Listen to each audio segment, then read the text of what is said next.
The BBC presents Robert Beatty as Philip Odell in Lady in a Fog, a serial in 8 parts by Lester Powell. Part 1, presenting Philip Odell.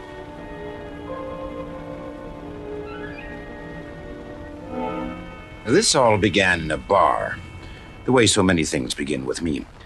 Sometimes I think I'll stay out of bars and so keep out of trouble, but somehow I never seem to get round to it.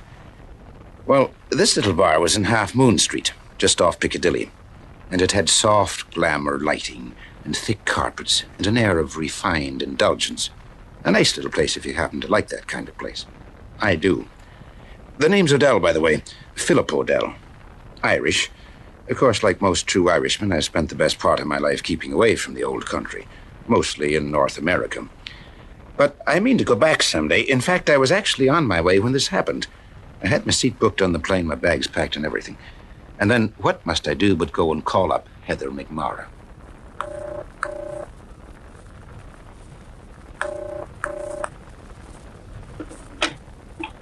Hello? Heather, this is Odell. Odell! Am I still your favorite man? Where did you spring from? Germany. I just got in this morning. You were the first person I thought of. Could we kick it around a bit tonight, do you think, in celebration of this great moment? I don't see why not. Where shall we meet? Well, what about the old place in Half Moon Street? Lovely. I'll be there at 7 sharp. I'd better explain a couple of things about Heather McMara. She had soft auburn hair and a pair of greenish eyes that a man could easily lose his banknotes in. And she had no sense of time whatsoever. The result was that I spent a full half hour in this bar, dangling my feet and thinking of nothing in particular. And then a little fat guy came in, ordered a double brandy, gulped it down, and went out again as if all the characters in Edgar Allan Poe were on his heels. After this, the barman came over to where I was sitting and said, "Does that every night, he does. Always a double. Never says a word, opts in and opts out. Extraordinary." Perhaps he likes silence with his brandy. Ooh, more to it than that, much more. But he's running away from something. Something inside his mind. How do you figure that out? I can always tell. Watch people, sum 'em up. Never wrong. Astonishing the way I do it. You're new here, aren't you? 3 months. I thought I hadn't seen you before. Give me another scotch, will you? Right, sir. Have one yourself. Thanks, kind of you. Yes, I can sum a person up without even speaking to him. Here's your scotch. Thanks. Keep mine till after. Here's luck. I summed you up in the first 10 minutes, I did. You did? I did. You're Irish. You got one of them long, humorous faces women go for. Dress well, too, especially tonight. Therefore, you're waiting for a woman. How do you do it? Gift. Had it all my life. Tell you something else. This woman you're waiting for, she ain't your wife. No? No. You shaved this evening. No man shaves twice a day for his wife. Sounds reasonable. Cigarette? Thanks. Keep it till after. Another thing. You're either a writer or an investigator of some sort. Now, how do you know that? You listen. Only writers and detectives do that. The rest talk. Do they? Your girl's just come in. 45 minutes late. You haven't had time to sum her up, I suppose. Wouldn't say that. Looks like she enjoys life. Yeah, I'd predict you was in for a good evening with her. Very good. Thanks. I'll go and see if you're right. Oh, there you are, Odell. Angel. Oh, it's good to see you.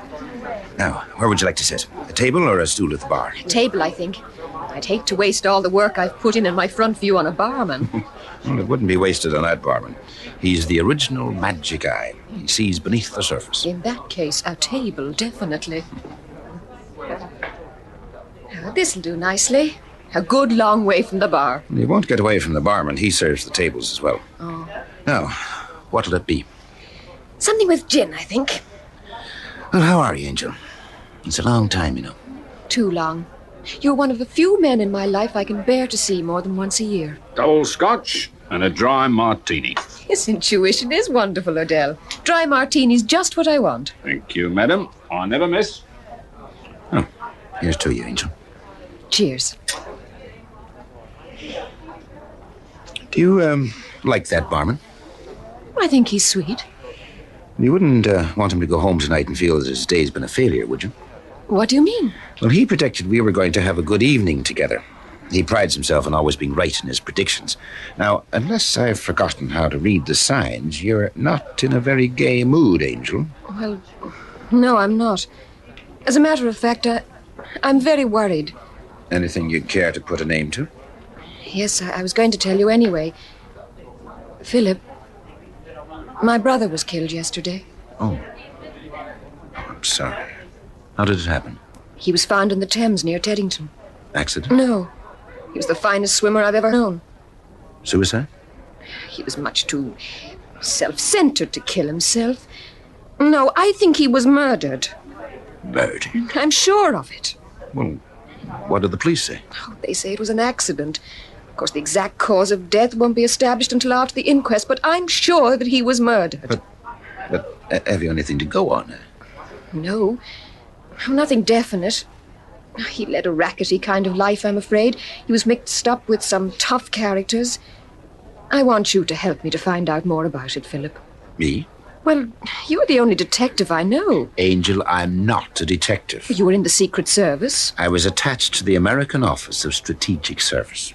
Not the same thing. Besides, the job was mostly rubber stamp, sitting behind a desk, writing reports. And what about the time you were dropped behind the German lines in Normandy? That was a rubber stamp job, I suppose? How did you know about that? Oh, I keep my ear to the ground. I've heard you described as the finest agent in the American service. So, I reckon that more than qualifies you to find the person who killed my brother. Angel, I'm flattered that you should say all this, but honestly, the kind of work I've been doing for the past dozen years isn't half as exciting as it sounds. We're civil servants working in a rather uncivil atmosphere, that's all. Your modesty becomes you, Odell, but... Now, look, you'd be much better to leave this to the police. They really know how to catch murderers. Well, I'm going to find out all I can. Look, I'd like to help you, Angel, really I would, but I'm on my way to Dublin. The plane leaves at 5:30 tomorrow afternoon. That doesn't leave me time enough to solve anything more complex than a kid's crossword puzzle, now does it? You could try, couldn't you? What's that perfume you're wearing, Angel? It's called indiscretion. Got a license to use it? Then you will help me? How can I help myself? Come along, then. I've got a cab waiting outside.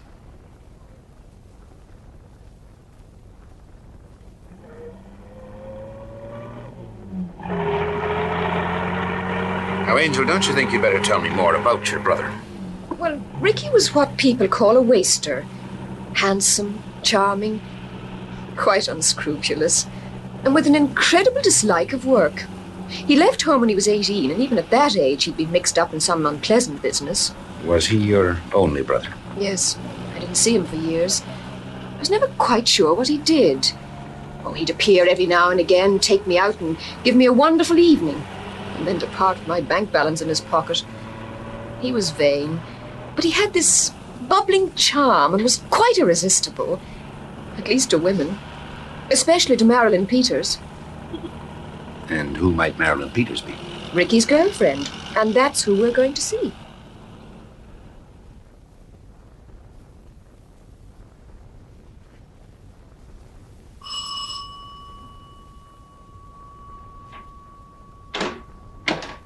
Yes, what is it? We'd like to talk to Miss Peters. She's not seeing anybody. I'm Heather McMara, Ricky McMara's sister. Oh, you'd better come in then. And who's this? Mr. Odell, he's a detective. Now, look, I said... He's making inquiries into my brother's death. Oh, a nasty business, Mr. Odell. Handsome young fellow like that, too. Doesn't seem right, does it? Golden boys and girls all must, like chimney sweepers, come to dust. Pardon? Did you know Ricky well, Mrs. Oh, Cantaloupe. A silly name, isn't it? French for melon, you know. Imagine. Of course, it's my husband's, not mine. My name's Pickfarthingale. Oh, really? Yes. Mr. McMara was here a lot on account of the way things were between him and Miss Peters. And, how were they? Oh, very cosy, yes. Well, I'll take you to her room. Of course, she's been really upset since he went, really upset. It's been heartbreaking to see her. This is her room. Who is it? Lady and gentleman to see you, love. I told you I don't want to see anyone. The lady's Mr. Ricky's sister, love. Oh, all right. Ask him to come in. You can go in now. Thank you. This is Mr. Odell, Miss Peters. We wanted to ask you a few things about Ricky. Oh. Sit down, won't you? Thank you. The place is a bit untidy. All right, Mrs. Cantaloupe, you can go.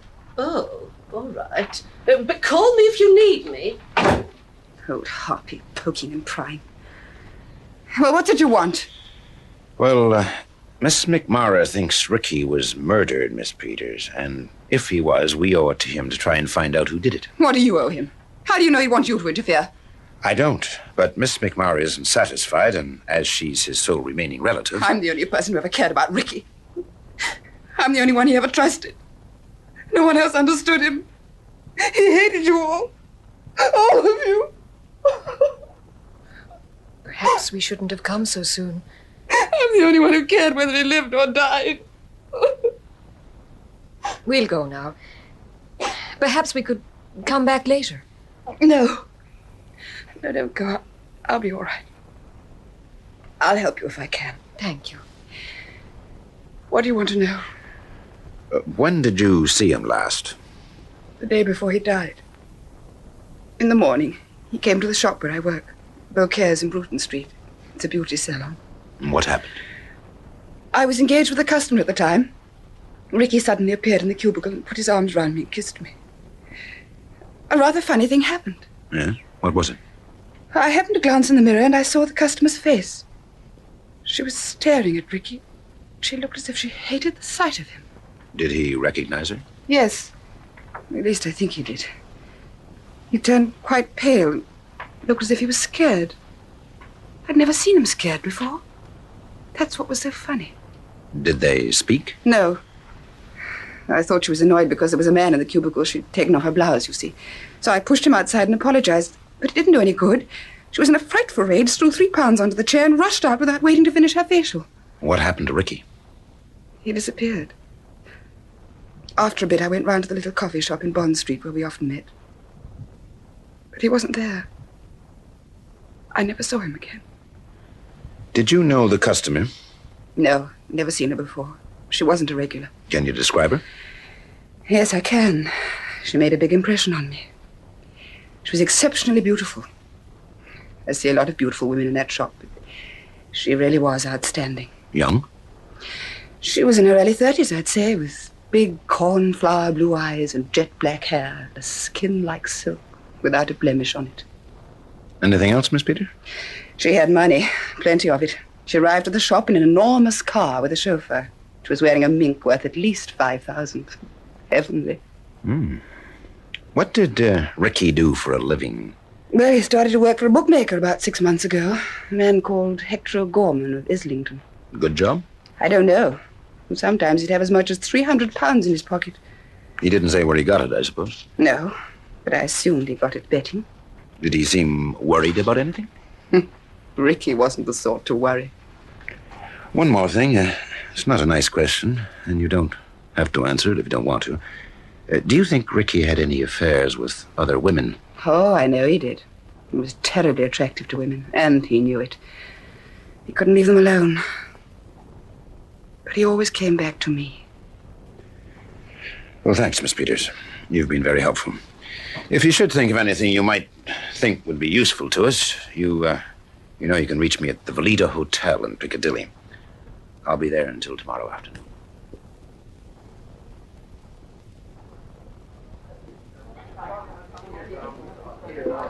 Here we are. 1 scotch, 1 dry martini. Thank you. Oh, sorry I was so long. Ah, the drinks have arrived. Cheers. Cheers. Well, Fine, thank you. what about it? What about what? The notebook you pinched from Marilyn Peters' room. Oh, that. Yes, that. Hand it over. Oh, dear. A man gets no private life with you around. Here you are. A diary. Whose is it? Ricky's. How do you know that? His name is in it. Oh, doesn't seem to be much in it. Train times and a lot of money calculations. Now look at the back under addresses. There's only two names. Christopher Hampton and Martin Sorrowby. Those names mean anything to you? No, should they? If you read the papers, they should. Christopher Hampton's a big racehorse owner, the kind they call a millionaire sportsman. And Sowerby is the editor of one of the most influential newspapers in Europe. What are they doing in Ricky's diary? That's what I would like to know. Oh, I'm glad you said that, Odell. Oh, why? Because you're going to find out. Am I? How? You're going to call on them. When? Tomorrow. Now, look, Angel, my plane leaves at 5:30 tomorrow afternoon, and I'm leaving with it. Of course you are. It's very important. For years, I've longed to see the old home and my old mother. You haven't got a mother. Well, the old home, then. Now, you know how the Irish are about the old home. They write songs about them, even. You do want to help me, don't you, darling? Well, Angel, I don't know that I do. Well, you do want us to have a pleasant evening together, like the barman prophesied. Don't you, darling? Yeah, this is where she goes into her blackmail. All right, Angel, I'll do it. I'll go and see Hampton and Sorrowby in the morning. And now, might we address ourselves to that pleasant evening we were talking about? The time's getting short. Oh, I didn't mean this evening. I'm going home now. You're what? And you ought to go to bed, too. But it's only 9:30. Well, you want to be fresh for Hampton and Sorrowby, don't you? Good night, Philip. Sleep well. Now, look, Angel. Heather, come back a minute. Did you call, sir? Oh, it's you. Anything you want, sir? Here, take this pound out and go out and buy yourself a new crystal ball. A pleasant evening, he predicted. The next morning, there was one of those pea super fogs, the kind you usually see only in a Hollywood movie about London. Against my better judgment, I trusted myself out in it. Christopher Hampton lived in a turning off St. James's Street, in a very gentlemanly service flat, full of sporting prints and period furniture. I sent in my name and scribbled, "Concerning Ricky McMara" on the back of the card. Well, that opened his door like a charge of dynamite. I was ushered in so quickly it was embarrassing. Now, you couldn't actually smell horses when Christopher Hampton came into the room, but that was no fault of his clothes. He wore a canary yellow waistcoat with gilt buttons and narrow check trousers which looked like a pair of Scotch drainpipes. His face was the color of crushed strawberries, and obviously he hadn't worked it up on soft fruits. He had a queer kind of voice which didn't go at all with his horsey appearance. It was soft and snaky like a length of oiled silk. It would have gone better with a Spanish inquisitor than with an English sportsman. He gave me a long, searching look and then said, "You wish to speak to me about someone called McMara? "That's right." But I haven't the least idea who he is." "No?" "No." "He, had your name in his diary." Oh, I don't think that signifies anything, Mr. Odell. I'm quite a well-known person, you know. Are you a friend of Mr. McMara's? Of his sister's. She, asked me to make inquiries about him. Has anything happened to him? Only that he's been, murdered. Oh. Nasty business, murder. Yes, isn't it? Your medicine, Mr. Hampton. Thank you, Parkin. Excuse me, Mr. Odell, my morning dose. Nerves, you know. Excuse me. Oh, disgusting stuff. Parkin. Yes, sir? Mr. Odell is a detective. Is he, sir? You're a crime fan, Parkin. What sort of detective would you say he was? One of the erudite gentlemen who quote the classics and pick their teeth with a piece of jade? Oh, no, sir. Not that type at all. A more rough and ready type, perhaps? Definitely, sir. Popular with the more juvenile audiences. Thank you, Parkin. You may take the glass away. Yes, sir. Charming character. How do you get him to move so quietly? Do you, oil him? Parkin knows I dislike people who tread clumsily. Rough and ready people. I see. You're not going to tell me anything, then? I can't. I didn't know you're Ricky McMara. Sorry. Now, I'm afraid I'll have to turn you out. I hope you won't think I'm rude. I'm not interested in your manners, Mr. Hampton. I want to know what connection you had with Ricky McMara. I told you I didn't know him. Oh, of course. I forgot. Well, so long, Mr. Hampton. I have a plane to catch. Going far? Only across to Dublin. A wise move. What makes you say that? London's a depressing place in the fog. Also dangerous. Lots of accidents in a fog. Well, that was something, but not much. Clearly, Hampton was lying in his teeth. He also gave me a not very thickly veiled warning to lay off. It was beginning to get interesting. Well, I had one real clue. The lady in the beauty salon. The lady in MINK. From what I'd heard of him, Ricky wasn't the sort of boy to be scared of a woman. But he'd been scared of her. I stored that away in my mind for future reference and went off down to Fleet Street to see Martin Sorrowby. The name of Ricky McMurrough did its stuff once more as an open sesame, and I was wafted straight up into the presence. There was plenty of green carpet in Sorrowby's office, although not quite enough to cover a football pitch. From the door, you could just make out his enormous walnut desk. On a fine day, that is. As near as I could figure, Sorrowby was around about 40 and very cultured. He had the kind of face that goes with a glass of Russian tea. Disdainful, as if all the world was a bad smell under his delicate nostrils. When I came into his office and started on the long trek to the desk, he was looking out of the window with his back to me. He didn't turn round, but barked out in an edgy, high-strung kind of voice. What the devil are you doing here? I told you never to come to this office. Morning, Mr. Sorrowby. Quite a walk from that door, isn't it? Well, who are you? Odell. Philip Odell. But the commissionaire said... I know. I wanted to see you in a hurry, Mr. Sorrowby. I've discovered the name Ricky McMurrough opens doors quicker than a shout of fire in this town. So I sent up his name. May I sit down? What do you want? I represent McMurrough's sister. Are you a lawyer? No, I do this for love. Well, tell me what you want. I'm a busy man. On Thursday afternoon, Ricky McMurrough was found in the river. Really? Well, what's that got to do with me? That's what I hope you're going to tell me. I come of a long line of optimists. Do you mind if I smoke? I didn't know, McMurrough. Look, Mr. Sorrowby, when a guy starts asking questions about a thing like this, he expects to get handed a lot of lies. That's in the cards, but let's keep somewhere near the rules and make some pretense at intelligence. Now, when I came in the door, you thought I was McMurrough. Don't let's try to fool ourselves that you were thinking of someone else. You're a detective, aren't you? Yes, all right, I'm a detective. But, come to the point, will you? I have a plane to catch. Your methods are very quaint, Mr. Odell. Rough and ready, popular with juvenile audiences. What are you trying to cover up, Mr. Sorrowby? Cover up? Your hands are trembling like a girl on her first date. Oh, it's my nerves. I have to have treatment. Oh, you too, eh? Interesting. What do you mean? Oh, it doesn't matter. I'd talk if I were you. Well, I don't mind. I haven't anything to hide. No, of course you haven't. My relationship with Ricky McMurrough was strictly a la sourdine, if you understand me. No, I don't. Let's stick to the mother tongue, shall we? In plain language, Mr. Sorrowby, what kind of a relationship? He came to me and offered to provide material for a series of articles on petty crime that I was planning. He seemed to know what he was talking about, so I agreed. I insisted that he should never come to this office. Why? Well, some of the material he gave me was dangerous. I always met him away from Fleet Street. That's why I was so annoyed when I thought you were he. Are you trying to tell me you didn't know he was dead? I didn't know until you told me. I see. Well, that's not a bad story for the spur of the moment. Not at all bad. Why, don't you believe it? Not a single word. And why not?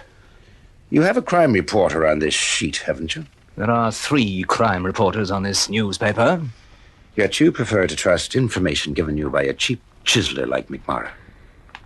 I don't know anything about McMurrough's murder. Who said anything about murder? But I thought you said... I said he was fished out of the river. Well, naturally, I assumed... A thing no good journalist should do. But perhaps you're not a good journalist. All right, I'll go now. But one thing more. Do you know a man called Christopher Hampton? I know of him. Why do you ask? Well, I was wondering if you and he went to the same nerve specialist. I found him suffering from the jitters, too. Oh, never mind, don't answer. I'll go back to my hotel. Is there a chance of getting transport to that far-off door of yours?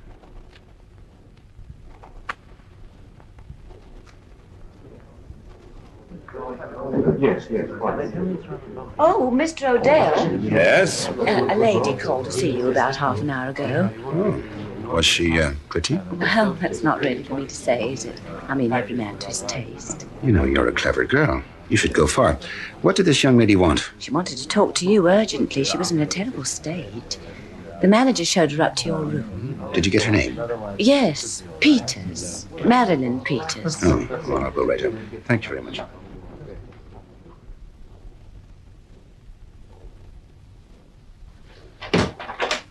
I'm sorry I kept you, Miss Peters. I've been down to Fleet Street.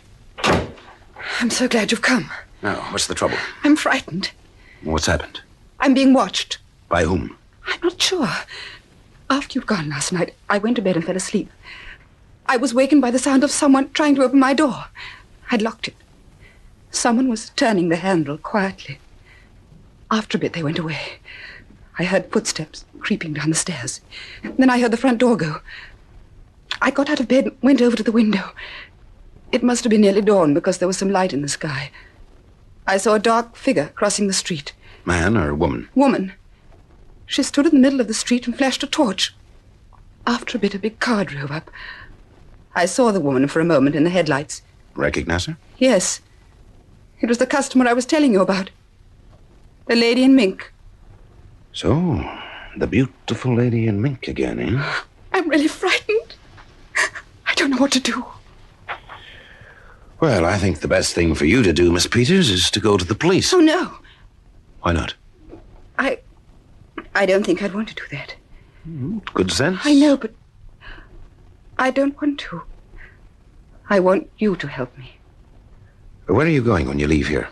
To the shop. I'm due back in 10 minutes. Will you go there? I think I'm going to stay in London. So, when you finish this evening, come here instead of going back to Sydney Street. All right? Yes. I'll think of something by this evening. Thank you. You're very kind. You were very fond of Ricky McMurray, weren't you? I was crazy about him. Crazy enough to have killed him if he looked at another woman, even in a mirror. Oh, no! No! I didn't kill him. That's absurd. No, of course you didn't. I'll see you this evening, then.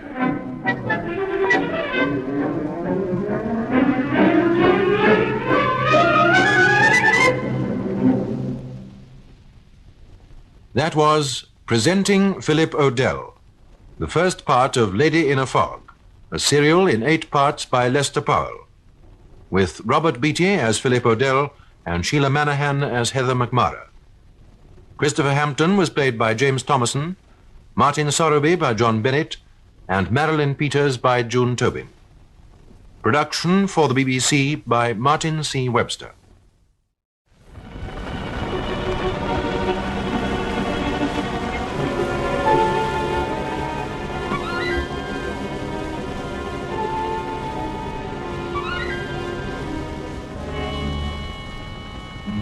The BBC presents Robert Beattie as Philip Odell in Lady in a Fog, a serial in 8 parts by Lester Powell.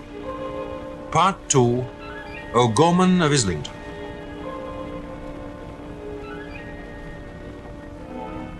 Philip Odell, a young Irishman who's been working as an American agent, is on his way home to Dublin when he meets Heather McMara in London. She tells him that her brother Ricky has been drowned and that she suspects murder. She asks Odell to help her investigate. Rather reluctantly, he agrees, and later rings her up to report progress. Hello, Heather? Yes? I would have rung you earlier, but Marilyn Peters was here. Marilyn Peters? What did she want? Well, after we left her last night, someone tried to break into her room. And Marilyn saw who it was. Who? That was that glamour girl in mink. The one Ricky saw in the beauty shop the day before he died. What did Marilyn do? Kept her door locked and then came round here to ask my advice. I told her to go to the cops, but she wouldn't. Why not? Maybe she knows more about Ricky's death than she cares to tell. Then you must get her to tell. You know, I had a feeling you were going to say that, Angel. And the fact is, I'm going to have a try. She's coming back here to the hotel after she finishes her work this evening. I thought it might be a good idea if you were here when she comes. A very good idea. Marilyn Peters is a very good-looking woman. Angel, how you misjudge me. Odell, how I know you. I spent the afternoon at a movie, but I didn't see much of the picture. I kept thinking about Ricky McMara and wondering why he had died. On the surface, it was an ordinary enough affair. McMara was a cheap little chiseler ready for any form of petty crime that might present itself. Characters like that get themselves knocked off frequently, which, if you like, is a rudimentary form of justice. But here there was something else. People like Christopher Hampton and Martin Sorrowby were involved, to say nothing of the expensive number and MINK, who kept flitting in and out like a highly scented shadow. These people weren't cheap or chiseling. Hampton was a rich man, a racehorse owner, and more than usually intelligent for a man of his type. Sorrowby was no fool either. He had risen to edit one of the world's leading newspapers entirely on his own efforts. Now, these two were way above McMara's class. Rogues they probably were, but they did it in champagne and silk. So how come McMara got himself tangled with them? And what happened so that it became necessary for someone to push him into the river? And then the lady in MINK, where did she fit in? And Marilyn Peters, what was her angle? These questions kept chasing themselves around in my brain like a set of demented wasps, until it was time for me to get back to the hotel and to meet Marilyn and Heather. They were sitting in my room waiting for me, and when I opened the door, Marilyn Peters burst out, "I've seen her again, Mr. Odell. "Where?" Outside the shop. She was waiting for me, I'm sure. She was sitting beside the chauffeur. I recognized her by the mink coat. When I got into a taxi, she followed. Did she follow you here? No. I told the driver to drive round the side streets until we lost her. It wasn't very difficult in this fog. That was smart of you. I'm frightened. What am I going to do? You won't go to the police? No. Why are you looking at me like that? What are you thinking? I'm wondering why you won't go to the cops. I don't want to. Why? Do I have to give reasons for what I do? No, but you came here to ask my advice. The sensible thing would be to take it. There's no time. That woman means to kill me. How do you know that? I know. Why should she want to kill you? Let me try and supply an answer. Suppose Ricky had been carrying on an affair with two women at the same time. It wouldn't have been outside his range, not by a long way. One day, these two women find out, quite by chance. Woman number one goes into a beauty shop, and woman number two attends her. Ricky comes in. A terrific coincidence, maybe, but it could happen. The next day, Ricky is fished out of the river. I didn't kill him. I loved him. According to a character called Oscar Wilde, we always kill the one we love. An overstatement, possibly, but it disproves your point. You could have killed Ricky quite easily. I didn't. Likewise, the lady in MINK could have killed him. But the odds are slightly on you, Miss Peters. Why? Because you get panic-stricken whenever someone suggests calling in the cops. Might I make a suggestion? Of course. Why don't we leave Miss Peters alone for a while? Let her think it over. Obviously, she knows more than she's told us. If she stays here quietly for an hour or so, she might feel more like taking us into her confidence. What do you say to that, Miss Peters? I'll do anything. Except go back to that room in Sydney Street. You'll be quite safe here in a big hotel. Come on, Philip. Let's go and get a breath of air. In this fog? It's lifting a little. We'll be back in about an hour, Miss Peters. Make yourself comfortable.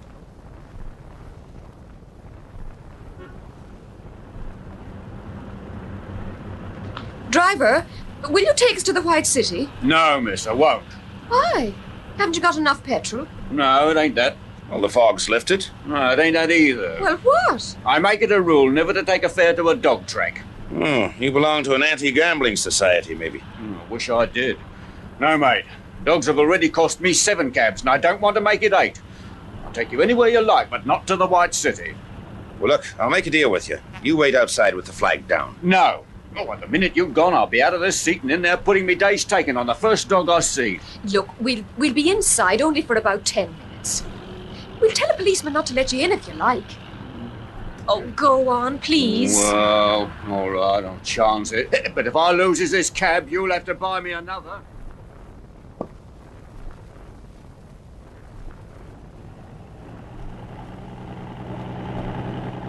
How long have you been playing the dogs, Angel? Oh, we're not going to the White City to gamble. Oh, aren't we? No, I took the afternoon off and went in search of Hector O'Gorman. Hector O'Gorman. Now, who's he? The bookie Ricky used to work for. Oh, yes. You know, I haven't mentioned it lately, but you're awfully pretty, Angel. Am I? Let's go somewhere where there's some nice, quiet music and talk about it, hmm? No. And give me back my hand. We've got work to do. Oh, pay attention. It's very difficult with that perfume you're wearing. What's it called? Intrigue. Yes. Last night it was Indiscretion. Have you got a fresh perfume for every day of the week? Why not? A girl needs a daily change of personality to keep a fickle character like you interested. Mm-hmm. Oh, look, let's talk about O'Gorman. Okay. Now, I take it we're going to the White City to see him. How did you guess that? Well, I'll tell you. I knew that excuse you gave Marilyn Peters was all baloney. When you said we were going to a dog track, it wasn't exactly difficult to connect the two. How did you find him, by the way? I rang up his office. You know, Heather, you have the makings of a great detective. I know more than one professional investigator who would never think of doing anything as simple as that. Are you laughing at me? Angel, what a suggestion. Well, I never know with you. The thing I like about you is your sense of humor, but sometimes it scares me.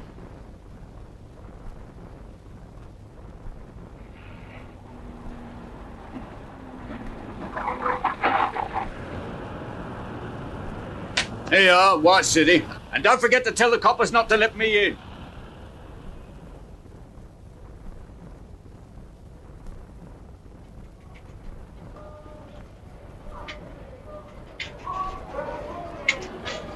Well, what's white about it?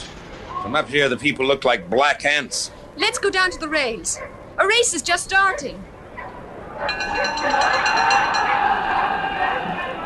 Oh, look, here comes the hare. Oh, I wish we had a bet. It seems silly to watch a race without having anything on it. It seems silly to watch a race, period.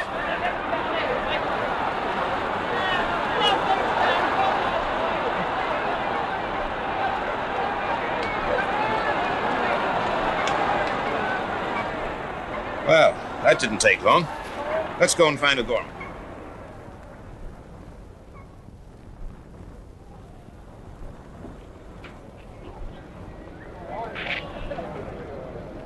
Are you Hector O'Gorman? No. Who wants it? I do. Who are you? A friend. Okay. We'll find him up in the restaurant. Mr. O'Gorman, don't shout. The odds ain't that kind of a bookie. Well. The English have class distinctions even when it comes to the way they lose money, have they? Come on, Heather. We'll try the restaurant.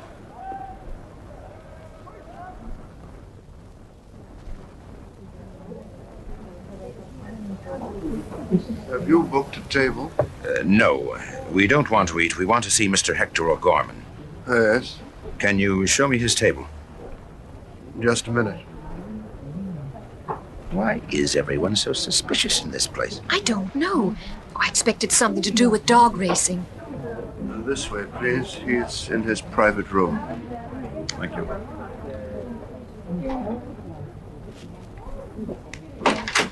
You wanted to see me?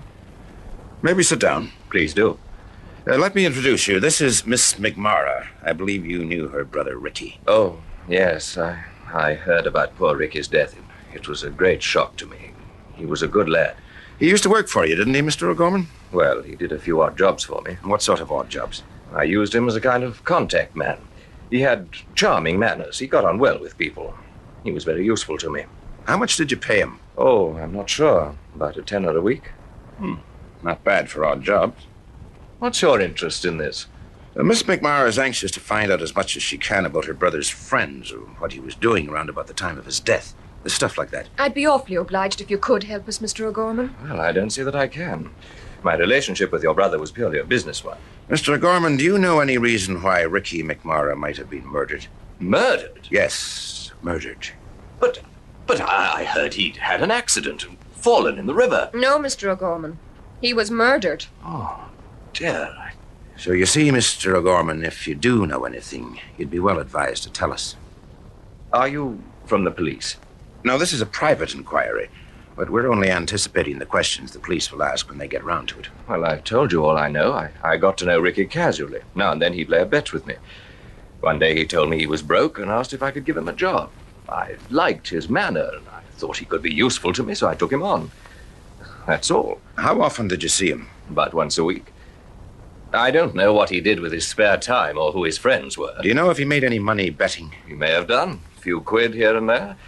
Naturally, he got to hear things being around the racecourses. Well, did he ever win any sizable amount, say £300? Not to my knowledge.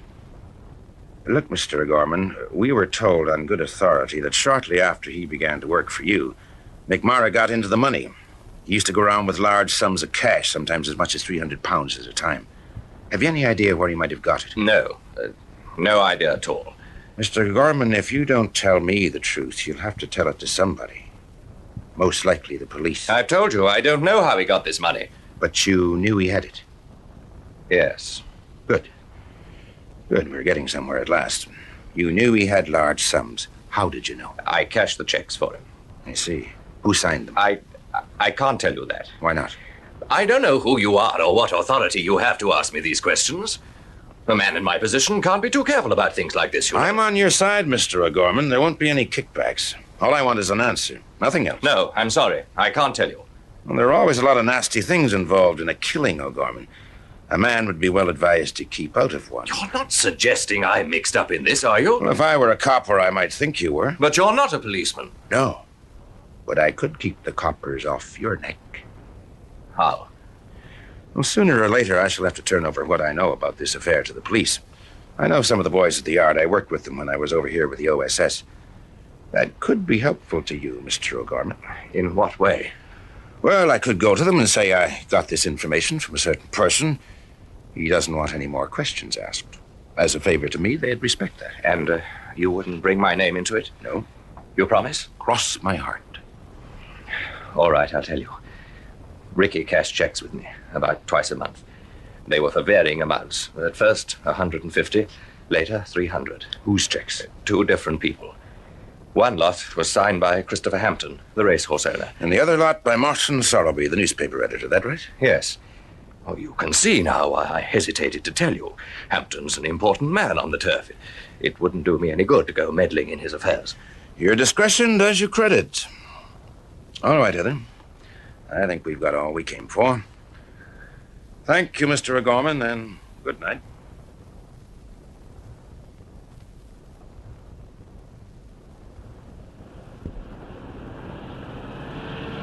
Now, where's that cabby? Oh, there he is. Hello. Hello there. Still in the cab? Yes. Been wrestling with temptation all the while. Who won? Oh, I did. Had a couple of near shaves, though. Especially when I heard the crowd shouting 3 doggone. Oh, number 3 trap was always my favourite. Lost 3 of my cabs on that trap, I did. Always very partial to the number 3. Well, as you've managed to wrest this cab back from the devil, how about taking us to the Valida Hotel? Okay. I ain't come a minute too soon. If you'd been a bit longer, I'd have been in there, police or no police.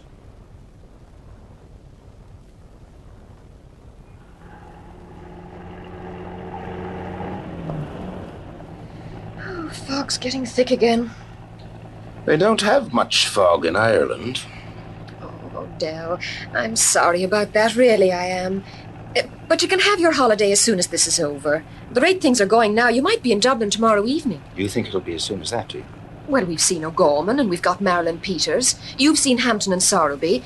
We've made wonderful progress in 24 hours, haven't we? We've covered a lot of ground, but that isn't quite the same thing as making progress, is it? After all, we still don't know who killed Ricky or why, do we? No, I suppose not. Philip? Why should Hampton and Sorrowby have given Ricky so much money? Can't you guess? Perhaps he was working for them too? At around $600 a month. Does seem a bit excessive, doesn't it? It does. It seems much more like blackmail to me. Blackmail? Why not? You said yourself that Ricky was no upright citizen. Yes, but blackmail... Hand, please. That's better. Now listen, Angel. We're liable to uncover a lot of dirt as this goes on. It's inevitable. There'll be things that won't make nice hearing. You must try and be impersonal about it. I know. But he was my brother. We'll get it over with as soon as possible. When we've got just a little more, I'll go to the cops and hand it all over to them. Philip, if Ricky had been blackmailing Hampton and Sorrowby, that would give them a motive for killing him, wouldn't it? It would. A strong motive. Would you say they were capable of murder? Angel, anyone's capable of murder given the right amount of pressure. But don't let's try and jump at conclusions. This is a complicated business. There are a lot of confusing things tied up in it. There's the dame in the mink coat. Obviously, she fits in somewhere, or else why should she be trying to bottle up Marilyn? And then, what's Marilyn's angle? Why is she so leery about going to the cops? Yes, indeed. You see, everyone's lying, Angel, lying on all cylinders. They always do in a case like this. Most of them lie because they don't want some pet skeleton uncovered by a murder investigation. But there's always one who lies because he wants to beat the hangman. That's the boy or girl we want, and we haven't got a line on him yet. Well, I'll stop trying to think out the answers. You just tell me what you want me to do. Well, right now you could turn your head just a little bit to the left. Hmm? That's it. Now, just tilt the chin up a bit further. There.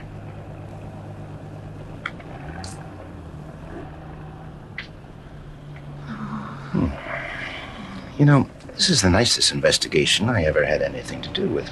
Is it? If I could be sure of getting a client as pretty as you, Heather, once or twice a month, I'd set up as a private dick tomorrow. I think that's an insult. Insult? Yes. Suggesting that there might be enough women in England as pretty as me to keep you going at the rate of 2 a month. Of course there are. But you've no right to say it. I'm sorry, Angel. It's working with the American Army that made me like this. They don't go in for the subtle approach where women are concerned.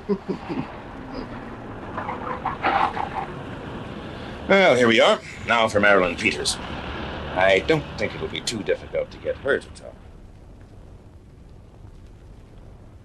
But I was wrong. It turned out to be impossible to get the truth out of Marilyn. For when we got up to my room, she had gone. Now, Marilyn was so darn scared, she must have had a very strong reason to desert the safety of my hotel room. So I went down to the switchboard to see if I could nose out any information. The operator was a grim-looking blonde with a great deal of eye black, but not much faith in mankind.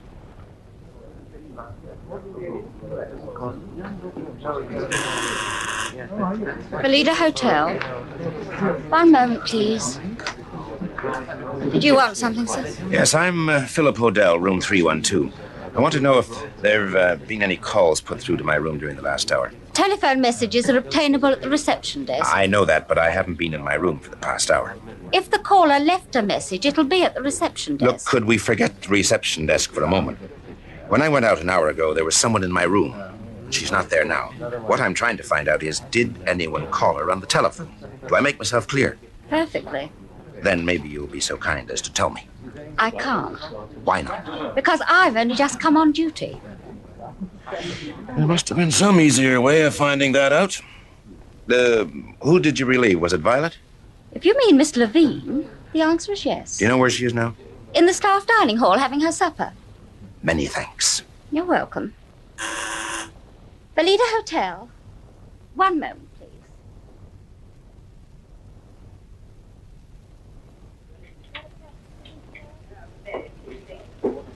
Oh, Violet. Violet, could I have a word with you for a moment? Oh, Mr. Odell. Anything the matter? I'm sorry to interrupt your supper. I'm trying to find out if there was a telephone call made to my room in the last hour. I asked your charming colleague, but we discovered after a verbal obstacle race that she didn't know. Oh, yes, Mr. Odell, there was a call. Came through about 15 minutes after you went out with Miss McMara. Now, who was it from, a man or a woman? It was a woman's voice. What did she say? She asked to be connected with your room. I told her you'd just gone out, and she said it wasn't you she wanted, but Miss Peters, so I put her through. Well, what did she say to Miss Peters? I don't know, Mr. Odell. It's my job to connect the caller and then get off the line. I know, Violet, but what did she say? It's very important. I know you listen in. Come on now, tell me. Well, she said she was speaking for you and told Miss Peters she was to come round to Sydney Street straight away. Miss Peters asked why, and she told her she'd find out when she got there. She said it was very urgent, and then she rang off. Afterwards, Miss Peters rang down for a cab. That was all. Thank you, Violet. You're one in a million. You won't give me away, will you? No, of course not. I'll recommend to the management that you get a raise.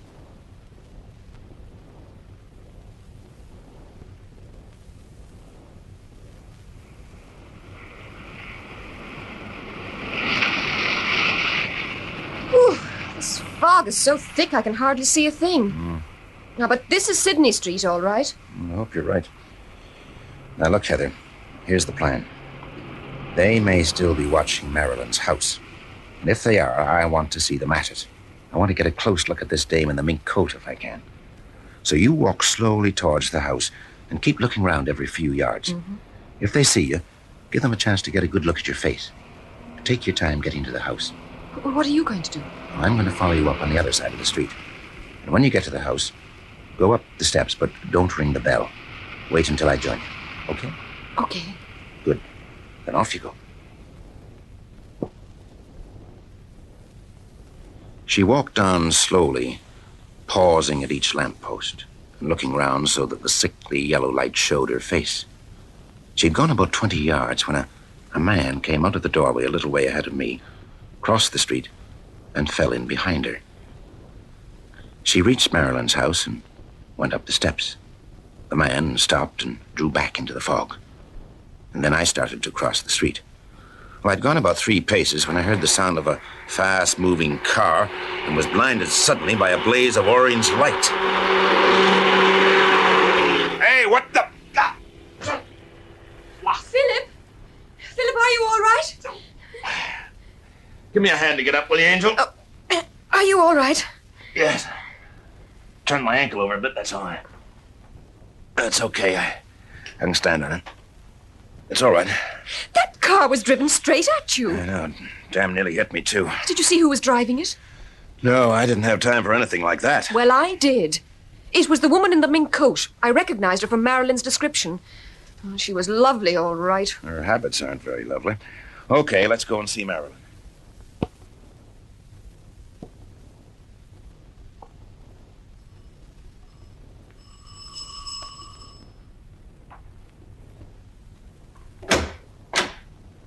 Oh, good evening, Mrs. Cantaloupe. May we come in?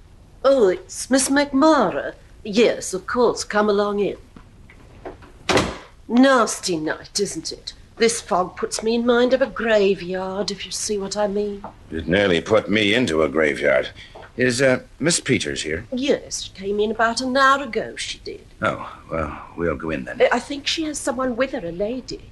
Oh, did you see this lady? Yes, wearing a lovely fur coat she was. Think it was mink. It cost a packet, you could see that. Did she have big blue eyes and black hair? Yes. Oh, beautiful she was, like a film star. But she can't be with Miss Peters now. Why not? I've just seen her outside in the street. Oh, I thought I heard the front door go.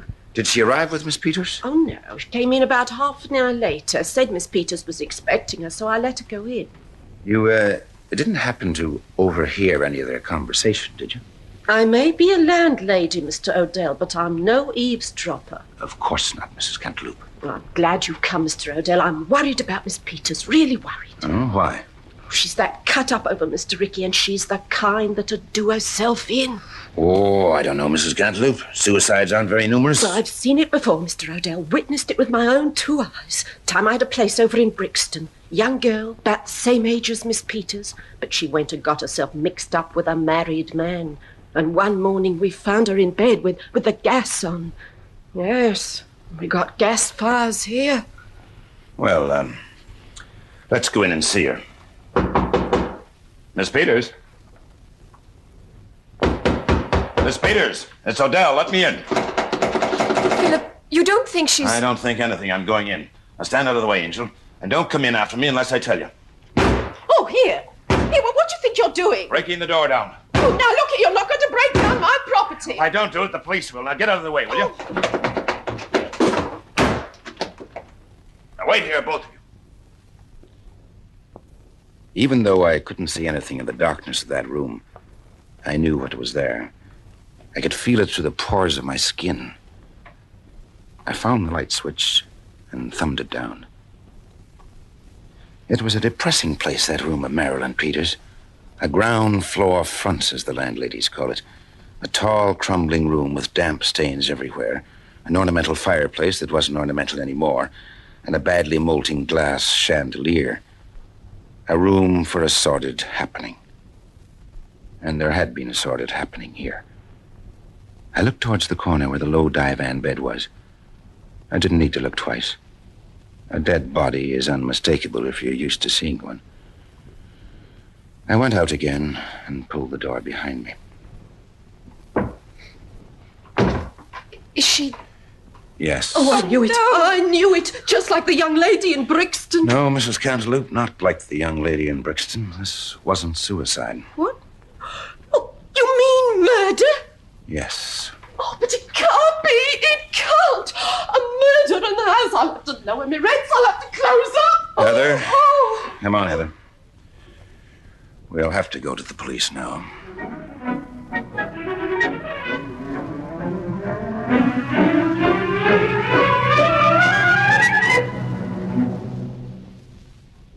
That was O'Gorman of Islington, the second part of Lady in a Fog, a serial in 8 parts by Lester Powell, with Robert Beatty as Philip Odell. The part of Heather McMara was played by Sheila Manahan, Marilyn Peters by June Tobin, and Hector O'Gorman by David March.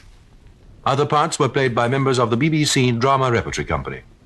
Production by Martin C. Webster.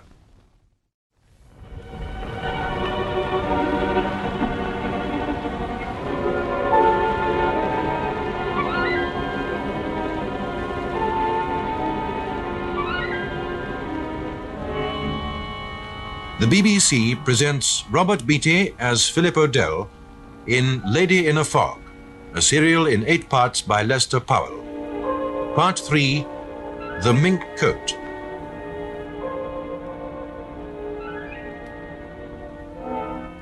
Philip Odell, a young Irishman who's been working as an American agent, is on his way home to Dublin when he meets Heather McMara in London. She tells him that her brother Ricky has been drowned and that she suspects murder. She asks Odell to help her investigate. Somewhat reluctantly, he agrees. The following night, they find the body of Marilyn Peters, Ricky's girlfriend. And this decides Odell that the time has come to make a report to the police. He goes to Scotland Yard.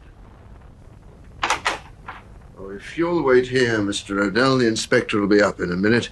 He's down in the radio room. Thanks. It's nice to see you again, but it's a bit late for making a social call, isn't it? After midnight, you know. This isn't a social call, Sergeant Layton. Oh, it wouldn't be another case of international espionage, would it? Sorry, only a double killing job. Ah, that. Well, not that it makes any difference to me nowadays. If someone had pinched the House of Commons, I wouldn't get to work on it. How do you mean? Well, the inspector does all the work round here. All the brain work, that is. Oh, we've got a new inspector, by the way. A young chap by the name of Rigby. Simon Rigby. Good man? College boy. Oh, I see. Mr. Odell? Yes. I'm Inspector Rigby. You wanted to see me about this McMara case? That's right. Well, please sit down. Thank you. All right, Sergeant Layton, you can go. Thank you, sir. You must be very agitated, Mr. Odell. Agitated? Calling at Scotland Yard at this late hour? Oh, I see. Well, crime like history is often made at night, isn't it? Perhaps they're the same thing. Crime and history. It depends on your viewpoint. Alexander, Genghis Khan, Napoleon, all history makers, all criminals. Well, what about Ricky McMara? He was found in the Thames on Thursday. I know. Cause of death, drowning. No, murder. Murder? Plain, straightforward, bloody murder. Can you prove it? I think so. Last night I went to see his girlfriend, a girl called Marilyn Peters. She didn't tell me very much. She was upset, but this morning she came to my hotel and said she was being watched. And she was plenty scared. She had reason. A little less than an hour ago, I had to break down the door of her room. She'd been strangled. And you think this proves McMara was murdered? Don't you? There might be other explanations? Oh, sure. She might have been knocked off by someone she beat to the Antarctic, or a Sputnik might have lighted on her. Anything might have happened, but for my money, she was rubbed out by the person who killed McMara. And do you know who that person is? Well, I can give you a lead. Somewhere in this fog, there's a dame in a mink coat who could tell you plenty about these 2 killings. She's in her early 30s. She's got big blue peepers and jet black hair. She drives a big car that looks like Buckingham Palace on wheels. You find her, and you may have the murderer. How do you come to be mixed up in this, Mr. Odell? I'm a friend of McMara's sister, Heather. She asked me to make some inquiries. I see. Yes, and there's a whole lot more to see. This is no backstreet mix-up, Inspector. A couple of eminent citizens are involved. Christopher Hampton, the racehorse owner, and Martin Selby, the newspaper editor. Murder in this case moves on thick pile carpet. Would you care to write out a statement? Sure. Give me some paper and I'll do it right now. No, not now. Go home and sleep on it. Come back here at 10 o'clock in the morning. Look, Inspector, things are moving fast. There isn't time for anyone to sleep on anything. There isn't any time for anyone to sleep. Do as I say, Mr. Odell. You'll find it'll work out better. Okay. This girl, Marilyn Peters, where's her body now? In a rooming joint in South Kensington, Sydney Street. There's a constable outside the house. I reported to the local station before I came around here. Good. I'll go along there right away. Don't you want me to come with you? No, I don't think so. I found the body, remember? I shan't forget that. I shall see you here at 10, then. Surely. Oh, there's one other thing, Mr. Odell. Hmm? Keep out. What do you mean? I can handle this case without the assistance of an amateur.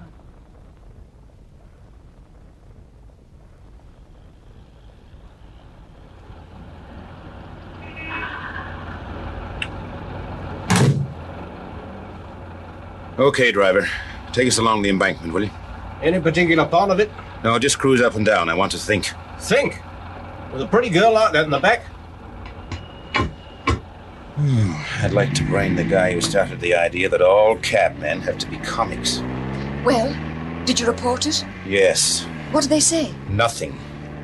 What's the matter? You sound angry. I am angry, Angel. Boiling, bubbling, blazing angry. I could eat the buttons off this seat. What happened? Tell me. Well, there's a new guy in charge of the homicide squad, or whatever they call it in Scotland Yard. A guy by the name of Rigby. A charming character if you happen to like a man with a voice like crackling ice.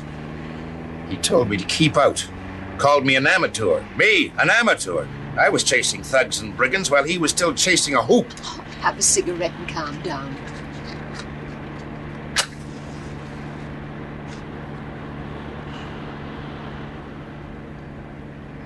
Angel, why is it your cigarettes always taste of perfume? I work in the perfumery department, remember? Couldn't manage to work for a distillery for a change, could you? Oh, the fog's lifting. Oh, doesn't the river look lovely at night? Oh, tell the taxi driver to stop. I'd like to sit here and look at it for a bit. Driver, stop here, will you? The lady wants to look at the river. Don't you two ever go to bed? I know a good answer to that, but in the interest of public decency, I won't utter it.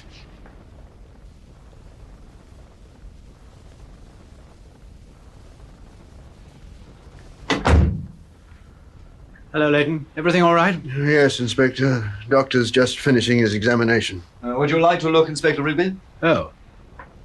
Thanks, Doctor. As competent a piece of strangulation as I've ever seen. She didn't put up much of a struggle by the look of it. No. No external injuries. Clothes aren't even disarranged. Odd. I can't say for certain yet, but my guess is that she died from heart failure. You mean she was dead while he was strangling her? Yes. She may have died of fright when he first touched her. Oh. Do you want me any more, Inspector? No, thanks.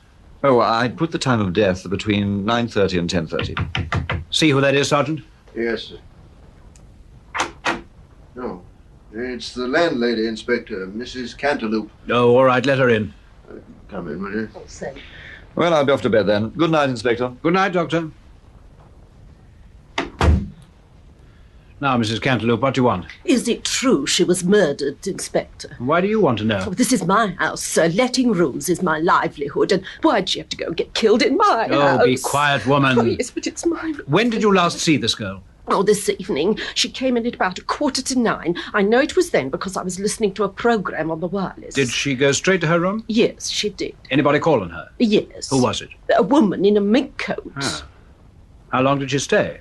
I don't rightly know. She let herself out. I heard the door go about 10:15. I know that's right because I was winding up the clock. When did Mr. Odell come? About 5 minutes later. 20 past. Yes. He came with Miss McMara. She's Mr. Ricky's sister. Mr. Ricky and Miss Peters were going together, you know. I know. And what did Mr. Odell say? Oh, he asked me a lot of questions. He's always asking questions, says he's a detective. Then he found this door was locked and broke in, is that right? Yes. Did you go in with him? Oh, no. He told me and Miss McMara to stay outside in the hall. He came in here and closed the door after him, and then he came out and said Miss Peters was dead. How long was he in here? Oh, about 5 minutes. 5 minutes. All right, Mrs. Cantaloupe, that'll be all. Oh, if you could keep it out of the papers, sir. I've got a bit of money put by. Get out! Yes. Have the photographic people been, Leighton? Yes, sir. Fingerprints? Yes. He got 2 good sets on that tumbler beside the bed. One of hers, of course. They're printing the other set. Good. I'll see them in the morning. All right, Leighton, you take over here. I'm going back to the yard. Very good, sir. Oh, and Leighton. Yes, sir? Your friend Odell is coming at 10. Arrange to get his fingerprints, will you?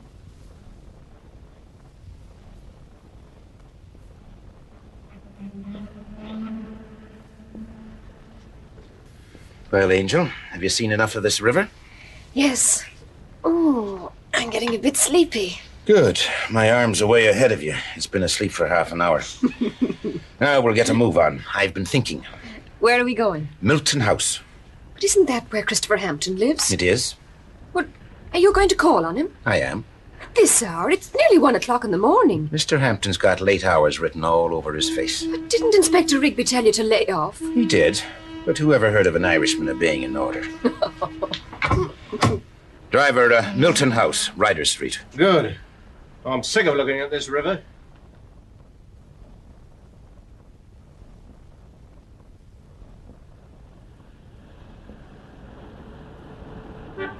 Is that Milton House? Yes. Now, Hampton's flat's on the 3rd floor. Do you see any lights? No, not one. He must have gone bye-byes after all. I doubt it. Let's take a peek around the back. There's an alleyway just up here.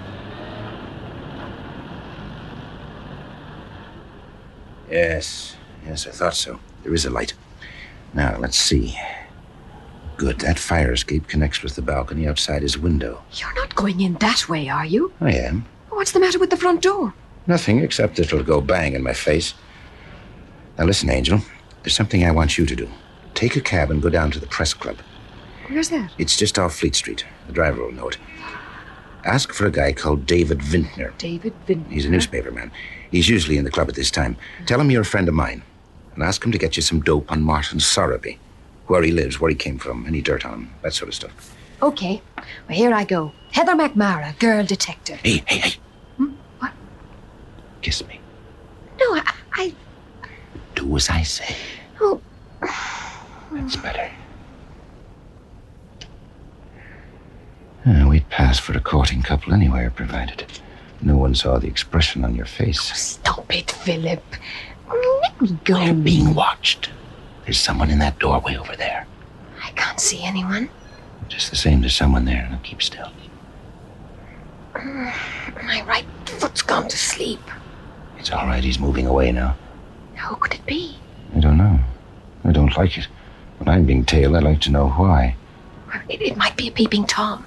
Don't peeping Toms usually stick around the parks? Not always. Of course, it would be worth any peeping Tom's while to follow you off the beaten track, Angel. Now you're getting maudlin. Oh, he's gone now. What do we do? You get down to the press club, and I'll go up that fire escape. Goodbye, Philip. Take care of yourself. I went up that fire escape and through the French windows that gave onto Christopher Hampton's room. He was sitting in a big saddle-back chair wearing a dressing gown which looked like a painter's palette gone mad. He looked up, went as pale as a man with his coloring ever could, and said... Oh, the devil! Oh, it's you. Forgive my intruding on you like this, Mr. Hampton, but I figured your man Parkin would have said you were out if I'd come to the front door. You're not such a bad detective after all, Mr. Odell. That's exactly what he would have done. Handy, that fire escape. Very. I must get it taken away.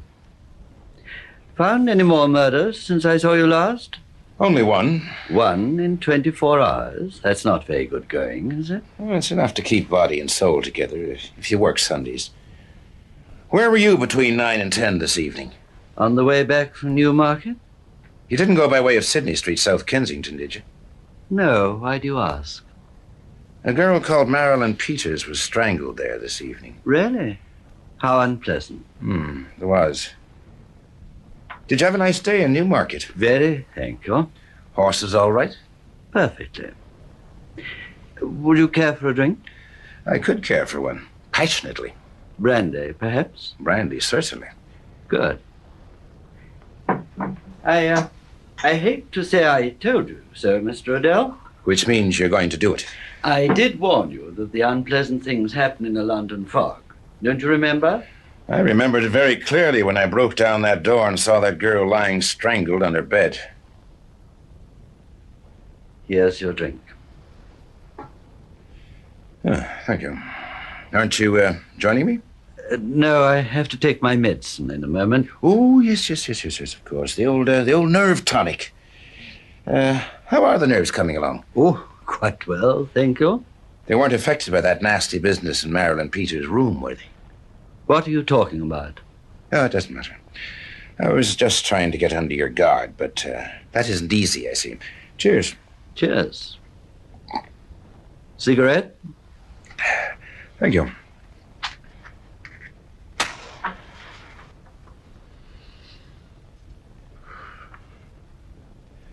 Why were you paying Ricky McMara hush money? Brandy all right? First rate. I asked you a question. Who pays you to ask these questions? No one. I do it for love. Of humanity? No, of a good time. I get one when this case is wound up. I hope. How'd you like to be paid for a change? By you? By me. Mr. Hampton, I'm not one of these unworldly types that despises dough. I'm very attached to it. But just the same, I prefer it to be fairly clean. Sorry. This is clean. What do you want me to do? Find out who's blackmailing me. I thought that finished when McMara died. It didn't. There's someone behind McMara. What makes you think I could help you? I like the way you go to work. You're not easily shaken off. You're intelligent, and above all, you're honest. Will you do it? All right. Good. I'll write a check. Oh, that's all right. I'll present the bill when the job's done. I'm not a hand-to-mouth organization yet. That's coming when Inspector Rigby gets me on Dartmoor. I'd rather pay now. Let's call it a retainer. Here you are. How's this? But I can't take this. Why not? It's too much. It's for £300. You can always tear it up if you want to back out. Okay. Now, tell me something more about this blackmail. What's behind it? It's a long story. That's all right. There's still plenty left in the brandy bottle. Oh, help yourself. Oh, thanks. Well, I'm listening. 15 years ago, a man called George Maybrick hanged himself in one of my stables at Rudge. Rudge? I thought your stables were at Newmarket. They are now. In those days, I had them in Rudge. My family comes from there. Rudge is in the north, near Lancaster, you know. I didn't know. You know, this is nice brandy. Maybrick was my racing manager. Young, keen, efficient. But he had one serious weakness. Drink? No. Women. Oh, dear. We all have our weaknesses, haven't we? Yes, we do. Unfortunately, Maybrick's weakness was expensive. He stole money from me. I found out and discharged him. That night, he hanged himself. Unpleasant. Yes, it was made additionally unpleasant by a crop of rumors that sprang up. Rumors about the way he died? Yes. You see, on the day of his death, a much-fancied horse of mine ran badly in an important race. I'd backed another horse, the winner. This leaked out, and people said I'd had my own horse pulled. And had you? No, I had not. Oh. Well, Well, when Maybrick hanged himself that same night, the rumor went round that I'd killed him to keep his mouth shut about how my horse had been pulled. Of course, it was quite absurd, and the verdict of suicide was brought in at the inquest. But that didn't stop the rumors. And so I left the district to move my stables to Newmarket. Where does the blackmail come in? I'm coming to that. About 3 months ago, Ricky McMara came to see me and said a letter had come into his possession. A letter I'd written to Maybrick a few days before he died.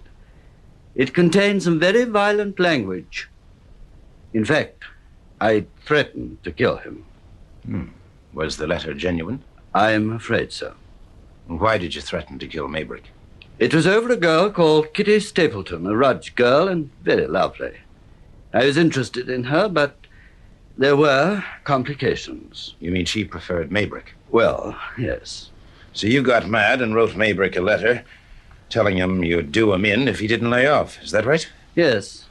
Somehow McMara got hold of this letter 15 years later. He wanted money. I paid him. I thought it might be very difficult to explain that letter. At first, McMara was satisfied with the money I gave him. But then, one day, he came and said he wanted me to pull the horse I'd entered in the Manchester November Handicap, to dope it. He was particularly insistent that I should dope it. Why? Obviously, he wanted to get me warned off. There bound to be an inquiry and I'd be sunk. He wanted to ruin me, you see. But surely even McMara had heard the story of the goose and the golden eggs. Oh, quite. So when he did that, I knew he wasn't working alone.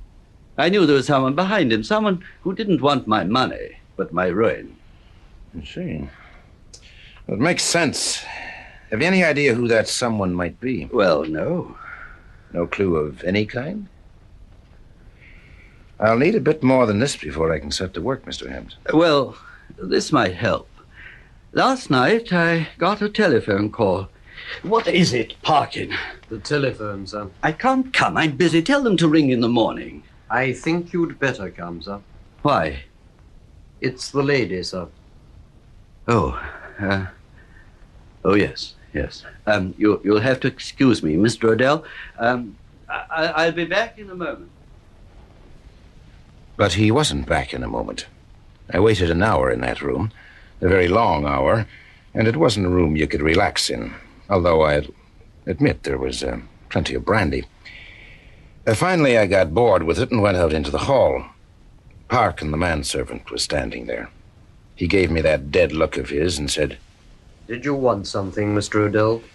"Yes, Mr. Hampton." "He's gone to bed." "But he told me to wait." "He asked me to say he was sorry, sir, but he'd see you tomorrow." "Well, why didn't you tell me that before?" "I was detained." "I see. Well, there doesn't seem anything left for me but to go, does there?" "No, Mr. Odell, there doesn't." "Who pays your wages, Parkin?" "My wages, sir." "Or do you call it your stipend?" "Mr. Hampton pays me. Why do you ask?" "I wondered if someone else paid you to shut him up when he was on the point of giving something away, opening his mouth too wide, you know." "I don't think I understand you, sir." Never mind. Sometimes I don't think I understand myself. Oh, Parkin? Yes, sir? Do you know a woman who wears a mink coat, in her early 30s, dark, worth looking at, drives a big car? No, Mr. Odell, I don't. As if you'd tell me. Well, I came down into the street and walked up into Piccadilly.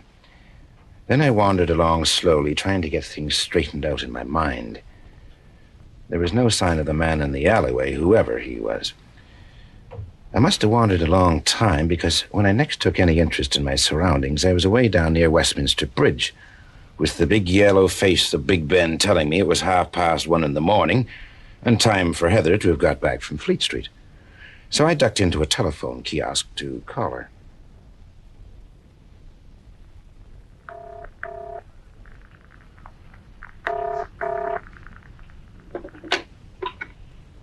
Hello?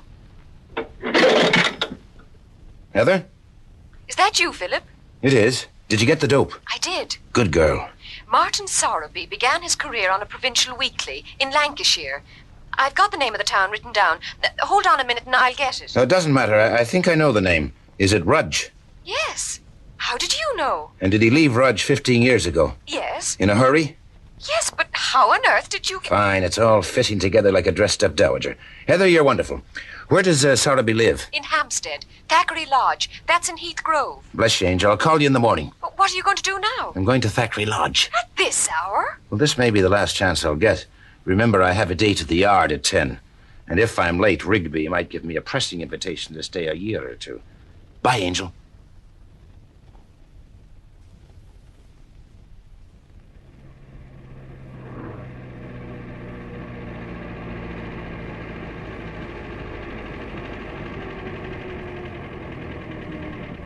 This is it, sir. Heathgrove. Thanks.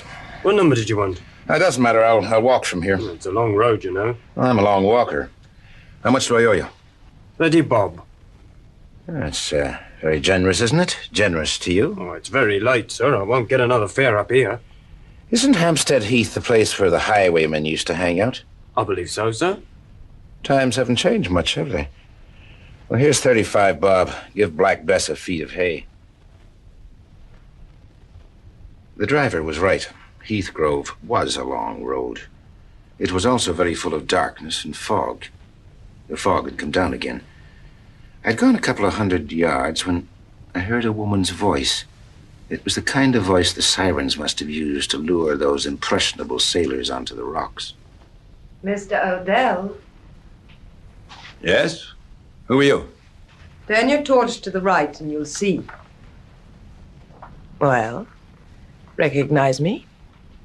The mink coat. Charming description. The mink coat. It makes me sound rare and exclusive. I like it. Oh, I'm glad you like it.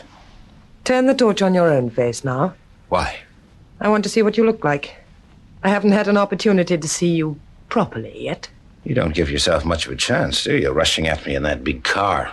Turn the torch, Mr. Odell. You've got a good face. There's character there. And humor. I approve of it. Put the torch out. Can't I look at you some more? I'd like to. Put it out. Certainly. Did my eyes deceive me, or did I really see someone move right behind you? You did. Something big? Something very big. His name is Jay. He used to be a prize fighter. Really? A good one. Oh, I'm sure. You only have things about you that are good, don't you? Good minks, good cars, good prize fighters. You've got style, Miss, or is it Mrs.? Don't you know? No, I've always talked to myself about you as mink coat. Go on doing that, Mr. Odell. It'll be simpler. Oh, I'm glad we're going to have something simple. It'll make a nice change. Things have been much too complicated to date. I'm almost out of breath keeping up with them. You've done very well. Too well. Well, I wouldn't say that. There's still a lot I don't know. Where you fit in, for instance. You've got some connection with McMara's death and with Marilyn Peters. That I do know. Do you? You've also got some connection with the blackmailing of Christopher Hampton. How do you know that? That mink coat was a guess. Now, what about Martin Sorrowby? Where does he tie in? Try another guess. Oh, I hate guessing. It's so unprofessional. I was on my way to see Sorrowby when you stopped me. I know. Why did you stop me, by the way? I wanted to talk to you. Could you wait until I've seen Sorrowby? Sorry. Well, late as it is. Oh, we're going somewhere then? Hmm? We are. We're going for a drive. In your big car? In my big car. Sorry. I don't like that car. It has nasty habits. I've got big bruises all down one side to prove it. You'd better come, Mr. Odell. No, thanks. I'm going to see Sorrowby. Jay. Now, look, we don't have to have any rough stuff, do we? After all, we're... All right, Jay. Put him in the back.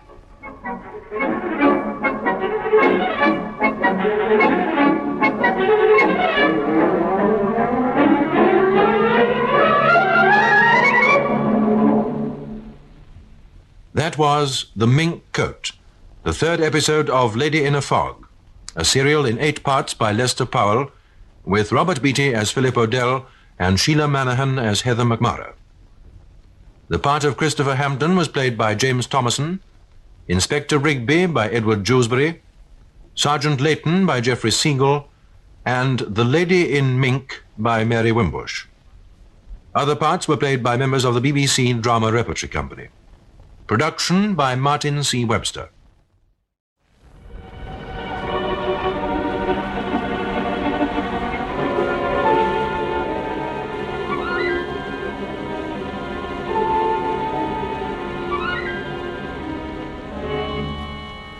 The BBC presents Robert Beatty as Philip Odell in Lady in a Fog, a serial in 8 parts by Lester Powell. Part 4, The Lady Isn't Willing.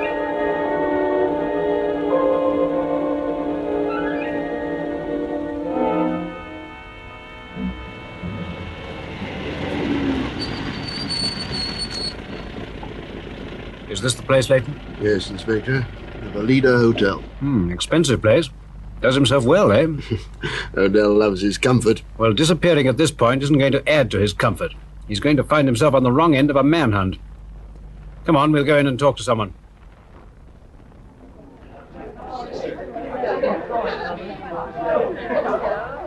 Are you the manager? The under-manager. Oh. Well, I suppose you'll do. Thank you so much. I'm Inspector Rigby of Scotland Yard. Oh. Yes, I thought you wouldn't like that. There's a man called Odell staying here, Philip Odell. That's right. He arrived on Friday. I want to ask a few questions. Could we go somewhere out of this hubbub? Of course. This way, please.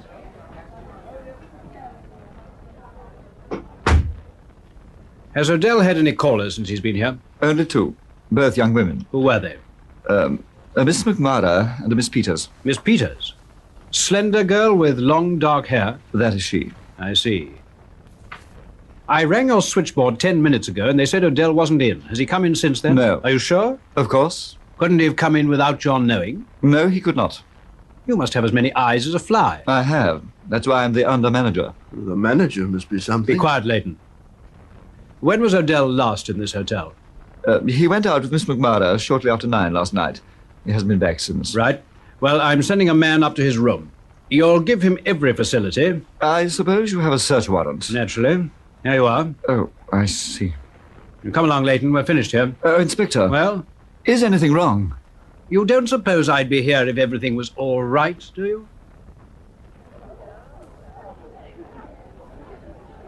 Now, Leighton, go and tell Bodley to search Odell's room. I want all papers and letters brought to me. Yes, Inspector. Post Stevenson in the lobby. He's to bring Odell straight to the yard if he comes back to the hotel.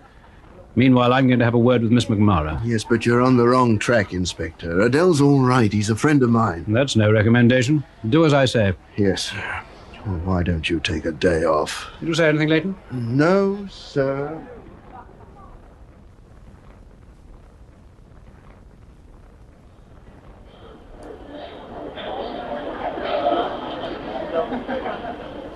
I say, where can I find Miss Heather McMara? She's in charge of the perfumery department, first on the right. Miss McMara?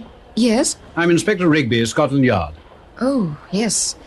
I've heard about you. I want to ask you a few questions. Oh. Come in here. We shan't be disturbed. Sit down, Miss McMara.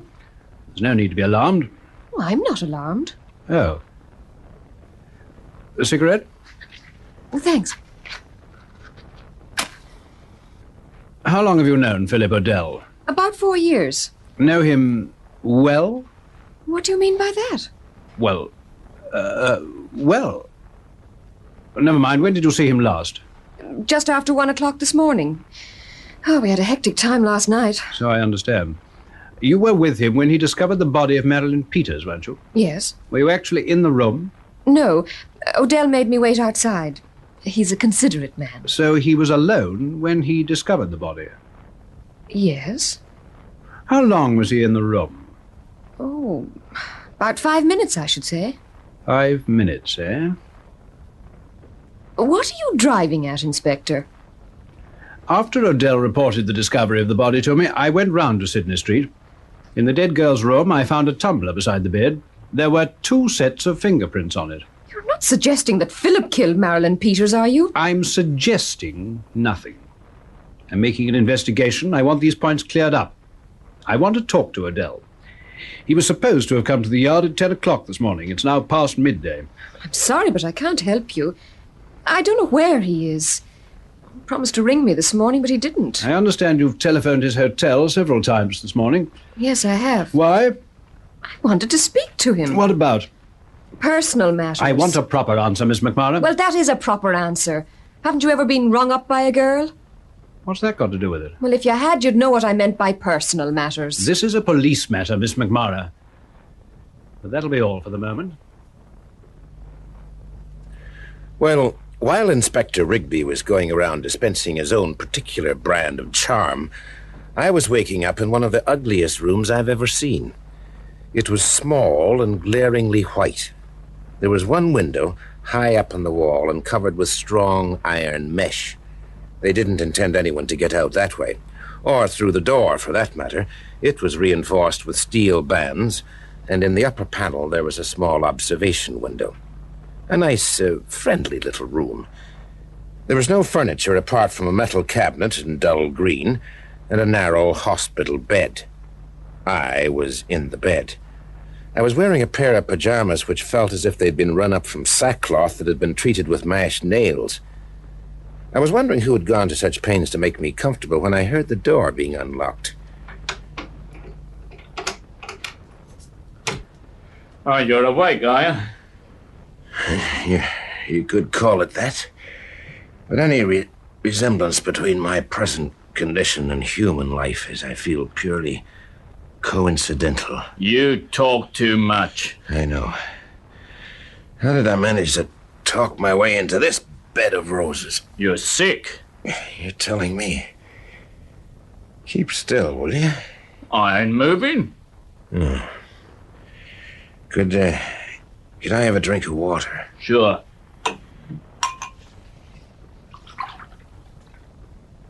Yeah. What's the matter? I can't sit up. I could have told you that, matey. Here, let me hold your head up for you. Okay. Okay. Now then, drink. Oh, he's come round then. Yeah, just watering him. All right, you can go. I want to talk to him. Guy. Well, how do you feel, Mr. Odell? It's the lady in MINK. Been around any more killings since I saw you last? I asked how you were feeling. Oh, I feel wonderful. Wonderful. My head feels like an orange that's been run over by a bus. And that's the morphia. You'll feel better in a minute. Morphia, huh? You've been very ill, Mr. Odell. Really? What happened? Well, we were talking on Hampstead Heath. Oh, yes, I remember. I was on my way to see Martin Sorrowby when you popped up out of the darkness. What happened next? Suddenly, without warning, you collapsed. Not very complimentary to your powers of conversation. Was I drunk? I don't know. It happened so suddenly. Without warning, you say? Yes, there was no apparent reason for it. I suppose your pugilist whacking me with a blackjack had nothing to do with it. My pugilist? Don't you remember? I think you must have been dreaming, Mr. Odell. I see. Your story is that we were having a chat about the international situation when I heeled over suddenly and passed out cold. Is that it? That's right. Then I got you into my car and brought you here. And where's here? A private nursing home. Private nursing home, huh? I think it looks more like Dartmoor. Who runs this nursing home? A friend of mine. Consequently, I get the best of everything. A room like a dungeon and a pair of pajamas which take my top skin off. And lots of lovely morphia. You certainly know how to look after your friends. I'm not sure you are one of my friends. Oh, no, don't tell me I've been deluding myself. What about the time you threw that heavy motor car at me? Didn't that mean you cared? Would you like a cigarette? Thanks. I think I've just enough strength left to draw it. Once or maybe twice. Well, why don't you sit down? There isn't a chair. Well, sit on the bed. I'm too weak to bite. All right. You know, you make a nice-looking sick room visitor. It's a pity you didn't bring some grapes. Oh, I've brought something better than grapes. A bottle of scotch? No, a checkbook. My favorite form of reading matter. I thought you looked like a man who loves money. I adore it, if it's built on portly lines. Is £1,000 portly enough? Could be. What do I have to do to get it? Keep your mouth shut. Oh, no. That's difficult. As an Irishman, I have a natural love of conversation. Well, if you could curb it the next time you see a policeman, the $1,000's yours. You know, I'm not feeling very bright. What is it I'm supposed not to discuss with a cop? What you know about me. But I don't know anything about you. I don't even know your name. You know I knew Ricky McMara. Oh, I know that, yes. I know he was scared silly of you. You also know I visited Marilyn Peters just before she died. Death seems to follow swift on your comings and goings, doesn't it? Now, let's get melodramatic, Mr. Odell. This is a business talk. Oh, I don't like that. Don't like what? Talking business to someone as lovely as you. Something vaguely indecent about that. A pretty speech. Well, I could do a whole lot better if I wasn't wearing these pajamas. Yes, I believe you could. What's your first name? Philip. Philip. What's your name? I'll write that on a check. Me, one-track mind. I seem fated to attract women with minds like that. May I ask a question? If you like. What happens if I don't take the 1,000? Well, you've been behaving in a very queer way. The doctor would be well within his right if he signed a certificate saying you should be kept under restraint. You mean saying I'm crazy? Something like that. That leaves me in a nasty spot, doesn't it? But if I do take the 1,000, what guarantee have you got that I don't go right out and sing to the coppers? 2 seats have been booked on the evening plane to Dublin. An attendant would escort you. The attendant wouldn't be you, would it? No, it wouldn't. In that case, no soap. The deal's off. You're not as intelligent as I thought, Mr. Odell. I know, I'm always an acute disappointment to my nearest and dearest. I thought I'd be able to appeal to your reason. Well, try my emotions. That might work. What do you mean? Well, just, try being kind to me. You know, just a little tenderness. Don't be funny. No, I'm not being that. I'm like the blonde who takes some mink. She doesn't like it to be said she's being bought. She prefers that to be understood. You should know that. You've got a mink. That wasn't a pretty speech, Mr. Odell. No, but it got under your skin. And that's a good sign. I don't understand. Well, sit a little closer for a start. That's better. Now, try giving me a kiss. No. Why not? A few women have done it and lived to tell the tale. What good would it do if I kissed you? I don't know. Let's try and see. Well, all right.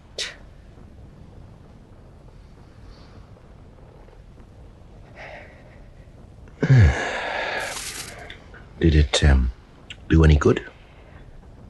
I thought you were the one we were trying to do good to. Well, I take some little time to warm up to it. Let's have another go.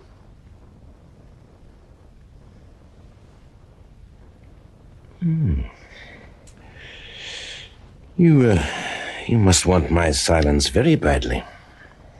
I do. What for? To avoid being arrested for murder. Did I say something funny? Oh, no. No, you kiss me and then accuse me of murder. I'm distressingly earthy, I'm afraid. But I might do a deal with you, you know. It's only that I want to know a few things first. I'd like to know what your connection with Ricky McMara was. Now, he was a pretty average piece of riffraff by all accounts. It doesn't go with a woman of your type. You're not suggesting that I had an affair with him, are you? Well, it might simplify things if you had. Bang, in the middle of the affair, you find out he's cozy with Marilyn Peters, as her landlady put it. You push him into the river, and later you close her account. Jealous woman, double killings, makes daylight. You're wrong. I don't go in for men like McMara. What are you grinning at? Well, if I know anything about women, I'd say you've just admitted to an affair with McMara. How? Well, someone once told me that love, passion, whatever you call it, turns to revulsion very easily. And you registered plenty of revulsion when I suggested that you and Ricky McMara... It isn't true. All right, it isn't true. What are you going to do now? I'm going to leave you to think over my proposition. You take the 1,000 and the plane to Ireland, and you go free. If you don't, you stay here. Your next injection's in an hour's time. You wouldn't be willing to spend that hour with me? No. Why not? Oh, you know all about love, passion, whatever you call it. Work it out. Well, after she'd gone, I lay and looked at the ceiling and thought about her. It was interesting, very interesting. Especially her reactions to my kissing her. I'd done that firstly because, well, it was nice to do it, and secondly because I wanted to know more about her. You see, I've got a theory that the best way to know anything about a beautiful woman is to make love to her. And I learned plenty about the lady in MINK during those 2 kisses. Plenty. I began to get drowsy again, and soon I was drifting down into sleep. But while I was doing so, 2 people were getting anxious about me, for entirely different reasons. Heather McMara was anxious because she was a nice person and felt responsible for getting me into this mess in the first place. And Inspector Rigby. He was anxious too. Not because he was a nice person, but because he wanted to get me even deeper into the mess. Well, Heather was the first to make a move. Come in. Good morning, Mr. Sowerby. It was nice of you to see me. Oh, come in and sit down, Miss McMara. It's quite a walk from that door, isn't it? That's what your friend Odell said when he came here. He came to see you last night, didn't he? No, he didn't. But he said he was going to. Well, he didn't. Has anything happened to him? He's disappeared. Oh, something must have happened to him. He wouldn't have gone off without a word. Well, I can't help you, I'm afraid. Oh? I was sure you would be able to help me. Why? Odell said you know more about my brother's death than you care to say. Odell talks nonsense. Oh, no, he doesn't. Are you being a detective now, Miss McMara? Odell's a friend of mine. I want to know what's happened to him, and I'm going to find out. Good morning. Just a moment. Well? Tell me, did you know anything about your brother's affairs? Very little. I only saw him about once a year. You don't know who his friends were? No. Except that they weren't very good ones. They got him into a lot of trouble. Why do you ask? Oh, no particular reason. I heard about his death. You knew him then? Oh, very slightly. I met him professionally. Oh. I didn't know he ever had anything to do with newspapers. He sold me some information. I see. Well, that's something. Perhaps I'm not such a bad detective after all. Goodbye, Mr. Sowerby.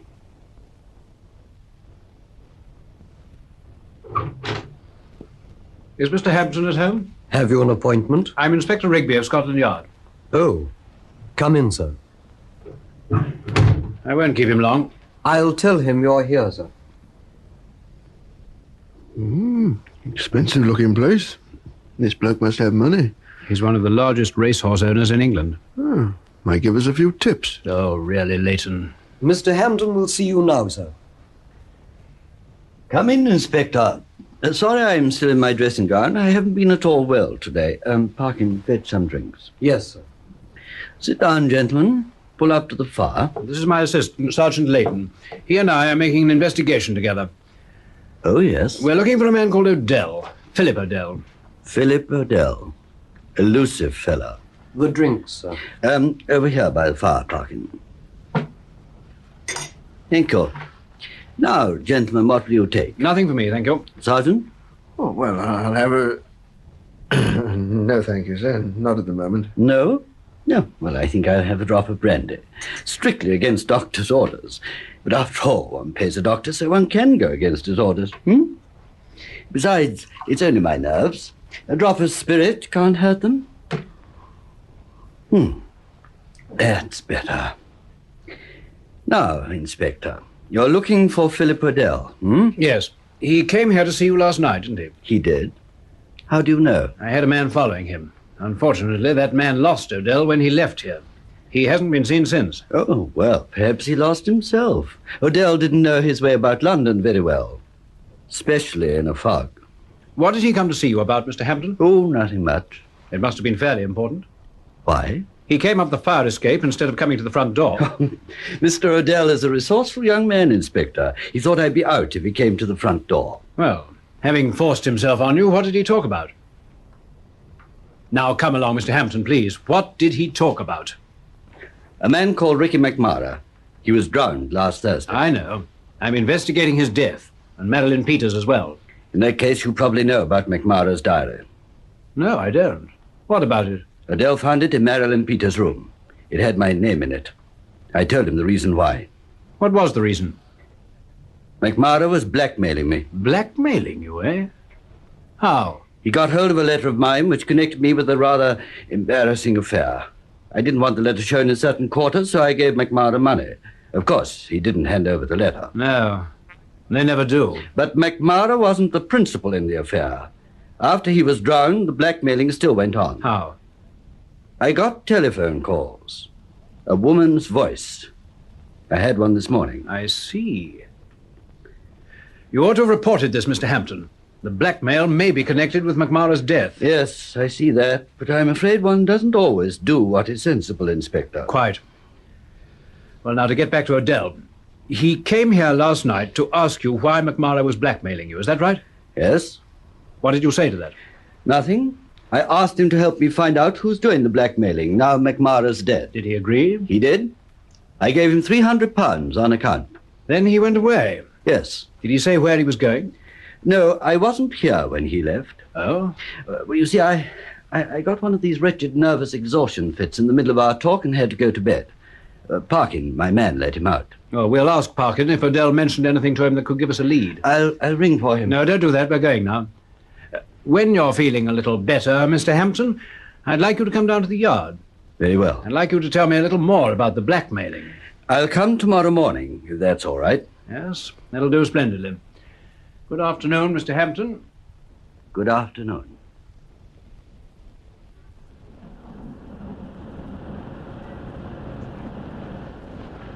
Well, Inspector, what do you make of that? A lot. It gives us an entirely new slant on Odell's part in all this. Does it? McMara had a letter which he knew Hampton would pay for. Heather McMara is Ricky's sister. Odell is her boyfriend. You get the connection?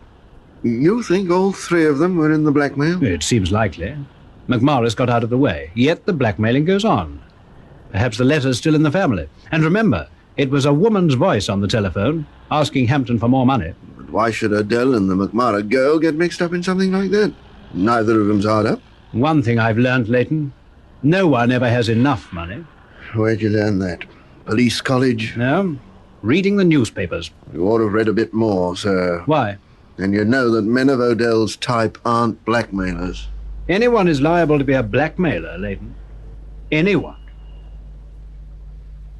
Well, while Inspector Rigby was painfully building his way up to the conclusion that I was a blackmailer, I was still lying in that narrow bed.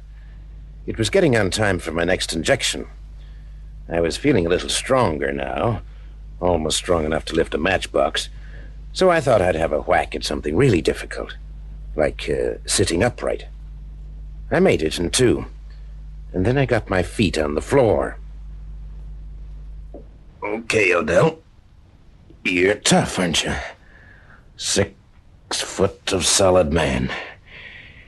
You take a smack on the bean with a blackjack, you take a packet of dope being shot into you and still keep your eyes open. Okay. Now let's see you do something really tough. Stand on your feet. Fool. I said your feet, not your knees. Come on. Let's have another whack. Fine. Now, do you think you can walk? You can? Okay. Let's go and look inside that cabinet. Why, Odell, you are wonderful. Now, what have we here? Your clothes. That's a break. And my torch. Make a handy weapon. Uh-oh. Here comes the injection. Back in the bed, quick. You awake? Sure. Feel okay? Better than you'd believe. We'll soon fix that. Time for your injection. Who gives it? I do. You a qualified doctor? Oh, sure. College man, me. I could tell that from the way you talked. You know, don't let's be funny. Give us your arm. You know, the police aren't going to like this when they hear about me being detained here and shot full of dope. No? No. Hey, what makes you think they're going to hear about it? This. And here's another for the pinpricks. Goodbye, Jay.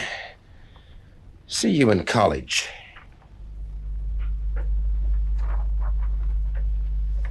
Well, I struggled into my clothes and was out of that cell. But I still had to get out of the house. Loafing Jay with my torch and dressing had used up my slender reserves of strength. I leaned against the wall in the corridor, and my brain was going around like a crazy moth. My knees felt like the inside of a watermelon. Oh, I was in great shape to fight my way out. But I was free. Free to walk among men. My head high and coins jingling in my pocket. Yeah, free. Attention. Wanted Philip Odell. Height 6 feet, hair brown, eyes grey. Wearing a blue serge suit, white shirt, mulberry tie. Last seen on the night of the 27th in the vicinity of Hampstead Heath. Believed unarmed, but capable of violence.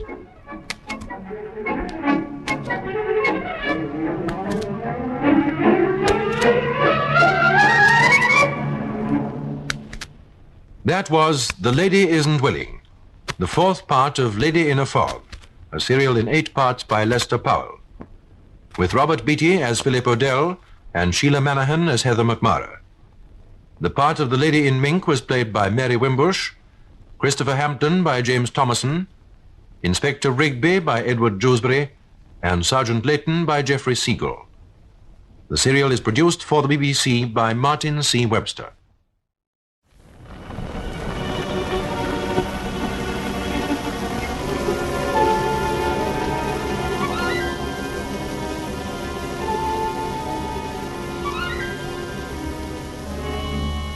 The BBC presents Robert Beatty as Philip Odell in Lady in a Fog, a serial in 8 parts by Lester Powell.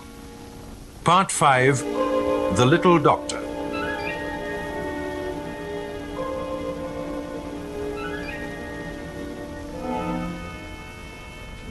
I stood there leaning against the wall, trying to work up enough strength to walk away down the corridor.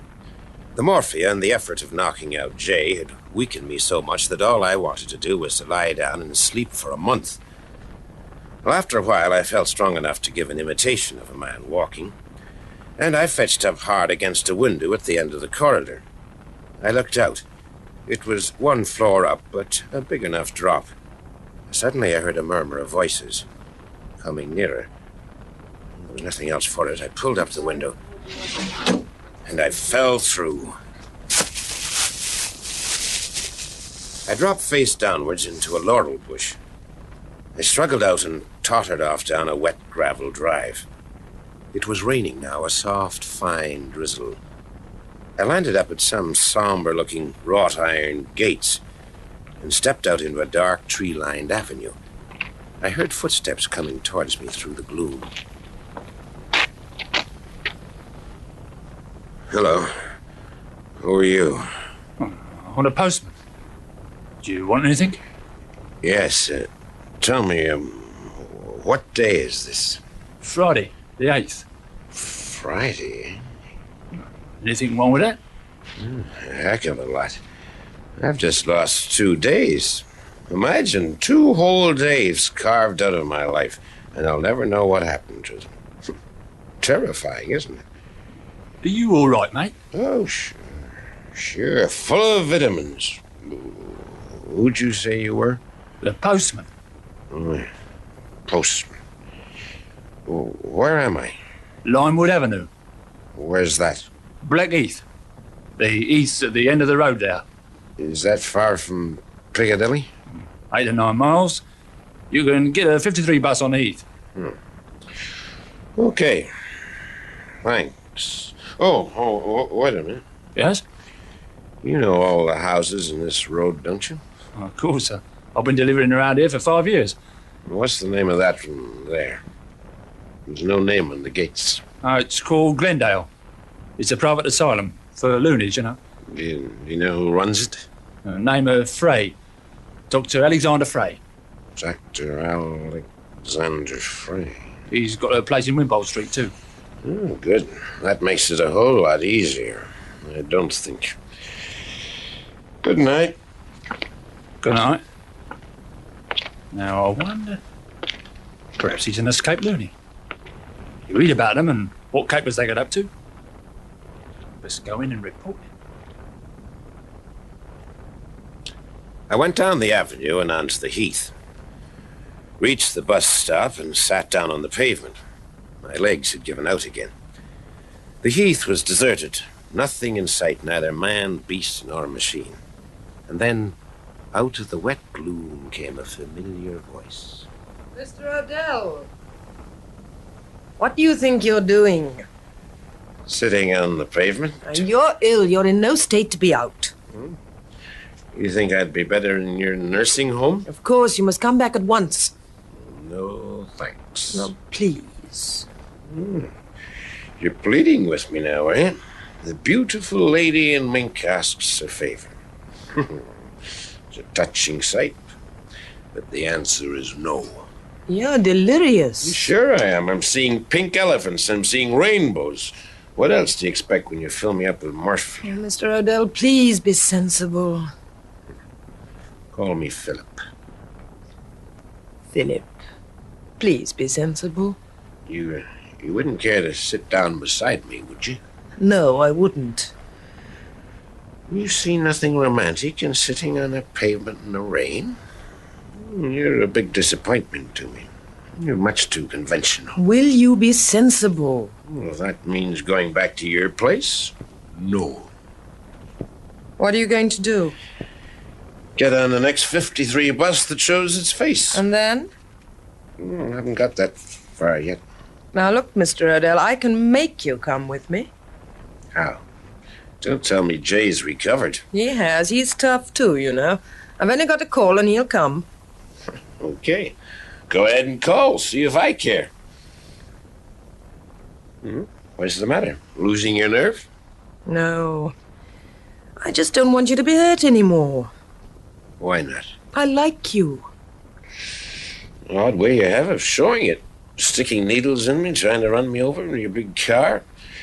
I'd hate to think what you'd do if you got really crazy about me. You're a nice person, much too nice to be mixed up in all this. Why don't you take my offer? Take the £1,000 and go to Ireland. No. Why not? I was hired by someone to work on this case. Oh? Who? A guy called Christopher Hampton. Know him? Yes, I know him. I don't want to let him down. Christopher Hampton's let a lot of people down in his time. Wouldn't hurt him if someone did it to him for a change. Just the same, I'm not going to do it. He's in pretty bad shape. His nerves are all shot to pieces. He trusts me, which is good. And he's prepared to pay, which is better. I'm prepared to pay, too. But he came first.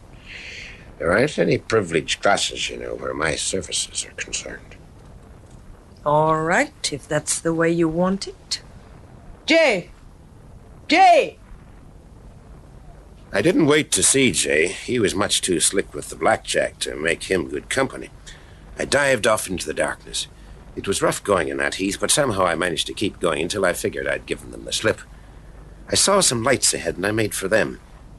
I'd gone a few yards, and then the ground seemed to give way, and I sank down into a lot of bottomless darkness.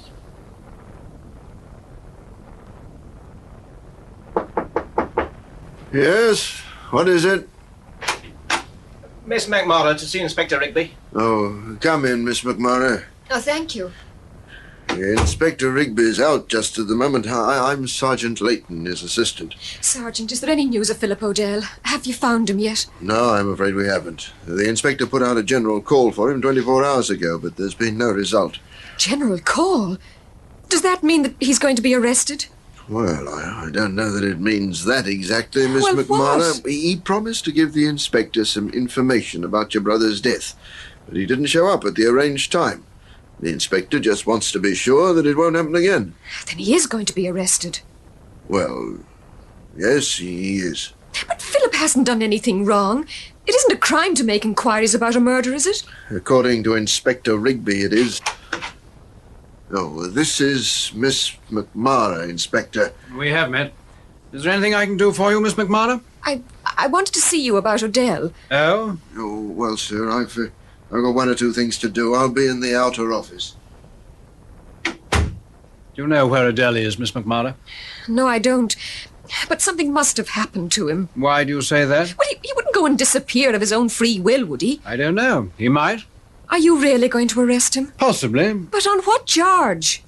I want him to explain a £300 cheque he got from Christopher Hampton. £300 cheque? Yes. Your brother was accustomed to receive money from Christopher Hampton. £300 at a time. Well? According to Mr. Hampton, the blackmail didn't finish when your brother was killed. Oh, but that's ridiculous. Odell isn't a blackmailer. We shall know that when we find him. Well, what steps are you taking to find him? Look, I'm entrusted with the investigation of this case, and I'm not answerable to a member of the public while I'm handling it. Now, if you'll excuse me... I'm sorry. I didn't mean to interfere. But I'm so worried about Odell. I dare say, but your emotional state is no affair of mine. You're not very friendly, are you? Miss McMara, exactly what is it you're trying to do? I want you to help me. How? Well, I need advice. There isn't anyone I can turn to. If I give you some advice, will you take it? Oh, of course. Then go home and stay there. Well, Leighton, what is it? There's a sergeant from our division downstairs. What does he want? He's got Odell. Splendid. Where did they find him? On Blackheath. He was found lying in a hollow. Can he walk? Yes, but he's in a pretty bad way. Send him up. Yes, but... But what? Well, go easy with him, Inspector. He's had a bad time by the look of it. Send him up. Yes, sir. Inspector, leave him alone for the present, please. I know he hasn't done anything wrong. He can explain that cheque. I'm sure he can. He'll have every chance to do it. Yes, but he's ill, Inspector. You heard what the sergeant said. Oh, let me take him away and look after him. When he's better, I'll bring him here, and then you can... Ah, Mr. Odell, at last. Philip! Late for our appointment, I'm afraid. Yes, 2 days late. Philip! Oh, he's fainted. Oh, Philip. Oh, dear, doesn't he look dreadful? Blood all over his face. Loosen his collar. I'll fetch a doctor. Philip. Darling. Philip. This is Heather. Oh, Angel. Nice to see you again. Oh. You keep bad company, don't you? What do you mean? Rigby. I see. Here he is, Doctor. Now, miss, if you'll stand aside, please. Thank you. Let's get his jacket off. Yes, I see. Who is this man? His name's Philip Odell. What's the matter with him, Doctor? He's full of narcotics. Just look at his right forearm. Looks as if someone's been using it as a pincushion. Did you say he walked into this office, Inspector? Yes, he came in and pitched flat on his face. I don't know how he could have stood up, let alone walked. He's very tough. He must be. Will he be ready for questioning soon? Good heavens, no. Can't you see the state he's in, man? But I've got to get on with this case. I've been held up for 2 days trying to find him. I must have his statement. Well, he's not fit to make a statement and won't be for at least 12 hours. He ought to be got to bed immediately. Is there anyone to look after him? Yes, Doctor. He can come to my flat. It's just off Sloane Street. Have you any objection to that, Inspector? Well, I don't know. You'll get a much better statement from him if he's looked after sympathetically. Well, all right. Give your address and telephone number to Sergeant Leighton, Miss McMara. Oh, thank you, Inspector.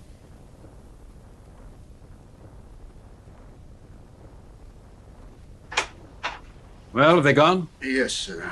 I want to thank you, Inspector. What for? Letting Odell go with that girl. It was really nice of you.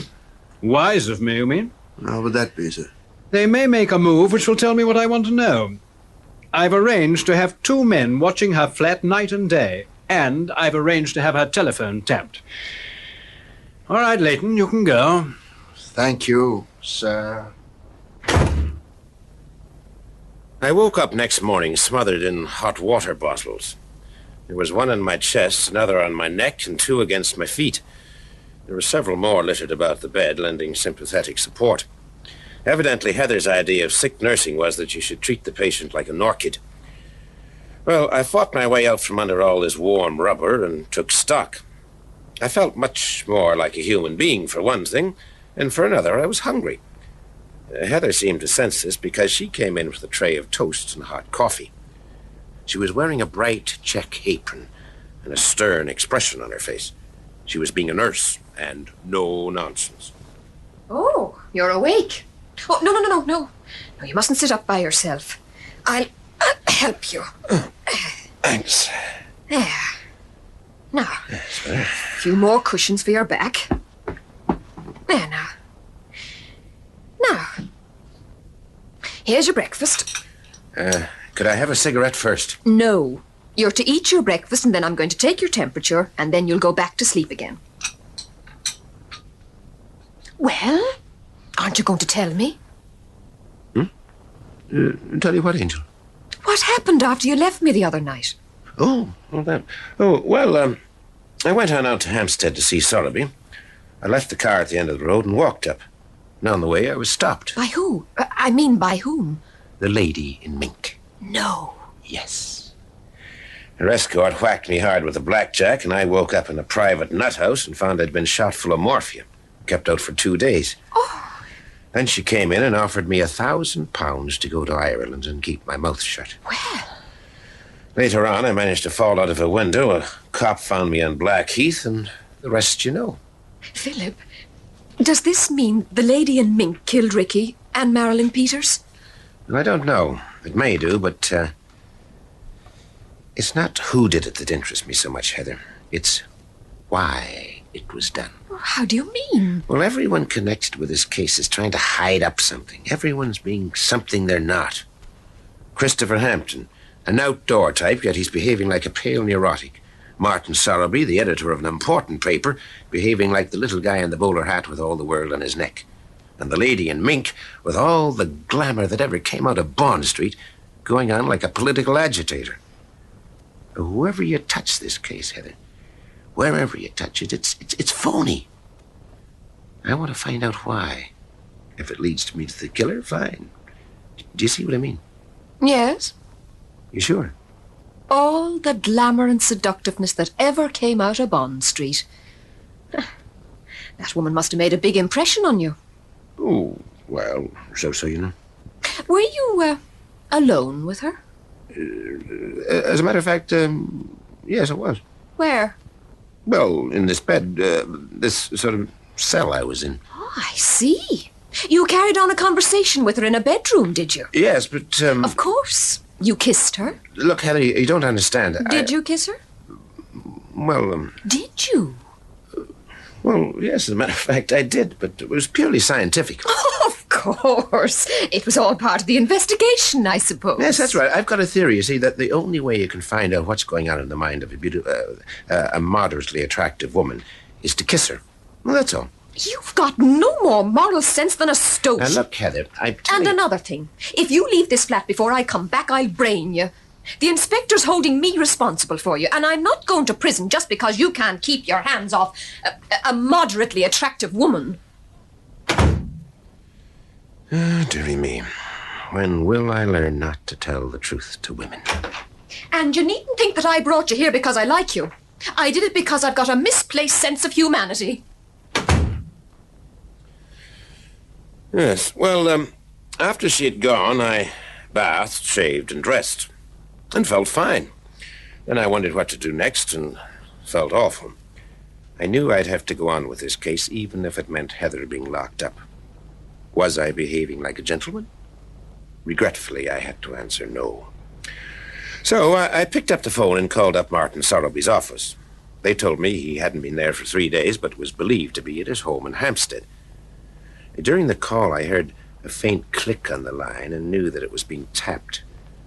I've tapped too many lines myself not to miss that. Then I went over to the window and looked out.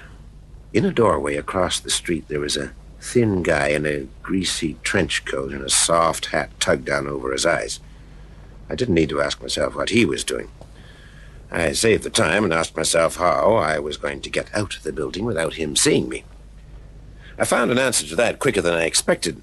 A big furniture van was parked outside the main door, and luckily the removal was taking place from a flat on the same floor as Heather's. I went along and found the man in charge of the proceedings. Yes, I'm the foreman on this job. Care for a cigarette? Thanks, don't mind if I do. Yes, being a foreman's not an easy job. Here you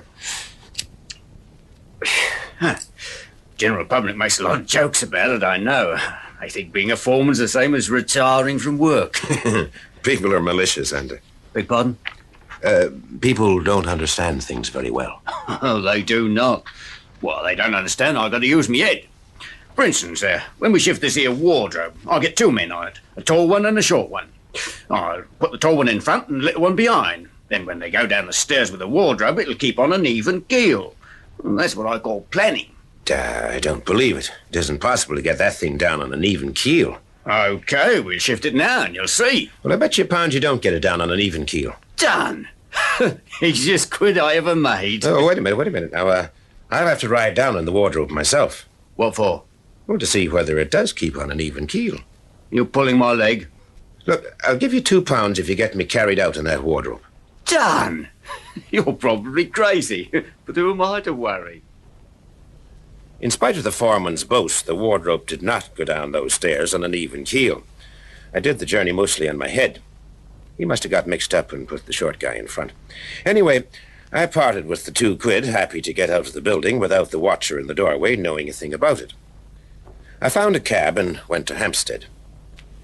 Thackeray Lodge was one of those rambling Victorian houses, half buried behind shrubbery and trees. I rang the bell for a long time, but got no answer. So I went round the back and climbed over a wall and into the garden. A pair of French windows gave onto a stone terrace, and I made for them. Martin Sorrelby was sitting alone beside the fireplace. An empty whiskey bottle stood on the mantelpiece, another lay in the grate, 2 more lay on the carpet, and, well, it looked like the end of a drunkard's convention. So did Sorrelby. There was a couple of days' growth on his pasty face. I pushed open the French window, and he screamed. No! No! Who's there? No, keep away! No! All right, Mr. Sorrelby, all right. No one's going to hurt you. No, get back! Get back! I'll shoot you if you come a step nearer. Now, put that gun away, Mr. Sorrelby. It doesn't go with your face. Now, get back. I swear I'll shoot. You know who I am, don't you? Yes, I know who you are. Now, get back. Now, look, Mr. Sorrelby. I misjudged you. I didn't think you had the guts. Now, give me that gun. Now, go away. Go away. I'll kill you. Give me the gun. No. That's better. Magazine full. You must have been scared. I'm sorry I had to hit you, Mr. Sorrelby. Now, sit down here. Is there any more whiskey, or have you killed it all? What do you want? I want to talk to you. You're not going to kill me? Look, Mr. Sorrelby, I'm on the side of the cops. I know Inspector Rigby doesn't think so, but I am. I'm not killing anyone. Not today. Now get a grip on yourself. I've got nothing to say to you. I told you that in my office. You gave me a lot of double talk. I want the truth now. Leave me alone. Please, leave me alone. You know, you're in bad shape. You're a sick man. There's a little whiskey left in this bottle. Yeah, drink it. Now, look, Mr. Sorrelby, I didn't mean to scare you. I don't want to interfere in things that don't concern me. But this is murder. 2 people have been killed. And there may be others on the list. Yes, there are. I'm on it myself. How do you know that? Oh, it's been coming for some time. I know they're going to kill me. Who's they? Oh, can you help me? Can you? Oh, you seem to be a resourceful man. Someone I could trust. You can trust me, all right, if you tell me the truth. What do you want to know? First, why McMara was blackmailing you. What? How did you know about that? Just let me ask the questions. It'll be simpler. Well, it can't matter if I tell you. Years ago, before I came to London, I was mixed up in the death of a young man. Called George Maybrick? Well, how did you... Go on. Did you kill Maybrick? I don't know. What do you mean you don't know? I was drunk at the time. Maybrick and I were friends. He worked for Christopher Hamden, the racehorse owner, and I was on the local paper. I was in love with a girl in the town. Kitty Stapleton? Yes. Go on. I adored her. I worshipped the ground she walked on. One day I introduced her to Maybrick. Well, perhaps you can guess what happened. I can. One of the oldest stories in the world. Never trust your best friend unless he's under lock and key. What happened? I started drinking. One night I went to Maybrick's cottage on the Hamden estate. They were together. I was mad drunk. There was a fight. He banged his head against the fender. I didn't wait to see any more. Next day I heard he was dead. I ran away and I never went back. Afterwards I heard there'd been an inquest and a verdict of suicide. What happened to Kitty? I don't know. She ran out to get help when we started to fight. I heard she disappeared after that night. And Hampton? Where did he fit in? I don't know. You knew him, didn't you? Yes. He told me a story about some racing swindle that took place at the time of Maybrick's death. Know anything about it? Yes. He had one of his horses pulled. He was in debt, and so was I. I went in with him because I knew a lot of people in the town, and he reckoned I'd be useful if anything leaked out. According to Hampton, Maybrick hanged himself. I know. I was astonished when I heard that. But when I last saw him, Maybrick was lying on the floor with his head cut open. Why didn't you go to the police? I was afraid. How did Ricky McMara get hold of this story after 15 years? I don't know. He came to me and said he'd got concrete evidence in the form of a letter which proved I'd killed Maybrick. We knew everything about it, details that I thought no other living soul knew. I was afraid and I paid him. But when McMara died, the blackmail went on. That right? Yes. The day after his death, I had a telephone call. Man or woman? Woman. Recognize the voice? No. She said the blackmail was going on. Only now it couldn't be settled by money. What then? She said I was to write an article on the Middle East situation. And if I do, it can't fail to get me chucked out of Fleet Street. She gave me 3 days to do it in. The 3 days are up. Why have you shut yourself up here? Oh, my nerves gave way. You know, I've been having treatment. Is that the front door? Yes. Okay, I'll go. No, don't. No, I'm afraid. That's all right. I won't let anyone hurt you, Mr. Sowerby.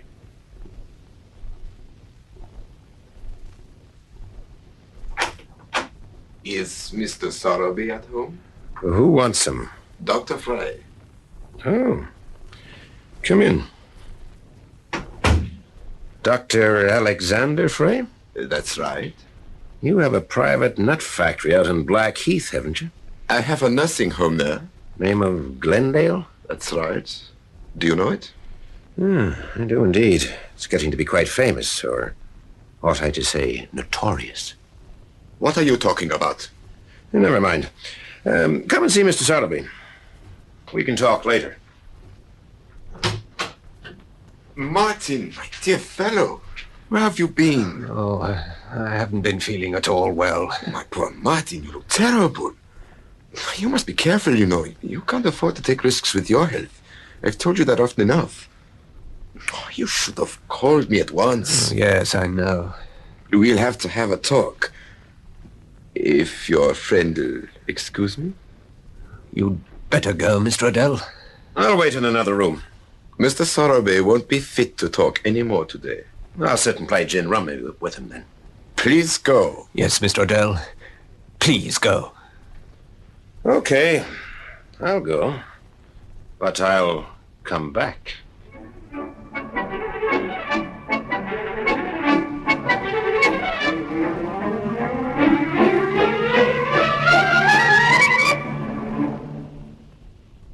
The Little Doctor was the 5th part of Lady in a Fog, a serial in 8 parts by Lester Powell, with Robert Beatty as Philip Odell and Sheila Manahan as Heather McMara. The part of the Lady in Mink was played by Mary Wimbush, Martin Sowerby by John Bennett, Inspector Rigby by Edward Dewsbury, and Dr. Alexander Frey by Trevor Martin. Production for the BBC by Martin C. Webster.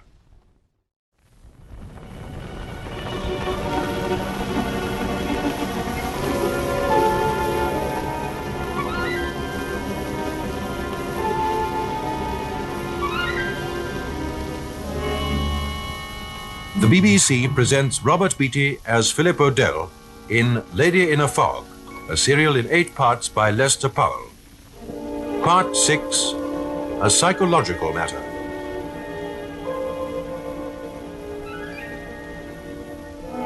I left Dr. Frey and Selby together, reluctantly. Here was more mystery. Dr. Frey. Selby was very, very scared of him. I played with the idea of doing a little eavesdropping, but it wasn't practical, so I left the house and caught a cab to Wimpole Street. On the way, I thought over everything that had happened during the past 3 days. At last, there seemed to be a definite pattern to it all. The whole thing appeared to hinge on the blackmailing of Hampton and Selby. What I had to find out was the truth about this blackmail, and as I saw it, the most likely place to find it was in Dr. Frey's consulting rooms. Frey was a psychiatrist, and Selby, being a patient of his, probably had told him all about Maybrick's death. No doubt Frey would have notes about it, and I was going to have a look at those notes. That was the idea in my mind, anyway, when I ran up the steps of the house in Wimpole Street and thumbed the bell marked Dr. Alexander Frey. A girl opened the door, a blonde with ice-blue eyes and the kind of shape that tired businessmen dream about. I asked her if I could come in and turned on my best smile, but the smile died the death of a dog. All she did was to shift the ice from her eyes and move it down to her voice. Have you an appointment? Well, yes, in a way. Please come in. What did you say the name was? I didn't. It's Odell, Philip Odell. Oh. I saw Dr. Frey out in Hampstead, and we arranged to have a talk here. I see. Well, if you'll go into the waiting room, please. Are you, busy? I have work to do, yes. You haven't got time to talk to me, I suppose. I'm afraid not. Oh, it's a pity. You see, I'm sort of scared. When I go to see a doctor, I usually have someone along to hold my hand. Holding hands is not part of my duty. I'm glad to say. Wait in here, please. Well, you couldn't say I'd made a good start with that girl. My charm was as potent as a bottle of nightclub scotch, where she was concerned. I sat down and thumbed through a couple of magazines, and then went out into the hall to renew the attack. The blonde was in a small office next to the waiting room, and she was giving the typewriter a terrible pasting. I leaned against the jamb of the door and tried to look as if I didn't care whether she talked to me or not. At first, she pretended not to see me, and then her neck began to turn red, and she stopped typing, glared at me, and finally said, Are you looking for someone? Yes, you. What do you want, please? I want to talk to you. I'm sorry, I've work to do. If you'll stay in the waiting room... I don't like that waiting room. It makes me think about death, and I don't want to think about death. I want to think about life and fun. I want to think about you. You can think about me in the waiting room. No, it's not that kind of thinking. Excuse me, I've work to do. How long have you been working for Dr. Frey? Oh, you think I can't shout that thing down, do you? Okay, how long have you been working for Dr. Frey? I beg your pardon? That's better. Now, how come a pretty girl like you is handmaiden to an undersized nerve doctor?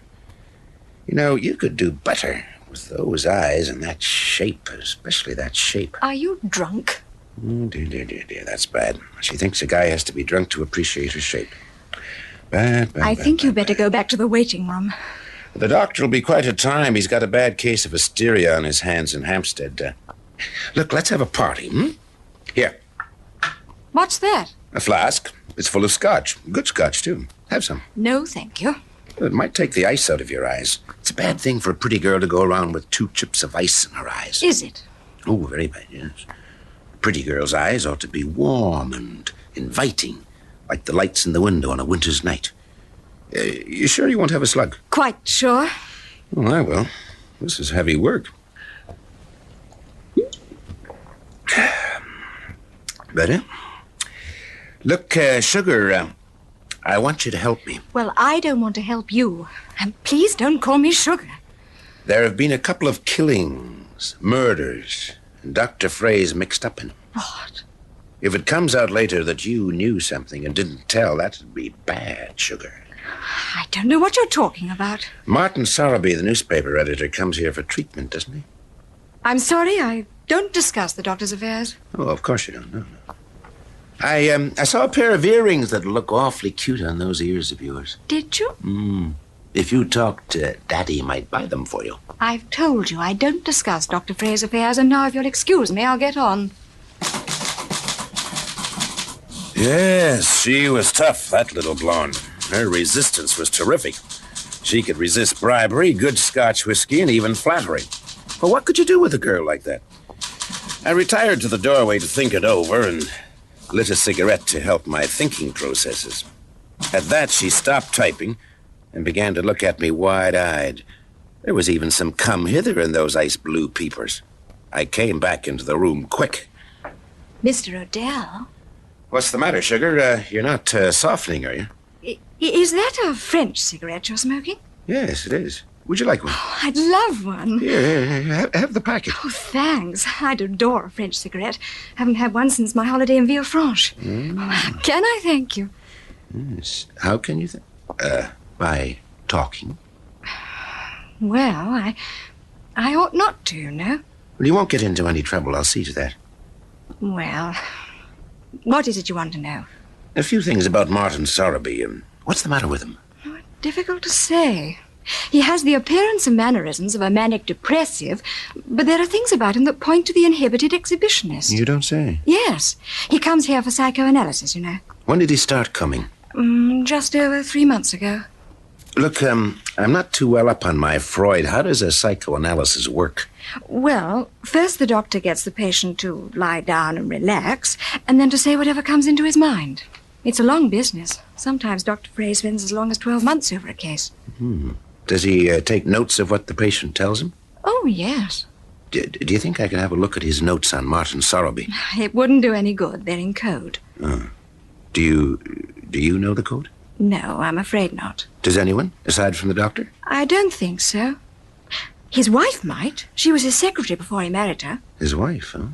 Is she about? No, they don't live here, you know. They have a house round the corner, number 58.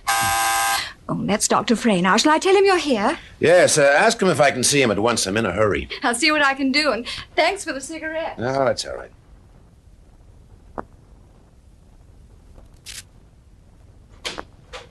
The doctor will see you now, Mr. Odell. Come in, Mr. Odell. Sorry you had to wait. No, that's all right. I didn't waste any time. How's Sorrowby? Oh, he's better. I gave him a sedative and got into bed. Now, what can I do for you? I'm investigating 2 killings, murders. They're both connected with the blackmailing of Martin Sorrowby. Oh, yes? You probably know he was being blackmailed. Yes, I do know. Someone found out the truth of what happened to George Maybrick 15 years ago. And what I want to know is, how did that someone find out? How should I know? Well, for 15 years, Sorrowby kept his mouth shut and nothing happened. Then 3 months ago, he came to you for psychoanalysis. He told you the truth about Maybrick's death, and right after that, the blackmail started. Are you accusing me of blackmail, Mr. Odell? I think it's quite probable that the blackmailer got his information from you. I don't see how else he could have got it. What Sorrowby told me during the course of the analysis is secret, Mr. Odell. I haven't told it to another living soul. You kept notes of his case, didn't you? Yes, but only I could read them. And what about your wife? Does she know the code you use? My wife? Well, she used to be your secretary. My wife has no reason to blackmail Sorrowby. She doesn't even know him. Yes? What is it? Mr. Hamden's here, Doctor. Oh, yes. Yes, I'll see him. Mr. Odell is just going. Hampton's a patient of yours, too, is he? Yes. And he's being blackmailed as well. Good morning, Doctor. Oh. Hello, Mr. Hampton. Nerves troubling you again? You have a habit of turning up in unexpected places, Odell. Yes, don't I? I must say you confuse me. I'm never quite sure what you're supposed to be doing. I'm working for you. Are you? You gave me a check for £300, remember? And I want to start spending it. It's burning a hole in my pocket. Now, let's see. What was it you were going to do for me? Find out who's blackmailing you. Have you found out? Yes. Yes, I think I have. Mr. Odell's such a clever fellow, Doctor. His methods are unusual. He runs up fire escapes. He insults people with delightful insouciance. What does he do for a living? He's a private detective. How exciting. Oh, it has its boring moments, but you meet a lot of interesting people. Still, I expect you do that in your racket, too. Racket? You see what I mean about his insulting people? It's amazing what a person will blurt out if you insult him in the right place. Well, all right, I'll leave you to your consultation. Aren't you going to tell me who's been blackmailing me? Ooh, not in front of Dr. Frey. Then come and see me as soon as you can. Yes, I will. Well, goodbye, Dr. Frey. Goodbye.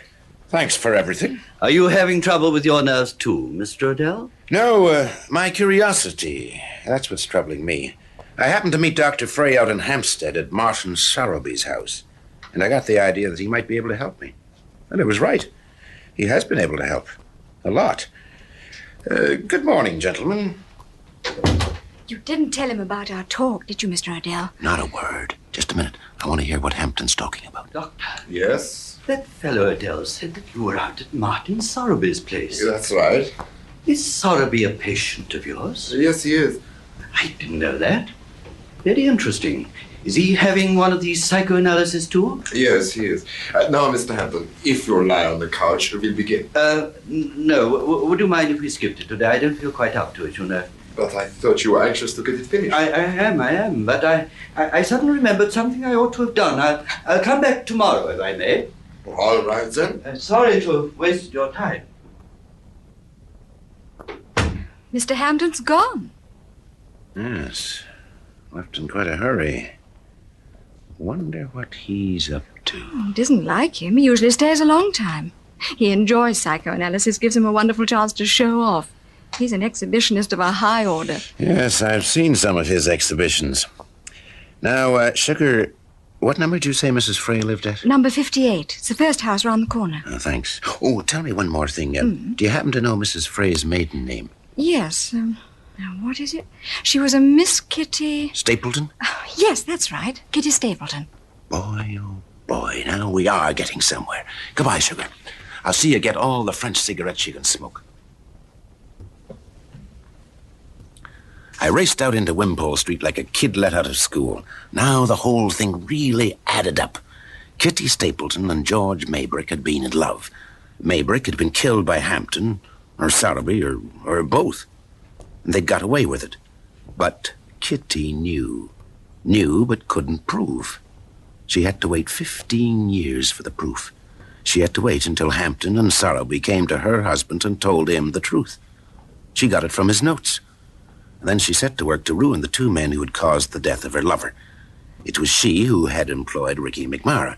Yes, it was all clear now. There was only one thing left to find out. Who had killed Ricky and Marilyn Peters, and why? And I figured I'd probably find that out from Kitty. So I went round to number 58. But while all this was happening, Inspector Rigby hadn't been idle. He was on the snoop as usual, and doing it in Heather's flat. When she came back from the shop at lunchtime to see if I was still there, she found the inspector going through her desk, watched by Sergeant Layton. I'm back, Philip. Come in, Miss McMahon. Oh, it's you. Yes, it's me. Enjoying yourself? Tolerably, thank you. Obviously, you're the sort of man who enjoys reading other people's letters. I've been searching your desk in an official capacity. I have a search warrant. Oh. Did you happen to read the letters from a boy called Cedric? No. That's a pity. You ought to have done. He had a lot of warm blood in him. It wouldn't hurt you to know how the other half of the world lives, Inspector. What are you giggling at, Layton? Nothing, sir. Are you going to stay long, Inspector? That depends. Well, I wish you'd make up your mind. If you're going to stay more than a few minutes, I'll make arrangements to move out. We're looking for Mr. Odell, Miss McMara. Do you know where he is? Oh, didn't the inspector find him in my desk? Don't try to be funny. Where is Odell? Well, where is he? Would you like a drink? No, thank you. What about you, Sergeant? Well, I've got some Scotch whiskey. Go on, have a drop. Even if the inspector does keep you in after school, it'll be worth it. Yes, Miss McMurray, I will. I'm retiring next week anyway. The police force isn't what it was. Come back, Miss McMurray. I'm fetching the sergeant his drink. Your search warrant doesn't say that I'm not to behave like a hostess, does it? Confounded girl. Thinks because she's got a few curls and a nice figure, she can defy anything in trousers. Well, she's got something there, Inspector. Even you've got to admit that. You can keep your observations to yourself, Leighton. I'll deal with you when we get back to the yard. Oh, phooey. What did you say? I said phooey. What does that mean? It means I think you're a fool, sir. Now, look here, Leighton. I've been wanting to tell you this ever since I first set eyes on you. And now I'm going to do it, even if it costs me my pension. You've been to police college. You passed all your examinations. You know all the right answers to all the right questions. But you're still a bad detective. Oh, am I? Yes, you are. And you know why? Because you haven't got a trace of humanity in you. And Gil was right. You ought to go out and find out how ordinary, warm-blooded people live. And maybe you get on a bit better, and you'd be a better detective.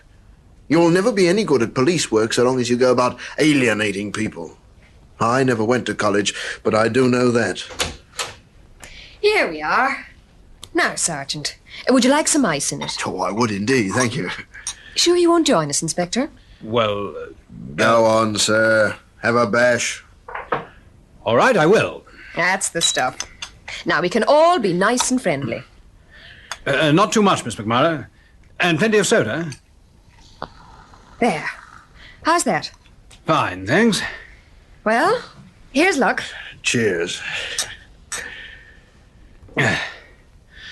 Now, Miss McMurray, where is Odell?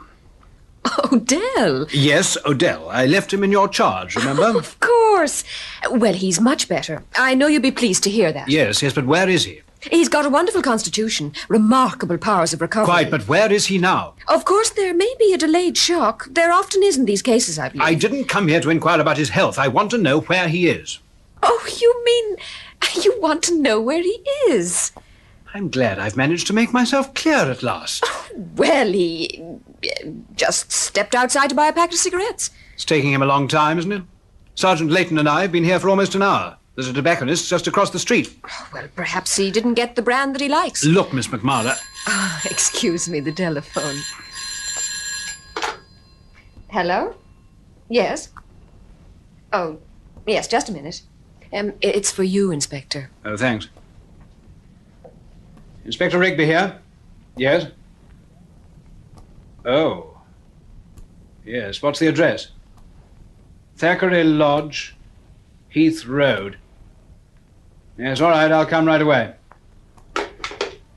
I'll have to go now, Miss McMurray, but I'll be back later. When Odell comes in with those cigarettes, keep him here. Oh, of course. Tell him it'll be the worse for him if he isn't here when I come back. All right, Leighton. What's the matter? New development? Yes, an important one. They've just found the body of Martin Sorreby.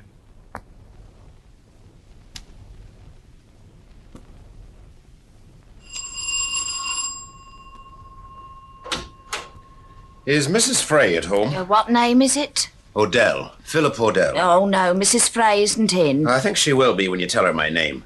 Just go on and try it. Oh, yes, but she told me that I wasn't. shoo. Mrs. Frey, there's a Mr. Odell. Yes, Odell to see you. Is that all right? Right, you are. Mrs. Frey will see you. You bet she will. She's in the garden. Where's that? Out the back? No, on the roof. You'll have to go up in the lift. You were very quick getting up there and back. No, I didn't. I spoke on the house telephone. The lift's self-operating. Press the button marked 4. The marvels of modern science. Okay, you can close the doors.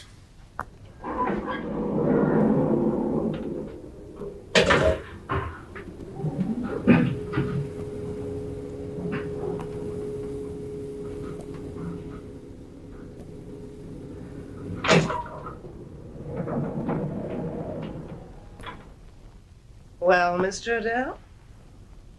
So, I was right. Kitty Stapleton, Mrs. Frey, the elusive lady in mink. Well. I've been expecting you to come.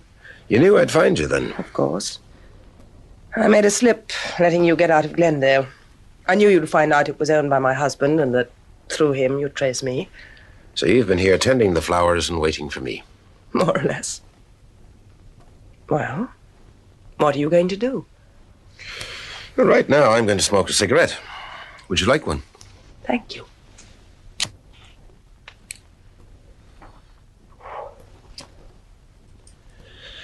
Well, I've got the whole story now, or at least most of it. How clever you are. Not really. In fact, I haven't been the least bit bright. It took me quite a while to catch on. It's a pretty sordid story, isn't it? For 15 years, you've been walking about with hatred in your heart, and already 2 people have died because of it.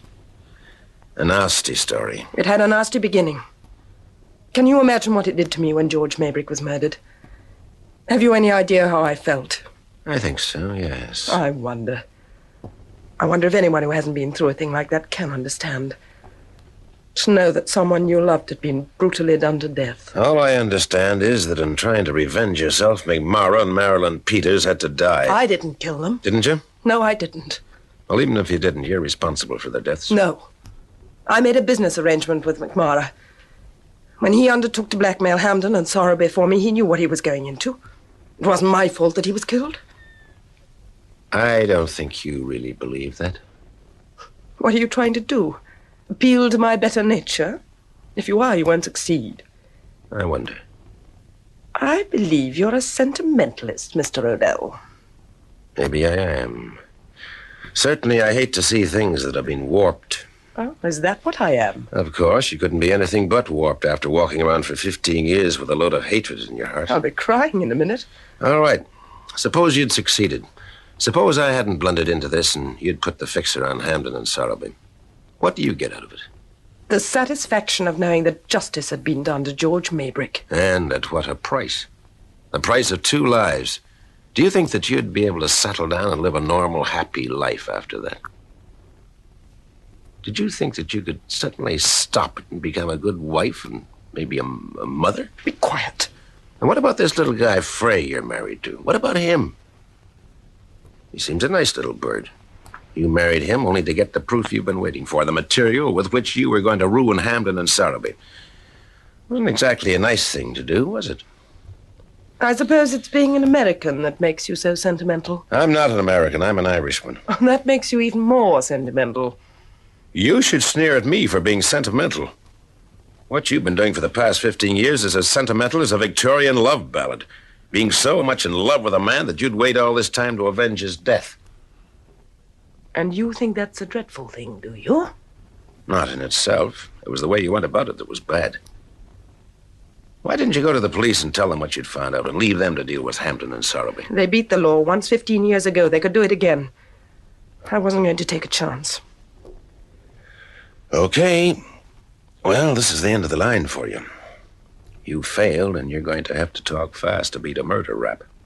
A murder rap? Sure. My only interest in this is to find out who killed Ricky McMara. But I didn't kill him. I told you so. Well, you tell it to the police. They may be less skeptical than I am. Will you, come to the yard with me, or do you want to be arrested here? No. No, I'll come with you. I'll just go and get my coat. She went through a window that gave onto the roof garden. She looked forlorn and beaten. I felt a little sorry for her. She was a lovely woman. She wasn't made to be mixed up in a sordid mess like this. It was all wrong. It was like setting a beautiful jewel in brass. I stood in that roof among the flowers waiting for her to come back, and I felt really sad. I wished that I'd gone to Ireland in the first place and never got myself mixed up in it. Well, after about 5 minutes, it began to be clear that she wasn't coming back. I went over to the window through which she had disappeared. It led into her bedroom. The bedroom was empty. There was another window. It was open, and it gave onto the roof of the house next door. Across the roof, I could see an open doorway, the way she had obviously gone down into the house. Well, I followed, but it was no use. She had had 5 minutes' start and made the most of it. It was a stupid thing to have lost her. I ought to have gone to Dr. Frey and had my head examined, but I'd been quite taken in by her air of resignation and defeat. I didn't think she'd make a break for it. Not that she'd get far, that was some consolation. Now I had her name and a lot of essential dope on her. It wouldn't be long before Inspector Rigby'd be putting the bite on her. Inspector Rigby. By this time, he was out in Hampstead at Thackeray Lodge, and he was going to work in his usual way. Hello, Doctor. Hello, Inspector. Determined the cause of death? Yes. Strangulation. Not a pretty sight, is it? A man never looks at his best after he's been strangled. Is this how he was found? Yes. Slumped back in the chair. Didn't put up much of a struggle by the look of it? No. Same as the Peters girl. It has the same handwriting. The chap who did it's a beautiful strangler. When we catch him, you must have a long talk with him. Do you think you're going to catch him? Of course. Better get a move on. What do you think I've been doing? Watching the river flow past? A girl who works in a beauty shop's one thing, but a man in Sotheby's position, something quite different. He probably has friends in high places. People who could put pressure on the commissioner. Could I have your medical opinion as soon as possible, please? Well, I suppose you know what you're doing. I do, thank you, Doctor. Goodbye. Goodbye. Leighton. Yes, Inspector? Checked up? Oh, there's not much. Details the discovery of body, statement of neighbours, and nothing there. Oh, Sotheby was alone in the house. He sent his servants away 3 days ago. Let's have a look over the room. Yeah. Yeah. 1, 2, 3, 5 empty whiskey bottles. Ashtrays overflowing. Evidently had a party. Hello, what's this? A check. Pay Philip Odell £300, Martin Sotheby. Today's date. Odell? Your friend. Again. Now, look, Inspector, is it likely that he did this? What do you think? Well, it's absurd.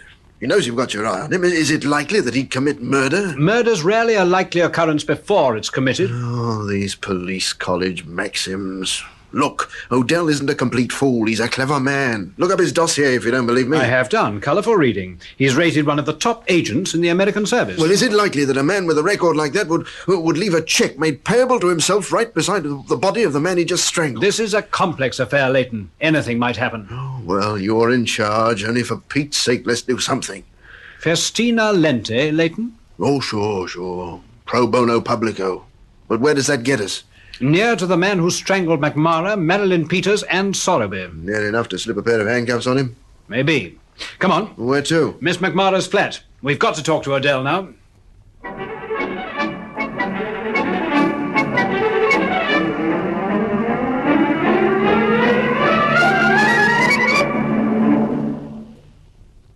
A Psychological Matter was the 6th part of Lady in a Fog, a serial in 8 parts by Lester Powell, with Robert Beatty as Philip Odell and Sheila Manahan as Heather McMara.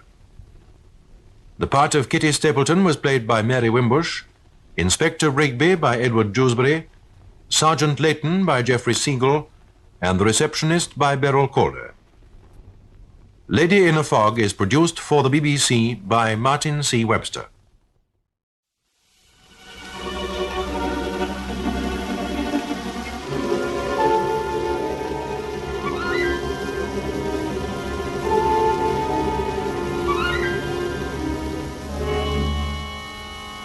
The BBC presents Robert Beatty as Philip Odell in Lady in a Fog, a serial in 8 parts by Lester Powell. Part 7, Wanted Kitty Stapleton.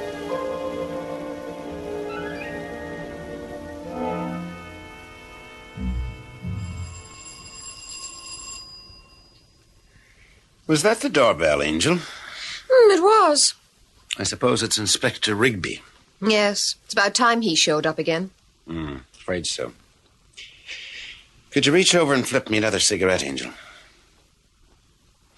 Thanks. Like another drink? No, I haven't finished this one yet. This is nice, isn't it? Very. You and me beside the fire with evening coming on. There's nothing like a quiet domestic life. Quite. Never noticed it before, Philip. But that doorbell has a distinctly raucous timbre. Raucous what? Timbre. Tone. Oh, yes. Well, maybe you should get one of those whimsy contraptions which play the Bluebells of Scotland when you press the button. I don't like the Bluebells of Scotland. No? No. It reminds me of cold schoolrooms. Oh, dear. Did you have an unhappy childhood, Heather? Not particularly. I never had enough to eat, though. Was that due to financial hardship or greed? Greed. I do believe that is the doorbell, Angel. Do you know, I believe it is. Shall we answer it? What do you think? Well, heads we do, tails we don't. Our luck's out. It's heads. I'll go. Oh, it's Inspector Rigby. Do come in, Inspector. Thank you. Philip, guess who's here? Father Christmas? Nearly right. It's Inspector Rigby. Oh, Inspector, this is a delightful surprise. Let me, take your hat and coat. I'm not staying. Oh, what a shame. Are you two deaf? Deaf, Inspector? I've been ringing that bell for nearly 5 minutes. Oh, have you? Odell thought he heard something, didn't you, Philip? I've no time to waste. Odell, are you ready to make this statement? Oh, sure, any time you say. Then we'll go along to the yard now. We shan't be interrupted there. Okay, I'll get my hat and coat. There's one thing I want to say to you, Miss McMara. Oh, yes? When I was here last, I told you that the body of Martin Sorrowby had been found. That's right. Have you mentioned it to Odell? Not yet. He came back only a short while before you arrived. Well, don't tell him. I want it kept a strict secret. We've managed to keep the press out. I don't want my plans upset. Do you understand? Perfectly. In case it might be too big a strain on you, I'll tell Odell myself at the right moment. Are you going to keep him long at the yard? That depends on him. Well, here we are. I'm ready, Inspector. Right, let's go. Bye, Angel. I'll call you later. Bye. The taking of my statement turned out to be more like a mild go of the 3rd degree. Rigby sat me in a chair, turned a powerful reading lamp on my face, and shot questions at me like a Tommy gun out of control. Sergeant Layton took it all down in a big notebook, and you could tell by the expression on his face that he was enjoying it about as much as a visit to the dentist. When I'd got to the end of my story, hampered rather than aided by Rigby's method of interrogation, he switched off the lamp and gave me a cigarette. Then he went across and stood with his back to the fireplace and looked very thoughtful. Well, we have this. Kitty Stapleton, or Mrs. Prey, or whatever she calls herself, has been blackmailing Hampton and Sorrowby with material she got from her husband's case histories. An interesting idea. There's a moral in it. Never go to a psychoanalyst if he's got a good-looking wife. Quiet, Layton. Yes, sir. Now, why didn't she do the blackmailing herself? Why did she employ Ricky McMara? Have you any ideas about that, Odell? Well, she'd been waiting 15 years for the proof for something that showed that Hampton and Sorrowby were responsible for Maybrick's death. Finally, she got it. By becoming Frey's secretary and then marrying him and getting to know his code. That's pretty long-term planning. Pretty unscrupulous, too. Marrying a man so she could blackmail 2 other men. Quite. And after all that, Kitty Stapleton was taking no chances. She set McMara loose on them first to see if they were going to rise to the blackmail. At least that's how I see it. Sounds reasonable, but why was McMara killed? Maybe he'd served his purpose. But McMara was strangled before he was put in the river. So was Marilyn Peters. It takes a good deal of strength to choke the life out of someone, you know. And Kitty employs a gorilla called Jay. He has a grip like an iron clamp. I know. I've felt it. Well, this is no time for speculation. We've got to find Kitty Stapleton. Pity you let her go.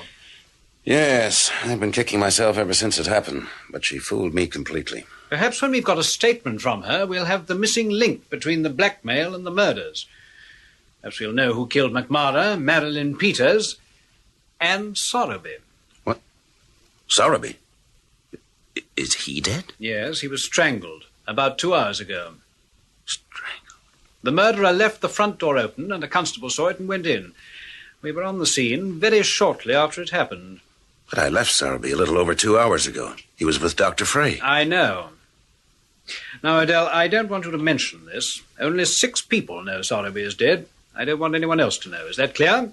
Sure, but who were the 6? The 3 of us here, the police surgeon, a constable, and Miss McMara. Layton, go and get the car out. Yes, Inspector. Well, I don't think it'll be long before we have Kitty Stapleton, and then we'll see how far she bears out your statement, Odell. And what do you want me to do? Stay here? No, you can go, but keep in touch. Leave where you can be found with the switchboard. I may need you at a moment's notice. Okay. Well, good hunting. Just a minute. Yes? Ever seen this before? What's that? Pay Philip Odell £300, Martin Sorrowby. Where'd you get this? It was found beside Sorrowby's body. So what? This is the second cheque for 300 you had, isn't it? The other you got from Christopher Hampton. Well? When McMara was doing the blackmail, he got £300 a time. Meaning? As you say yourself, there's a strong connection between this blackmail and the 3 murders. Well, that's all. Don't forget to leave your whereabouts with the switchboard. I went out into Whitehall and walked away thinking. Quite suddenly I got scared. Things weren't running my way. It was all very well for me to think Inspector Rigby was an overzealous young fathead, but he was the law, and he had the whole force of the Metropolitan Police behind him to prove it. And if he'd fallen in love with the idea that I'd killed McMara in order to take over the blackmailing pitch, there wasn't anything I could do about it. I had done my best by giving him that statement, but just how good was that statement? I couldn't substantiate any of it. Everything that had happened to me alone. Everything I'd been told had been told to me with no witnesses. If Hampton and Kitty chose to repudiate what they had told me, I'd be in a bad fix. Yes, I had good reason to be scared. What made it so bad was the knowledge that there was nothing I could do. You see, alone, I hadn't a hope of finding Kitty. I'd have to leave that to Rigby and sit tight and see what happened. Well, to be scared is bad, but to be scared and inactive is much, much worse. I ducked into a pub to see what 2 fast brandies would do. They restored a little confidence, so I went out and called up Heather. Hello? Heather, this is Odell. I've given my statement to Inspector Rigby, and he's turned me loose on society again. What shall we do about it? I don't know. Any ideas? Plenty. Look, you remember the night all this started? You said that when it was over, we could have a night out. Well, it is over now, so far as we're concerned. Inspector Rigby does the rest. So, what about it? But it's past 10. I'm just going to bed. Well, look, change your mind. We can go to a nightclub. The Paradise Room's a good spot, they tell me. I'll be around in a cab in about half an hour. Okay. Oh, but don't bring a cab. We can use my car and make a proper night out. Your car? Yes, my car. I can't wait to see it.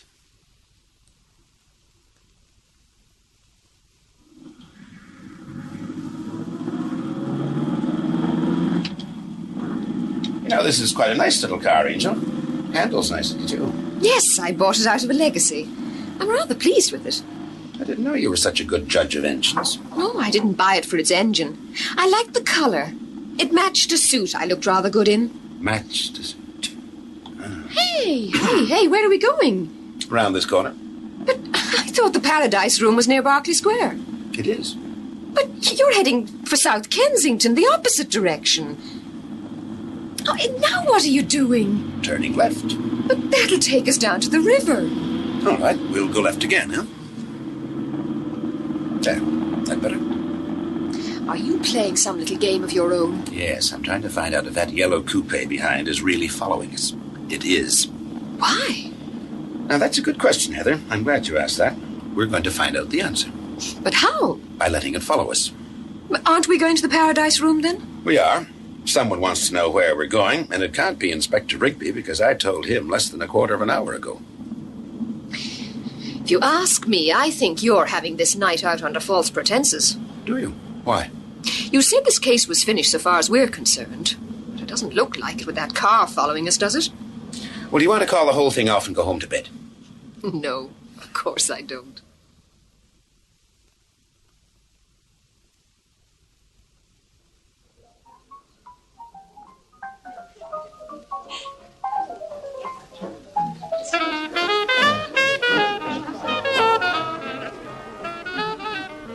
Philip? Hmm? You don't seem to be enjoying yourself. Don't I? No. You haven't spoken a word for the last half hour. Has been known for a man to enjoy himself without speaking, Angel. Not a man like you. Oh, what's the trouble? Are you worried about something? Me? Worried? No. Of course not. Come on, let's dance.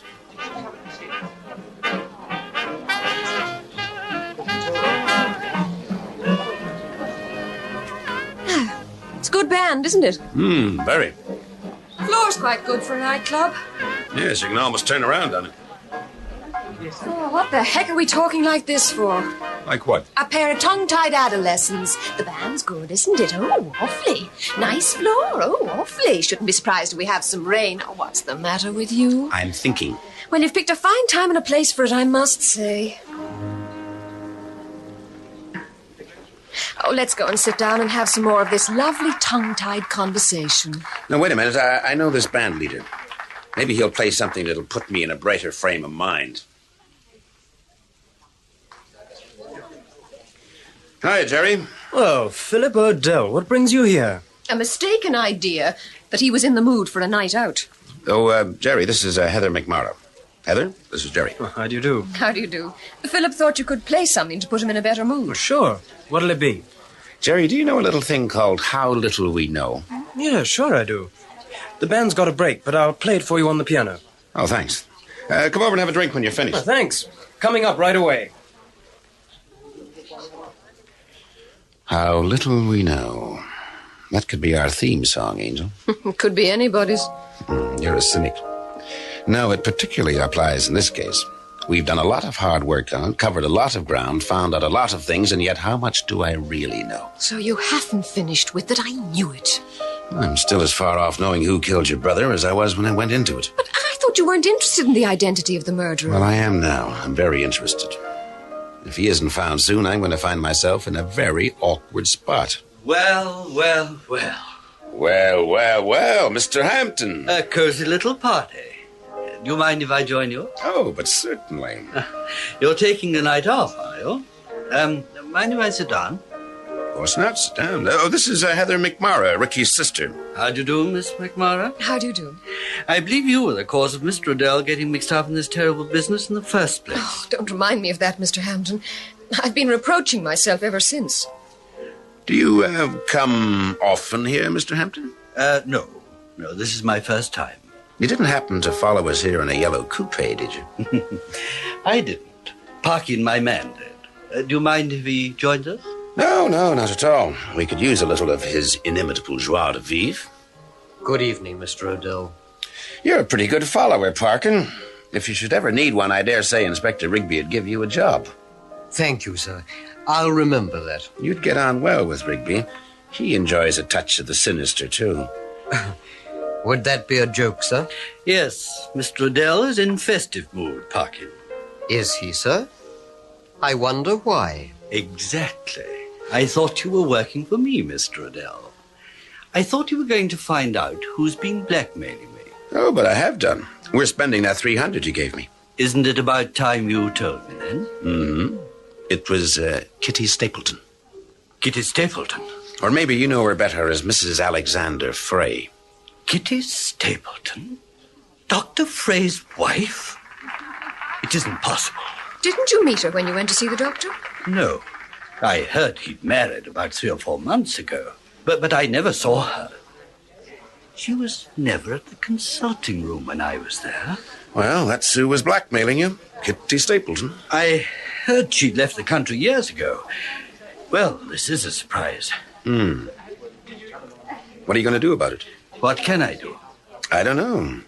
There's bound to be an inquiry. The police will want to know what, if anything, was in her contention that you killed Maybrick. Maybrick killed himself. That case is closed. Well, then you've nothing to worry about, have you? The cops are after Kitty, they'll catch her, and she'll get a prison sentence for blackmail. That leaves you with nothing more to fear. Or does it? Mr. Hampton, I think it's time for us to go. Oh, after his bedtime, is it? That's right, sir. Come along, Mr. Hampton. Just a moment, Parkin. There's one thing more I want to know, Mr. Odell. Yes? Who killed McMorrow, Marilyn Peters, and Martin Sowerby? Well? Mr. Hampton, I've given up the case. Inspector Rigby's in charge now. He may be able to tell you. Although, personally, I should doubt it. Why? Well, strictly entre nous, Rigby isn't too hot as a detective. Oh. Oh, I see. Well, I'll be going. Enjoy yourselves. Thanks. Anytime you want another job done. I hope I shan't come to that again. Good night, Miss McMara. Good night. So, Mr. Christopher Hampton. He seems quite pleasant. A little on the hearty side, perhaps. I'd like to know what his relationship with Parkin is. Something odd there. Oh, hello, Jerry. Well, how'd you like the way I played How Little We Know? Oh, fine. Have you ever thought of taking up the piano professionally? Like me to play it again? No. It's out of date now. Oh, I don't know. It's one of those numbers that never dies out completely. No, I mean it's out of date so far as we're concerned, Jerry. It's not how little we know now, but how much. Excuse me, sir. You are Mr. Philip Odell, aren't you? That's right. The gentleman who just left you, the red-faced gentleman. Mr. Hampton? Yes, sir. He asked me to give you this. Oh, thanks. What is it? A note. I can see it's a note. What's it say? Just give me a moment. On second thoughts, there is another job you can do for me. Will you call on me at 9:30 in the morning? C.H. Why didn't he tell you that when he was here? Maybe he didn't want to tell me in front of Parkin. Will you go? Maybe. But right now, I want a word with Inspector Rigby.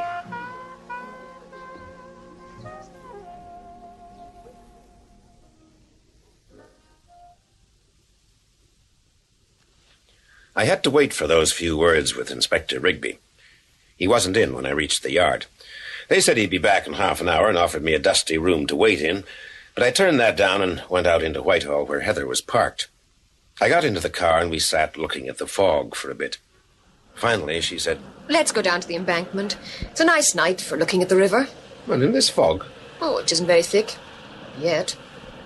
Besides, I don't think I like sitting right outside Scotland Yard. Okay, the embankment it is.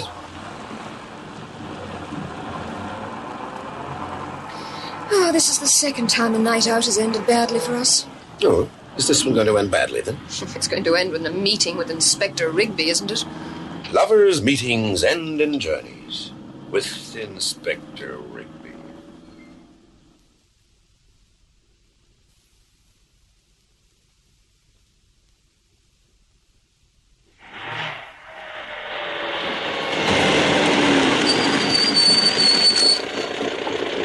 Cleopatra's Needle.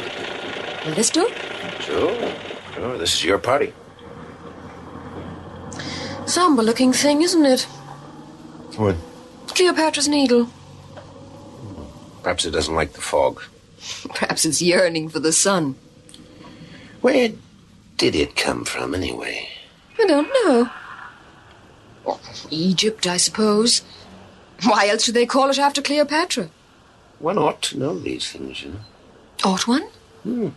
Here we are trying to find out who murdered your brother and two other people, and we don't even know where Cleopatra's Needle came from, or why. I don't see the connection. Well, there isn't one. Well, then why mention it? No, just a subject for conversation. Why? Wouldn't it do as well if we just sat here, held hands, and looked at the river? Well, what we can see of it. I guess so. All right. Let's do it. Here's my hand. You know, you haven't got your mind on this. I know. Why not? I've got the jitters. Why? I won't bite you. I'm not frightened of you, Angel. It's Inspector Rigby. Oh, he's a pompous young ass. I know, but he's still the law. And he's got it firmly fixed in his mind that I know something about these murders which I haven't disclosed. But that's nonsense. Look, there's something I haven't told you. When they found Martin Sowerby's body, they also found a check for £300 made payable to me and signed by him. What? Well, this makes Rigby think that I've been doing the blackmail. And on top of that, he believes that the person who did the blackmail did the murders. Now, I've got no definite proof to put forward to counter that. Therefore, I am scared. So that's what's been the matter with you all evening. Oh, why didn't you tell me this before? Oh, why should I worry you? It's very sweet of you, but I wish you had told me. Quite suddenly, all the charm and excitement has gone out of this for me, Angel. The fact that I seem to have outsmarted myself doesn't make me feel very good. Philip, what are you going to see Rigby for? I've got an idea. It may be an idea that'll land me in the clear. Oh, I hope so. I feel bad about getting you into all this in the first place. I went into it with my eyes open. Did you? Well, my vision was somewhat obscured by that perfume you were wearing. What was it called? Indiscretion.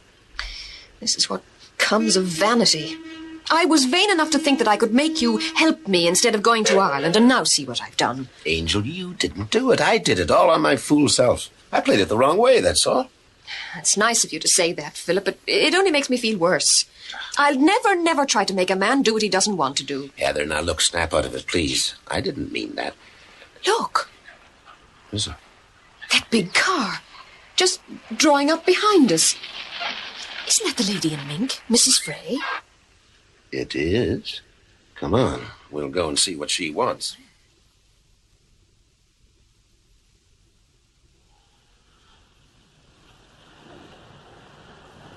Hello.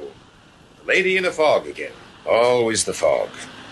One of these days, the fog's going to clear, Mrs. Frey, and then where'll you be? Mr. Odell, I want to talk to you. How did you know we were here? I've been following you ever since you left the Paradise Room. How did you know we were there? That isn't important. Would you like to get in my car? There's more room in it than there is in yours. Have we any guarantee that your gorilla isn't going to drive off with us? Oh. Jay, Yeah, Mrs. Frey? come here. Right. Jay, I want you to go for a walk. A walk? Yes, I want to be alone with these people. Okay. Where shall I walk to? There's some nice steps over there leading down to the river. Oh, is that meant to be funny? Only moderately. Walk up to Westminster Bridge and then come back. We'll be finished by then. Okay. Now, will you get in the car, Mr. Odell? Okay. After you, Heather.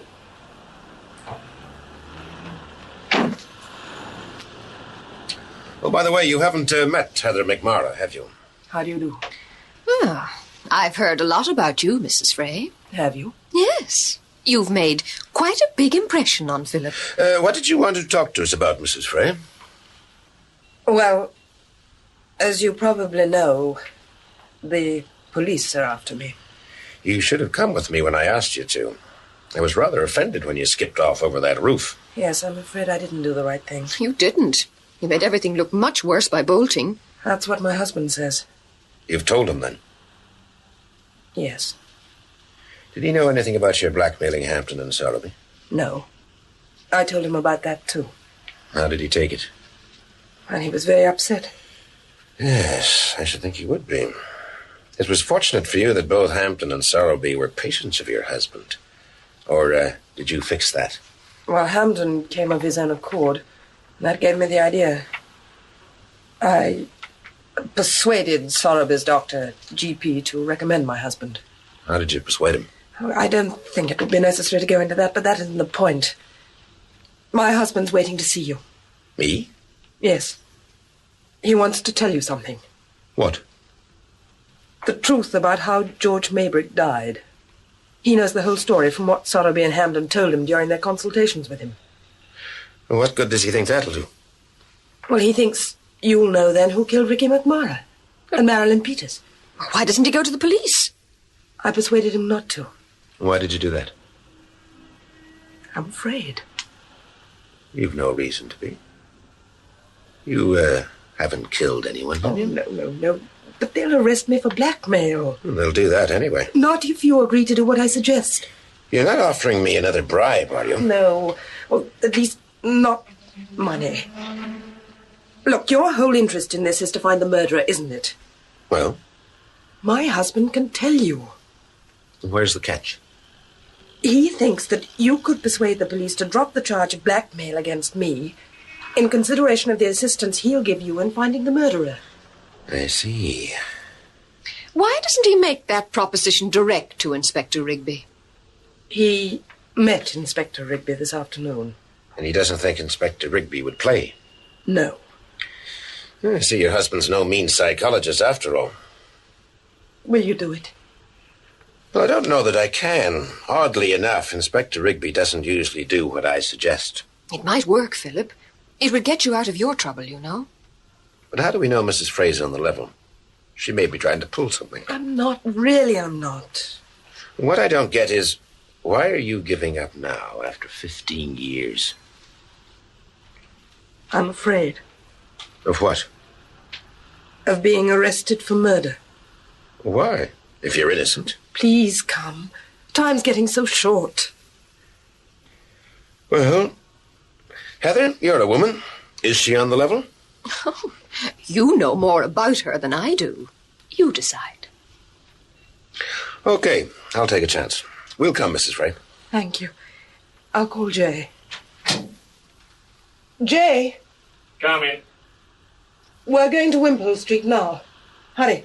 Anything's better than walking about in this fog. Well, Angel, keep your fingers crossed. Anything can happen now.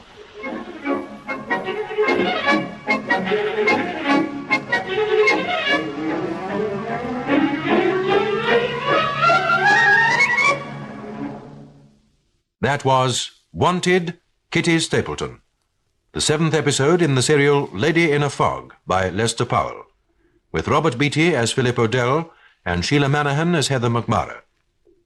Kitty Stapleton was played by Mary Wimbush, Inspector Rigby by Edward Dewsbury, and other parts by members of the BBC Drama Repertory Company. Production by Martin C. Webster.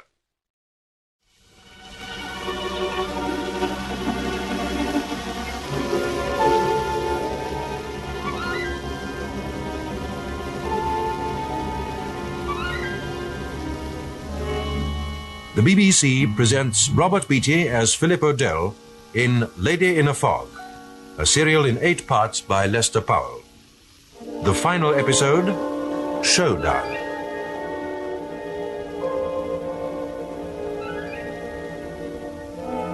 We did the trip from the embankment to Wimpole Street in silence. Mrs. Frey sat in her corner of the back seat and stared out at the yellow fog swirling by. Now and then I caught a glimpse of her face reflected in the window as we passed through the ghost-like rays of a street lamp. I guessed I knew what was going on in her mind. As she was seeing it now, her 15 years of hatred had fired a trail of misery and bitterness and stark tragedy. And she was regretting those years. In the other corner sat Heather McMara, subdued too, but in a different way. Whatever was coming up out of the yellow fog to meet us, Heather was ready for. Well, finally we drew up in front of Dr. Frey's consulting rooms. I glanced at my watch. It was just 5 o'clock. We got out and Mrs. Frey opened the door for us. If you'll come in. Thank you. There's a light in his room. It's locked. Alexander? Alexander, are you there? Alexander! Isn't there another way in?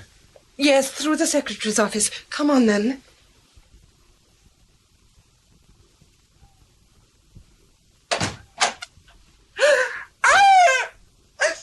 Alexander!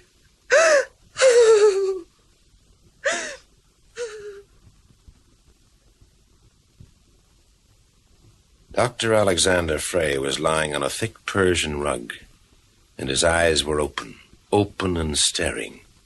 They were almost clear of their sockets. The room had been worked over by an impatient and not very skillful hand. The floor was littered with papers and green cardboard folders. Someone had been at the doctor's case histories. We stood looking at this violent picture of still life for a long moment. He's dead. He's dead. Heather, take her away. Find somewhere for her to lie down. Come along, Mrs. Frey. Odell will cope. No. No, I must stay with you. What good can it do? Come along with me. Go with her, Mrs. Frey.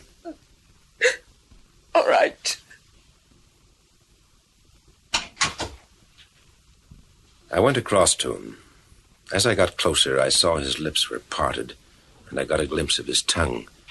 It was swollen and twisted. There were 2 livid bruises on his throat, one either side of the windpipe. I stood looking down at him. Then I saw a slight spasm pass across his twisted face. I quickly felt for his pulse. I thought I detected a slight movement, but I couldn't be sure. I tore off my jacket and flung it down, and then the door opened. She's lying down in the waiting room. Quick, have you got a mirror? A mirror? Yes, a pocket mirror. Hurry. Oh, here you are. What are you doing? Look, you see, there's a slight mist on the mirror. That means there's a little breath in him. We've got to get more. What are we going to do? Artificial respiration. Now get on the telephone, get Inspector Rigby. Tell him to come at once. Okay. And tell him to bring a doctor. W-H-I 1 2 1 2. I worked on Dr. Frey for all I was worth. There was a slight chance of saving his life, but only slight. I gave the artificial respiration all I'd got. It took Heather almost 20 minutes to raise Rigby. When finally she hung up, I was practically all out of energy. Any result yet? No. Are you tired? Oh, yeah. Well, let me have a go. Do you think you can do it? Of course I can. I took a course of first aid. Now then, get out of the way. All right, thanks. What about Rigby? On his way. Sounded disagreeable as usual. Must have woken him up. 1, 2, 3, 4. Is it my imagination, or is his colour a little better? Yes, it is. It's distinctly better. Now keep at it, Angel. I'll take over when I've smoked a cigarette. Do you think that's the best way to get your wind back? Go and see Mrs. Frey instead. Oh, yes, better. I'd forgotten about her. 1, 2, 3, 4. 1, 2, 3.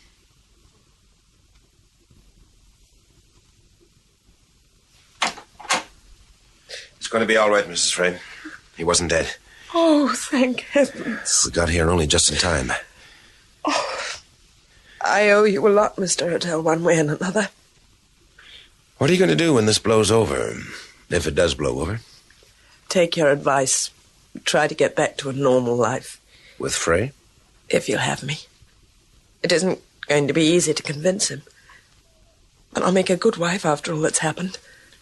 You're fond of him, then? Very. I've only just found that out. Well, if he's a good psychologist, he'll understand. I hope so. We'll have to work pretty hard on him. Continuous artificial respiration until the police come. Is there anything I can do? Yes. Get blankets and hot water bottles. We'll have to treat for shock when he does come round. Yes, sir. And you might send Jay in. He can take a turn with the pumping. Right. We worked in relays for nearly an hour and a half. Dawn crept through the curtains, and I went over and looked out into the steel-grey street. The fog had gone, but it was a tired sort of dawn that had come in its place, as if the day it was ushering in had no heart for the job. We went on with the artificial respiration. Frey's colour improved, but very slowly. Nobody spoke until suddenly Jay, who was giving the respiration, called out, Hey, come here. I think he's trying to say something. Okay, Jay, you can stop now. All right. He's conscious. I think he recognizes us. Kitty, are you there? Yes, Alexander. I'm here. Oh, we're saying something. I can't quite catch. Where's Odell? I'm here too, Dr. Frey. Don't let them take Kitty. No, I won't. Can you tell us what happened? A man with a scarf over his face. He's passed out again. Shall I start on him again? No, he'll be okay now. Here, look, help me get him onto this couch. Oh, right. Okay, now, easy. Over here. That's it. There. So play with him. Heather, get the blankets and hot water bottles. He must be kept warm. Now, where the blazes is that inspector? Oh, it's an hour and a half since he said he'd come. Shall I ring the yard again? There's a car drawing up now. Let me see. Yes, it's him. Now, look, Mrs. Frey, you've got to get out of here. Why? Rigby's liable to put the arm on you.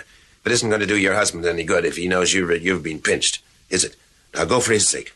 All right. Is there a way out the back? Yes. Then get going. Jay. Hello. You go with her. Okay.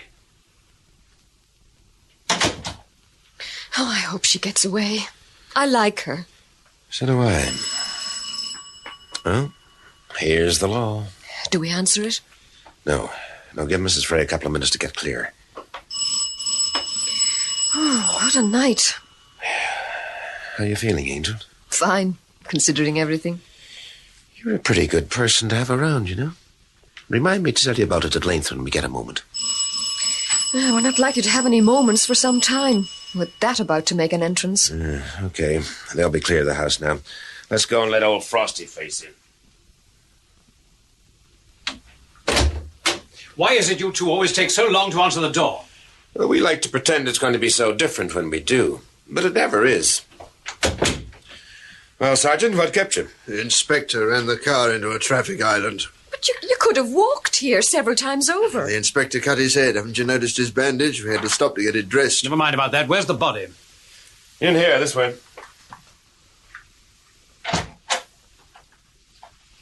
But he isn't dead. No, we revived him. Didn't you bring a doctor? He got a nasty cut on his face. He had to have several stitches. We sent a message for another one to come, but it must have gone astray. Oh, dear. What's happening to the Rigby efficiency machine? All right, Odell. We don't want any facetiousness. Tell me what happened. Well, we came in and found him lying on that rug. Who's we? Heather and I. I see. Go on. Well, at first we thought he was dead, but the strangler missed out this time.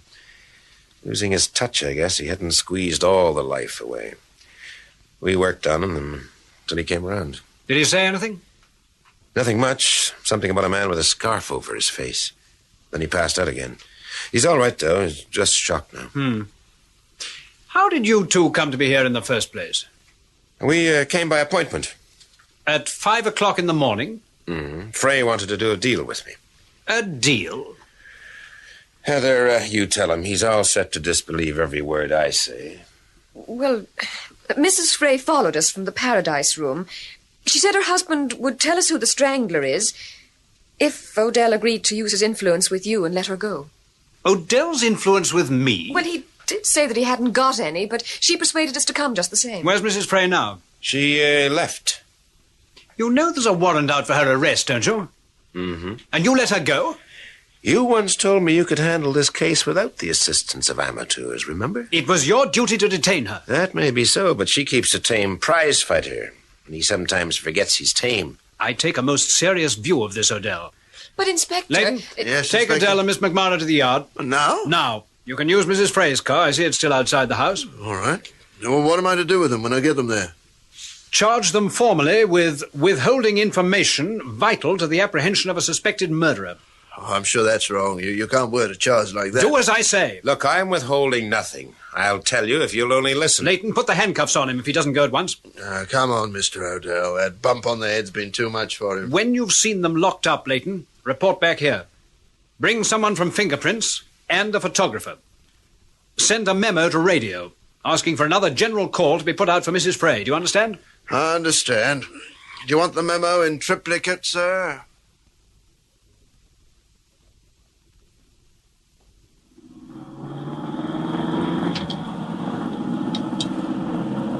Sergeant? Yes? You've had no breakfast, have you? No, I haven't. Would you like some? Well, yes, I would. What's the catch? There's no catch. It's an attractive proposition. You can have breakfast with Heather. In a detention room at Scotland Yard? No, a little cafe in Jermyn Street, right round the corner from Ryder Street. What's so attractive about that? No, I mean the cafe, not Miss McMara's company. Well, it happens to be close to Milton House. I want to spend 10 minutes in Milton House, alone. I see. Will you do it? All right. I'm retiring next week. Why shouldn't I do a friend a favor?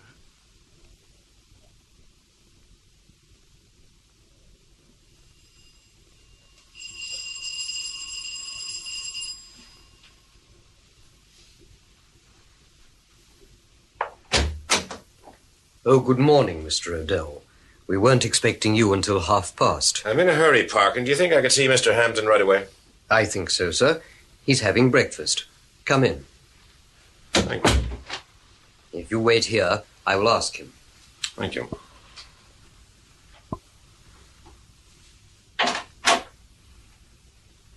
Mr. Hampton will see you, Mr. Odell.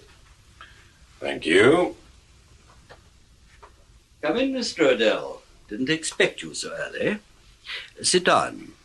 Would you like a cup of coffee? Oh, that's kind of you. All right, Parkin. Thank you. Black or white, Mr. Odell? Black, please. Thick night, eh? Sticky night. Thank you. Good coffee. You got my note, then? Yes. I've been wondering why you wrote it. I want you to do another job for me. Didn't you read it? What's the job? I'll let that wait for a minute. Drink your coffee in peace. Have a cigarette? Oh, thank you. It's all right. I've got my lighter.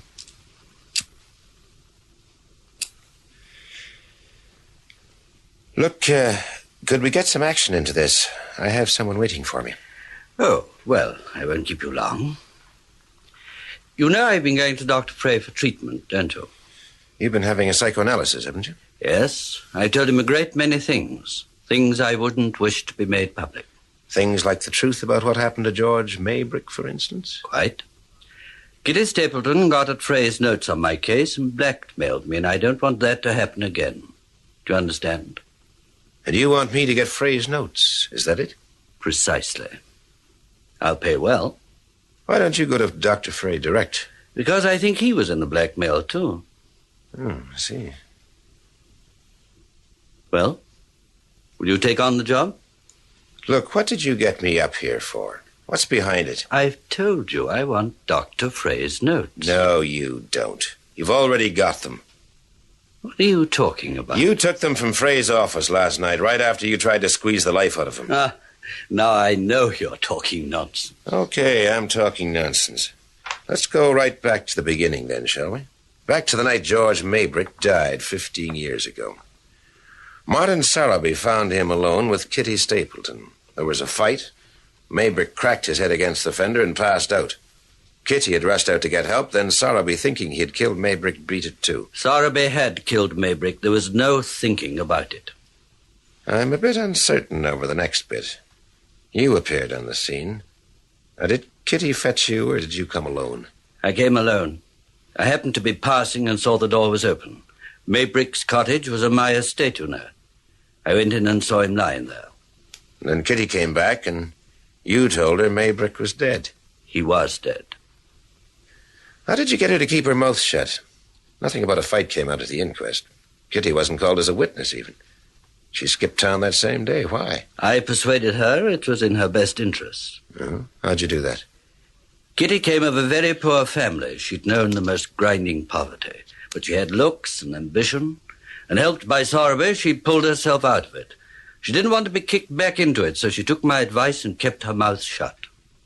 I don't quite figure your angle. What did you hope to get out of it? Kitty was very, very beautiful in those days. And you hope to collect a reward for helping her to escape exposure? Why not? You're a pretty average sort of rat, aren't you, Hampton? Oh, come, we're both men of the world, aren't we? Yes, but not that kind of world. At least I'm not. Really? So after she'd gone, you took Maybrick to one of your stables and arranged it to look as if he'd hanged himself. That's right. It's a well-thought-out story, Hampton, but there's one flaw in it. Oh? What's that? If you didn't kill Maybrick, then why were you so scared when the blackmail started? According to your story, Sowerby killed Maybrick. He'd have to take the rap if the truth came out. You were sitting relatively pretty. Was I? After changing murder into suicide? Well, you knew that Kitty had found out that Maybrick wasn't dead when she left you with him that night.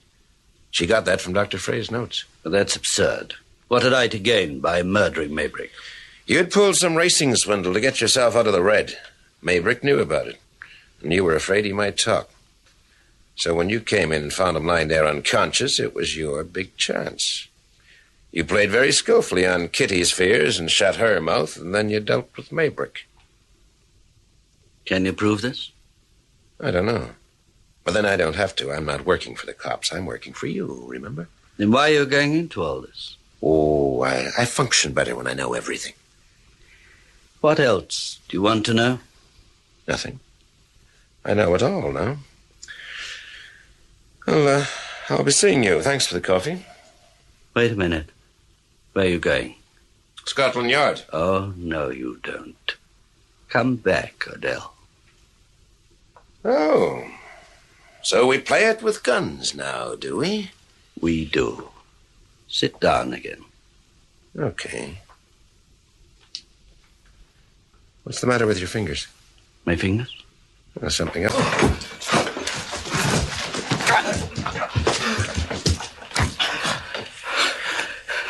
Give me that gun. Don't be a fool, Hampton. You've had it now. Sit down. Where are you going?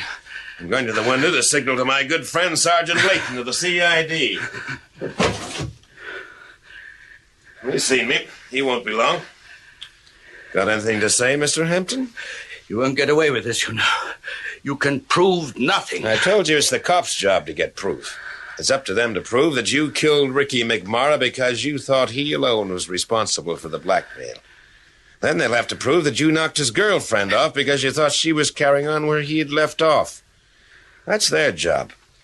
The only thing I can do is to prove you killed Martin Sorrowby. Why should I want to kill him?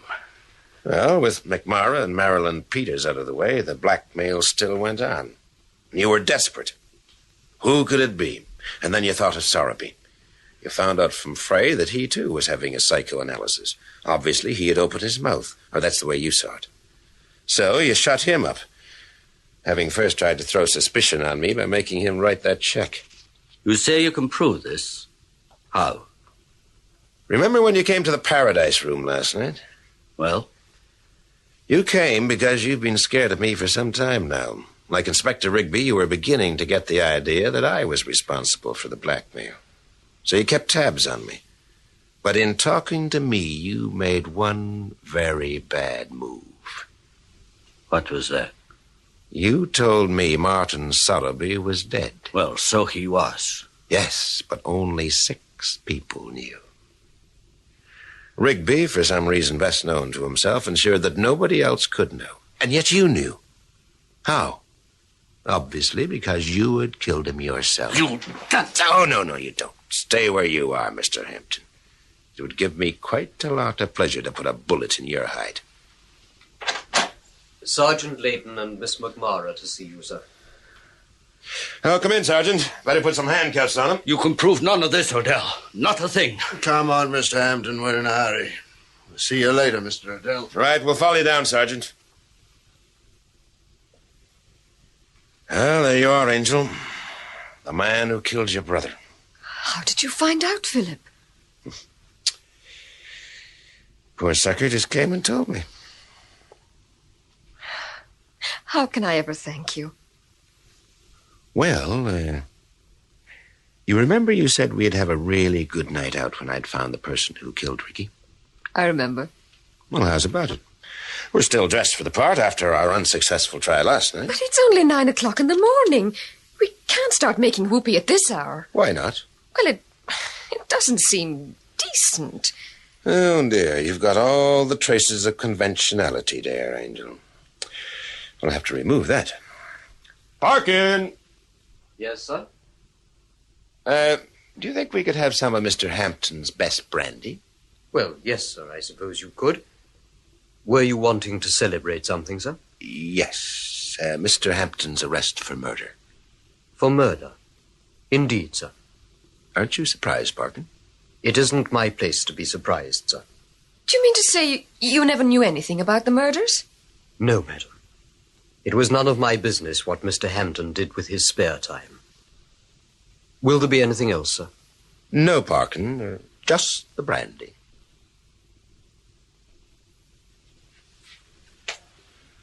Well, that's more or less the end of the story.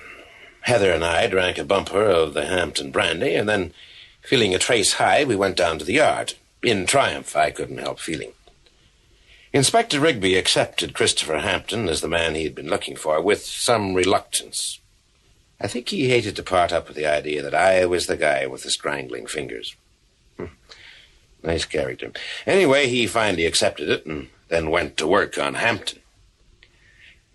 Now, looking back over this story, I can see that maybe Rigby didn't come out of it with any great credit. But then, you've got to remember that he was working under a great disadvantage. He couldn't work underground as I had done. This had been a complex case from the start to finish, with plenty of hidden and conflicting motives. And to get at it, you had to go underground. And Rigby couldn't do that by virtue of his position. I was in a position to move faster and move farther, that's all. I had all the brakes, he hadn't. But when he got at Hampton, he really showed his quality. The way he took Mr. Christopher Hampton apart was really something. At the end of it, Rigby had a case, and a sound one. There is, however, an interesting epilogue. The following night, Heather and I were still out celebrating. Exactly what wasn't any too clear by this time. I was in the little bar on Half Moon Street where all this had started, waiting for her, as usual, when up comes the barman. Hello. Ain't seen you lately. No, I've been heavily disguised. Really? Mm-hmm. As a detective. Catch anything? Nothing much. The people you go looking for in a murder case are rarely worth finding. Murder, eh? 3 murders. Blimey. Evening, Belle. Oh, good evening, Rosie. The usual? If you please. I'm waiting for someone. I beg your pardon? I said I'm waiting for someone. A gentleman. Oh, how nice. I just mentioned it in case you got ideas, see? Here you are, Rosie. Pink gin. Skin off your nose. Skin off yours. I'm going out with Si tonight, Bill. Oh, you're in for a lively time, then. Oh, you're telling me. Never a dull moment with Si. Best fella on a party I ever knew. Generous, too. And warm-blooded. I could tell you a thing or two about that, Bill. Yes, dear, but not now. Si's just come in. Rosie, darling, how are you? I'm sorry I'm late. I couldn't get away from that cold-blooded commissioner. I've just this minute got here, Si. Oh. Hello, Odell. Hello, Si. I didn't expect to see you here. I didn't expect to see you either. Been hearing about what you get up to when you're off duty. You're quite the surprise packet, aren't you, Si? Well, we've got to run along. Come on, Rosie. I've got a nice surprise all planned. Oh, goody. Bye, Bill. Goodbye. Manners are better matters, those two. Philip. Hello, Heather. I'm seeing things. Are you, Angel? I've just passed someone who looks like Inspector Rigby with the fluffy little blonde. It was Inspector Rigby, Angel. What? He's human after all. Human?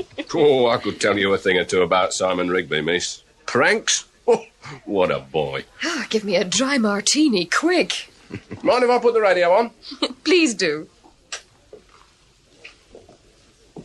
This is coming from the Paradise Room. Best band in London. Seem to have heard of that place. Perhaps we should pay a return visit sometime. Oh? When did you say you were going to Ireland? Gosh, I'd forgotten all about that. Nothing like a few murders to take your mind off things. I haven't thanked you properly for helping me, Philip. Let me kiss the top of your ear. When did you say you were going back to Ireland? What's that perfume you're using, Angel?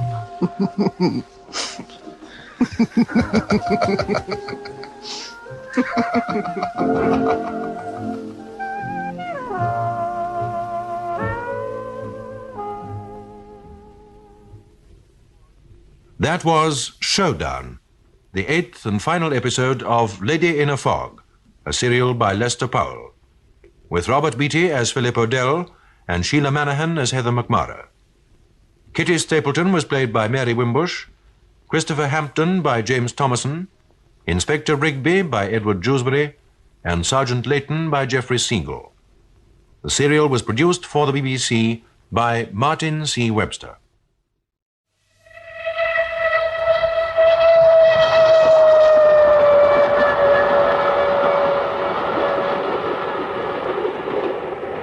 This is your idea of a joke, of course. No, Heather, I promise you that... You took this job on in full possession of your faculties. Sure. You can't be in full possession of your faculties, that's obvious. This is quite the craziest thing even you've ever done.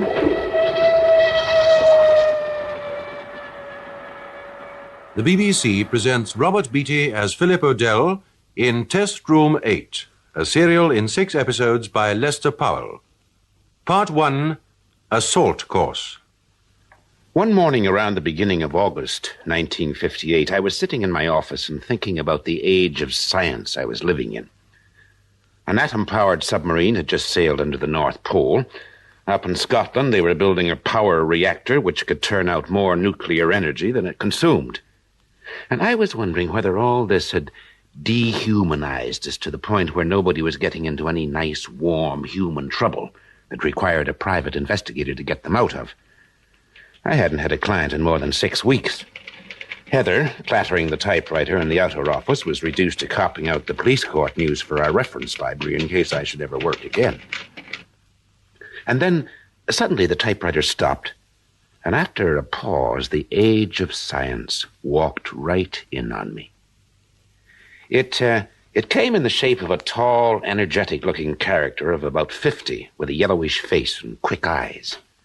Heather settled him into the visitor's chair and then introduced him. This is Mr. Truscott. He's come on the recommendation of Dunlop, Wickham and Baines. How do you do, Mr. Truscott? Cigarette? Thanks. I'll be outside if you need me. Okay.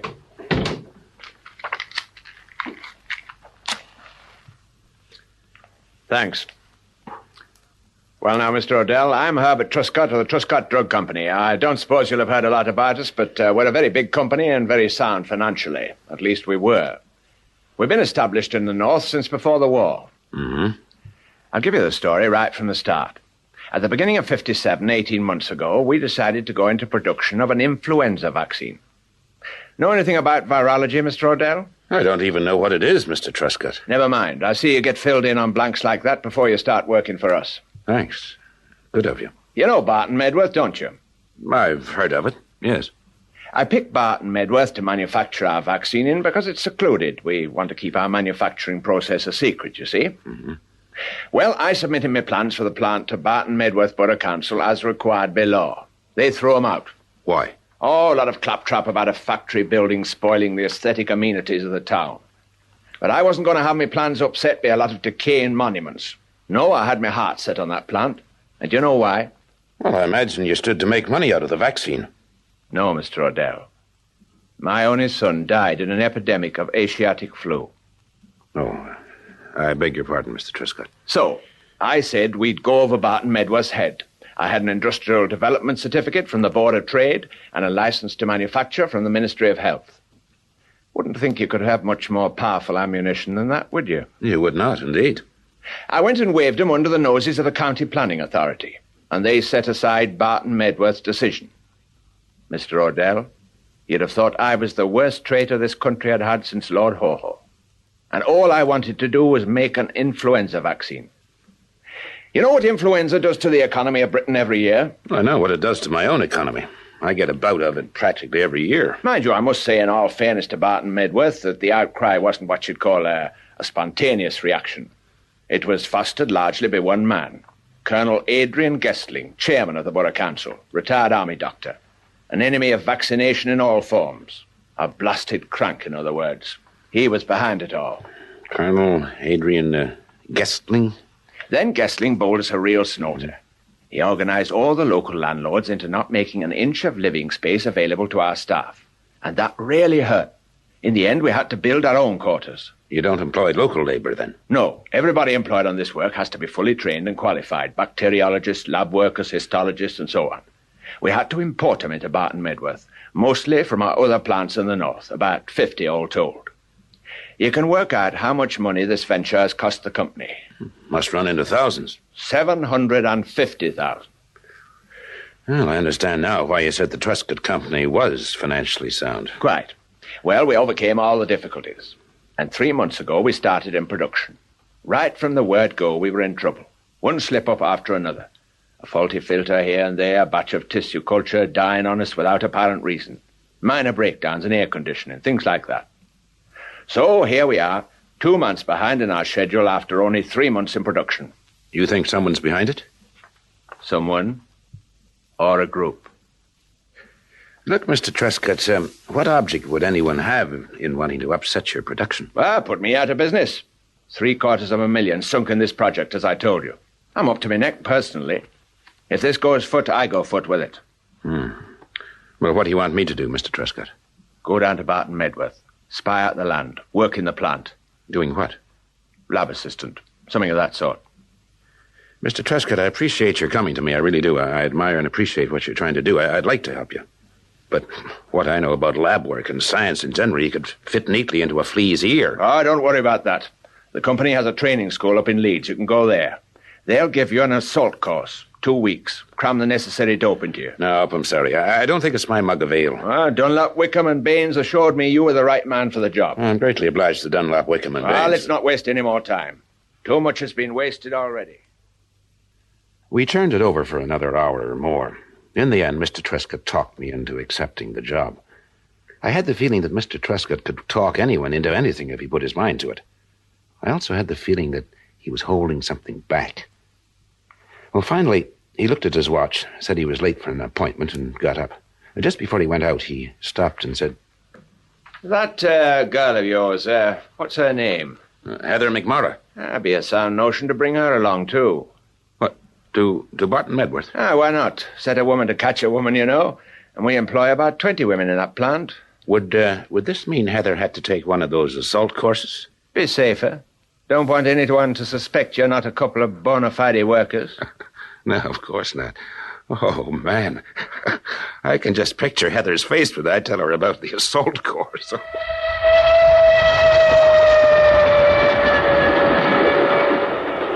This is your idea of a joke, of course. No, Heather, I promise you. You took this job on in full possession of your faculties? Sure.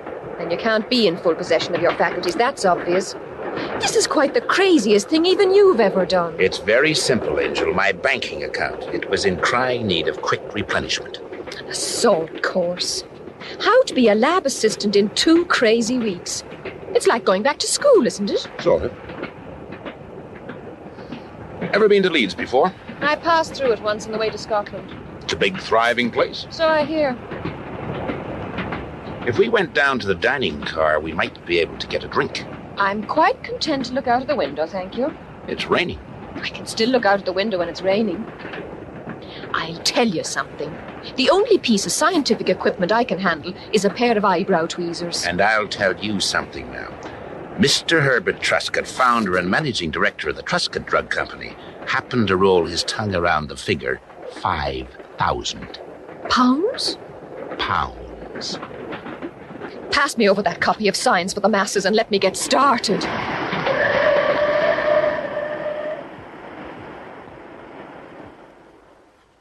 Herbert Truscott hadn't mixed his metaphors when he described it as an assault course. During the next 2 weeks, including Sundays, they fairly pummeled scientific data into our shrinking brains. And then, with our senses reeling, we were packed off to Barton Medworth. Heather to report to the statistical department to which she was assigned, and me to the big white chief himself, the director of the entire production staff, Dr. Hugh Chalk. A lean, youngish-looking character, with one of those dedicated airs you often find among people who work on the frontiers of science. He didn't look so much like a human being in the accepted sense as a sort of white-coated appendage to a laboratory bench. You couldn't picture him dancing or getting drunk or smiling into the eyes of a woman. But that was only the superficial appearance. Later on, it turned out to be very misleading indeed. Well, I introduced myself to him. He was, I knew, the only other person beside Truscott who knew why I was really there. And he got straight down to business. Well, as they told you at Leeds, the actual production of the vaccine is carried out in sterile rooms. Production suites, we call them, like surgical operating theaters. The suites are on either side of this corridor, and to get into them, you have to pass through one of these sterilization rooms, where you must wash and put on sterile clothing. Morning, David. Morning, Hugh. I'll be coming in to see you presently. Where will you be? In tissue culture. Okay. That was David Carswood, our chief bacteriologist. He developed the process by which we're making the vaccine. Brilliantly clever. He won the Nobel Prize in '53. He looks very young. Older than he looks. I suppose if you're so completely dedicated to something as David is to bacteriology, you don't experience the ordinary stresses and strains of life, and therefore you don't show your age so much. Either that or spending so much time in a sterile atmosphere. Yes. Tell me something. What's your opinion of Truscott's theory? That somebody is trying to sabotage the production. You think there's anything in it? I don't know. Herbert Truscott's not an imaginative man. He's too absorbed in amassing money for that. Look, I'd rather not express any opinion on it, if you don't mind. I'm employed here to direct a purely scientific operation. But you stand to lose if it blows up, don't you? Do I? I wonder. Now, the next thing I must show you is this. The Void. Good title for a science thriller. What is it? Now step inside. Oh, watch your head. What a place. This is where we pump all the services into the production suites. Electricity, gas, and air conditioning. The void runs the entire length of the building, between the two working floors, so you can pump all the services in, either up through the floor or down from the ceiling. Very ingenious. It means you eliminate exposed pipes, which are apt to collect dirt and break sterility, as we call it. Oh, excuse me. Ken, are you there? Yes? Who is it? Hugh Chalk, I'd like a word with you. Coming. And that's Ken Armstrong. He's our maintenance engineer in charge of the void. Morning, Hugh. What can I do for you? Ken, this is Philip Odell, just joined us. How do you do? Mr. Armstrong? Everybody calls me Ken. I'm just taking Odell around the plant. Well, you'll not find anything more efficient than this void. I understand you had a little trouble with the air conditioning recently. Who told you that? It's all right, Ken. Mr. Truscott told him about the breakdowns. I see. And what actually happened? Well, during the third week we were in production, just when the tissue culture was entering a very delicate phase, this air conditioning unit took it into its head to pack up on 3 separate occasions. On the Monday, the Wednesday, and the Friday. Ruining the culture? Completely. The curious thing was that it packed up in the middle of the night on each occasion, between midnight and 5 a.m., as near as we've been able to estimate it. When the plant was closed down? Not entirely. We have a 24-hour shift in tissue culture. There was nobody here in the void. Ken staffs this by himself. I usually come over about 11 o'clock every night and check over the channels. On those 3 nights, the air conditioner was working perfectly. And when I came on again at 8 in the morning, it was all right again. But during those 5 hours, it went right out of commission. A fault in the mechanism? No. If it broke down, it couldn't right itself. You mean that somebody came up here and turned it off at midnight, and then turned it on again at 5 a.m.? Well, I can't think of any other explanation. But this void's kept locked at night, and there are only 3 keys. Dr. Chalk here has one, I have one, and the third is kept in the safe in Dr. Chalk's office. Who has access to the safe? David Carswood and myself. And Mr. Truscott? Well, yes, but it's hardly likely that he'd have come up here and deliberately ruined the culture, is it? No, I suppose not. Ken, do you remember what you did on those 3 nights? Same as I always do. I went across to the quarters, listened to the radio for an hour, and then went to bed. And the key didn't go out of your possession? Not for a second. And I locked the door of my bedroom at night. There's no way into this void except through the door? None at all. There aren't any windows, no inlets from the floor above, only this one door. While all this was going on, Heather was in the statistical section getting her baptism of fire from the head of statistics in person. Statistical checks are very important in vaccine production, Heather, as you know. Oh, yes, Miss Ulrich. I appreciate that. Call me Barbara. It makes for a happier atmosphere, don't you think? Yes. There's apt to be a rather strained atmosphere in a production unit like this. Apart from anything else, there's the danger of infection. The vaccine we work with is very active and concentrated. If it did escape from the culture and you breathed it in, it would probably result in a paralysis of the lungs. Putting a swift end to you. Very swift. So we all have to observe the safety regulations to the letter. Come into my office and we'll go over them. By the way, you have had lab experience, haven't you? Oh, yes. Labs have always fascinated me, from a very early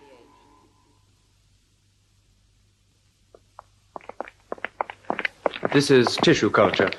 We'll go in and talk to David Carswood. Fine. Over here, Hugh. David, this is Philip Odell. Oh, yes, the new lab assistant. Welcome to the fold, Philip. Thanks.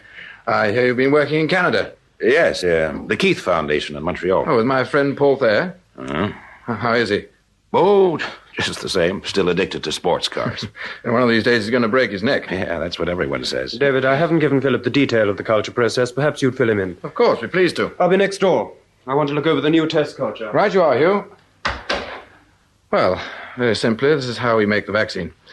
We isolate a typical flu virus of the Asiatic variety, and we grow it on the cells taken from healthy monkeys. Then we inactivate it with a 40% solution of formaldehyde gas. Giving you formalin. Exactly. We then put the culture through a lengthy filtering process, test it, and finally seal it in glass ampoules. The entire process takes about 6 months to complete. What's the yield on one batch of vaccine? Oh, about 300,000 doses. Same as polio vaccine? Yes, we follow the polio process fairly closely. The main difference is the stabilizing element. As you know, the big problem in all vaccine production is not how to inactivate the virus, but how to keep it inactive, how to stabilize it so that it won't break loose and give you the disease it's designed to protect you against. You have a special stabilizing agent? Yes, a company patent made to a secret formula. It's known as the Carswood stabilizer. Oh, after you? Well, yes. Actually, Win Craxton and I developed it together. You'll meet Win, a very able bacteriologist. Mm-hmm. Is this what you got the Nobel Prize for, the stabilizer? Yes. By the way, I hear you've had some bad luck recently. Yes, a whole series of mishaps. We held an exhaustive inquiry. Nobody was able to throw much light on it, but there was one thing. I didn't tell anyone, but one night, the Monday of the third week... First time the air conditioning broke down? Yes, I was on the night shift. I went into the stockroom and noticed there was a light in Hugh Chalk's office across the corridor. I got what I wanted from the stockroom, and then I went across to the office, but there was no one there. Was the light still on? No. Was the door of the safe open? No, I thought I must have been seeing things and went back to the lab. I see. Now, why didn't you tell anyone about it? Oh, David, the new batch of roller tubes have just come from Manchester. You better come and look at them. Something wrong? Well, they're made to your design, I know, but personally, I think they're about 1 inch in diameter too small for the rotating machine. Oh, that's odd. Oh, by the way, this is Philip Odell, Win Craxton. How do you do? Oh, how do you do? You're working here? Yes. I haven't been assigned to a particular job yet, though. Who engaged you, Hugh? No, Mr. Truscott. I see. Mr. Truscott decides the sort of people we need now, does he? Oh, isn't he managing director of the company? Yes, man, but he's not a scientist. He knows nothing about the process or the kind of people you need to work it successfully. All he knows about are the profits it makes. Oh, Win, let's go and see the roller tubes. I won't keep you long, Philip. Okay. No hurry. Well, did you make any progress this morning? I'm getting my bearings. Any clues yet? I don't know. Maybe. Don't you know when you found a clue, then? Not always. People say things, quite ordinary things, in a certain way, and that sticks in your mind. Later on, when you've found out more about them and about the situation in general, it falls into place. A clue. This is liable to be a long process, then. Who can say? Well, I'll take you along to meet Martin Derson. He's my deputy. He'll assign you to a specific job. The sooner that's fixed, the better. This is the stock-holding bay, Mr. Odell, where we keep the test monkeys. Mm-hmm. You test the vaccine on these little fellas? In the final stages, yes. They're a lively bunch, aren't they? Oh, yes, we keep them in top physical condition. Very interesting. Where do I work, Dr. Derson? Here. Here? There's a duty list on the wall. Give me a ring on the house phone if there's anything you don't understand. My number's 101. So, the net result of that brain-busting assault course is that now I'm a valet to a bunch of monkeys. Well, I'm glad you think it's funny, eh? Well, don't you? Well, feeding them, taking their temperature, singing to them? Singing to them? You sing to the monkeys, Odell? Sometimes. Is that on your duty list? No, it's an extra. Well, there's one little character. I call him Elvis. And when I sing to him, he really gets sent. He practically knocks the top off his cage, bobbing up and down, clapping his little hands. Why, Elvis? Well, he has 2 black streaks down either side of his face. Of course. Well, I'm going to have to leave you in a minute, Odell. Exposure to this rarefied atmosphere of records and statistics has made me terribly sleepy. Well, one more for the road. Twist my arm. These rooms aren't exactly spacious, are they? Oh, I don't know. I can move between the bed and the chest of drawers if I do it sideways. Now, if I put any weight on, of course, it... cheers. Cheers. Discovered anything your first day? Apart from the fact that monkeys dig the blues. Oh, a few things. Hugh Chalk doesn't like Truscott. He thinks my being here is a lot of nonsense. He makes sneering little remarks about clues. David Carswood kept his mouth buttoned up on a vital bit of information.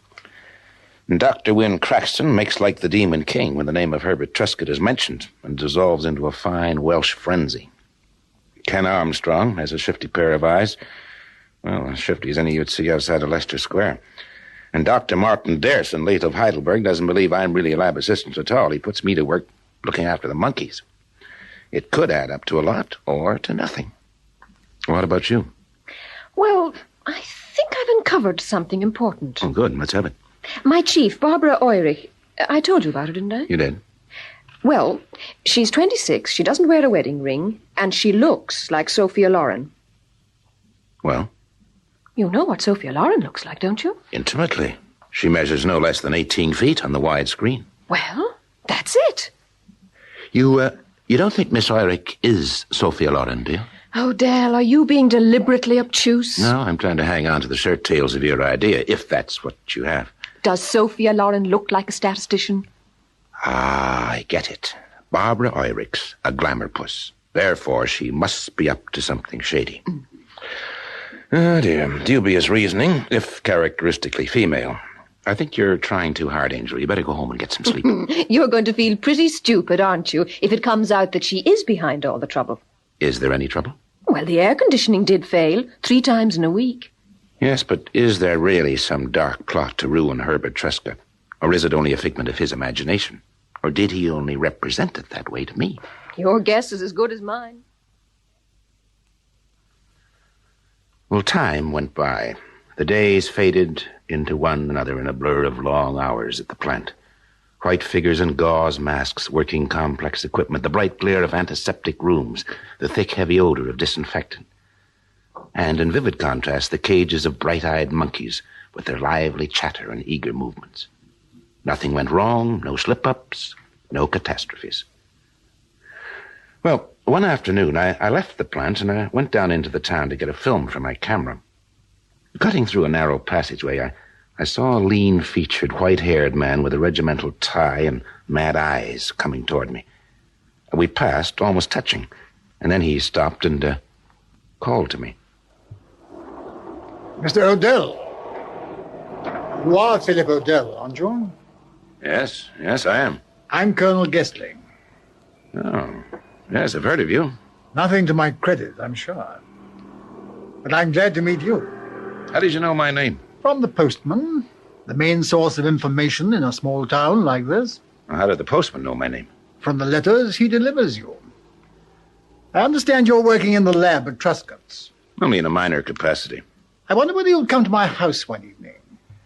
I think it's high time an end was put to the hostility between Truscott's and the people of Barton Medworth, don't you? Oh, from all I hear, that hostility didn't begin with Truscott's. Well, that's a matter of opinion. Perhaps we could discuss it more fully. If you think it would do any good. Colonel Gessling, why did you pick on me? Herbert Truscott isn't an easy man to approach. Neither are Hugh Chalk, Martin Derson, or any of your other top scientific people. I see. Well, give me a ring one evening soon, won't you? I'm in the book. Okay. Nice to have met you. Oh, Colonel Gessling. Yes? I haven't had any letters since I've been here. Not a single one. I'll wait to hear from you. Goodbye.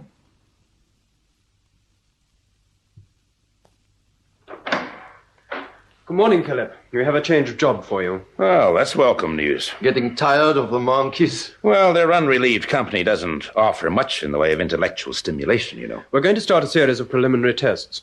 We've drawn off a sample of the present batch of vaccine in process. We don't want any slip-ups as before. So I've arranged it that we work in 2 12-hour shifts throughout the tests. Odell and David on one shift, Derson and Win Craxton on the other. The test will last 5 days. We want to be absolutely sure this time. How about the void? Ken Armstrong's going to cover at night. A man arrived from Manchester this morning to take over during the day. We want to make the first test inoculations by noon today. Using how many monkeys? 6. I want you to come and help me choose them. They're used to you by this time. You, want him, Elvis? Why not? He's a healthy little chap. Oh, I see he's a pal of yours. Well, look, Philip, I'm pretty sure this sample's 100%. The inoculation won't hurt him. How about the post-mortems? We only need 3. And Elvis can be one of the 3 who'll be excused. Oh, fine. Well, Elvis, old boy, you're in luck.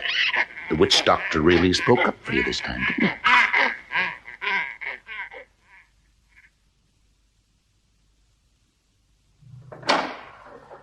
Well, Philip, how's it going? All right. David and I were unlucky. We drew the night shift. You're up late, Hugh. Well, what time is it? It's nearly 2 a.m. I couldn't sleep, worrying about these tests. I don't think you've got much to worry about. We're on the 3rd day now, and so far nothing but negative reactions. That's very good. Where's David? He's next door in test room 8. Well, why is he using that? It's the smallest room in the suite. Well, we have only 1 monkey in there, and David uses him as a sort of control. It's little Elvis. You know, David's been a long time in there. I wonder if he's found something. Oh. Oh, something wrong? Would you come here a minute? Great heavens. No, don't go in there. Put your mask on. So tired. It's okay, David. We've got you. So dreadfully tired. Can hardly lift. That's all right. You know what this is, don't you? No. He's inhaled a live virus. This is the first stage of paralysis. The deadly lassitude.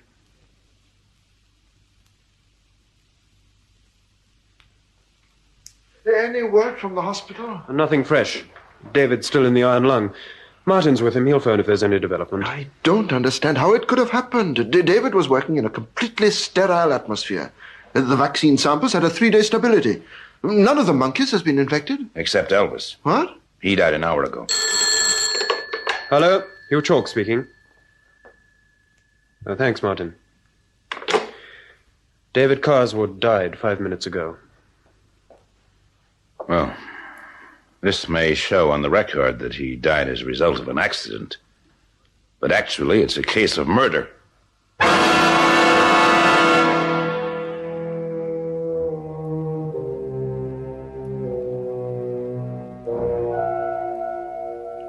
In the first episode of Test Room 8 by Lester Powell, the part of Philip Odell was played by Robert Beattie and Heather McMara by Sheila Manahan, with Hamilton Dice as Herbert Truscott, David Spencer as Hugh Chalk, and Frederick Treves as David Carswood.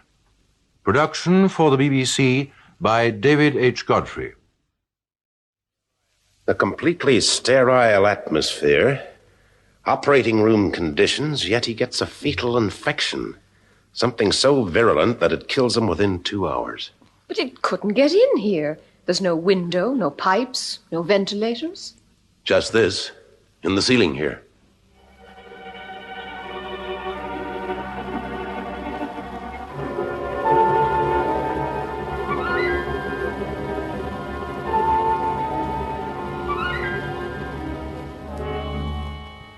The BBC presents Robert Beattie as Philip Odell in Test Room 8, a serial in 6 episodes by Lester Powell. Part 2, The Broken Ampoule. Once upon a time when I was very young, I wanted to be a surgeon. I thought it was the finest, the noblest thing a man could be. But somewhere along the way, the dream got lost. I never became a surgeon. Looking back on it, I can see it was just as well. Every time a patient died on the table, I should have reproached myself, and being Irish, I would have overdone that to the point where I'd have been carted off to the madhouse. I felt the same way now that David Carswood was dead. I kept telling myself that if I'd been a bit smarter, it wouldn't have happened. Somewhere I'd missed an important clue, a vital lead. It had all started when Herbert Trescott turned up in my office one August morning. He told me that somebody was trying to ruin him by causing breakdowns in the production of the new influenza vaccine his company was making at the plant in Barton Medworth, a venture in which he had sunk $750,000. It had struck me then that it was an odd thing for him to hire a private investigator to find out who that somebody was and what exactly was going on. The job seemed to cry aloud for a man with scientific training, a bacteriologist, for instance. To give it to a guy like me, well, it was unorthodox, to say the least of it. Especially as he had made it a condition that Heather and I should work in the plant, posing as trained technicians. Well, we'd gone through an assault course at the company school in Leeds to give us the necessary jargon, and then been installed. Heather as a statistician, and me as a lab assistant. Only the director of the unit, Dr. Hugh Chalk, knew what we were really there for. 2 weeks had gone by, and we'd been able to find out precious little. The production hold-ups had stopped, and I was beginning to think that Herbert Trescott had misread the whole situation when a bolt from the blue. David Carswood, chief bacteriologist and inventor of the process by which the vaccine was made, collapsed during the course of some routine tests and had died 2 hours later. The fact that he'd been afflicted by that deadly lassitude, the onset stage of the infection by a paralyzing virus, strongly suggested that the vaccine he had been working with had suddenly become active. Or had this mysterious someone who had tried to stop the production now turned to murder? If so, maybe we had a killer in our midst, probably in Truscott House, where all of 50 of the production unit were living. Well, I got a little sleep towards dawn, and at 9 o'clock went over to the plant. I walked down the wide corridor which divided the production suites in which the vaccine was made. The suites were all deserted, the machines shut down. I knocked on the door of Hugh Chalk's office, and his voice told me to go in. He was sitting behind his desk looking as though he'd spent the night with the banshees. Wynne Craxton, assistant chief bacteriologist and Carswood's collaborator, was also in the room. Well, Odell, we're out of business. So I see, Hugh. What's Herbert Trescott going to say about it? Oh, what can he say? That batch of vaccine was lethal. We can't risk more lives. Hugh took the decision to stop production at once. Helped by you? I advised it, yes. What are you getting at? You hate Herbert Trescott, don't you, Dr. Craxton? No, I don't hate him. I think... Look, I don't have to answer to you for anything I may think or do. No, you don't. Unless, of course, Herbert Trescott planted you here to spy on us. Why should he feel there was any need for you to be spied on? Trescott has an enormous amount of money tied up in this vaccine. Yes. He also stands to make a great deal more out of it. Not now, not since you closed down his plant. I am director of this unit, Odell. I'm responsible for the safety of the people who work here. Does Trescott know what you've done? No. I don't need Trescott to show me where my duty lies. Trescott's concept of duty is based solely on profits. Did you know that his only son died in an epidemic of Asiatic flu? Oh, Herbert Trescott's a crusader now, is he? A benefactor of suffering humanity. Are you really as naive as all that, Odell? I think you should have given him the chance to make the decision himself. Now you've shut down the machines, the vaccine culture and process will die. And there's another heavy loss for him. He'd be compelled to close sooner or later. By whom? The coroner. There'll have to be an inquest on David, you know. Obviously. And the autopsy will show that he was in contact with a faulty vaccine. How do you know that? Well, it's obvious. He showed all the symptoms. Then why weren't you infected? Why wasn't I? We were both working on those tests. Why was Carswood the only one to be infected? How do you know you're not infected, Odell? I don't. Exactly.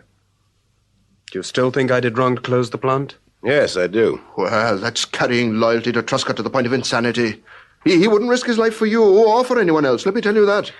Dr. Chalk, what have you told the rest of the staff? How did you explain the closing down? I didn't explain it. I merely announced that there was a temporary suspension of the operation and that they were to stand by until further notice. Don't you think they'll be able to connect this with Carswood's death? I don't see why they should. The fact that a man collapses and dies while working with vaccine doesn't necessarily mean that he was infected by the vaccine, does it? No, it doesn't. But I doubt there's a single person over in Truscott House who would believe Who that... are you to question our decisions? That's what I'd like to know. Who are you?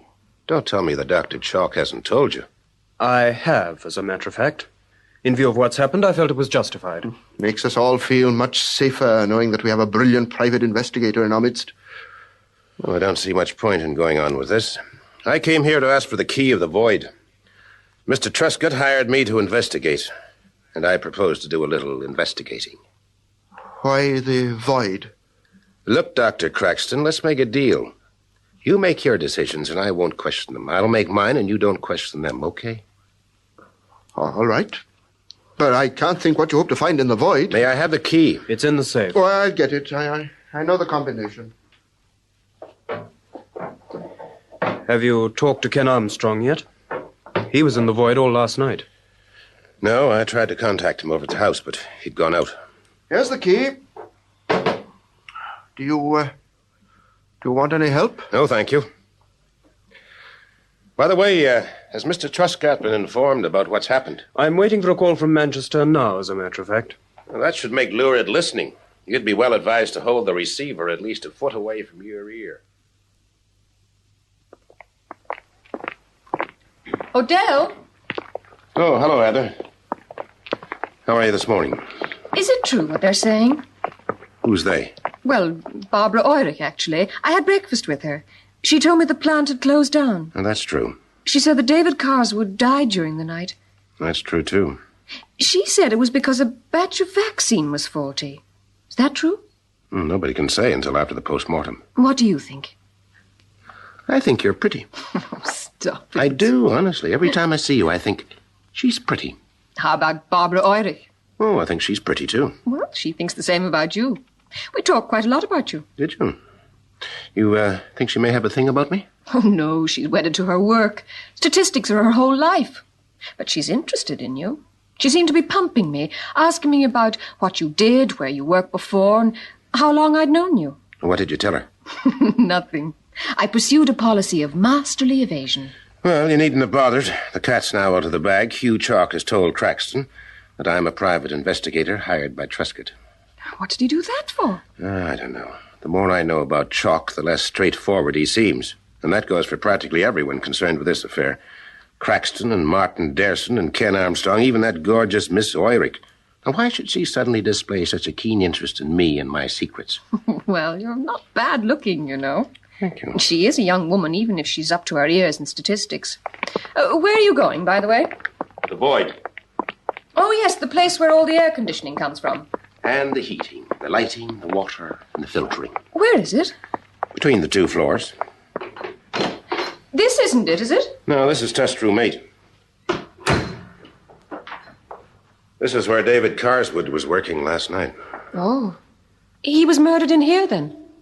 Who said he was murdered? But wasn't he? Well, that's what I'm trying to find out. Now, he was working at this table when we found him. Looks harmless enough. A completely sterile atmosphere, operating room conditions, and yet he gets a fatal infection, something so virulent that it kills him within 2 hours. But it couldn't get in here. There's no window, no pipes, no ventilators. Just this, in the ceiling here. What is it? The air conditioning inlet from the void. Now, that's directly above this table, isn't it? 18 inches, 2 feet above his head. Okay, let's go up to the void and see what we can find there.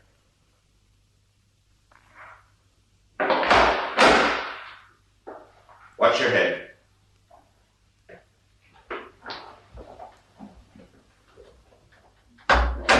Oh, what a creepy-looking place. All these shafts and weird contraptions. Like something in a horror film. Oh, what's that you got? A broken ampoule. Like the ones they seal the vaccine in? Yeah. Where did you find it? On the floor here, beside the air conditioning unit, which feeds test room 8. Come over here a minute. Now, put your head in there. I'd rather not if you don't. Go on. There isn't a vampire in there. Did you see anything? Yes, something like a fan. It's a booster fan. Now watch. It's fascinating. Oh, but it's blowing my hair all over the place. Oh, Odell, is this supposed to mean something? Somebody gets in here during the night. He knows Carswood is immediately below in test room 8. He has an ampoule of active virus culture. He breaks the ampoule, turns up the booster fan, and blows the virus right down on Carswood. Carswood inhales it, and 2 hours later he's dead. Now, what's wrong with that? Oh, it sounds wonderful. There's only one thing wrong with it. What's that? You drop a heavy liquid like those vaccines are made of into that shaft, and all it does is drop to the bottom of the shaft, no matter how hard the fan blows it. Quite the mad inquiry this morning, aren't we? Anybody in here? Yes, over here. Who is it? Ken Armstrong. Morning, Mr. Odell. I hear you've been looking for me. Yes, I wanted to ask you a couple of questions. You were on duty in the void last night, weren't you? I was. I came on at 11 and went off at 7 this morning. Were you here the whole time? No, I went off to get a bit of supper. What time was that? Oh, about 1:45. So you were away at 2 o'clock? Yes. Was anybody in here when you came back? Was there? Look, Mr. Odell, I want to help all I can. I've been with this company for 10 years and they've always treated me well. Now, look here, I'd Ken. rather not answer any more questions. Not until Mr. Truscott gets here. Is this your own idea? What do you mean? Did somebody tell you not to answer my questions? I see. Somebody did. Was it Hugh Chalk? Dr. Chalk's in charge of the unit, isn't he? Okay. What time is Mr. Truscott expected here? Midday. He's driving down from Manchester. Well, Ken, if you know where there's a blast-proof shelter, I'd get in it at midday today. And have I not got £750,000 tied up in this project? A sum which I may add includes every blasted bean I personally possess in this world? I want an explanation, and I want it quick. Who ordered the plant to be closed down? I did. You did, Chalk. I see. Now, can we take one more step forward? Why did you order it to close down? Surely that's obvious. It's only obvious, Dr. Chalk, if you're trying to ruin me. Is that what you're trying to do? No, of course it isn't. I closed the plant down because I was not prepared to risk the safety of the staff. Who said the staff was in danger? I did. It's obvious that David Carswood died because their batch of vaccine was faulty. It isn't obvious at all. Croxton's still alive, so is Derson, so is Odell. And so are 5 of the test monkeys. Isn't the main issue here the fact that David Carswood is dead? No, it is not. Personally, I'm very sorry that he's dead. He was a fine scientist and a very worthwhile human being. It grieves me greatly that this should have happened. Well, I'm sure it does. Croxton, I'll overlook that.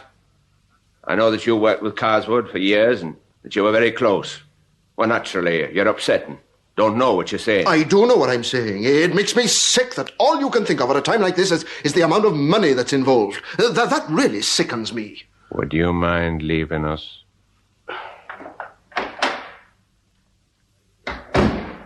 A very brilliant bacteriologist is Wynne. Very unstable emotionally. I happen to agree with him. Perhaps you'd like to join him. I certainly would. And what's more, you can have my resignation. Fairly surrounded by prima donnas this morning, aren't we? I always had scientists figured as a cold fish. Can things get any worse? Now production stopped again. We're minus our chief bacteriologist. I can see things getting much worse, Mr. Truscott. David Carswood was quite a figure in the world of bugs. Winner of the Nobel Prize and so forth. The inquest's going to attract a lot of attention. I know, I've been thinking about that. Now, the best thing to do is press for an adjournment. The coroner might listen if it's put to him in the right way. What about the autopsy? It's been done at 3 o'clock this afternoon. The coroner's thinking in terms of starting the inquest tomorrow evening. Well, that doesn't give us much time, does it? That's why we need an adjournment. As I see it, the autopsy's almost certain to show that Carswood died of a virus infection. He had all the symptoms, the lassitude and so forth. So it's obvious what the coroner, or his jury, if he sits with one, is going to say about it. You'll say our vaccine went wrong. And the moment that gets out, you've hedged your chips, Mr. Truscott. The Ministry of Health will revoke your license to manufacture so fast that it won't be funny. And then you're really out of business. Have you got any constructive ideas? You want it straight? Of course. All right. Well, I haven't a thing to offer in the way of proof. Not to you, the coroner, or anyone else. I've been on this job a month, and what I've been able to pick up in the way of hard fact you could write down on the back of a postage stamp. So in view of the urgency and what's at stake for you, I'm ready to quit right here and now and let you hire someone else. You want to quit?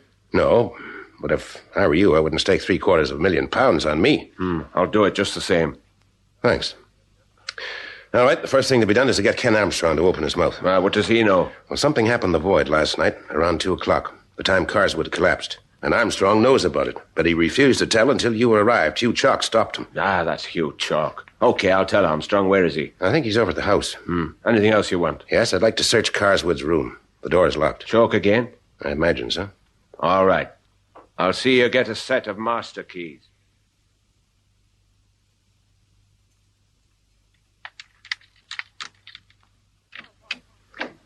The door wasn't locked.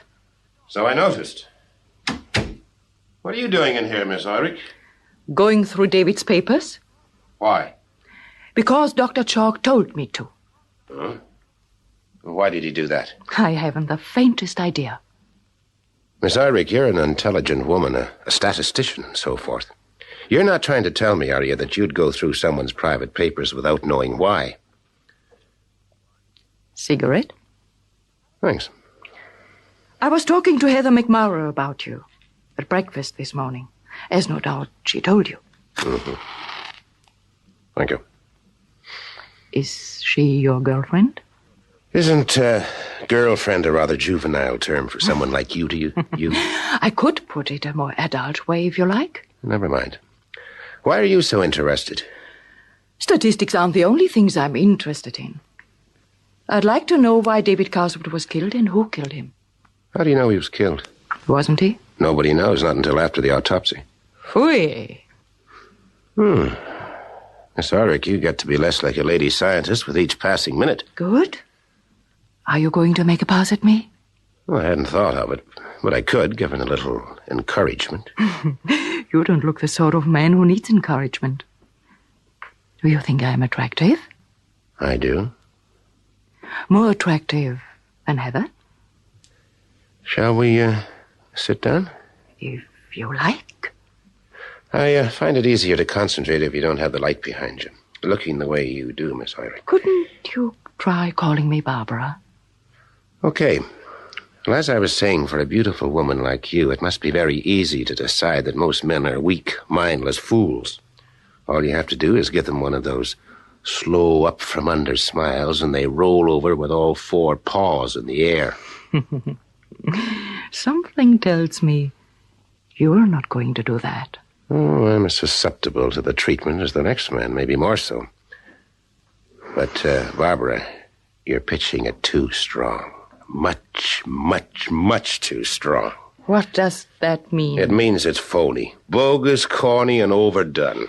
That's nice, isn't it? You're scared, Barbara. You have uncertainty, apprehension, doubt, and all plain, honest-to-God fear written all over your lovely face. Also, your clever little mind is popping with urgent questions. You think I might have the answers, so you give me the up-from-under treatment. In the belief that you'll tell all. Something like that. What were you looking for in Carswood's papers? Yes, who is it? Heather! Come in. Oh. Am I interrupting something? Excuse me? What's the matter with her? She made seductive noises at me, and it didn't work. You feeling ill or something? Heather, did you want me for anything in particular? Oh, yes. There's a phone call for you. I told him to put it through to your room. We better go up right away, huh?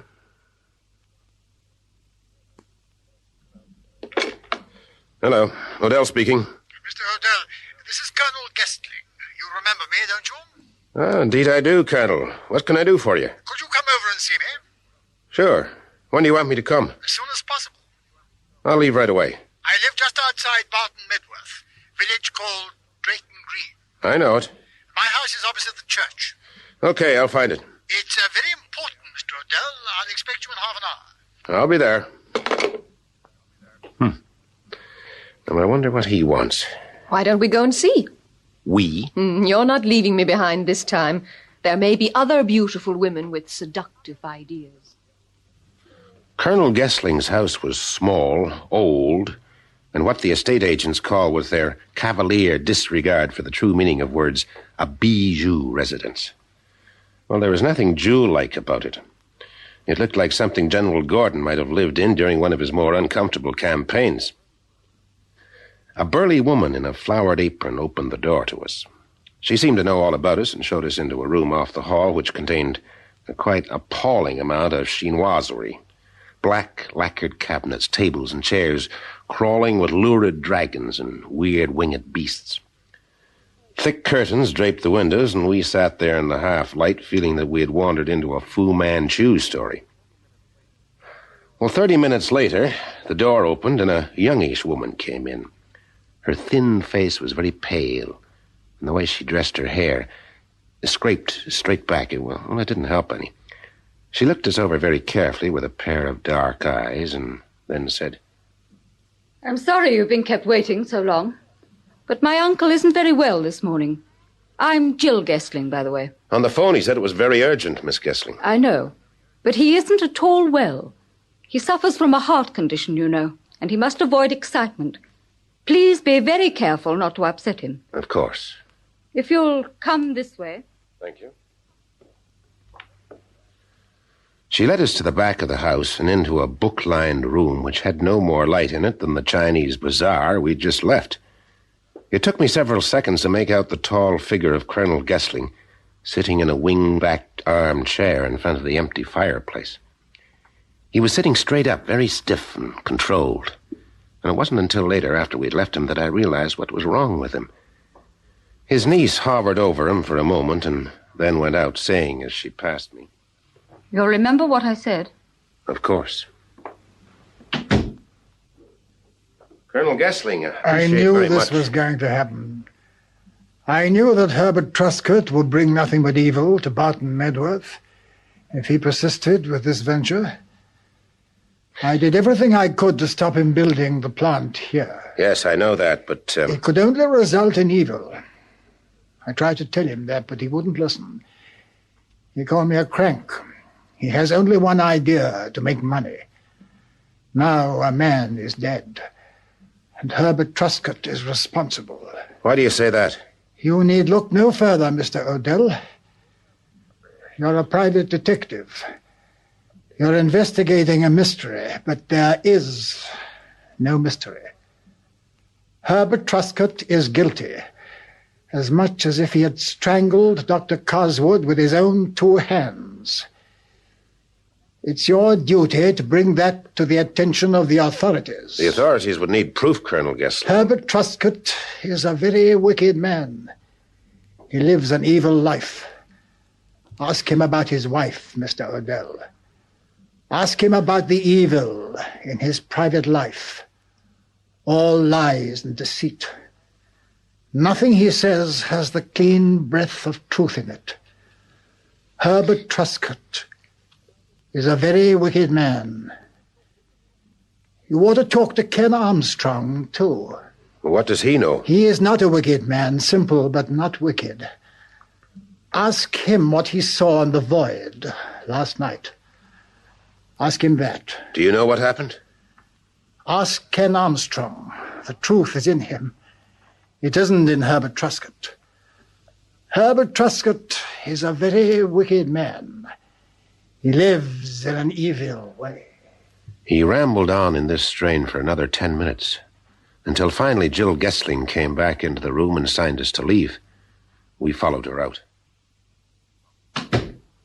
You mustn't pay too much attention to what he says, Mr. Odell. He's inclined to ramble a bit on his bad days. He sounded quite different when he spoke to me on the phone. He sounded quite normal then. These bouts descend on him without warning, I'm afraid. I'm going to take him away for a change of air. When? This evening. You, going for long? I'm not sure. Well, I wouldn't take him too far, Miss Gessling. Why not? A man died last night. It may turn out to be a case of murder. Your uncle knows something about it. He'll need to give evidence. My uncle knows nothing about it. Good morning.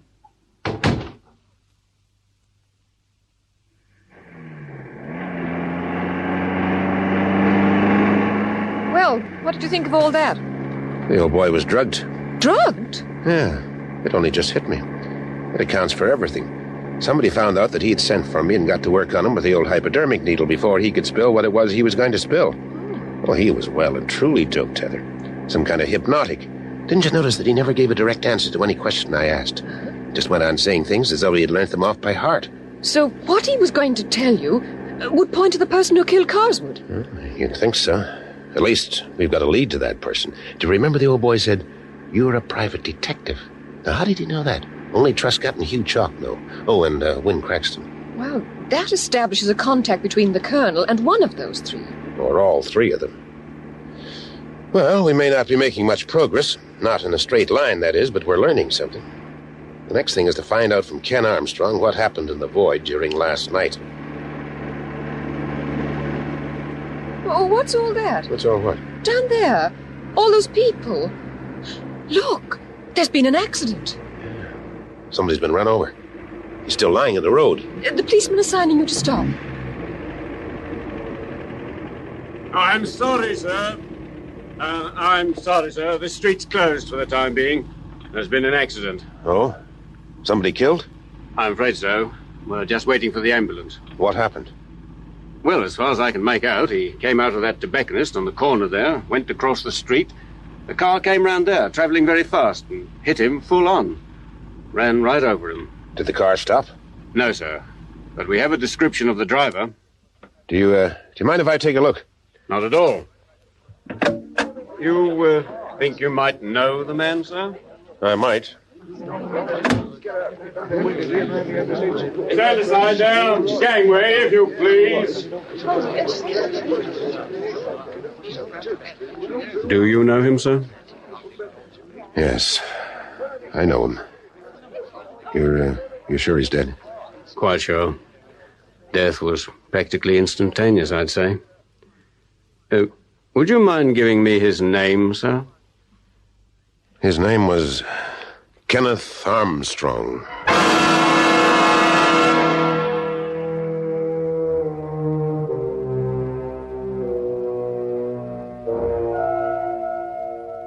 That was the second part of Test Room 8 by Lester Powell, with Robert Beatty as Philip Odell and Sheena Manahan as Heather McMara.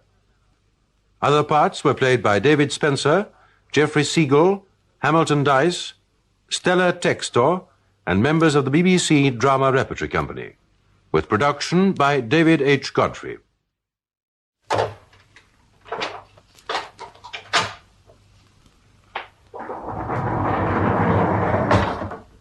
Your car's here, all right. Where's the light switch?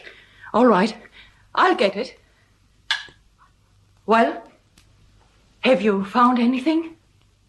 Come over here. Look. There, on top of the bonnet. What is it? Blood, Barbara.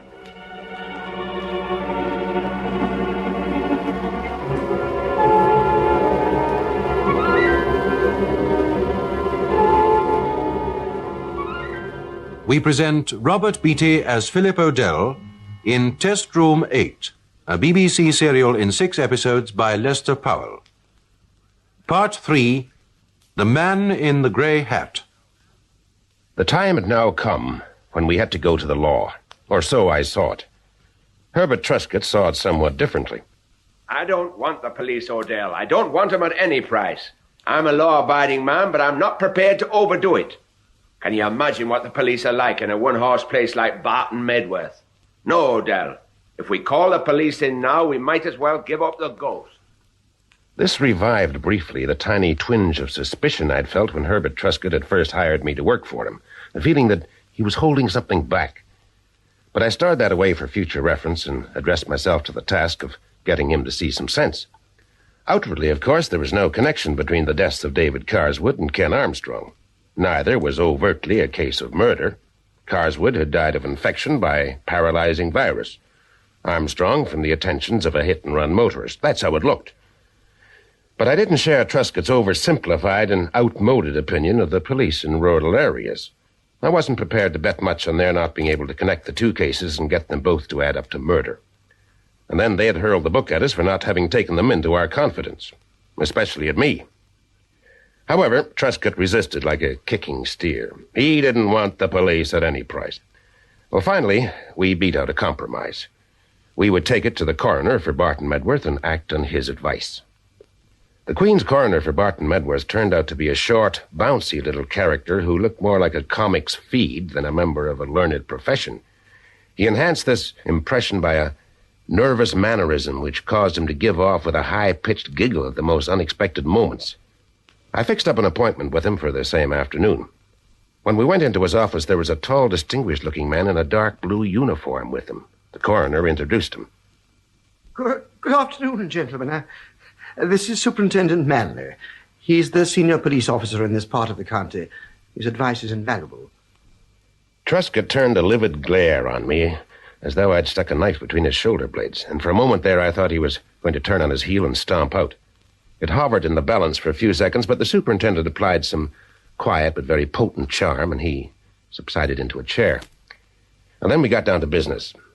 I took the first solo, giving them a brief rundown of the affair to date, starting with Truscott hiring me to investigate the production blow-ups in his influenza vaccine plant at Barton Medworth, and ending up with the death of Ken Armstrong. I wasn't in particularly good voice. The coroner's giggles threw me out quite a bit, but I got most of it across. There was a pause while the superintendent and the coroner got it arranged in their minds, and then the coroner said, Now, your contention, Mr. Odell, is that these two deaths occurred in suspicious circumstances? No, but we think they might be connected, or Odell does. What do you think, Manley? I think Mr. Odell is right. Also, I think he was right to come to you. But I imagine Mr. Odell goes somewhat deeper in his thinking. He has theories, Superintendent, nothing else. Quite so, Mr. Truscott, but this is an informal meeting. There's nothing official about it. Or so I understand from the coroner. Quite right. Quite right. Around the table discussion. We all have the same objective, to get at the truth. Now, Mr. Odell, are you suggesting that these two men were murdered? I think it's very probable. Dr. Carswood died of a virus infection. Appeared to die of a virus infection. He did, Mr. Truscott. The county pathologist gave me his post-mortem report over the telephone just before you arrived. There was a contaminating virus present in the spinal cord, which caused paralysis of the lungs. A virus of the influenza spectrum. There goes my £750,000. Go on, Mr. Odell. Well, there you have it. Somebody wanted to ruin Mr. Truscott. First he tried fouling up the production process, but presumably this wasn't fast enough, so he gave Carswood a fatal dose of virus. Carswood was a well-known scientist, winner of the Nobel Prize. His death would attract a lot of attention. If the inquest found that he'd died because of a faulty vaccine, that would make headline news. The Ministry of Health would then step in and withdraw the license to manufacture the vaccine. And I'd be flat bust. I see. And the man who was run over, Ken Armstrong, how does he tie in? He had some vital information about the way David Carswood died. Maybe even the identity of the murderer. And he was run over before he could pass it on? Yes. By the murderer? As I see it. Well, gentlemen, it's a very dreadful business. Very dreadful. First-rate scientist like Carswood. Great loss to the country. But how was he killed? How was he infected by the virus? I have a theory about that, sir. He's bristling with theories. I found this a few hours after Carswood died. What is it? A broken ampoule, similar to those the vaccine sealed in. I found it in the void above the test room Carswood was working in at the time of his collapse. It was near the air conditioning unit. Your idea is that the virus was fed into the air conditioning? Yes. The outlet duct is right above the table at which he was working. My bacteriology isn't very strong, but the vaccine is held in a liquid suspension. Even if it had been activated and the virus alive, surely the air current in the conditioner wouldn't have been strong enough to carry it in heavy liquid particles. There was a booster fan in the shaft just above the test room. Did you examine the inlet duct? I did, Superintendent. There was no sign of moisture. That rather disposes of your ingenious theory, doesn't it? No, not necessarily. The virus might not have been in liquid suspension. It could have been in a gas? Yes. Is that scientifically sound? I don't know. I think it's worth going into, though. Well, we could do it in our lab over at the plant. We have a couple of the top bacteriologists in the country on our staff, Wynne Craxton and Martin Dayson. You want to go on with your own investigations? Well, we're properly equipped. Well, I've no objection, if the coroner hasn't. We'd better do this properly. In the normal way, I'd hold an inquest on Carswood sometime tomorrow. But if the superintendent makes a formal request for an adjournment pending further investigation, I'll postpone. That'll give you a chance to find out the truth and save your large investment, Mr. Jascott. I'm much obliged to you, sir. There's just one more thing. I shall have to make this an official matter now. Bristol will probably send down a man from our forensic lab to work with your people.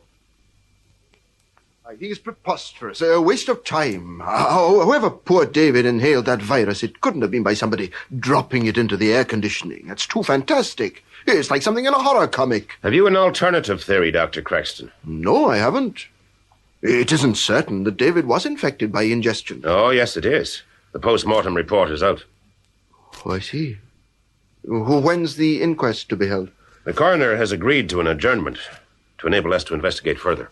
You mean he swallowed your ridiculous theory? I don't know. He agreed to an adjournment. What about the police? What do they say? They've agreed to our investigating. They're sending one of their scientific people from Bristol. Well, I don't know how we're going to set about it. It's like being asked to start from the premise that the Earth is flat.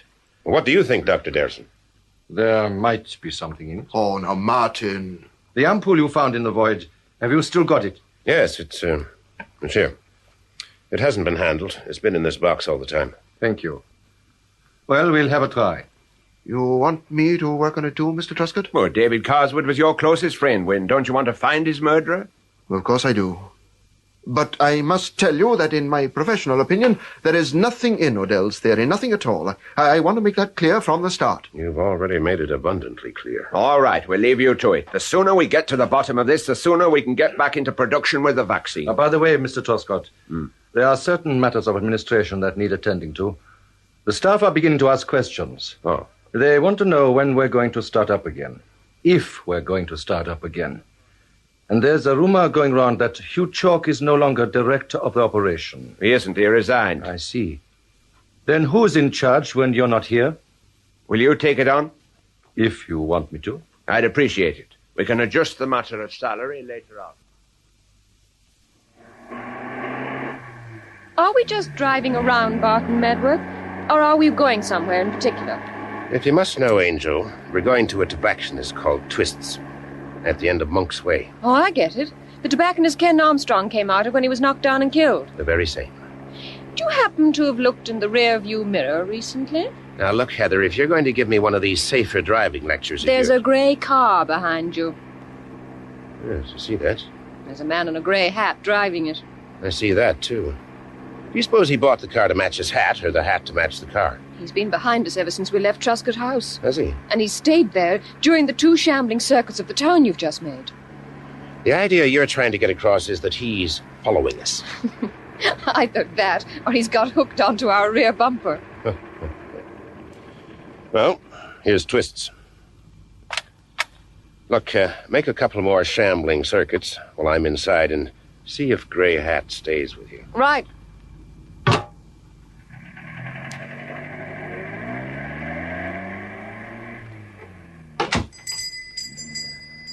Good afternoon, sir. Are you Mr. Twist? I am. There was a man knocked down and killed right outside your shop. Yes, Mr. Armstrong. He worked at Truscott's. Did you see the accident, Mr. Twist? Yes, I did. Well, I'm a private investigator working for Truscott's. I'd be grateful for anything you can tell me. Well, Mr. Armstrong went out of the shop and started to cross the street. The car came round the corner from Market Street. It was going very fast. He had no time to get out of the way. It hit him full on. Did the car stop? No, it accelerated and disappeared round into Abbey Street. Did you get the number? No, I was completely shocked. Besides, my first thought was for Mr. Armstrong. I ran out into the street to help him. But, of course, there was nothing to be done. The driver must have seen him. Unless she was blind. She? Yes, a woman was driving. I did have time to notice that. A young woman? I couldn't say. She was going so fast. All I had time for was to register the fact that she was a woman. And the car? A red sports car, a German make. I see. Well, thanks, Mr. Twist. You've been very helpful. Do you want to drive? Nope. How about Grey Hat? He's still there. Behind that van.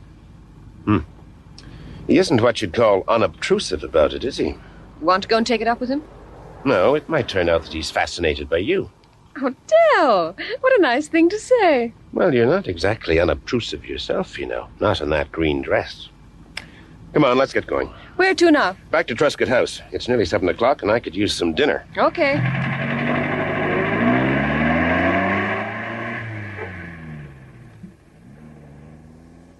The man in the gray hat followed us all the way back to Truscott House. Then, having seen us go in the front door, he drove off. After dinner, we went down to the common room. Actually, this consisted of 3 rooms. A reading and writing room where silence was golden, a card room where silence was relative, and a room with TV, record player, and dancing space where silence was non-existent. These 3 recreational rooms divided the Truscott staff neatly right down the middle. The under-30s were rarely seen in the card or reading rooms, while the over-30s were rarely seen around the record player, which was on incessantly from dinner to bedtime. It was the latter Heather and I picked, and when we went in, a Charlie Parker-inspired alto man was giving out with the blue notes, backed by a gently rocking rhythm group. We ordered a couple of beers and sat listening.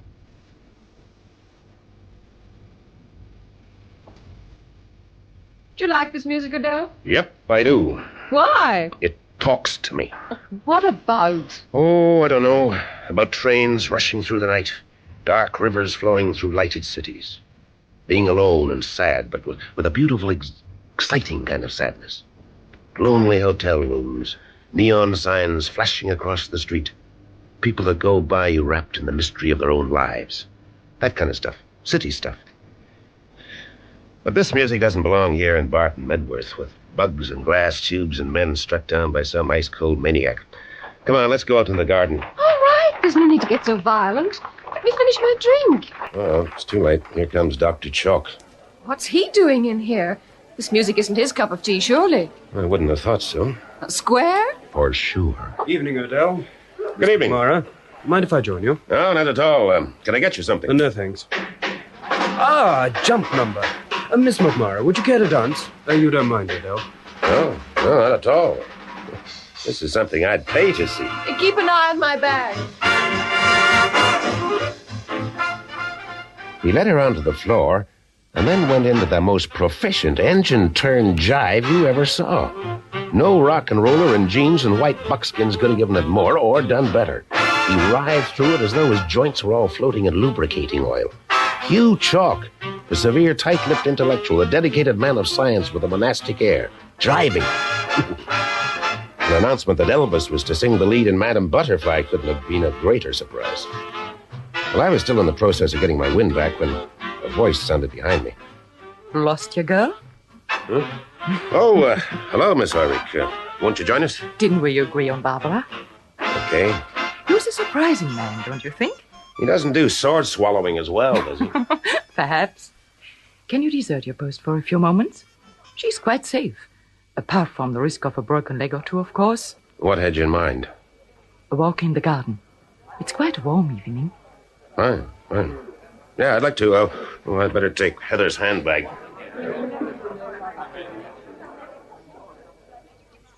I've been thinking what you said to me in David Carswood's room. What particular aspect of it? About me showing I was afraid. Mm-hmm. I am afraid, Philip. I'm terrified. Why? David was murdered, wasn't he? Well, I think so. And so was Ken Armstrong. 2 murders. Do you think it's going to stop there, Philip? I don't. I think there'll be a third. Who do you think the third will be? Me. Wouldn't you be afraid? Yeah, I would. Barbara, you own a German sports car, don't you? Yes, I do. And it's red. That's right. Ken Armstrong was knocked down and killed by a woman driving a red German sports car. You think I did it? I don't know. I'm asking you to tell me. How do you know that a woman was driving it, I mean? There was an eyewitness. The tobacconist? Mm-hmm. It wasn't me. I haven't seen my car since yesterday morning. Somebody took it? They must have done, if it's the one that killed Ken. Well, where is it now? In the garage. At least I think it is. Okay, let's go and see it.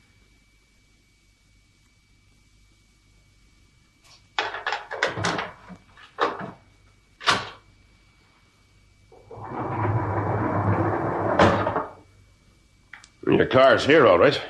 Where's the light switch? All right, I'll get it. Well, have you found anything? Come over here. Look. There, on top of the bonnet. What? What is it? Blood, Barbara. Come on, steady. It's all right. Just give me your arm. All right, come on. Out into the air. I know you.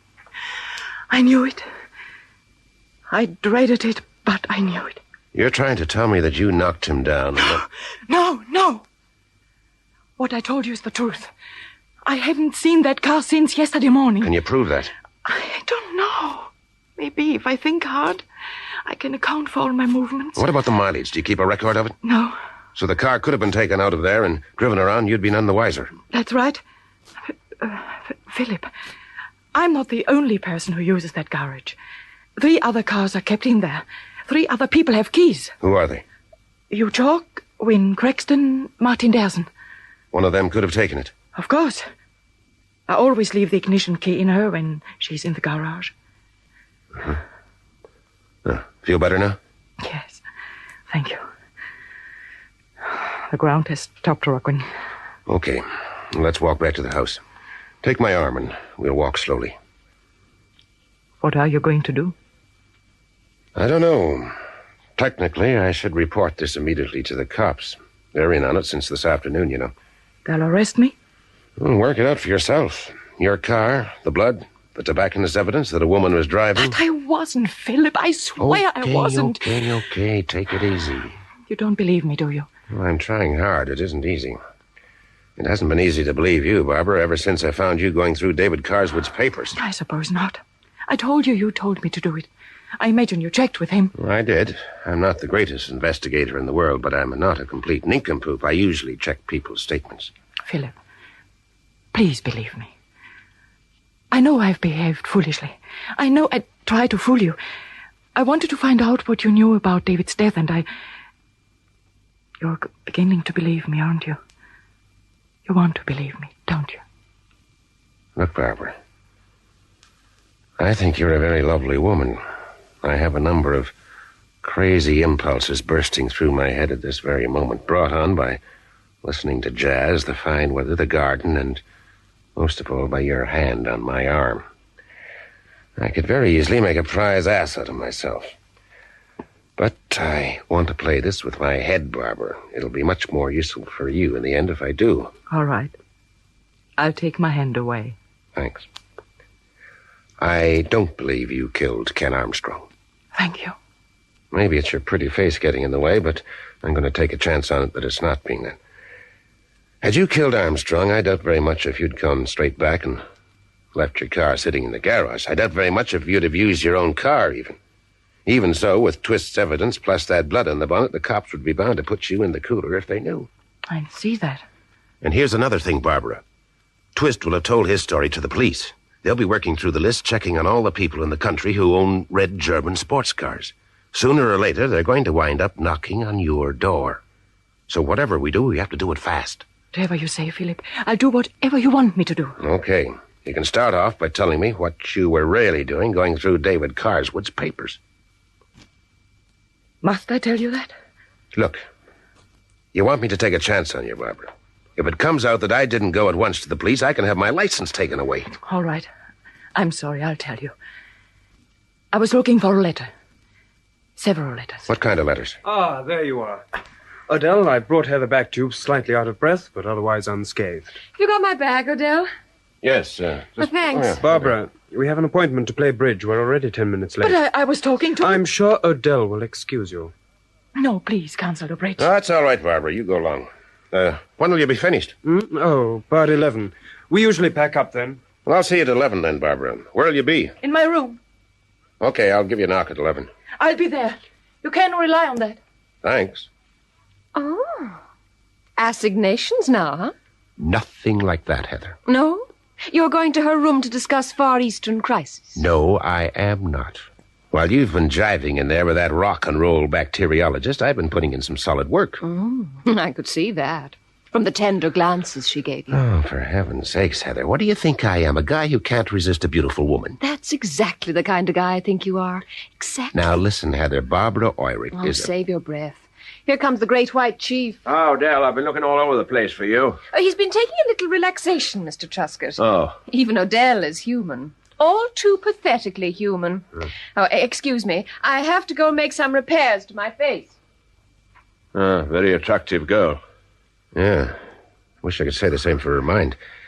Did you want to talk to me about something, Mr. Truscott? Aye, I suddenly remembered. You went over to see Colonel Gessling, didn't you? He rang up and said he had something important to tell you. Did you go? I did. What happened? Nothing. Somebody got at him with a hypodermic needle before I got there. Drugged him, you mean? He was so full it was running out of his ears. He talked a lot, most of it nonsense, repeated himself endlessly. What did he say? That you were responsible for David Carswood's death. I thought you'd find it funny. What? You don't think there's anything in it, do you? I don't know, Mr. Truscott. In this game, it's the reverse of British law court procedure. Everyone is guilty until they're proved innocent. Ah, it's ridiculous. Why would I kill David Carswood? Why would anyone? Look, I told you, Gessling is a crank. He did everything he could to stop me building the vaccine plant in Barton Medworth. I know, but just the same he knows, or appears to know, quite a lot about what goes on behind the scenes here.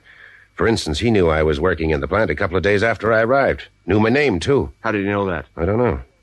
He said I was to ask you about your wife. My wife? That's what he said. Ask Mr. Truscott about his wife. You'll find all the answers there. Ah, he's daft. My wife's dead. When did she die, Mr. Truscott? 2 years ago. Mr. Truscott, the car's here. Oh, thanks. I'm flying to Manchester tonight, consulting with my lawyers, you know. Getting into deep waters now, you know. You can say that again. I'll be back sometime tomorrow. Carry on, Odell. Keep up the good work. Heather, what does your feminine intuition tell you about our friend, Mr. Truscott? That he's an honest, upright, and truthful citizen? My feminine intuition isn't that much offbeat. Show me a man who is honest, upright, and truthful, and don't point at yourself. I can't even get up to do a stately minuet without you making assignations with a beautiful young Come woman. on, don't let's get the needle stuck in that groove again. Oh, where are we going? For a drive. It's a nice night. I feel like driving.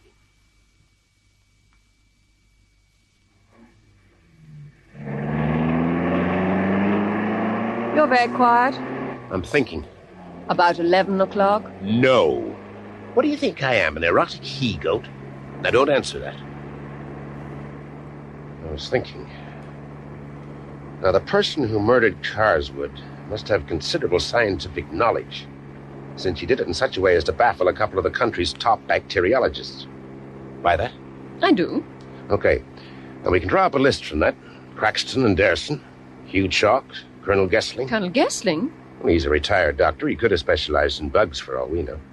And then there's Herbert Truscott. Oh, he's a businessman. Quite so, but he's been in drugs for more than 20 years. He must have picked up quite a bit of technical knowledge. Okay, 5 people. You could add Barbara Oyrich to the list. She's been around vaccines for some time. Or does she get out because of her figure? 6, then. Motives? The Colonel's is obvious. He's been against Truscott coming here from the start. He's rapidly anti-vaccine. Chalk and Craxton hate Truscott. They don't actually come out and say so, but it's obvious. Derson? No motive for him yet. Ditto Truscott. And Miss Oyrich. Although you could say that a woman who looks like her could always be in and around murder. You've really got her on the brain, haven't you? Haven't you? No. Drayton Green, 3/4 of a mile. How about we pay a call on the Colonel? He won't be there.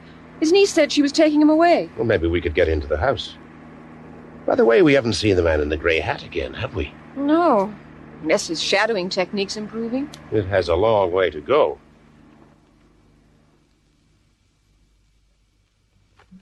The Gessling house was in darkness. Nobody came in answer to our ring. We went round to the back. Nothing there, no light, no sound. The garage was behind the house, separated from it by a cobbled yard. There was a 2-story building which had once been a stable. We went over and tried the door. That opened.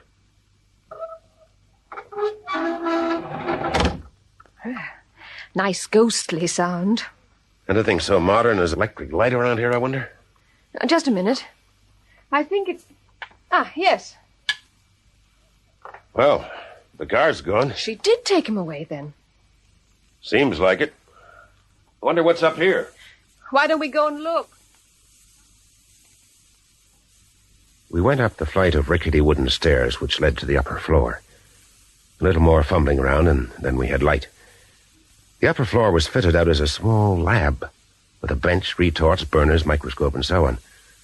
We looked at it in silence for a moment, and then Heather said, You're right.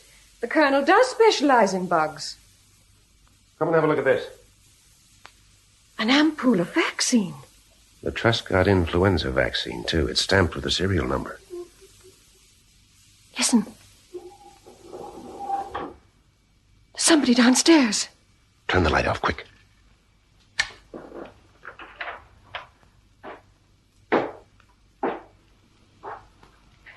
He's coming up here.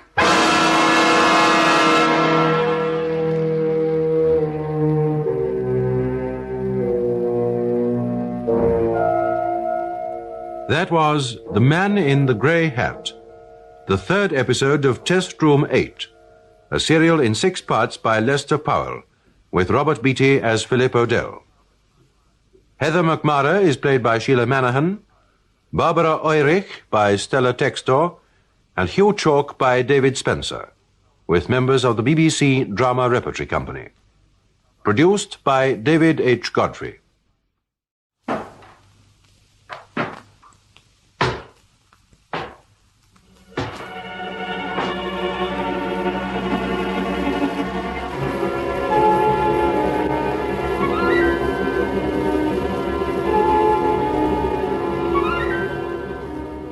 The BBC presents Robert Beatty as Philip Odell in Test Room 8, a serial in 6 episodes by Lester Powell. Part 4, Interlude in Manchester. Heather and I didn't do much in the way of breathing during the next few seconds. We stood there in the darkness, listening to the footsteps mounting the wooden stairs, their sound amplified by the utter silence of the night.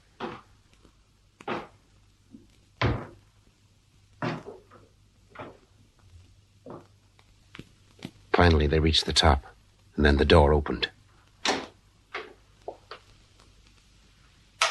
light went on, blinding us momentarily. And then we were looking at the man in the grey hat. The man who had spent the greater part of the day following us around Barton Medworth.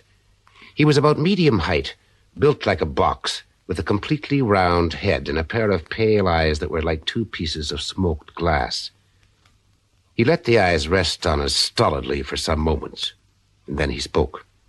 Have you two got any authority to be on these premises? Have you? Beg pardon, miss? Have you any authority to be here? Oh, yes, I have, miss. Authority of Colonel Gessling himself. Why have you been following us? Ah, you noticed that, did you? I couldn't very well miss it.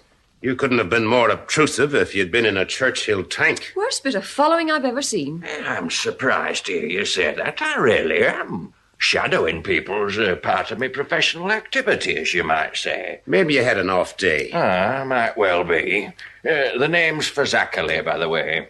You're kidding. Fred Fazakerly, private inquiry agent, Broad Street, Manchester, established 1938.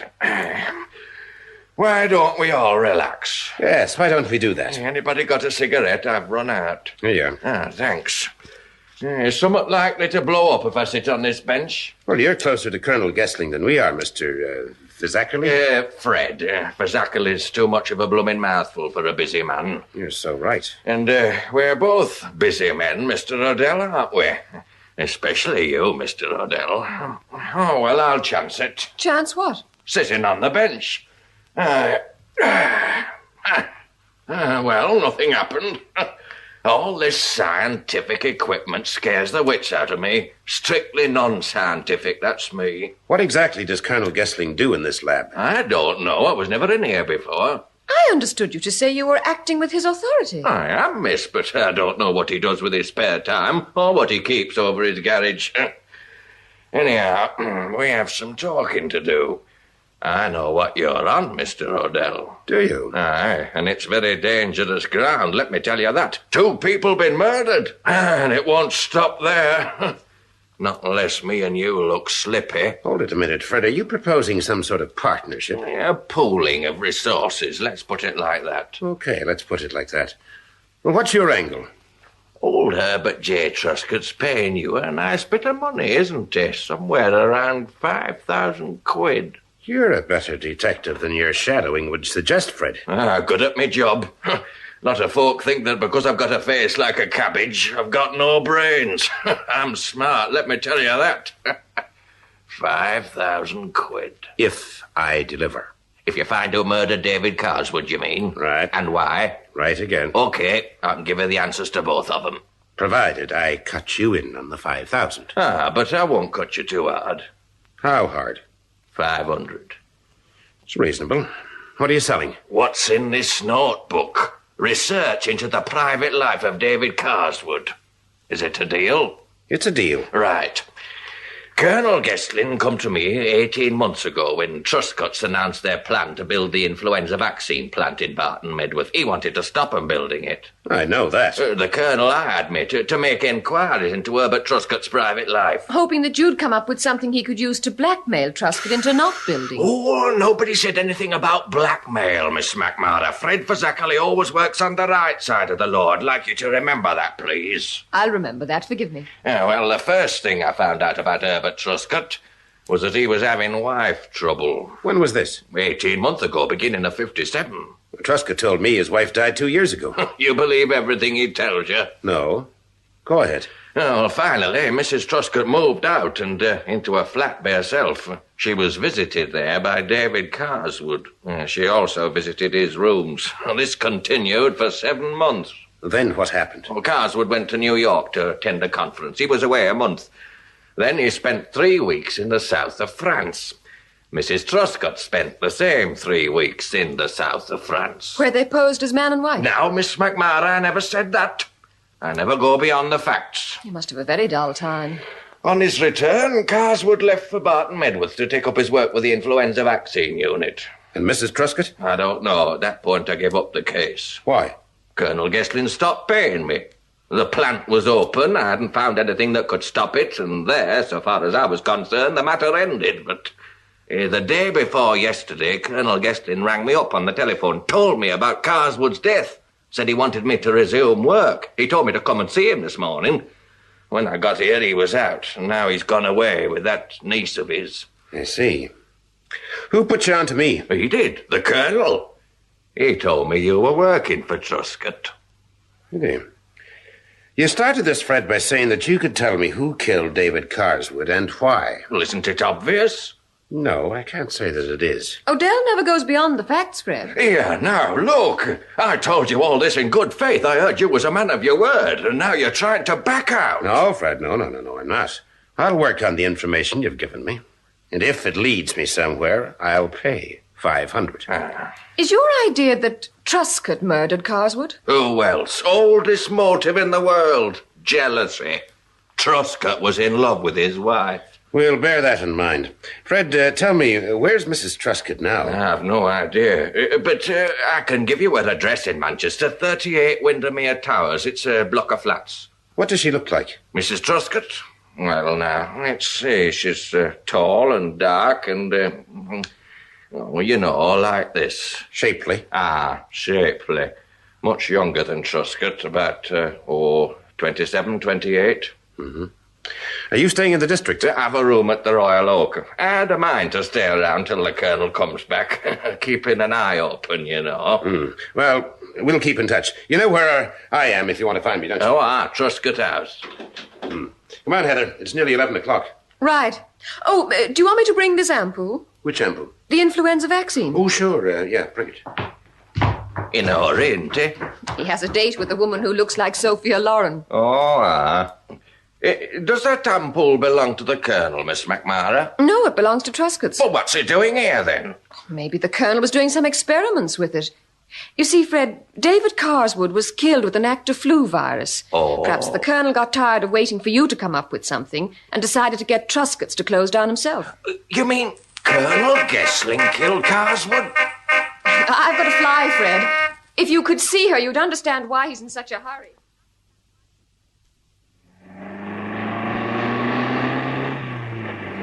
Well, Heather, what do you think of Fred Fazakerly? I agree with him. That Truscott killed Carswood? No, but his face is like a cabbage. One of those red cabbages you make bortsch out of. Heather, you make bortsch out of beetroot. Oh, I could have sworn... Heather, you know what I'm going to do to you. Yes. You're going to knock on Barbara Oirich's door at 11 o'clock. I'm going to send you back to London if you can't take this case seriously, Heather. 2 men have died, decent, useful citizens. They were murdered, Heather. Well, haven't you anything to say about that? Yes, I have. You're in a bad state, Odell. You're running yourself into the ground, aren't you? No, I am not. All I'm objecting to is the fact that... You're losing your sense of humor. That only means one thing. You're running yourself into the ground. Look, murder isn't a joke. No, but losing your sense of humor is murder. Very clever. Oh, look, you've told me this before, Odell, often. A sense of humor is a sense of balance. You can't do anything without a sense of balance. Least of all, pick your way through a lot of conflicting cross-currents that usually collect around murder. I'm sorry. You're right. What's troubling you? Want to tell Mum? I lost my sense of humor. It's that simple. I've also lost my way, Heather. 1 minute I think I have it. The threads that's going to unravel and lead me to the truth. And then it's gone the next minute. And I have another thread in my fat, stupid hands. May I give you some advice? Sure, I could use some. Okay. There's a book written by a French aviator. I can't remember his name. He said that there are times in life when the only thing to do is to put one foot in front of the other. Okay. The bell is duly rung. I pursue one line of investigation until I reach the end. I stop darting from one to the other like a mixed-up grasshopper. Is that it? Well, before we went into that lab in Colonel Gessling's garage and met with jolly Fred Fazakerly, you were convinced that Barbara Oirich could lead you to the truth. Well, all right. You're seeing her in a few minutes. Stay with her till the end. But I wasn't going to see Barbara Oirich in a few minutes. When we got back to Truscott House at precisely 7 minutes past 11 o'clock, there was no answer to my knock. I tried her door, but it was locked. Meanwhile, Heather had gone to bed, and there wasn't anyone to discuss this with. I didn't feel like going to bed and thought I'd take a walk in the garden. To get there, I had to pass through the common room. As I approached the end room where the record player was, a cool blues came wafting towards me. The room was empty except for one person, sitting close to the record player. Hugh Chalk. He looked up as I went up to him. There were tears in his eyes. He turned his head away quickly, took off his glasses, and hurriedly wiped his eyes with the back of his hand. And then he blew his nose. Hello, Odell. How are things with you? All mixed up. And with you? Oh, roughly about the same. Mind if I kill this? I thought you were an aficionado. I am, but I feel low enough without help from the recording at this point. Because Barbara has gone. She has gone, then? Yes. Shortly after we left you in the garden. The moment we got inside the house, she said, "Hugh, I can't play bridge. I'd go mad if you made me. You've got to cancel it." So I went off and cancelled it. She went up to her room. I followed her. And I met her on the stairs. She had a coat on and was carrying a suitcase. Did she say where she was going? No. Did she say anything? She said she'd write to me. And then? She rang up for a taxi. I stayed with her until it came. And she left. Did you hear her tell the taxi driver where to go? Yes, to the railway station. What did you talk about while you were waiting? Oh, odd things. I did most of the talking. I see. Would that be a bottle of whiskey under your chair? It is. Will you join me? I certainly will. She had a way with her, hadn't she? She certainly had. She won't come back, you know. Won't she? No. Cheers. Cheers.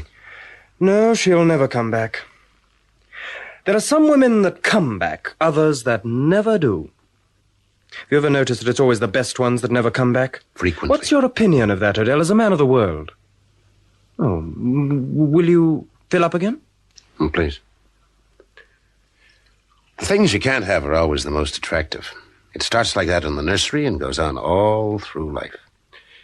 Cheers. Cheers. You?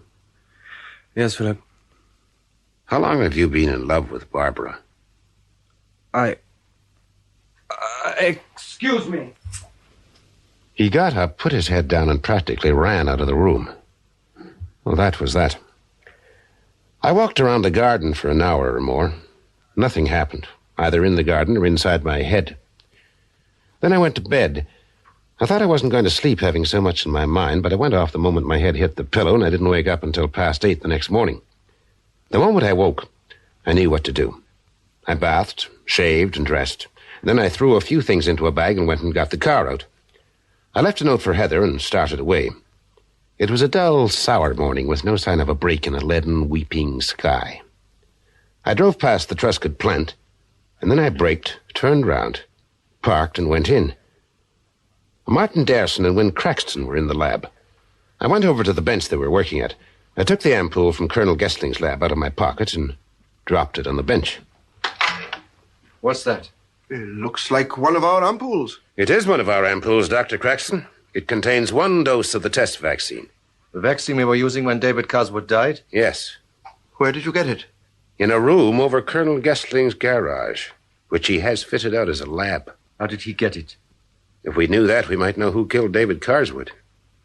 You think he got it through somebody on our staff? How else? But nobody on our staff knows him. Or do they? Well, I don't think it's likely that the Colonel broke in here and lifted that ampoule. And he couldn't get in any other way because Mr. Truscott gave orders that he wasn't to be admitted to the plant. Are you saying that Gessling had something to do with David's death? That he got hold of an ampoule of the test vaccine? 2 ampoules. This one wasn't used to kill Carswood. Oh, why should Gessling want to kill Carswood? Gessling wanted this plant closed down. Would he go as far as murder? Who knows what'll drive a man as far as murder? How did he get the ampoules? That somebody smuggled them out to him seems the most likely explanation. Somebody who was in the plot? Maybe. On the other hand, the contact could have been through his niece, Jill. She isn't exactly a ball of fire, looks-wise, but who knows about that, too? Well, I don't envy you your job, Odell. I'm afraid I don't have to work with anything so confusing and complex as human nature. Chemical elements can be surprising and unstable, but not so surprising or unstable as human beings. How are you getting on with my theory? Well, we don't think it's so absurd. At least Martin doesn't. I don't say it's the answer we're looking for, Odell, but I think it may be pointing in that direction. Could you lower that mask of scientific reserve and put it on the line in simple terms? Try. Your theory is that somebody released a live virus culture into the air conditioning, directed it down into test room 8, David inhaled it and then died. In simple terms, yes. Well, we've given the pieces of ampoule you found a thorough examination. That ampoule did contain a live virus. But that's wonderful. We are on the right lines, then. Wait a minute.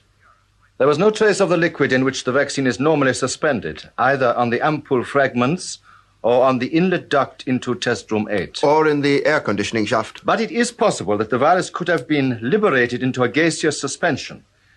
If that were dropped into the air conditioner, it would work out the way you envisaged. The vaccine was made live, turned into a gas, and then released into the air conditioner. Does that work? I don't know.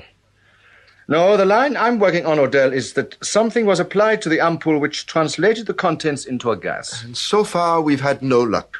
But you feel optimistic enough to keep on trying. I do. Wynne doesn't. Well, the thing that balks me, Martin, as you know, is the stabilizer. David and I developed that stabilizer together. It was sound enough scientifically for David to get the Nobel Prize for it. Man, dash it all, it was the very basis of our production process. That stabilizer was so sure that it is virtually impossible to reactivate any virus culture that's once been treated with it. I know. You've landed us into a very ironical situation, Odell. Very ironical indeed. If your theory is right and that vaccine was turned into a fatal virus, whether in liquid or gaseous suspension, then it means that there's some fundamental fault in the Carswood stabilizer. And it wouldn't be possible to go on manufacturing the vaccine? Not from this formula. I see. Perhaps you should talk to Truscott again. Ask him if he's still prepared to risk his $750,000 in order to find out how Carswood died. I think you'll find he isn't. I'll take it up with him. Where is he, by the way? I wanted to see him this morning, but nobody knew where he was. He went to Manchester last night to confer with his lawyers. Well, you'd better confer with him about this, quick. Okay, well, I'm on my way to Manchester now. Just let me see if I've got this right. If you go on with your experiments, you may find out how Carswood was killed. But you may also find out that the manufacturing process is faulty. Exactly. If we went on and released the vaccine to the public, there'd be a chance that it would become unstable and cause epidemics. Well, I don't see that he has any choice. Neither do I. If there is some flaw in the stabilizer, the sooner we find out, the better. Besides, the police are sending a man from their forensic department to work with you. Oh, he came yesterday afternoon. He said he preferred to work in his own lab. We gave him a sample of the vaccine and he went back to Bristol. Okay, I'll tell Truscott all this. All right, but you mark my words. You'll find he prefers his money. One good thing about the weather, it kept people off the roads a bit. I made Manchester in reasonable time. I went straight to the head offices of the Truscott Drug Company. But Herbert J. hadn't been there. I called his house, but he hadn't been there either. Then I got on to his lawyers, Dunlop, Wickham, and Baines, and spoke to the senior partner, Mr. Russell. No, Mr. Odell, he hasn't been here. Well, he left Barton Medworth last night. He said he was going to consult with you, Mr. Russell. It's the first I've heard about it. Well, maybe he decided to take a chance on you being able to see him. That's most unlike him. Herbert Truscott's most punctilious about making appointments. Furthermore, he knows I'm a very busy man, and that it's almost impossible to see me without an appointment. I see. Mr. Russell, do you know where he stays in Manchester if he doesn't go to his house? He doesn't stay anywhere. He hates hotels. Mm-hmm. Could you tell me something about Mrs. Truscott? Who? Mrs. Truscott, his wife. Are you still there? Yes, I'm still here. I can't tell you anything about her, Mr. Odell. I don't answer confidential questions over the telephone. Could I come and see you then? I'm afraid not. I'm entirely booked up today. Tomorrow? I'm entirely booked up tomorrow as well. Goodbye, Mr. Odell. I'll tell Herbert you're inquiring for him if I should see him.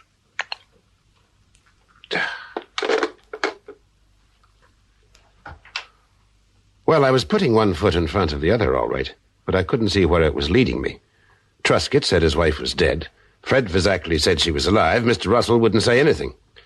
Well, maybe it was all leading somewhere, but I couldn't see it. I took a cab to Windermere Towers. The door of number 38 was opened by one of those flaxen-haired, sturdy-legged girls you see in continental films. The ones who, despite their bucolic appearance, have all the complexes. Good morning. May I do something for you? Mrs. Truscott in. Mrs. Truscott? I'm a friend of hers. May I come in? Thanks. It's a nice room. Plenty of light, air, and money. It smells of money. It's a nice smell, don't you think? Who are you? A man named Philip Odell. Are you the, maid? I work here, yes. You're doing what? I keep the apartment clean. What do you want? What's your name? Paula. Where do you come from, Paula? Switzerland, Zurich. I'm in England to learn the language. Manchester's a great place to learn English. What do you want, please? I want to talk to Mrs. Truscott. She's not here. When will she be back? I don't know. Was she here last night? No, she wasn't here last night. When are you expecting her? Please? When will she be here? I cannot tell you. I mean, you won't tell me. I do not know. You're here to learn English, huh? Well, you're doing all right, Paula. Thank you. You've learned how to tell a lie, but not all that efficiently. I went out, found another cab, and told the driver to park across the street from Windermere Towers. We sat there for an hour. Then Mrs. Truscott came out and got into a black chauffeur-driven limousine. We went after it, and it led us out to the airport. The chauffeur carried a couple of bags in after her and checked them at the baggage counter. And then he drove off alone. I paid off my cab and went into the airport building. Mrs. Truscott was in the restaurant, sitting in front of a pot of coffee and looking very, very pale. I went over and sat down at her table. Oh. Hello? Mrs. Truscott. Paula told me you called. Cup of coffee? Thanks. You're angry with me, aren't you? No. I like people to fool me, tell me lies. I didn't tell you any lies. White? Please. 2 lumps. You didn't tell me you were married to Herbert Truscott. You didn't ask? My maiden name is Ulrich, and I was a statistician before I married. I took back both when our marriage broke up. Coffee all right? Mm-hmm, thanks. Why didn't you tell me you were involved with David Carswood? Involved? What's that supposed to mean? I can put it more bluntly if you like. I thought I was in love with David. He thought he was in love with me. We made a mistake. We then called it a day. All right? Did your husband know? Yes, I told him. How did he take it? I don't see what this... Barbara, David Carswood was murdered. There has to be a motive. Jealousy is high on the list of motives for murder. Herbert murdered David? Isn't that what you think? No, of course it isn't. Herbert's a civilized man. Then why were you going through Carswood's papers the morning after he died? You were looking for something that would reveal your connection with him, love letters that you had written him, for instance, so that you could destroy them and turn the heat off Herbert. I might have been wanting to turn the heat off myself. My car ran Ken Armstrong down and killed him. His blood was on it. How do you know I didn't kill them both? I don't know. But I'll tell you something, Barbara. If you skip the country, which I imagine is what you're planning to do, then you're really in trouble. I can stop you doing that, you know. There's a policeman outside in the hall. But you're not going to do it, are you? No, I'm not. What are you going to do? I'm going to take you back to Barton Medworth. Oh, no. Listen, it's the best thing to do. You must be able to see that. Leaving that country will do no good, Barbara. They can pick you up anywhere along the air lanes. Easiest thing in the world. And then you'll be in an even worse mess. But if we go back to Barton Medworth, they'll arrest me. Yes, they probably will, but it's a long way off being able to prove that you killed anyone. And if you hand me over to the police, then you could collect your fee, couldn't you? Well, couldn't you? Yes, I dare say I could. You still want me to come with you? I do. All right. I will. You pay for the coffee while I make a phone call. I'll have to stop at Windermere House and pick up some things, and I want to be sure Paula will be there. I'll meet you outside.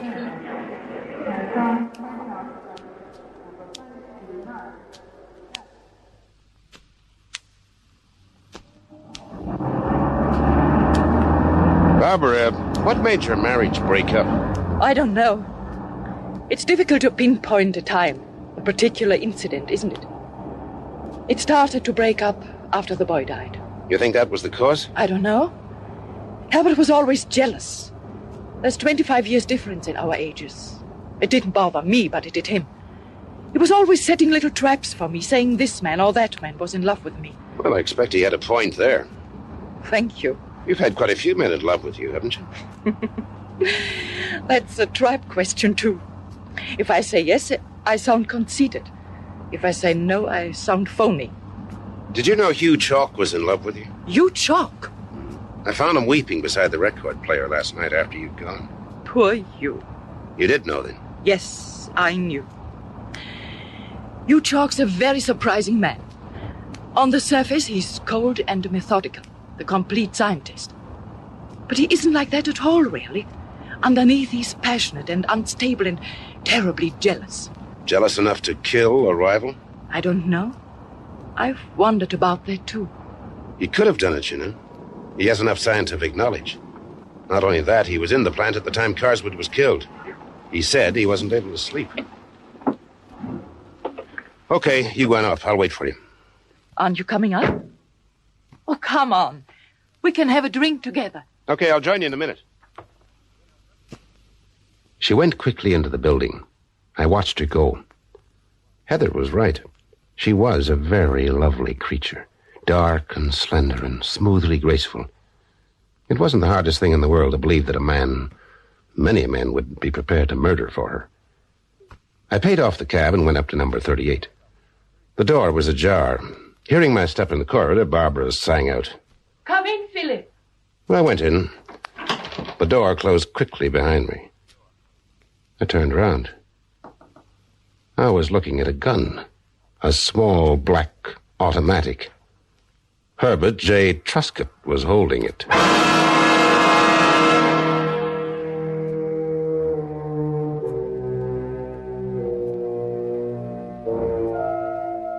In the fourth episode of Test Room 8, a serial in 6 parts by Lester Powell, you heard Robert Beatty as Philip Odell, Sheila Manahan as Heather McBara, David March as Fred Fazakerly, Geoffrey Siegel as Win Craxton, and Stella Textor as Barbara Eurich.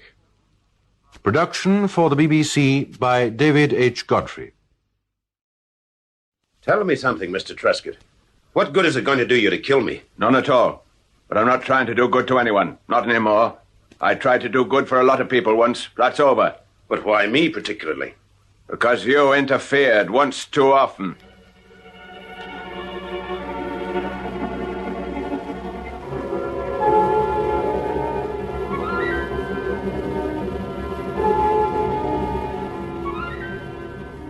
We present Robert Beatty as Philip Odell in Test Room 8, a BBC serial in 6 episodes by Lester Powell. Part 5, A State of Tension. A lot of things happened during the next 20 seconds. A snarl of traffic went past Windermere Towers, coming from and going to the center of Manchester. Somebody switched on the radio in the flat below. And outside in the corridor, somebody started using a vacuum cleaner. A lot of people in the world died, a lot more were born. A lot fell in love and fell out of love, made fortunes and went broke. People got ideas for books, stories, plays, and songs. Just 20 seconds. And I spent them all staring at a small automatic pistol and wondering whether Herbert Truscott was mad enough, desperate enough, incensed enough to fire it. His yellowish face wasn't reassuring. It was drawn and haggard, the face of a man who was pretty near breaking point, a man who was quite prepared to start blasting away with a gun if somebody said the wrong word. I decided to say nothing. A few more seconds went by, and then he spoke to his wife, who'd been standing there as stiff and scared and silent as I was. Barbara, go into the bedroom. Herbert, Do as I say. Sit down, Odell. Over there by the window. Good. Now, you've been finding out a lot of things, haven't you? Well, that's what you hired me to do, Mr. Truscott. I hired you to find out who was behind the production hold-ups, nothing else. Okay, those hold-ups led to the death of David Carswood. You insisted on bringing in the police. If I'd wanted the police in it, I'd have gone to them in the first place. I wouldn't have come to you. Well? I'm not saying anything, Mr. Truscott. Not while you're pointing a gun at me. Perhaps you think I wouldn't use it. I don't think anything of the sort. Hey, you no fool. Pass me a cigarette, will you? There's one in that silver box there. Now, give me a light. Thanks. Now, listen. I'm a very ordinary man, Odell. Very ordinary. The last thing you'd expect is that I'd be standing here pointing a gun at you, isn't it? You can stop doing it any time you like. I'm not like you, Odell. I'm not adaptable. I'm very limited and set in my ways. Pitchfork me out of my element and I'm done for. I lose my bearings. And grab for a gun. That's it. Tell me something, Mr. Truscott. What good is it going to do you to kill me? None at all. But I'm not trying to do good to anyone, not anymore. I tried to do good for a lot of people once. That's over. But why me particularly? Because you interfered once too often. Because I persuaded Barbara, Mrs. Truscott, not to get that plane. How did you persuade her? Tell me that. Oh, I see. David Carswood was young and good-looking. He persuaded her to leave home. You're not so young or so good-looking. Who knows what appeals to a woman like that? You're off the beam, Mr. Truscott. Hopelessly off the beam. Am I? Why don't you go and get her in here and ask her? So she can tell me some more lies? She told me plenty about Carswood. And now Carswood's dead. Yes. Killed in your plant, working in your labs. Exactly. Now I'm in your employ. I, too, wind up dead. What do the police think? They think I killed you. Unless they're as dumb as you once suggested. Look, by now they think I killed David Carswood. How do you know that? Superintendent Manley is in Manchester. He called at my house this morning. You think this means he believes you killed Carswood? Well, what else? My wife and Carswood were... Well, they saw a great deal of one another. I was jealous. Now, that can be checked easily enough. Then Carswood dies in mysterious circumstances. I imagine Superintendent Manley is as good at putting two and two together and making five of it as the next man. But you didn't kill Carswood, did you? Well, what do you think? I don't know. Yes, I suppose my lack of success is funny. I was laughing at your courage. Oh, courage is something you laugh at, huh? Well, most men would have said they didn't think I'd killed Carswood. Yeah, I guess so. Mr. Truscott, I know how you feel. Do you?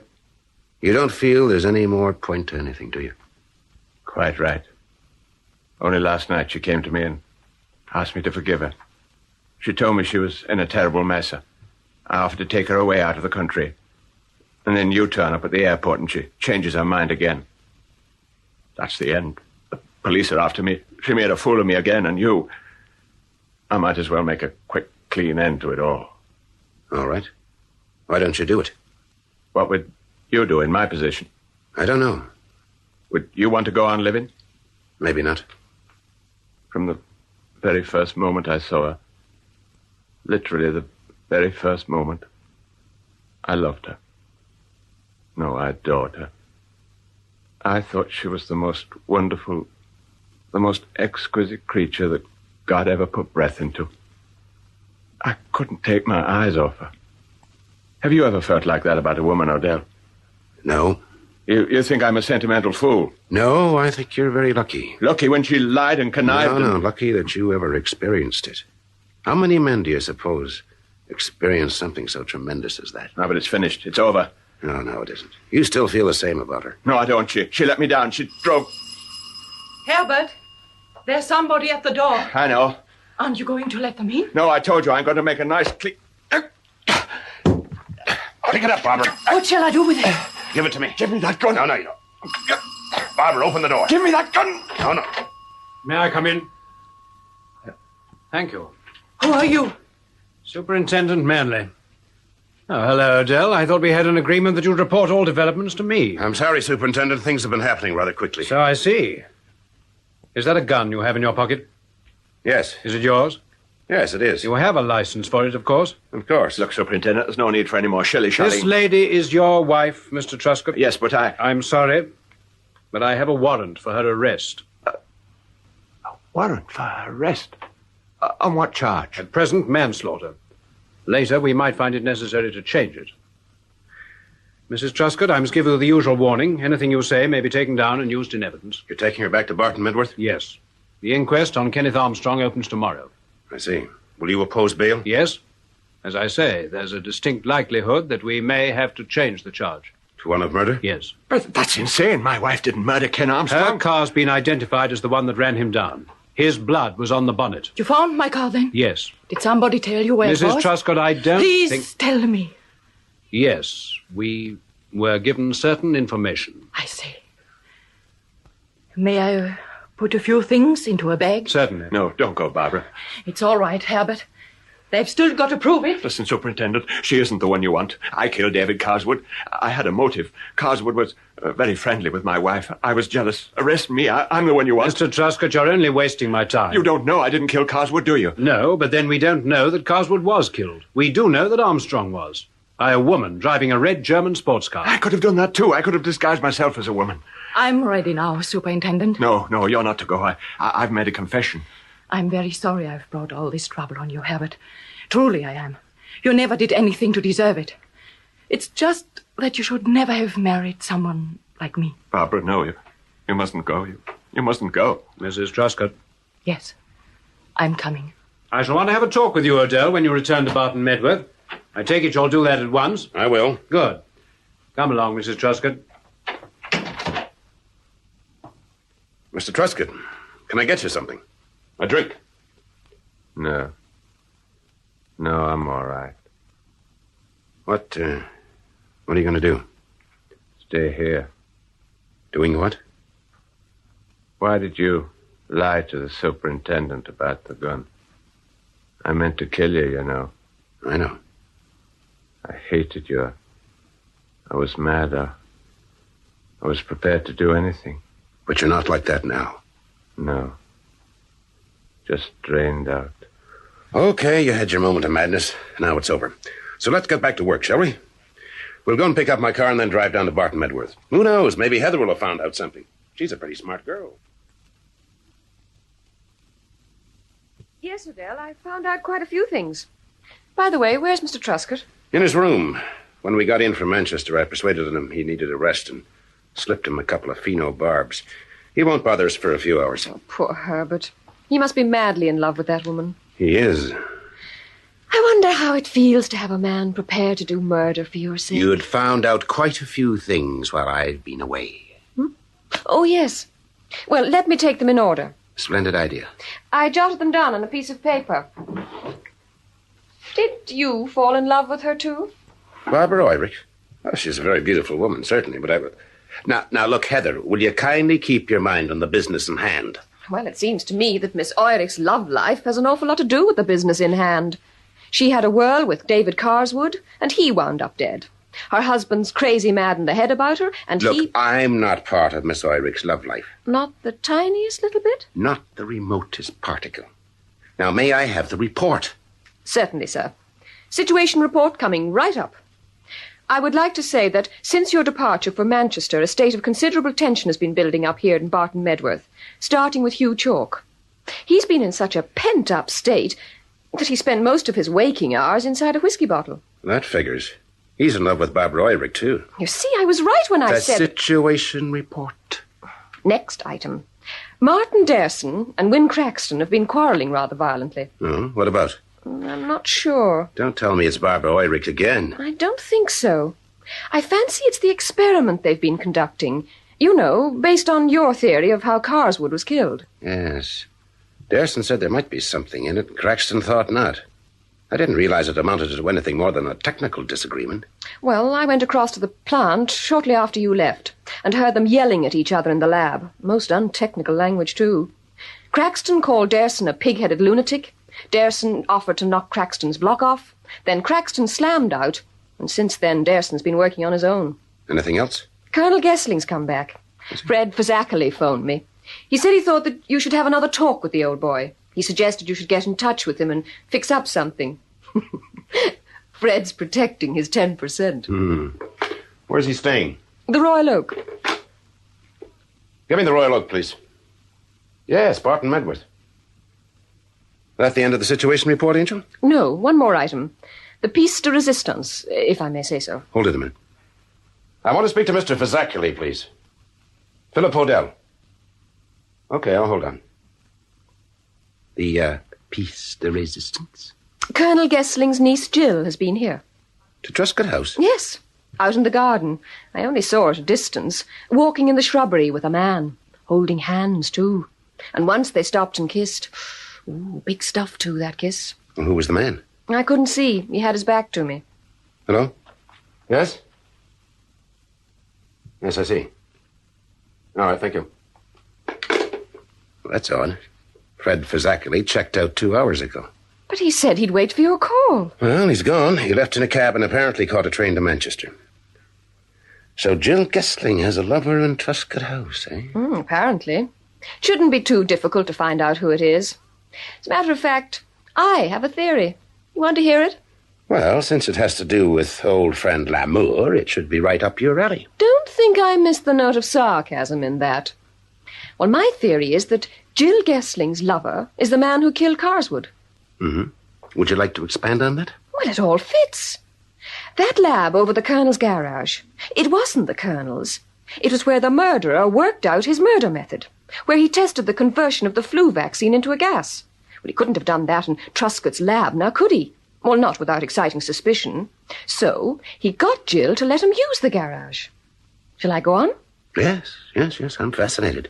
Well, the Colonel finds out about this, realizes that Jill's boyfriend is the murderer of Carswood, and gets in touch with you to tell you. But the boyfriend, or Jill, finds out and fills him so full of dope that by the time we arrive, he can only talk a lot of nonsense. You think that's all crazy, don't you? No, I don't. You don't? I think it's very ingenious. I don't know how we're going to prove it, but it's worth working on. Well, I've narrowed it down to 3 suspects. Hugh Chalk, Martin Derson, and Win Craxton. All 3 have sufficient technical knowledge, and all 3 were in the plant on the night of Carswood's death. Yes, and all 3 had a key to the garage where Barbara Truscott kept the little German sports car. Any one of them could have borrowed it and run down Ken Armstrong. Except that the tobacconist swears that the driver was a woman. Anyhow, what about motives? Hugh Chalk's is the strongest, isn't it? He was in love with Barbara, and she preferred David Carswood. By the way, where is Master Hugh? He went out. I've been trying to keep an eye on all 3 of them at once. But when I saw Jill Gessling in the garden, I got involved in that. It was then that Hugh Chalk went out. Would he be at the plant? No, I've been over and checked. Well, he may be out at the Gesslings. Let's go and take a look. But didn't the police superintendent want to talk to you? Oh, yes. I better give him a ring. You said that he looked as though he was going to give you the stick. Yes. Police station, please. I'm going to get it in the neck for not having reported finding that German sports car you watch. Superintendent Manley, please. Philip Odell. Right. How did the police find it? Somebody tipped them off. Oh. Somebody who wanted them to believe that she killed Armstrong? Yes. Hello. I see. Yes. Yes, I'll be there. 9 o'clock tomorrow morning. Right. Well, that's that. Let's drive over to the guest links.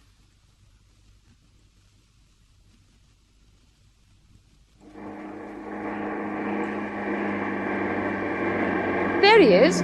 Where? Among the rose bushes. Quite the gardener. Let's hope he isn't full of dope this time.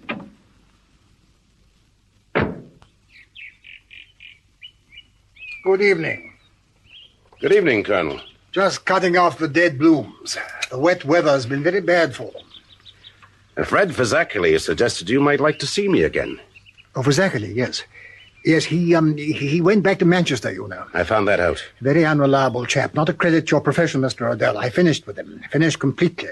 There's no truth in what he said, then? About my wanting to talk to you? Yes. None at all. His own idea, entirely. I expect he was trying to get money out of you. Did he mention it? As a matter of fact, he did. There you are, then. I hear you're getting your troubles sorted out down at Truscott's. First I've heard of it. Mrs. Truscott's been arrested. How did you know? My job to know these things. I'm a member of the Barton Medworth bench, you know. The police could have the wrong person, Colonel. Most unlikely. From all I hear, they've an open and shut case against her. Colonel, we took the liberty of coming over here while you were away. Oh, yes?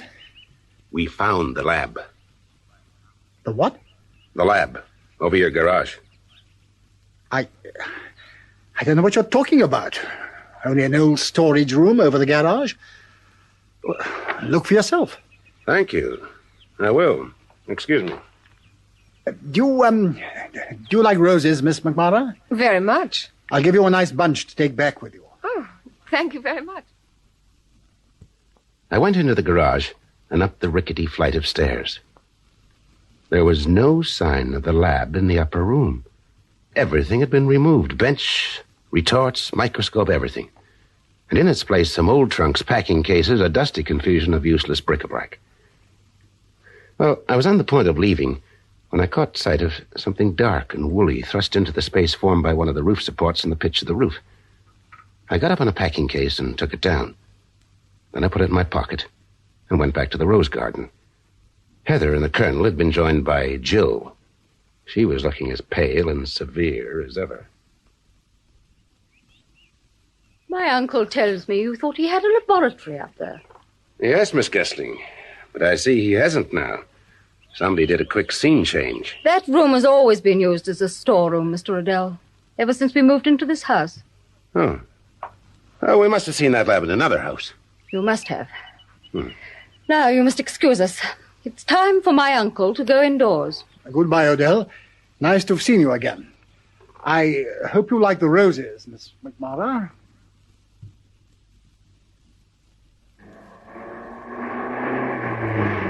Well, at least he wasn't full of dope this time. No, but he was scared stiff. He has every reason to be. If your theory is right, he runs a considerable risk of being victim number 3. Did you get anything out of him while I was in the garage? No, his wardress appeared almost immediately after you left us. Well, the trip wasn't entirely unproductive, Heather. Far from it. Here, look at this. What is it? A wig. The same color as Barbara Truscott's hair. The murderer wore this when he ran down Ken Armstrong? It looks like it, doesn't it? Is the maker's name inside it? Yes. Yes, there's a little tab. Havergill, theatrical costumier, Bristol. Good. At long last, we've got something concrete to work on. Heather, when we get back to Barton Medworth, I want you to take the car and drive to Bristol. The shop won't be open when you get there, but try and get hold of Mr. Havergill or whoever runs the place. If you can't get him in tonight, stay over and get hold of him the first thing in the morning. But find out who bought that wig.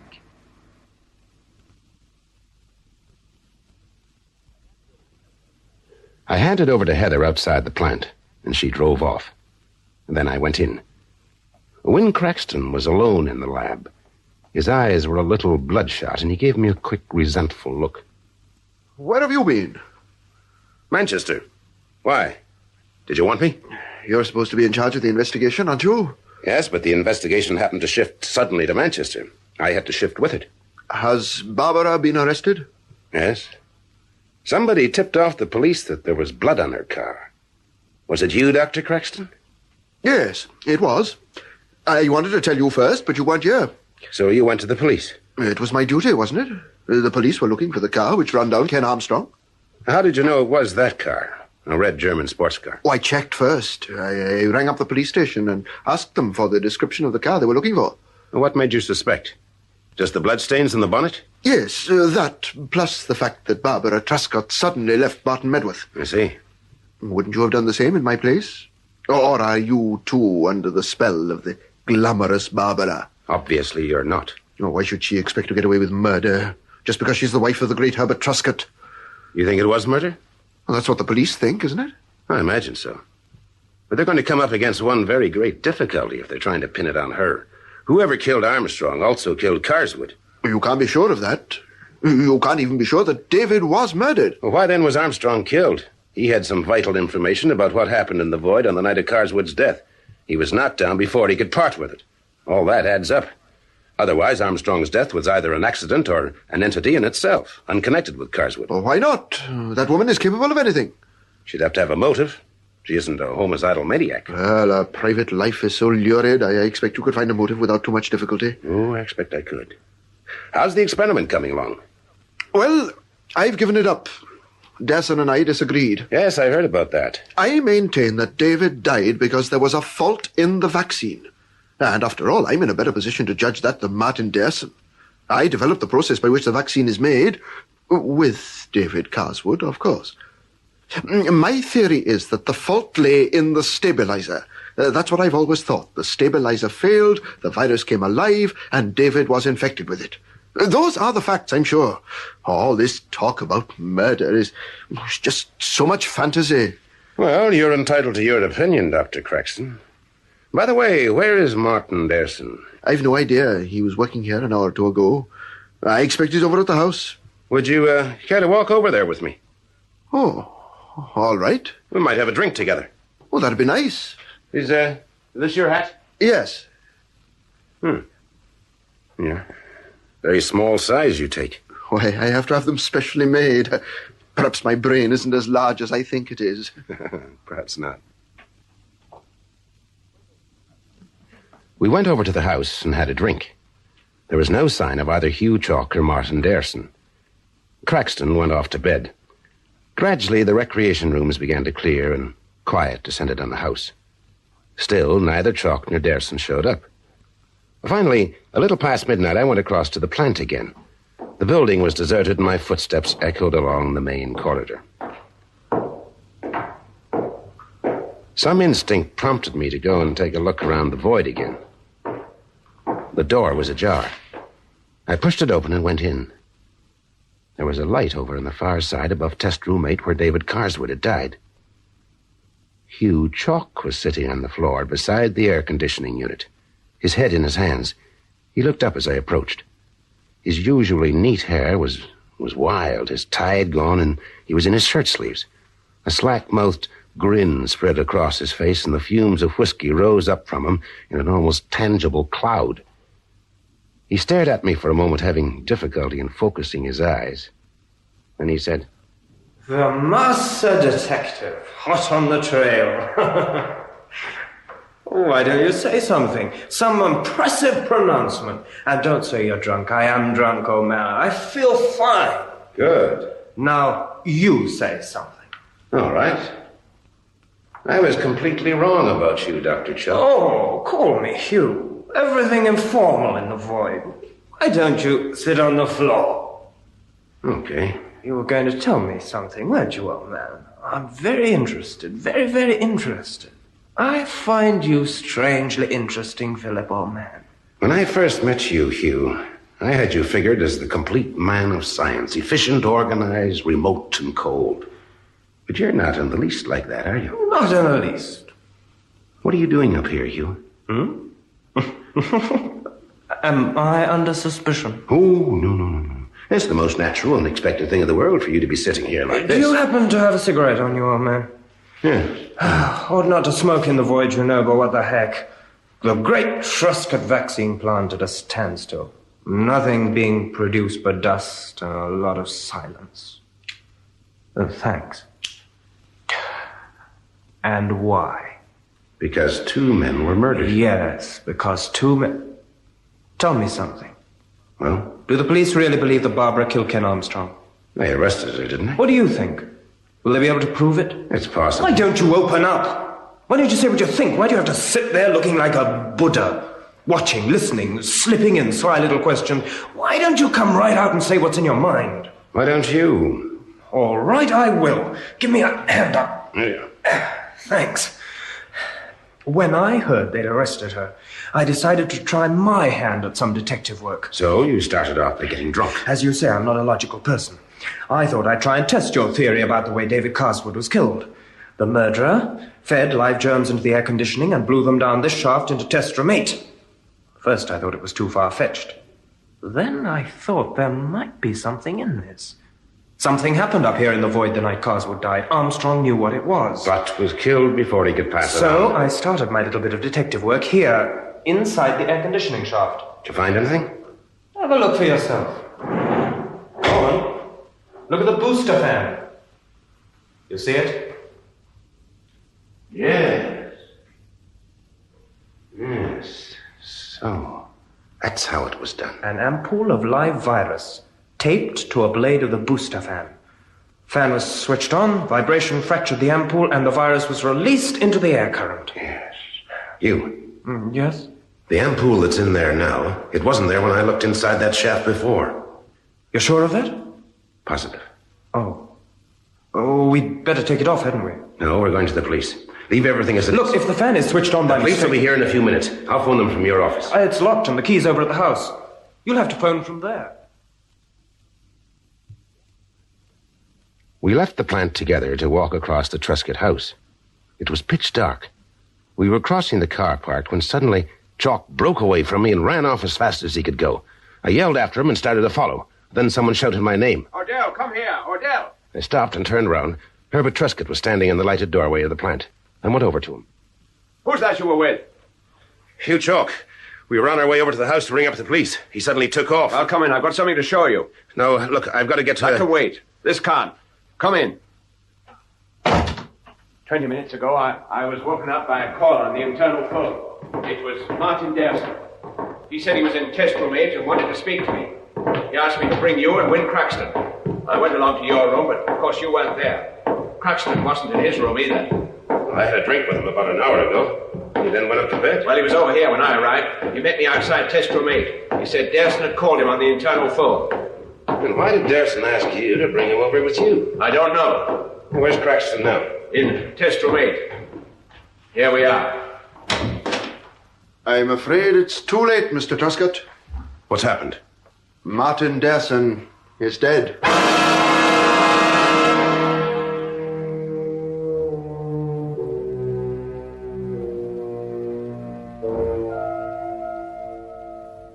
That was A State of Tension, the fifth part of Test Room 8 by Lester Powell, with Robert Beatty as Philip Odell.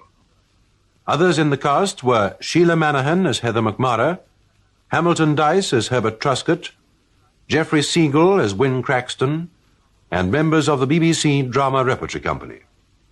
Production by David H. Godfrey.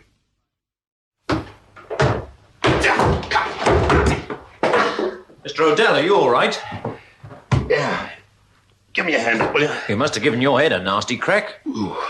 No, it's all right. The superintendent went back to the station, didn't he? I believe so, yes. Okay. Ring him up and tell him I'm on my way over.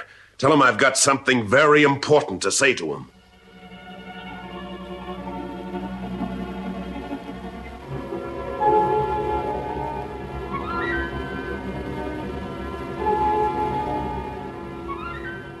The BBC presents Robert Beatty as Philip Odell in Test Room 8, a serial in 6 parts by Lester Powell.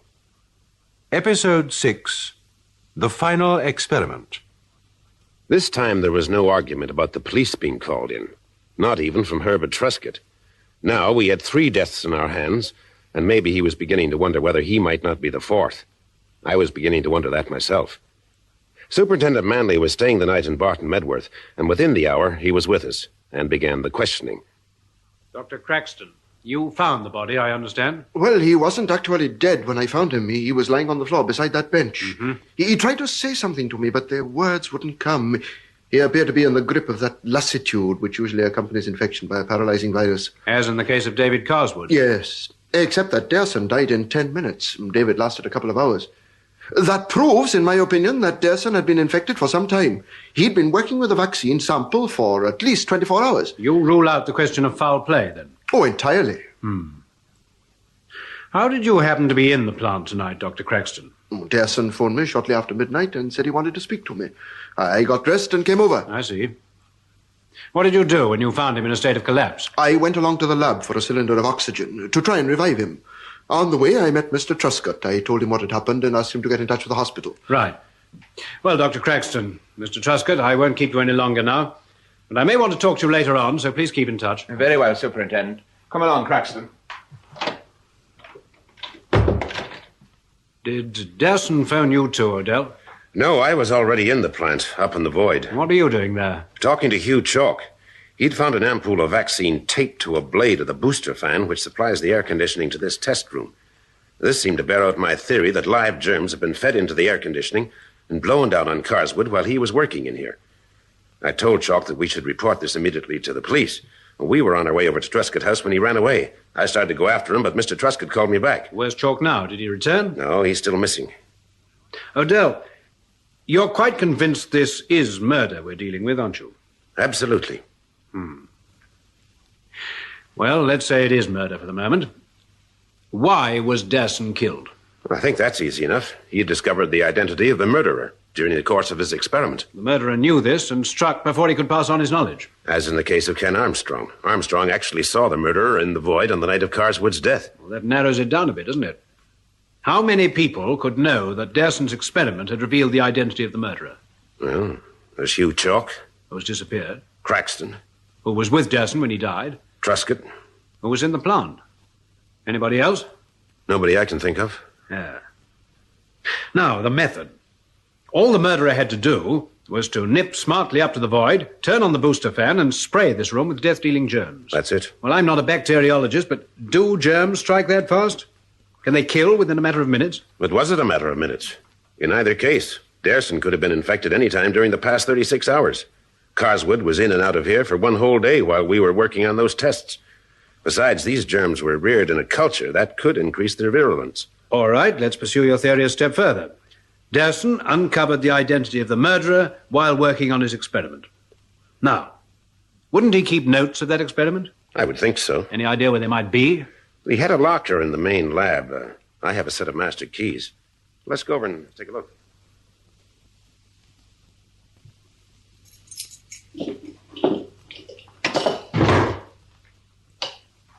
Notebook. Understand any of this? No, but we could get them deciphered. No, what's this? It's a tape recording. The final experiment. And yesterday's date. This might be what we're looking for. Well, can we play it? Is there a machine in here? No, but there's one in the recreation room at Truscott House. If you'd care to come over there, we can try it out.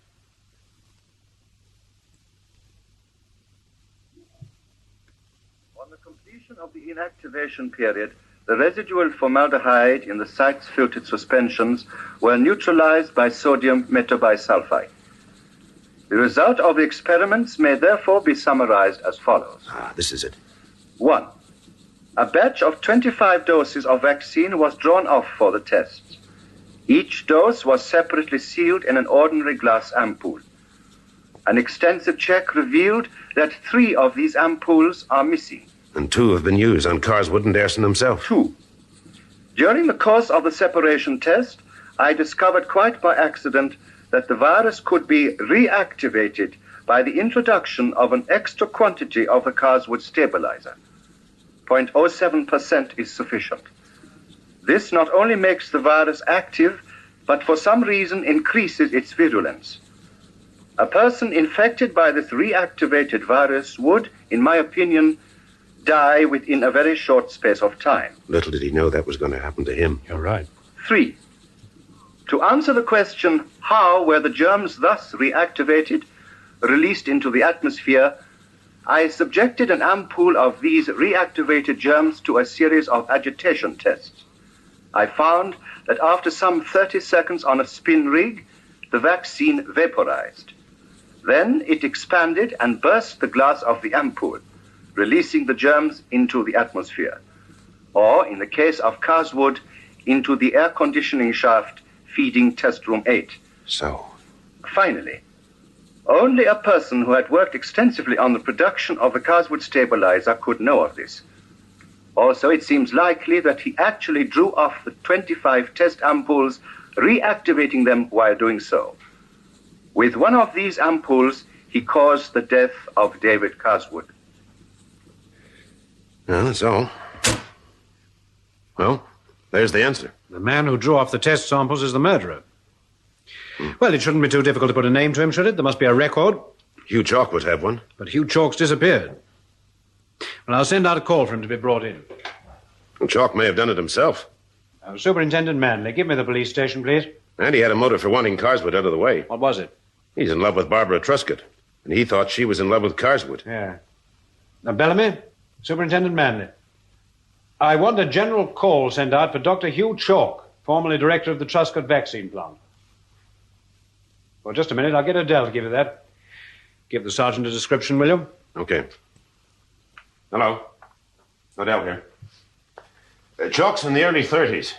He's slight build, 5'9" or 10. Light brown hair. Wears rimless spectacles. Yes, pale complexion. He was wearing a brown tweed jacket. Pale blue shirt, no tie. Gray slacks and brown shoes. He was last seen outside here about 12:15. Yes, he has a small saloon car. It's light blue. Registration number NWV830. Okay. No, not at all. Goodbye. Well, while we're waiting, do you think there's any way... What's that? Somebody outside the French windows. Well, look out for yourself. There's still one of those damned ampoules unaccounted for. Oh, it's you. When I saw the light on, I guessed you were in here. Nobody else keeps such ungodly hours. Superintendent, this is Heather McMara. Yes, we have met. Oh, gosh, I'm tired. Just driven to Bristol and back, and been to a reunion dinner. A reunion dinner? Yes, Mr. Havergill was attending one. Some historical society. Look, sit down, Heather. Superintendent, I'd better put you in the picture on this. I found a wig, which I think the murderer used when he ran down Ken Armstrong and Barbara Truscott's car. Huh? He wanted us to think that she was driving at the time. Now, the name of the maker was inside the wig, Havergill's of Bristol. So I sent Heather to see if she could find out to whom it was sold. It was sold to Hugh Chalk. Hugh Chalk? Are you sure? Yes. Havergill remembered it distinctly because it had to be such a small size. Well, it looks as if we have the answer. Find Hugh Chalk and our troubles are over. I'd better get down to the station. You two look as if you could do with some sleep. Oh, I'm almost asleep on my nose now. By the way, Odell, before you do go to bed, you'd better see that the plant's locked up. Yes, I'll do that, Superintendent. I'll put a man on it. Also, we better make sure that nobody leaves this house. Okay. I'll keep guard till your man arrives. Thanks. I'll keep you informed. Anything happened while I've been away? Yes. Martin Derson is dead. No. The same way as David Carswood. He had proved that Carswood was killed in the way I thought. He also found out that 3 ampoules of live germs are missing, and only 2 have been used. That's a chilly thought, isn't it? Very. So Hugh Chalk is somewhere out there in the night with a little glass tube. Presumably. Now, look, lock your door and window. I'm going over to lock up the plant now. Well, for heaven's sake, be careful. Goodness knows you're not the best employer a girl ever had, but you're the only one I've got. I went across to the plant again. I forced myself to make a tour of the empty rooms before I locked up. I had my heart in my mouth most of the time. And then I went back to Truscott House and sat in the hall until I was relieved by Manley's man. I went up to my room, but I didn't feel sleepy and didn't undress, but lay on the bed smoking and thinking. It looked as though we were nearing the end of the line and that all we had to do was catch up with Hugh Chalk.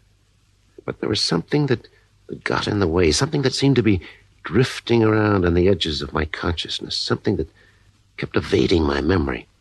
Then suddenly it hit me. Hugh Chalk's head.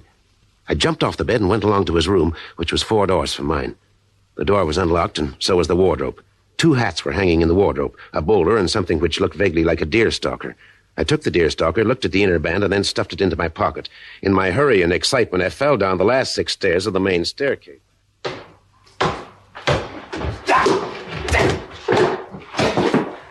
Mr. Odell, are you all right? Yeah. Give me a hand up, will you? You must have given your head a nasty crack. It's all right. The superintendent went back to the station, didn't he? I believe so, yes. Okay, ring him up and tell him I'm on my way over. Tell him I've got something very important to say to him. Right, I'll do that, Mr. Odell. I got the car out and drove most of the way to the police station on 2 wheels.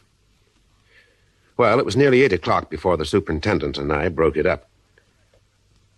When I got back to Trescott House, I took a bath and promptly fell asleep in it.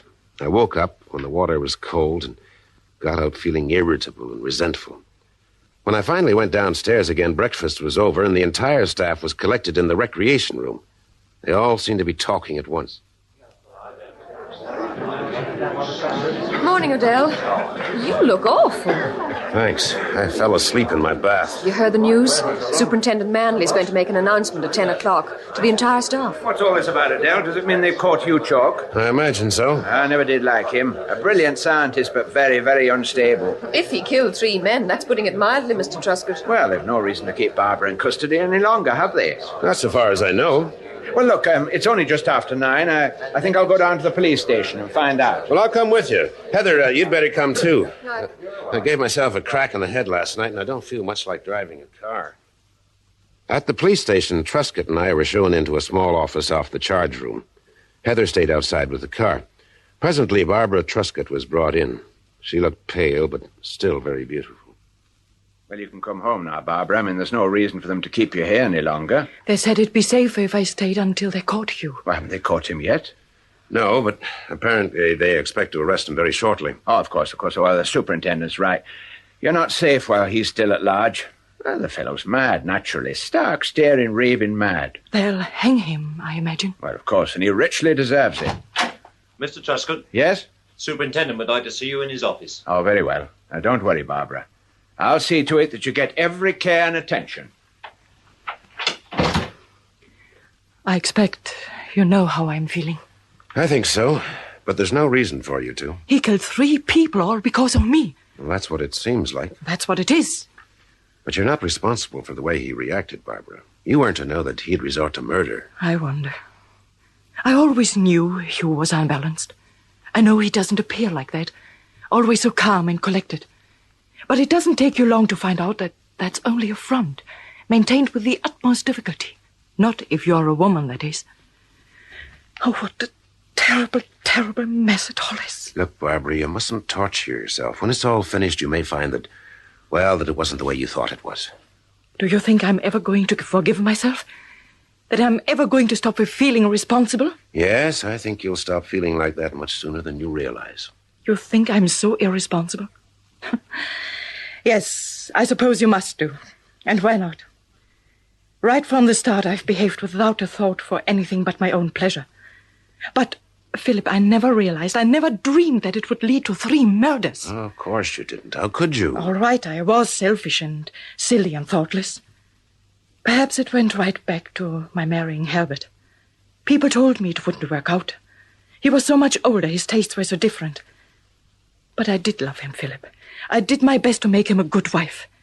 But his terrible fits of jealousy, his suspicion, his accusations... I understand. Then when our boy died, well, it just didn't seem worth it anymore. I wasn't ever in love with David Carswood, but he was nice and kind and gentle, and he didn't make scenes. And there didn't seem to be any harm in it. No. And when I realized he was getting serious, I stopped it. What about Hugh? Did he fall in love with you right off the bat without any encouragement? How can I answer that truthfully? I don't know. I went out with him a few times. He was interesting, gay, amusing. I didn't mean to encourage him. How do you know what people read into the things you say and do? You don't. Especially if you're a woman and as beautiful as you are. A lot of happiness my being beautiful has brought, hasn't it? A broken home and 3 murders. What'll you do when it's all over? I don't know. Mr. Odell, the superintendent would like you to go in now, if you please. Okay. Goodbye, Barbara. Goodbye, Philip. I wish you well. Take care of yourself. I'll think of you. It was nearly 10 o'clock when Manley, Truscott, and I bundled into my car, and Heather drove us back to Truscott House. We went straight to the recreation room where the staff were still gathered.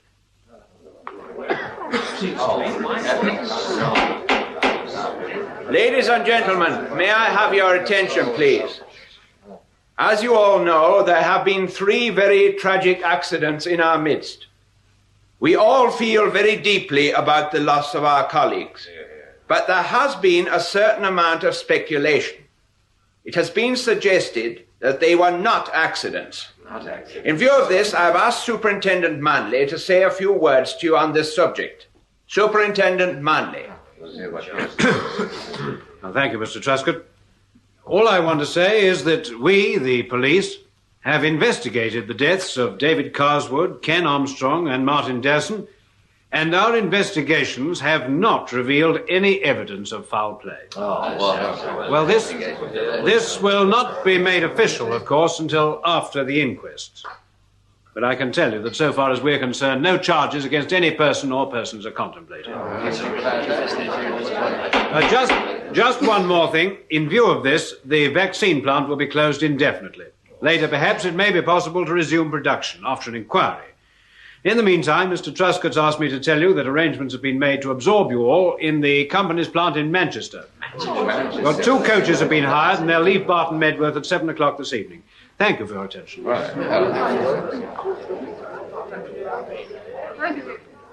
Well, this announcement caused no little surprise, as you may imagine. While they packed their bags, the staff debated it endlessly. Various conclusions were reached, even the highly colored one that Truscott himself had murdered the 3 men and had bought off the police. The day wore on, but for me it was interminable. I smoked endless cigarettes, wandered around aimlessly, and generally worked up a set of jangling nerves. When 6 o'clock came, I was out in the garden, and across the lawn came Heather with an expression of fixed determination on her face. Look, Odell. You're hiding something. Hiding something, am I? Herbert Truscott's going to make another announcement. He wants everyone in the recreation room at 6:15. Well, it's his recreation room and his staff. I suppose he can make all the announcements he wants. Well, there's something going on, and you know what it is. You're deliberately keeping it hidden from me. Oh? What makes you think that? The fact that you didn't get up on your hind legs and start yelling when Superintendent Manley said that those 3 men died as a result of accidents. All along you've been convinced it was murder. You've even proved it. I prove nothing except that I'm not a very good detective. You're not orthodox, but you're a good one. You achieve results and you don't let go. Not when you've once been convinced. Well, I can be wrong, Heather. Everyone can be wrong. Odell, this is me, Heather. All right. Maybe I have been rather odd today, but you see, I fell down the stairs and gave my head a nasty crack. I keep feeling as though I'm shooting off into outer space. Oh, you ought to see a doctor or lie down. After all, You're trying to head me off, aren't you? Appealing to my sympathy. Heather, let's go and have a drink, shall we? And then at 6:15 we can go and hear Herbert Truscott on the soapbox.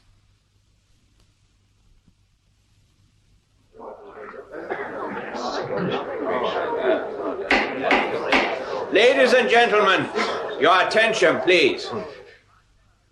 The transfer of staff to Manchester has been cancelled. The reason for this is that I personally am not satisfied with Superintendent Manley's verdict. I believe those 3 men were murdered. Mr. Odell has proof of this. His case is almost complete. By tomorrow morning, he is confident that he will be in a position to go to the police and demand that a warrant be taken out for the man who murdered Carswood, Armstrong, and Derson. I repeat, murdered. In view of this, I'm going to make a last-minute change of plan. I want everyone to stay put. This development will vindicate our influenza vaccine. We shall be able to prove beyond doubt that Carswood and Derson did not die because it was faulty, in which case there's no reason why we should not resume production almost immediately. It must be remembered that a great deal of money has been sunk into this project, and that we shall be producing a product which will have a highly beneficial effect on the health of this nation. Thank you. There you are. Always his money, nothing else matters. People can die, his wife put in jail, but his first and last thought is always his money. What do you work for, Dr. Crexton? The love of humanity? Oh, I doubt whether you would understand. Excuse me. Fiery little blighter, isn't he? Now, are you going to tell me what all this means, Odell? Heather, dear Heather. I'm going to ask you to do something that's very difficult for someone of your vivacious and attractive temperament. Well, you can skip the Irish charm. What do you want me to do? Be patient, Oh, I see. Stop asking questions, you mean? if you like. Where are you going now? For a drive. Alone? Yes, I want to get some things sorted out in my mind. Well, be careful. Remember that crack on your head. I drove around till it got dark. That did nothing for my nerves or the ache in my head. I still felt as though I were floating several feet off the ground. I drove back to the plant, parked the car, and walked slowly up to the main doors. I let myself into the plant and went up to test room 8. I sat on the workbench, rested my back against the wall, and hoped that it would soon be over. I didn't think I could take a long wait. I don't know how long it was. It may have been an hour, 2 hours, or only 30 minutes. And the door opened. How did you get in? You left the front door open. That's careless of me. Look, you've got to tell me what's going on. I'm thinking. All right. I'll stay here till you do tell me. Oh, all right, I'll tell you. We set a trap. Who's we? Manley and I. I'm pretty sure I know who the murderer is, but I haven't got enough proof. So we're trying to get the murderer to come out into the open and show his hand. How? Well, it's not a very ingenious trap, but it was all we could think of on the spur of the moment. We arranged for Manley to make his announcement to lull the murderer into a sense of security. Well, having done that, we got Truscott to say that I had the evidence that it was murder. But I knew and could prove who the murderer was. And then? Well, Ken Armstrong knew who the murderer was, and so did Martin Derson. I see. And they were both killed. Exactly. So you're sitting up here waiting for the murderer to kill you? To try and kill me, Heather. Okay. Then I'm staying with you. Now, look, Heather. If your trap is foolproof... It isn't foolproof. Then there is a risk that you may get killed. No, it's better if you're not here. Please believe me. Now, look. Isn't that the air conditioner fan? It is. Then the murderer's up in the void. He's spraying those deadly germs into this room. Here, what are you doing? Now, you're getting out of here. That's what you're doing. You're coming too. I won't. You're not.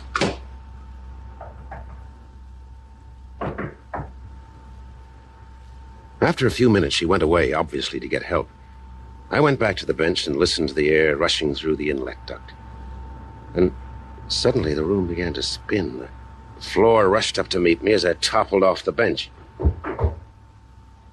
After that, nothing. The next thing I heard was the key turning in the lock. Win Craxton came into the room, a gauze mask over his mouth and nose. He closed the door carefully behind him. Then he came over to where I was lying and looked down at me, amusement in his eyes. So you had all the proof, had you? You knew how it was done. Very clever. But it's not going to do you much good, is it? You remember the third ampoule? Well, its contents just came down through that inlet duct, and you inhaled some very healthy and active germs. Remember what Derson said about them? They can kill a man in a matter of minutes. Can't move, can you? A deadly lassitude. Carswood had it, and Derson. Well, now, like them, you are going to die. Not that I ever had anything against you personally. It was different with Carswood. He did me a great injury. He stole my ideas. He got the Nobel Prize for work I did. He deserved to die, but... Dr. Craxton, I have a warrant for your arrest. I must warn you that anything you say will be taken down in writing and may be used in evidence. I see. Then put the handcuffs on him. Odell, can you move? I've sent for the ambulance. It's all right, Angel. It was that crack in the head. It must have been worse than I thought. Then you didn't inhale any of those germs? No, of course I didn't. We switched the ampoule he had taped to the fan. It contained nothing more deadly than distilled water. So, I got into a dreadful state for nothing. Honestly, Odell, I think you're quite the most unthinking man. Well, that's just about wound it up.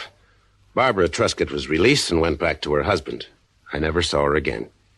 Hugh Chalk was found sitting in his car at the side of a road in Somerset. He had run away because he thought a murder rap was going to be pinned on him. And it might have been if it hadn't been for the extremely small size of Win Craxton's head. Craxton, posing as Hugh Chalk to buy that wig, was his one big mistake. The Truscott plant reopened, and the influenza vaccine eventually reached the market. I got my £5,000, and that was that, except for one small footnote. 2 weeks after Craxton's arrest, our old friend Fred Fazakerly appeared in my office in Lincoln's Inn. Well, Mr. Odell, I reckon you know why I'm here.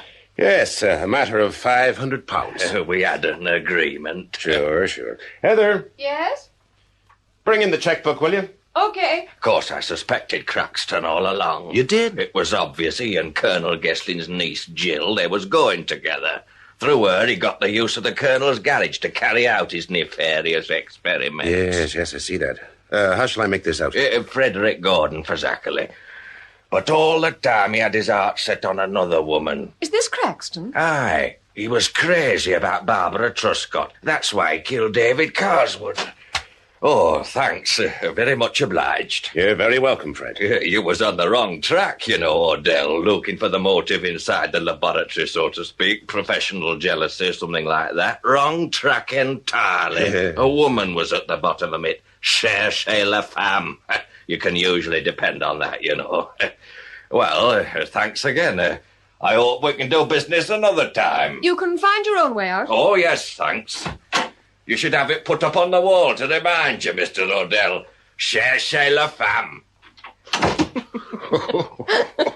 He'll never know. He'll never know how wrong he is. Just the same, he earned himself 500 quid. And now he can go and chercher a femme.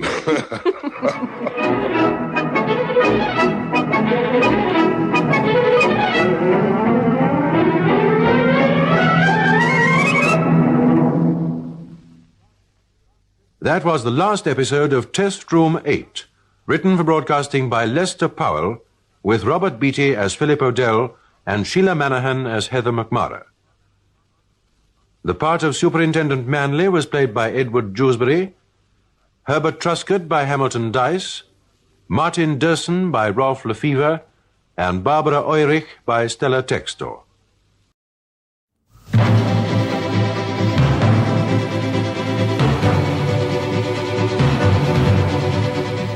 We present The Toff on the Farm, a radio serial in 6 parts, dramatised by Roy Lomax from the novel by John Creasy. Starring Terence Alexander as the Toff, with Robert Dorning as Jolly.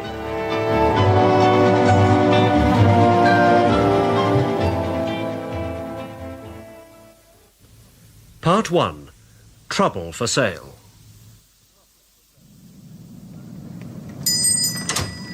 Hello there, Miss Selby. Oh, hello, Vicar. Oh, thank goodness I've caught up with you at last. I've been chasing you all over the village. Sorry.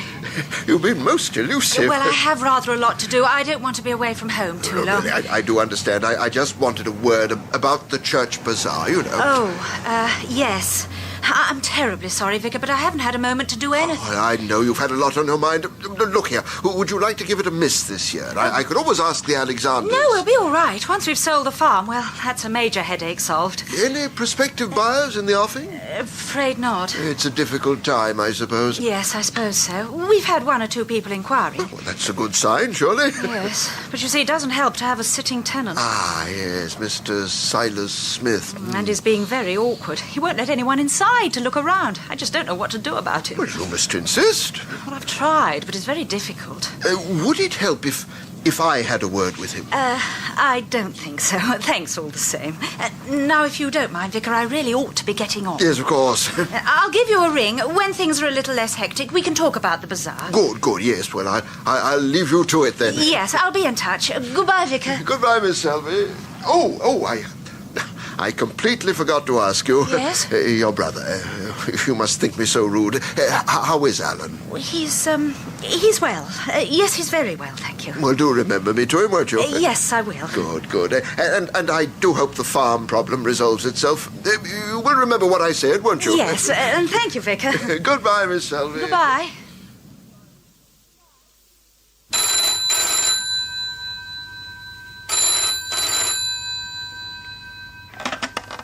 Mr. Rollison's residence? Hello, is that you, Jolly? It is, sir. Mr. Morn? Right in one, Jolly. How are tricks? Very well, sir, thank you. Good. Keeping busy, I suppose? There's always something to keep me occupied, sir. Yes. I imagine you wish to speak to Mr. Rollison. If he has a minute or two, yes. I'm afraid he's out at the moment, sir. Oh, when do you expect him? Well, he was going straight from the gymnasium to a dental appointment. If you were to call again after 12, sir, or Mr. Rollison could telephone you when he returns. Whichever you prefer. Has he anything on this afternoon? Not to my knowledge, sir. Well, look, Jolly, I'd like to see him as soon as possible, really. Do you think if I wandered round about 12 o'clock? I'm sure Mr. Rollison would be delighted to see you, sir. Yes. Yeah, well, I'll do that. You'll tell him to expect me? I will indeed, sir. Splendid. May I inquire how you are keeping, sir? Oh, pretty well in the circumstances. I was delighted to hear you were out of hospital. Oh, I'm a very lucky man, Jolly. It was a very serious accident by all accounts, sir. Yes. No more fast cars, eh? And you're able to get about as usual? Yes, of course I am. What do you mean? I just wondered, sir. If you wish, I could call and pick you up. Look, Jolly, just because I've got a tin leg doesn't mean I'm totally incapable. Not a cripple, you know. Of course not, sir. Forgive me. It was just a thought, sir. Yes. Well, no need for you to do anything. I'll be with you at 12. Very well, sir. I shall inform Mr. Rollison if he returns before you arrive. Thanks. And, yes, sir? Jolly, sorry I flew off a bit. Did you, sir? Unforgivable of me. It was very nice of you to think about it. Thank you, sir. Anyway, see you later, Jolly. Yes, sir. Bye. Goodbye, sir. There you are, Fred. 1 point the best bidder. That'll be 30p, if you please. You trying to bankrupt me, Bert Lockwood? That'll be the day. Now, what was that you were saying about hey, young... Bert, I think you're wanted in the saloon. What? Young Miss Selby, innit? Ah, I wonder what she wants. You won't find out unless you ask, will you? I'll be back in a minute. You take your time. Good morning, Miss Selby. Nice to see you. Good morning, Mr. Lockwood. What can I get for you? I don't want anything to drink, thanks. Not just now. Well, then. I know it sounds silly, but was Alan in here last night? Did he come in for a drink? Checking up on your brother, eh? No. Was he in here? I didn't see him. You're sure? I was looking after both bars last night. Your brother wasn't in. I'd have seen him if he was. Oh.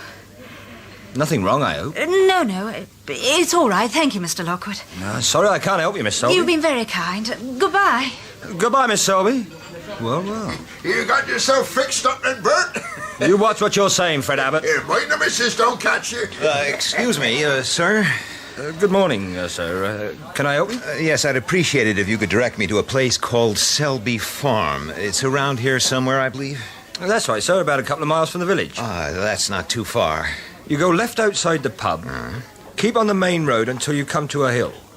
Now, at the bottom of a hill, there's a side lane to your left. 100 yards or so down that lane, you'll come to Selby Cottage. And the farmhouse is another 100 yards further on. You can't miss it. Well, I think I've got that. Down the side lane, you say. Well, I'm obliged to you. Excuse me for asking, sir. But is it about the sale of Selby Farm? Yes, that's right. In that case, you want the Selbys. They live in the cottage. Oh, I see. Well, thanks for putting me straight on that. You know, you just missed seeing Miss Selby. She was in here just a few seconds before you. Wait a minute. Would she be tall, blonde, in a hurry? You did see her, sir. Only just, as she flew past. You know, I think it would be unfriendly to visit her straight away. What do you think? She might not be back home yet, sir. That's what I mean. Now, if I was to have a bite to eat first and then go along, do you serve food here? Yes, sir. I can do a ploughman's lunch, and I think I can manage some homemade apple pie. Well, that sounds great. I'll have some of that. Come in right up, sir.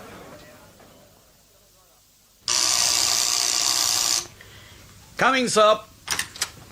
Hello, Jolly. Mr. Morn. Please come in, sir. Thanks. I think I'm a few minutes late. Hope I haven't kept him hanging about. Not at all, sir. I'm afraid Mr. Rollison has not yet returned from his appointment. Oh, do you mind if I wait? Please, sir, come through to the drawing room. Thanks. Can I get you something to drink? No, I don't think so. Oh, that's good to take the weight off my feet. Yes, sir. Incidentally, sorry about this morning. My fault entirely, sir. No, it wasn't. I'm still apt to get touchy about it, you know. Takes a bit of getting used to. I'm sure. Ought to be thankful, though. Could have been much worse. And that doesn't bear thinking about. No, sir.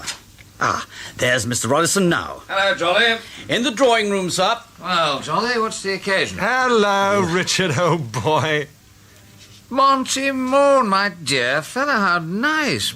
Wonderful to see you up and about. Oh, Richard, now, what's all this I hear about gymnasiums at your age? What do you mean at my age? Let me tell you, there's nothing like a good regular workout to keep you at peak of condition. Yes, well, I must admit you're a good advertisement for it. There you are. I'm always telling Jolly to do him the world of good. Yes, sir. Yeah, just look at that paunch. Goodness me. You don't fancy the idea, eh, Johnny? A strenuous exercise? No, sir.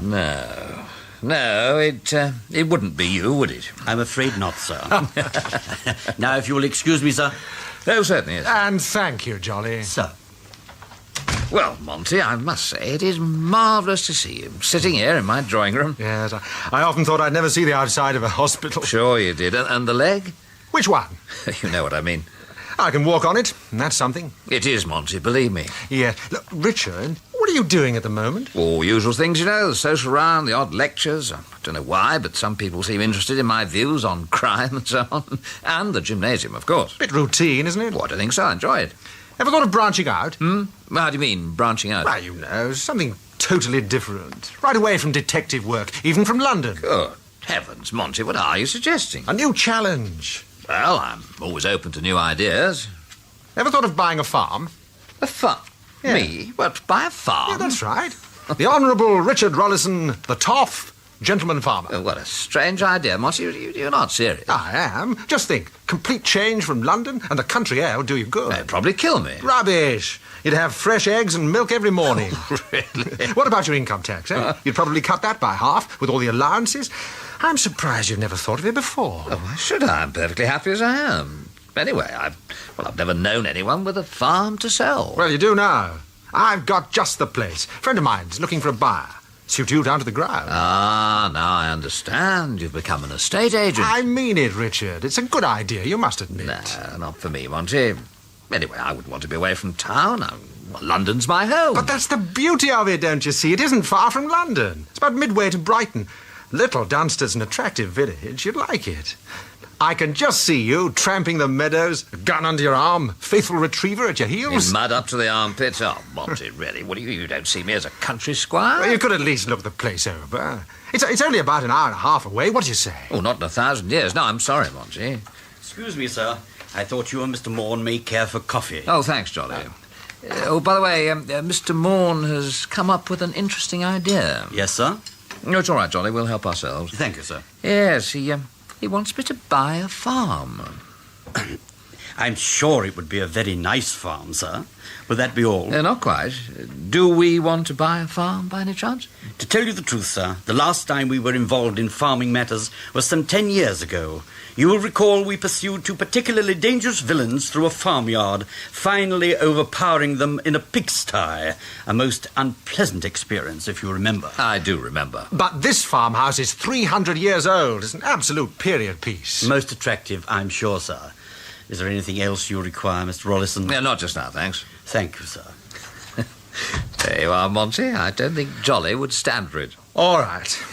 Then I'd better put all my cards on the table. There are more cards to play. Yes, Richard. I did wonder. This farm belongs to a girl I know, and she inherited it, you see. At the moment, she's trying to sell it. Oh, good luck to her. But there are problems, you see. She and her brother live in a cottage just across from the farm, but the farm itself has a sitting tenant, an old chap called Smith. He's lived there for years and just won't budge.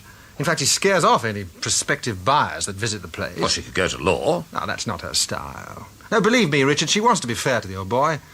I think he has a long lease. He pays his rent. Well, if she made him an attractive enough offer... Which she has. Well, why won't he give it up? She doesn't know. That's a mystery.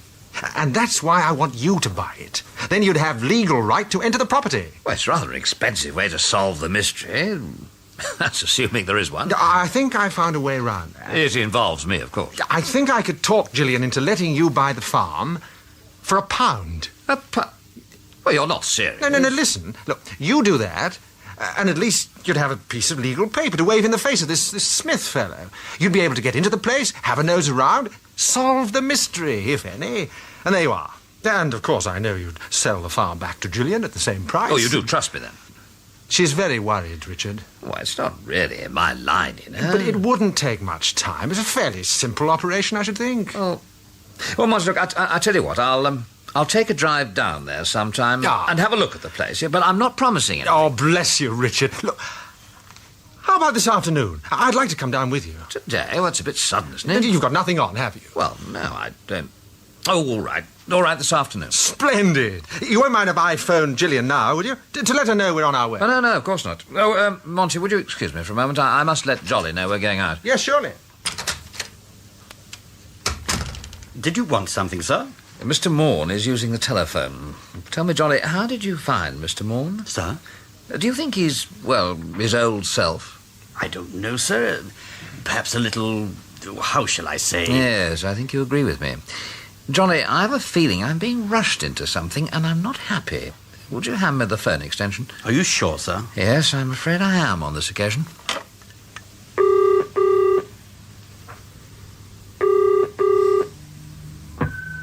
Selby Cottage? Gillian? Is that you, Alan?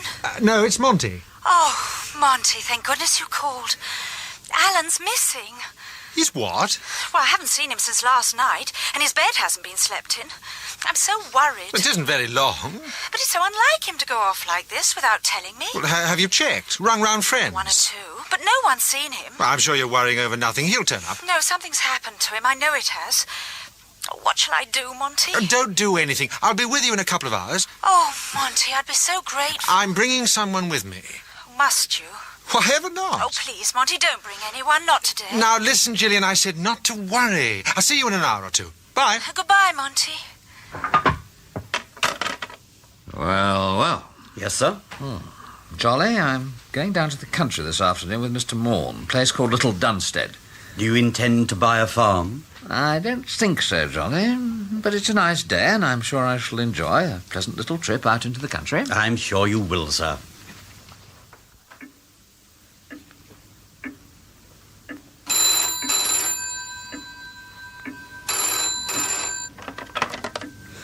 Hello, Selby Cottage? Is that Miss Selby? Gillian Selby? Yes, it is. Listen, you don't know me, but I'm coming along to see you this afternoon. Oh, I'm sorry. It wouldn't be convenient. Oh, wouldn't it? No, I'm sorry. That's a pity, because I might just have a message from your brother. Alan? You know where he is? Well, that makes a difference, eh? You've been worried about it? Of course I have. You needn't. Not so long as you do what you're told. Well, where is he? What do you want? One thing at a time, Miss Oh, Selby. tell me, please. You sold that farm yet? No? Well, don't. Not until I've seen you. Well, why not? I don't understand. Miss Selby, you don't want your brother to get hurt, do you? Of course I don't. He is all right. Well, just remember, no deals with the farm, right? Yes, very well. That's a good girl. Oh, and I wouldn't like it if you was to tell anybody I was coming. Know what I mean? I won't. It'd be a pity if anything was to happen to your brother, just because you wouldn't keep your mouth shut. I won't tell anybody, I promise. Right then. I'll see you later. Yeah, but when will you be... hello? Hello?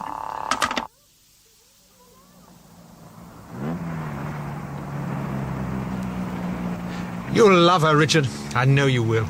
She's a terrific girl. Gorgeous looking. All right, Monty, you've convinced me. Sorry to keep going on about her. No. Sounds like well-placed enthusiasm. I shouldn't need to ask, I suppose, but is there anything between you two? Oh, I wish there was. I did rather get the impression it was more serious. It is, on my part. Oh, I see. What, is there somebody else? No, I don't think so, no. Well, you just have to keep on trying, won't you? You can't really blame her, though, can you? With this tin leg of mine, I'm only half a man. If that's your attitude, Monty, you don't deserve her. Now, tell me about this brother of hers. Alan, well, he's Gillian's half-brother, really. His father married a second time. Oh, what's he like? Nice enough fellow, I suppose. No, that's not fair. He's quite charming, really. It's just... there isn't much go about him. not very capable, if you see what I mean. I think so. He's never done anything wrong, as far as I know. Never done anything right, either. I'm afraid Gillian mothers him a bit. I'm always telling her about it. Well, it does happen, yeah? Yes, but... Well, you know when I rang her to say that we were on our way? Apparently she hasn't seen him since yesterday. He hadn't been home last night, so straight away she's in a panic. Alan's gone missing! Oh, damn it, it's only one night. And that worries, eh? Yes. Ridiculous, isn't it? Does it worry you? What? That Alan's missing. I don't know what you mean. Oh, look, you turn left here, Richard. We'll be there in 20 minutes or so.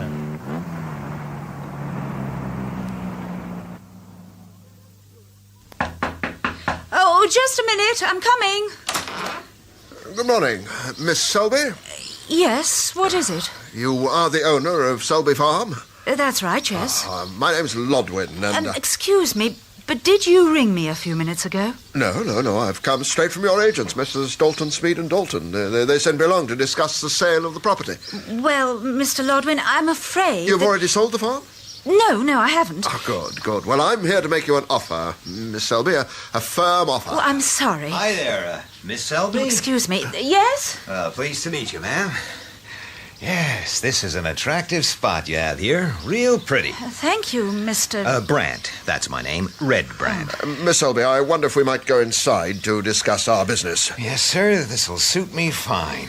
Miss Selby, I'd like to buy your farm. Forgive me, but that is the purpose of my visit, and if I may point out, I was here first. Well, I can't dispute that, sir. So if you will excuse us, Miss Selby, may we go inside? Hold on. If you're discussing the sale, I'd like to be in on that. I suppose so. All right. Do come in. Thank you.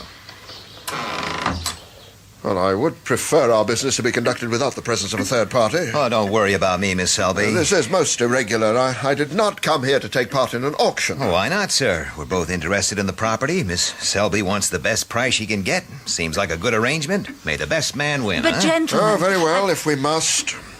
Miss Selby, I'm authorised on behalf of my principals to offer you the sum of £70,000 for Selby Farm and adjoining land. Subject, of course, to contract and immediate vacant possession. Most generous offer, in my opinion. I'll say. Can you match it, sir? Well, Miss Selby, I want the farm for myself, but I can't raise $70,000. Not straight off, anyhow. I could fix a mortgage if you could give me some time. And my principals offer immediate payment for immediate possession, Miss Selby. Game, set, and match to me, I believe. Mr. Lodwin, I'm terribly sorry. Yeah, but you surely can't refuse that, Miss Selby. The offer most certainly exceeds valuation. Oh, I realise. But you see... Well, I'm not in a position to sell, just at this moment. The property was advertised for sale, was it not? Yes. And your estate agent assured me only this morning that it was still open to offer. Well, I'm sorry. Miss Selby, I came here in good faith to buy this property. I've made a most handsome offer. Now, is the farm for sale or is it not? Well, I suppose so, but not just now. I've other things on my mind. What do you mean? Pardon me, sir. You heard what the young lady said? Look, I think I'm entitled to an explanation. Oh, not now, please. I'd leave it if I were you. I will not, and kindly stay out of this, sir. Well, Miss Selby. I can't explain. What's wrong, ma'am? I don't feel very well. Here, no, just take it easy. You hang on to me. If this is some sort of excuse... can't you see the lady's near fainting? Now, that's it, ma'am. You just sit down. Put your feet up. Thank you. Can I get you anything? A glass of water? Please. The kitchen's through there. I got it. Now, you just take it easy. Yes, I'm sorry, Mr. Lodwin. You've come on a bad day. Miss Selby, I want you to listen to me. My principals are very keen to buy your farm, and they want the deal settled today. Now, I'm prepared to raise my offer to $80,000. Have you seen the farm? That's not important, but I'm expected to return to London with the deal completed. It's a fine offer. You can't refuse it. Well, I must have more time. But why? Well, I must think about it. It's imperative I close the deal today. You have to agree to it. But I can't. You must, Miss Selby. I must have the farm. Do you hear? Please, Mr. Lodwin, you're hurting me. Well, you're being a very stupid woman, Miss Selby. Now, I call that real unfriendly, sir. Look, I've had enough of your interfering. Here's your water, ma'am. Thank you. Yes, sir. Real unfriendly. My business here is nothing to do with you. Now, will you get out? Maybe. But first, I think you owe this young lady an apology. A what? You heard me. Look. An apology. Come on, sir. Let's hear it. I'm damned if I will. It doesn't matter. And I say different. Let me go, damn you. I don't hear it. Come on, sir. How dare you? Please, Mr. Brandt. Well, sir? Yes, all right. I'm sorry, Miss Selby. I got carried away, but it's important to me. Do you understand? Yes, I think so. Well, then, that's just fine. Is it? Sure it is. Well, if you think you're going to get away with... Now, look, Mr. Lodwin, you've got to admit you were getting a bit overexcited. Well, if I was, there was no need for your strong-arm methods. Okay, so I overdid it. Does it help if I say I'm sorry? This is a very important deal for me. Right. So why don't we have a minute or two to cool off? And we can pick up the business again when Miss Selby's feeling better.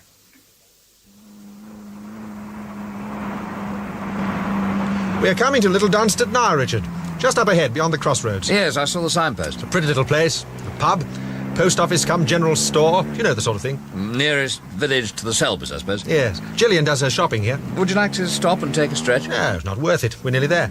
The cottage is just a couple of miles the other side. I hope we won't be arriving at a bad time. She's expecting us. Well, I mean, there may be people to look at the farm. You've come to look at the farm. Now, Monty, remember what I said. All right, Richard. Anyway, it wouldn't matter. Gillian will be pleased to see you anyway. Well, let's face it, it's not every day she'd get an opportunity to meet the Toff. Monty, I'm not here as the Toff. It's a purely social visit, remember? I just don't know what to say to you, Mr. Lodwin. You're so very persistent. Miss Selby, I have my job to do. I'm sorry for what happened earlier, and if I was over-enthusiastic, it's only on behalf of my client. He's most anxious to buy the property. He sure is, to offer £80,000. Well, I don't know. Well, I'm out of it, I'm afraid. I could go to 70,000, but I'd need time. Well, there you are, Miss Selby. My offer is good. It's higher. You can surely be in no doubt as to which to accept. I'd have to speak to my brother before deciding. Oh, that's nonsense, Miss Selby, and you know it. The farm is yours. You have authority to make the decision. But I'd like to talk to him. You don't need to. I think you're using your brother as an excuse, though why, I can't imagine. I reckon my best chance of buying this place is to leave you two together for a spell. The way you're going, sir, you don't stand a chance. Very well. Excuse me, my briefcase. £10,000 hard cash in this case. There. Complete the deal with me now, and you will have the balance, 70,000, in cash this afternoon. Miss Selby, he really means business. I do. Now, will you make up your mind and sign the contract? £10,000? Well, Miss Selby... there's just one thing, ma'am. If I were you, I'd be asking myself right now why this guy's in such a hurry. What do you mean? Well, there has to be some good reason. If you take my advice, you'll find out what it is before you close the deal with him. What are you suggesting, sir? I'm suggesting nothing, sir. Anyway, Miss Selby, I'll say so long for now. I'll probably call on you again, ma'am. Goodbye, Mr. Brandt. Thank you. Good. Now, perhaps we can get down to business. I am interested, Mr. Lodwin. Why do you want the farm so badly? You haven't even been to see it. Quite unnecessary. It's the land, Miss Selby. There are certain projects, road and planning developments, The value of the land in this area is likely to rise very sharply in the near future. Perhaps I should hold on to it a little longer. I would advise against it. It's a bit of a gamble. You need a great deal of money to play that game and not to lose. And I don't think you're ever likely to have enough, believe me. Well, Miss Selby, do we have a deal? Damn. Oh, I'm sorry, but I am expecting someone. Well, can you get rid of them? For a while, at least. I'd like to conclude our business. I don't know. I'll try. I'd be very grateful, Miss Selby. Hello, Gillian. Monty, it's you. Who else? And how's Miss Little Dunstead 1976? Oh, don't be silly. And I brought you a visitor. Gillian, meet the Toff. The what? Oh, I'm sorry. Ignore him, Miss Selby. I'm Richard Rollis, and how do you do? How do you do? You mean you've never heard of the Toff? Should I? No reason at all, Miss Selby. Well, aren't you going to invite us in? Would you mind, Monty? Just for a few minutes. Yes, come on, Monty. No, we can't just stand out here. Anyway, I'd like to rest the old leg. But I'm not alone, Monty. I see. No, it's someone... It's about the farm. Oh, we can leave it for a while, Monty. Nonsense. We won't get in the way. Come in, Richard. All right. Come in. Oh, thank you. Mr. Lodwin, I'd like you to meet... Mr. Lodwin? Oh, he's shy. Oh, Monty, please. Mr. Lodwin? He was here a few seconds ago. Where is he, then? I don't know. The back door's open. Well, that sounds like him. We saw a car parked in the lane. He's in a hell of a hurry. But I don't understand. Why? Excuse me, Miss Selby, do you usually leave such large sums of money lying around? What? Oh, good heavens, it's his money. You mean the man in the car? Yes. Well, what shall I do? It was a trifle forgetful of him. Yes. Now, what do you make of that, Richard? Chap goes tearing off like a maniac, leaves all this money behind. It is a bit of a mystery, isn't it?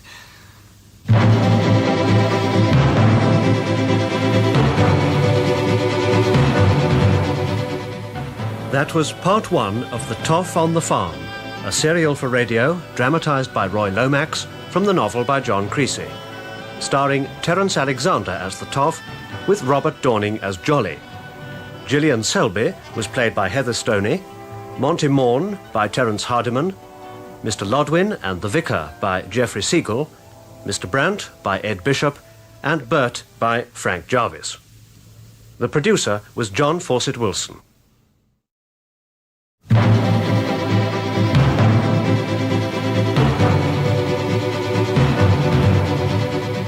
We present The Toff on the Farm, a radio serial in 6 parts, dramatised by Roy Lomax from the novel by John Creasy. Starring Terence Alexander as the Toff, with Robert Dorning as Jolly.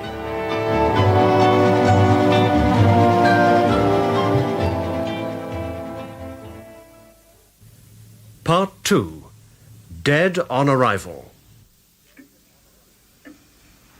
Now, let me get this right, Miss Selby. This money on the table here, it belongs to the man who's just driven off. Yes. It's a lot of money to leave behind. Well, £10,000, he said. Well, that's about right, as a rough guess. Well, he wanted me to take it as a deposit. You've sold him the farm? No, Monty, I haven't. But he wanted to buy. He was very keen. Well, what do you make of it, Richard? Chap goes tearing off like a maniac and leaves all this money. Yeah, it's a bit of a mystery, isn't it? Wait a minute. Gillian, you said he was in here when we came to the front door. Yes. Do you remember, Richard, when I introduced you to Gillian, I said... I know, you said, meet the Toff. Well, he could have heard me, couldn't he? I suppose so. It's a thought, Richard. Absolutely. Well, I don't understand. Why should that make any difference, calling you the Toff? It's a long story, Miss Selby. It's just that I spend a little of my time dabbling in the odd spot of crime detection. And he's damn good. But I don't need a detective. Of course you don't, Miss Selby. And despite Monty here, my visit down here is purely social, I assure you. But it's just as well we came. What was that chap's name again? Lodwin, that's what he said. Are you sure? I didn't ask for any identification. Well, there's no reason why you should. Lodwin, now, that doesn't ring any bells. You've never heard of him? Well, I don't know everyone, Monty. Well, I'd still like to know why he went off just like that. It was a bit strange, I admit. There may be a perfectly reasonable explanation. We really shouldn't jump to conclusions. What did he look like, Gillian? Well, middle-aged. In his 50s, I suppose. Rather stocky, wearing a dark brown suit. I assumed he was a solicitor. He looked like one. Well, Richard? He probably was a solicitor, Monty. He wanted to buy the farm, you say? Practically demanded to buy it.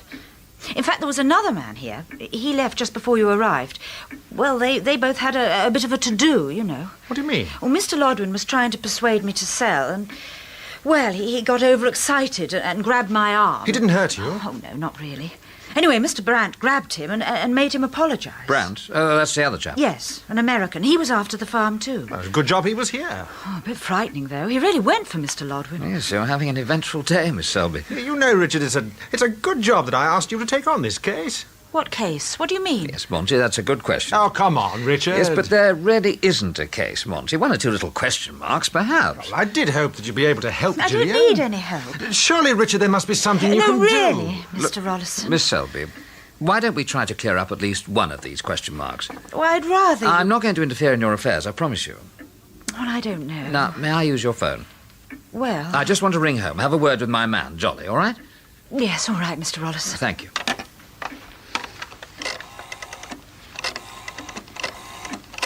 It may not amount to anything, but you never know. What do you want to find out, Richard? Well, let's just wait and see. Just an idea.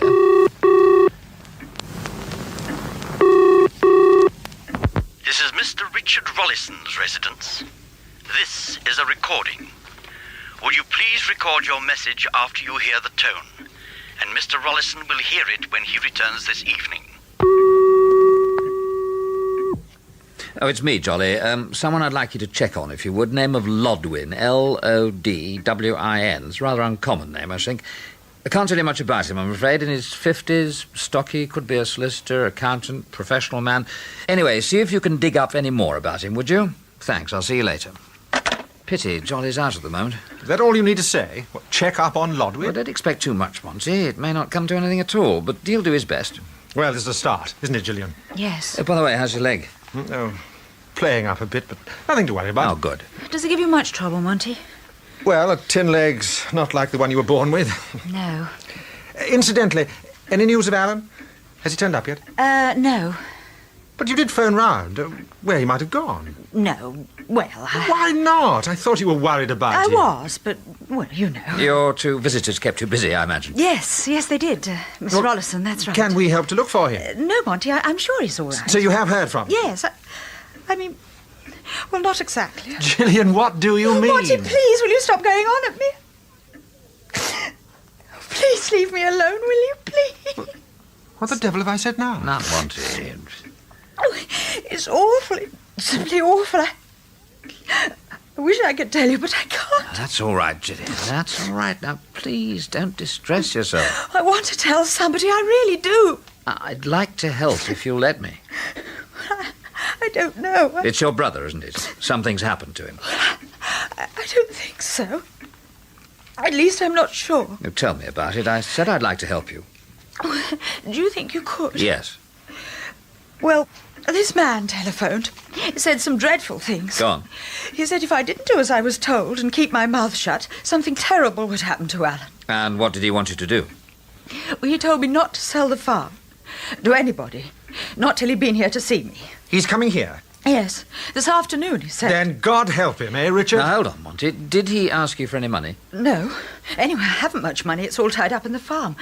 Oh, but he can have the lot, everything. Yes. Well, I think we've got the picture, and Alan in exchange for the farm. It must be an interesting property. I can't wait to get my hands on this character. Oh, Monty, can't you understand? I have to do what I'm told. If anything should happen to Alan... Yes, of course. You've got to follow instructions. Now, look here, Richard.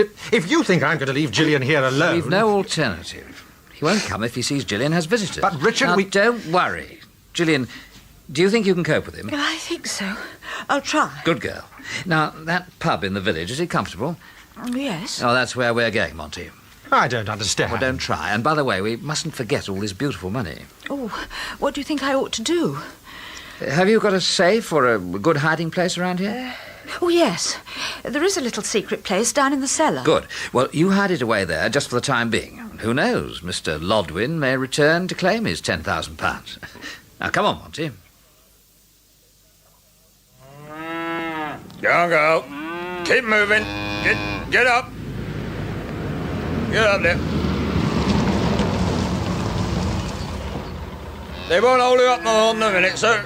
Oh, that's quite all right. They take their own time. They do that. There's more than some would see. Nice day we're having. Indeed it is. Should be nice down at the coast. That's where you're meeting for. Well, actually, I'm looking for a place near here. Selby Farm. Oh, nearly there, sir. Go on down through the village, along a bit, and down the hill. About 2 miles, I reckon. Thank you. Can I get petrol at the village? Can that. Right between the pub and the bank.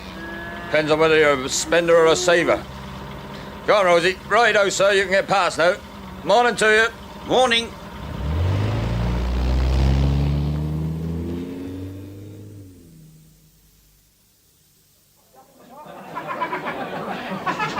If you'll just come through here, gentlemen. Yes, certainly.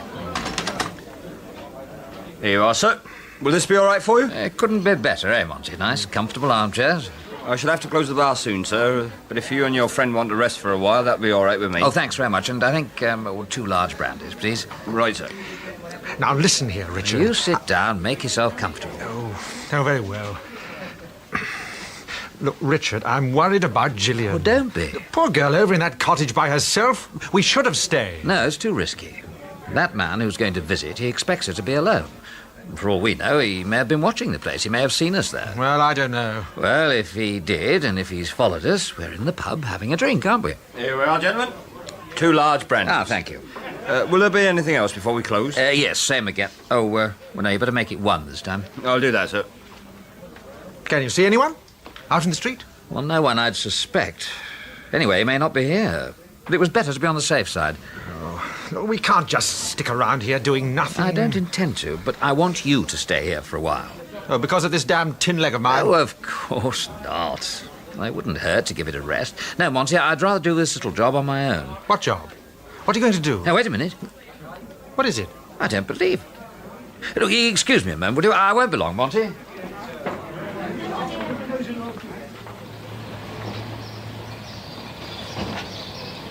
Well, I'll be damned. Good afternoon, sir. Jolly, you old devil. What are you doing here? Quite a coincidence, isn't it, sir? I never know with you. How on earth did you find me? I was going to Selby Farm. But you did mention, in passing, the village of Little Dunsted, and I had to stop here for petrol. I suppose it was more a matter of you finding me, sir. You're a cunning old bloodhound. Yes, sir. Anyway, what's wrong? Oh, nothing wrong, sir. Just urgent. Incidentally, I took the liberty of using your other car. Yes, of course, go on. Superintendent Grice telephoned you from Scotland Yard. He would like you to attend in court the day after tomorrow. Oh, yes, it's the Euston Road bank robbery case. That's right, sir. He wishes you to be a police witness. Well, I half expected that. You did help to apprehend the villains. Yes, well, look, you can ring Bill Grice. Tell him I'll see him in court. Very well, sir.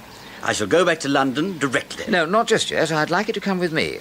A little stroll through the woods. Do you the world of good. I'm hardly dressed for the country, sir. Oh, that's all right. I'm sure the country won't be offended. I was just going to have a quick word with Mr. Morn before we go. It won't be a moment.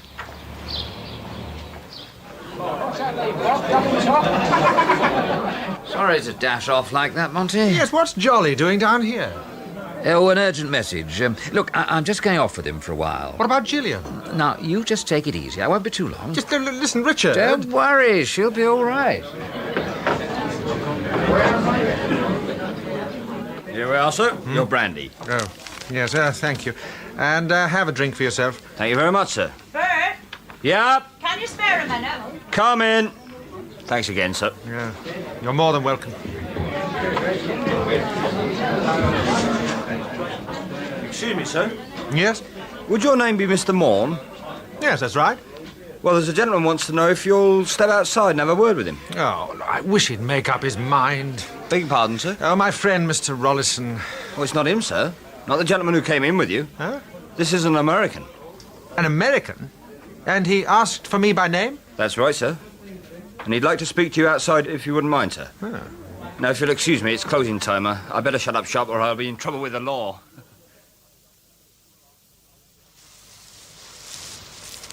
Come along, Jolly. You're falling behind. I'm afraid I am, sir. Oh, it's a soft life, you know, taking its toll. Maybe, sir. But I feel I'm not naturally equipped for this type of expedition. Oh! Now, what is it? Oh, an overhanging branch. I failed to see it in time. You should have been a brownie. Yes, sir. Excellent training for this sort of thing, you know. So I believe. Oh! What are you doing down there? It was not of my choosing, sir. Oh, I see. You caught your foot in a rabbit hole. Here, let's give you a hand up. Thank you, sir. You're all right, no ankle strain? I don't think so, sir. Good. Anyway, we're practically through the worst. Thank goodness. Oh, excuse me, sir. Is that Selby Cottage just up ahead? Oh, yes. Yes, so it is. And that's the farm over to the left. I see it. Excuse me, but what are you looking for? I don't see any cars, do you, Johnny? No, sir. I probably got here in time, then. For what, sir? Miss Selby. She lives in the cottage. She's expecting a visitor, and I want to be here when he arrives. Then our expedition was not made just to view the farm. No, Johnny. I think you're afraid I may buy the place. More apprehensive, I think, sir. Well, you can relax, for the moment. Miss Selby's already had 2 very good offers from 2 very determined men. I see. They seem fairly straightforward, but I'm not sure. This 3rd visitor, well, he's a different kettle of fish altogether. Really, sir? Could be a hard case. I think he may have kidnapped Miss Selby's brother. Good gracious. The brother for the farm, if you see what I mean. I do indeed, sir. And I take it you require my help with this 3rd visitor? That was my original intention, but on second thoughts, I'd like you back in London. Yes, sir. I left a message for you to check on a man called Lodwin. There could be something there. Anyway, do what you can, will you? I will, sir. Good man. Do you think you can find your way back to the car? Through the undergrowth? Afraid so, Jolly. But, go on, don't want to frighten our visitor away now, do we? Very well, sir. I shall do my best to retrace... Hold still a minute. Sir? The car. Look, do you see it? Turning in from the road. Oh, yes, sir. I wonder. Could be our visitor. He's certainly heading towards the cottage. Yeah. OK, Jolly, off you go. Yes, sir. Yeah, and please keep your head down. Don't want to give my position away now.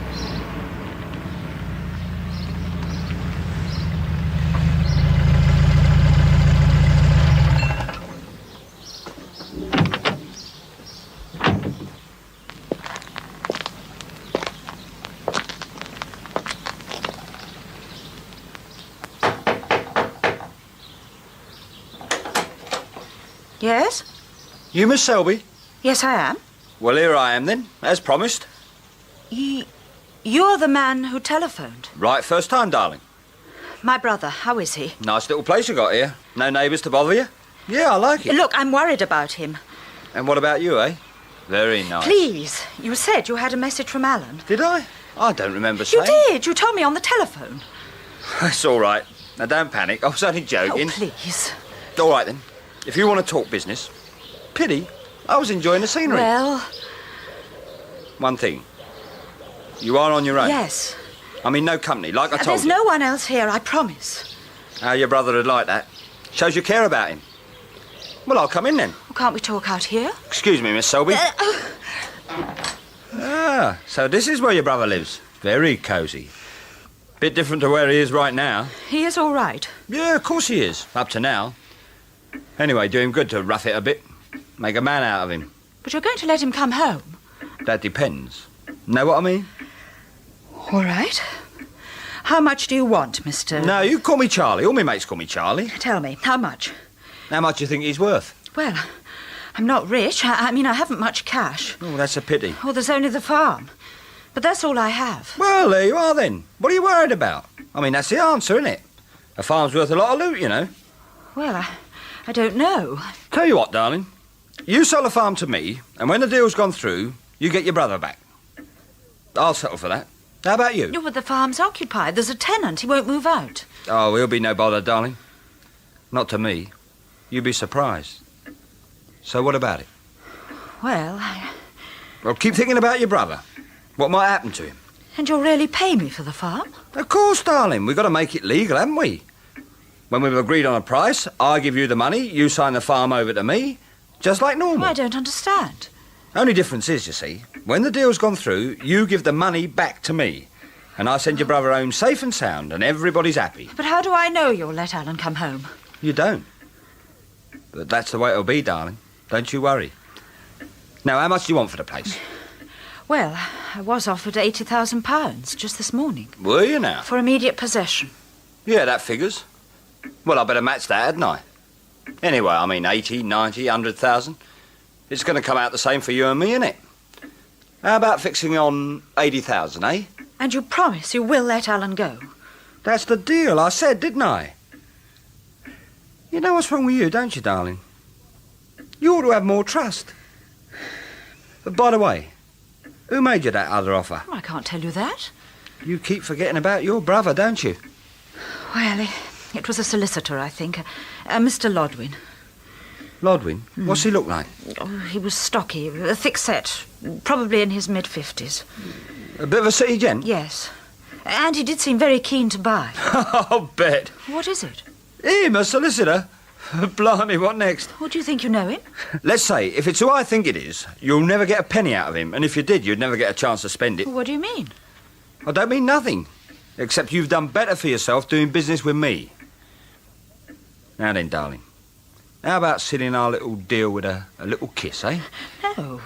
Now, come on, you don't have to be shy with no, me. Please, get away from me. Come on, darling. No. Just a little kiss. Let me go. Oh, come on, I know your sort. Pardon me, Miss Selby. Who the hell are you? Oh, Mr. Brandt. Yes, like I said, ma'am, I came back. I just happened to see in through the window. Looked like you were having a rough time. None of your business, mate. Clear off. Now, what do you say, Miss Selby?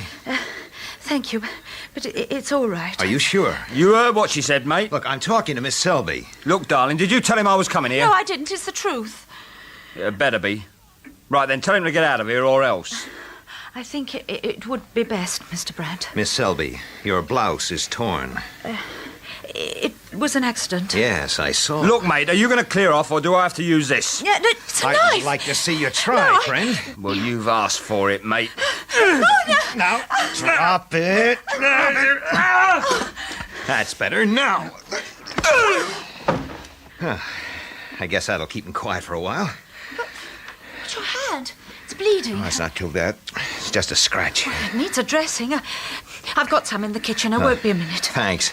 And if you got some rope or cord, I'll tie up Sleeping Beauty. I'll find something.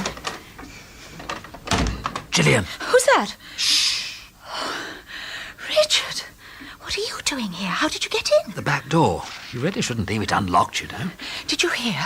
It's been terrible. Yes, I was about to come in. Your Mr. Branch just beat me to it. Oh, come in and meet him. No. I'd rather stay here a little longer, see what develops. Miss Selby. Go back to him. Won't be a second. Oh, and tell him about Alan. Why? It'll be interesting to see his reaction. And don't tell him that I'm here. All right. Oh, good. You've found something. Will this be strong enough? Yes, that's just fine. I'll just put this dressing on your hand first. Right. There. There you are. Thanks. Now, let's truss up our turkey, shall we? You know, I'm so thankful you came when you did. Glad I was able to help. And you were right, you know. How do you mean? About this man. Oh, he was horrible. But I couldn't tell you everything. Not while he was so angry. I guess there was something. You were acting kind of strange. Well, the truth is, I daren't antagonize him. You see, my brother's been kidnapped. What? And this man came here to arrange the ransom. What was he asking, Miss Selby? Well, he wants the farm. Does he? Hold on. I think he's coming round. Well, he's going to be disappointed, isn't he? But you don't understand. My brother... This man may be one of a gang. You leave it to me, Miss Selby. You... Can you hear me, mister? You bastard. This young lady wants to know where her brother is. She'll have to want. And you're going to tell her. Go to hell. He's going to need a little persuasion, ma'am. Would you hand me that knife? Yeah, what are you going to do? Thanks. Now, we don't have much time, so I'd be grateful if you'd step outside, ma'am. It's not very pleasant, but it won't take long. No, wait. Don't leave me with him. I think he's going to save us a lot of trouble, Miss Selby. Look, I'll make a deal with you. If you let me go, I'll tell you where to find her brother. No, you got it the wrong way, mister. You tell me where the brother is, and he'd better be alive. Then I may let you go. That's the only deal you get from me. Okay. He's at Brighton, in a boarding house, and he's alive all right. You've got to believe me. How far is this Brighton from here? Less than an hour by car. Right. Now, what's the address? Norton Street, number 51. That's all I can tell you. Well, it'd better check out. It will, I promise. Oh, it's just one more thing. Why do you want the farm? I don't know. Honest. I still have the knife, mister. No, honest. I was just paid to put pressure on the girl, and that's the truth. Please, Mr. Brandt. At least we know where Alan is. I'd like to get to Brighton as soon as possible. Well, I guess this guy'll keep for a while. Do you have some place where I can lock him up until we get back? There's a small box room at the top of the stairs. There's a lock on the door. Well, I'll get him up there before we leave. Come on, you. I'll be down in a minute, ma'am.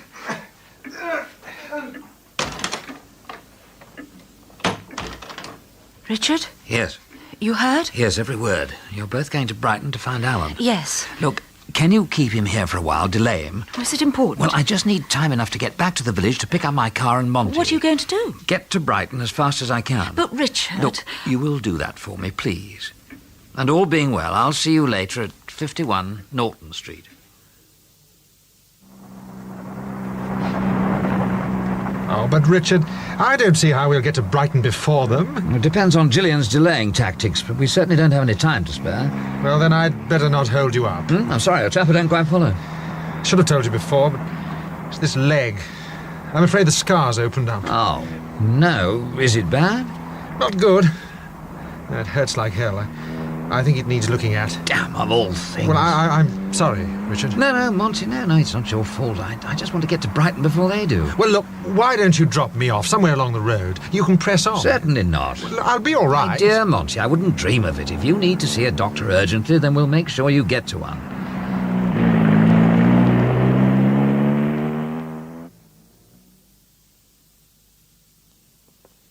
$45, $47, $49, $51. Oh, this is it. But he said it was a boarding house. Yeah, I must admit I've seen better. You sure it's the right place? This is it. 51 Norton Street. That man, he could have given us a false address to put us off. And he's got big trouble coming to him. But I don't think so. What shall we do? Well, let's knock on the door and see what happens from there. that's real friendly, leaving the door open for us. Hello, anyone at home? Hello there. What do you think? I think we might as well invite ourselves inside. No, I'll have a look around. You stay out here. If you're going in, I'm coming with you. All right, but stay close. I will.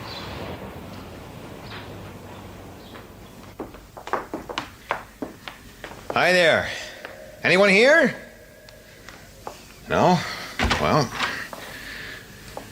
no, nothing in here. There's no furniture, just that bit of old carpet. Let's try this one. Yeah, same in here.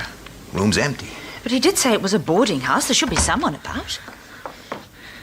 Can you imagine anyone wanting to stay here? No, it's filthy. No one's lived here for ages. Well, some people might call this a kitchen. Ugh. Yeah, I know what you mean. Well, there are 2 more floors. Better check them out. I don't think he was telling us the truth. About your brother? Yes. I'm beginning to wonder. Well, I mean, we'd surely have found some signs of life. I reckon so. Anyway. Well? Don't come in. What is it? No, stay there. Why should I? It's Alan, isn't it? No. It is. I know it is. Please let me see. I said no. But you must, please. Miss Selby, that is not your brother But in you there. don't know, Alan, what he looks like. Now listen to me. I know that man in there, and it is not your brother. Hello? Oh, who's that? That's all we need right now. Hello there. Oh, it's all right. It's a friend. Richard, we're up here. The first floor. Coming. How in hell did he know? Oh, thank goodness you're here. Sorry I couldn't make it sooner. I had to take Monty to hospital. Is he all right? Yeah, trouble with his leg, I'm afraid. Are you Mr. Brandt, I take it? Yes. Oh, I'm sorry. Richard Rollison, Mr. Brandt. Red Brandt. Glad to know you. And please call me Red. Oh, yes, the hair. That's right, sir. Richard, what are we going to do? Mr. Brandt's, Red's, found something, or somebody in this room he doesn't want me to see. Does the sight of a dead man worry you, sir? I have seen quite a few in my time, I'm afraid. Then you might like to take a look. Oh, Gillian, it... No, it's not Alan. Oh, thank God. Well, if you'll excuse me... Red, you said just now you recognized the man in there. Yes. Well, then who is it? Would I know him? Well, you met him a few hours ago. He came to buy your farm. It was not Mr. Lodwin. That's right. No, but what's he doing here? Search me. And you're sure there's no sign of Alan?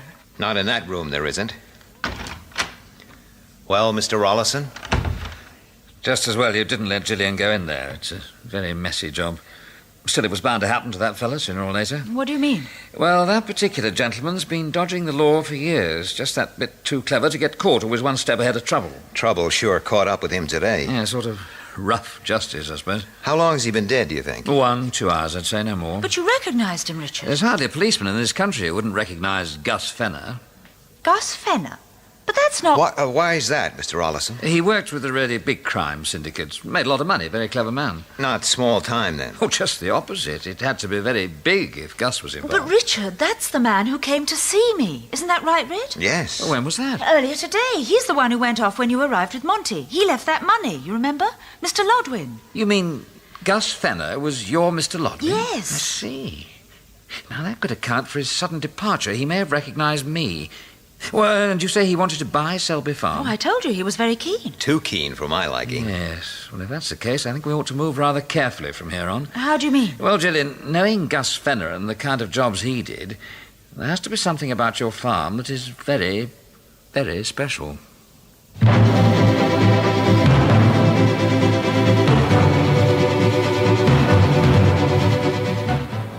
That was part 2 of The Toff on the Farm, a serial for radio dramatised by Roy Lomax from the novel by John Creasy, starring Terence Alexander as the Toff with Robert Dorning as Jolly. Gillian Selby was played by Heather Stoney, Monty Morn by Terence Hardiman, Charlie and Bert by Frank Jarvis, and Red Brandt by Ed Bishop. The producer was John Fawcett Wilson.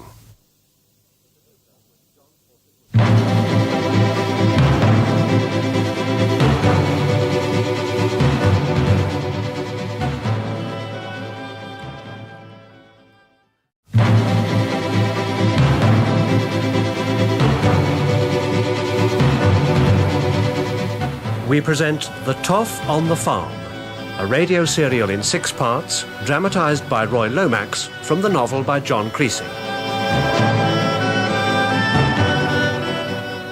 Starring Terence Alexander as the Toff, with Robert Dorning as Jolly.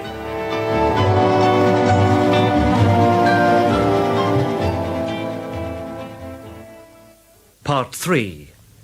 Destination Danger. So that's your Mr. Lodwin, is it? Yes, Richard. You're sure? Well, I haven't been into the room. I haven't seen him. Red wouldn't let me. That's Lodwin, all right. I met him at the cottage, Mr. Ollison. I see. Well, don't you believe us? No, it's not that, but... Well, the man in that room may have called himself Lodwin when he came to see you, but his real name was Gus Fenner. Fenner? That's right, Gillian. A top criminal, really big time, and very well known to the police. And very dead right now. Yes, that's a touch ironic, the idea of Gus Fenner ending up in a tatty boarding house in Brighton. Gillian, you said he wanted to buy Selby Farm. He was very keen. Yes, well, if that's the case, I think we ought to move very carefully from now on. How do you mean? Well, I told you, Gus Fenner's not one of your petty crooks. He worked with the big crime syndicates. And if he was interested in your farm, then I promise you there's something very special about it. Now, tell me, how come you know so much about this guy? Well, I have a general interest. Richard's a detective, you know. Is that so? Well, just in a small way, sort of hobby. Monty didn't seem to think so. He was surprised I didn't know the Toff. You're the Toff? Well, yes, I am, actually. Yeah, I've heard of you. Is he? Yeah. Now, if this Lodwin, Gus Fenner, is so important, I guess there'll be a lot of awkward questions. Well, there will indeed. Yes. And that's another thing. We should notify the police. Do we have to, right now? Well, just the usual practice, Mr. Brandt. And they'll certainly want to talk to you. I mean, you found the body. Mr. Ollison, I don't want to get involved with the police. Not just now. It's difficult to explain. Well, please try, Mr. Brandt. Well, I have to be free to move about for a while. Strictly legitimate, you know. Oh, of course. You don't believe me? But, Richard, you don't think Red had anything to do with this murder? I don't know. But he couldn't. He's been with me for the last 2 hours. And you said that man had only been dead an hour or two. That's true. All right. I'm on a kind of investigation, and I have to get to London pretty soon. But I'm not at liberty to say more. Will you trust me? Well, I trust him, Richard, really. Well, all right, then. I'll go along with you for the moment. Thanks, Mr. Ollison. You have to go to London, you say? Yes. Right, here's my card, Mr. Brandt. You go to my flat, and I'll telephone my man Jolly. He'll expect you. Oh, thanks again. You'd better get off, then. Oh, and go out the back way. There's less chance of being spotted. Yes. Bye, Gillian. Bye. Mr. Ollison? I'm sure you were right, Richard, to let him go. Oh, we'll see. Oh. Yes, I know, Gillian. I don't know. It's all too much. Try not to worry. You've been very good. Oh, but when we came here, we expected to find Alan. Oh, where is he, Richard? Did Red Brandt search the whole house? No. Well, I must be honest. I don't think we'll find your brother not here. But that man, he told us this address. Yes, and he's still locked up back at the cottage. Red made sure of that. Good. We'll get some answers out of him later. But what can we do now? Well, we're going to do a disappearing act. But before we go, I'll have a good look around the house, just to make sure.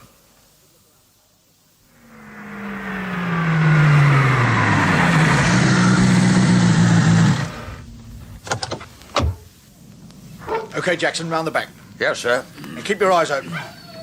Right, Hattie, we'll go in the front way. I still think it's a false alarm, sir. It could be, but the sooner we check it out, the sooner we'll... Hey there. Just a minute. Yes?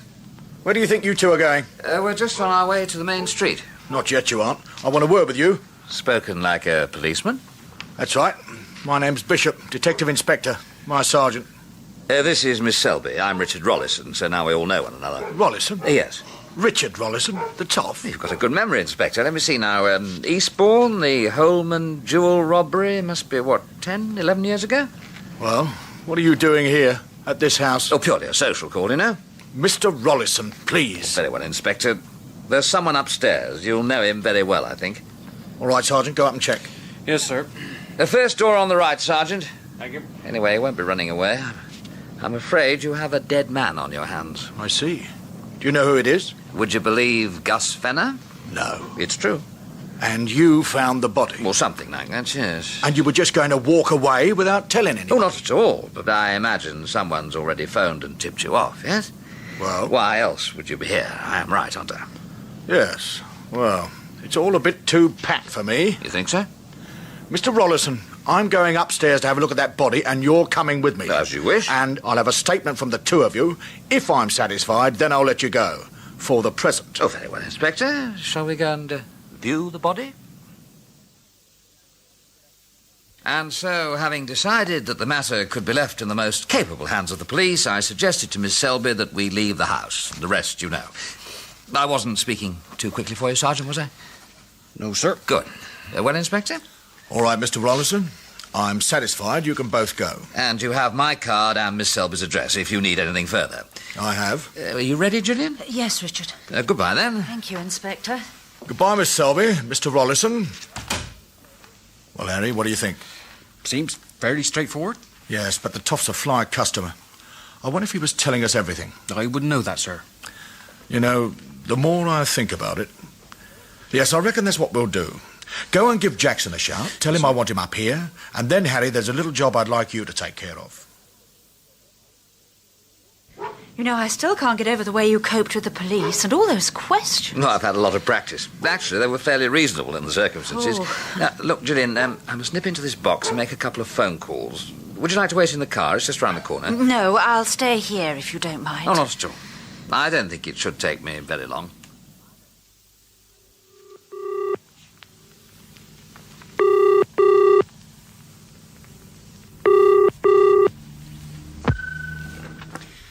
Mr. Rollison's residence? Oh, hello, Jolly. Good afternoon, sir. A bit pressed for time, I'm afraid, but I just wanted to let you know you'll be getting a visitor. Yes, sir. An American. He's called Brandt. Red Brandt. You can't mistake him. He has red hair. Would this gentleman be involved in the Selby Farm affair? Well, he is and he isn't. I'm not sure. But be careful and don't give too much away. I understand, sir. Oh, and I'd like him to wait for me. I want to keep tabs on him, you know. Very well, sir. Bye, Johnny. Now, let's see. North Down Cottage Hospital. 2132.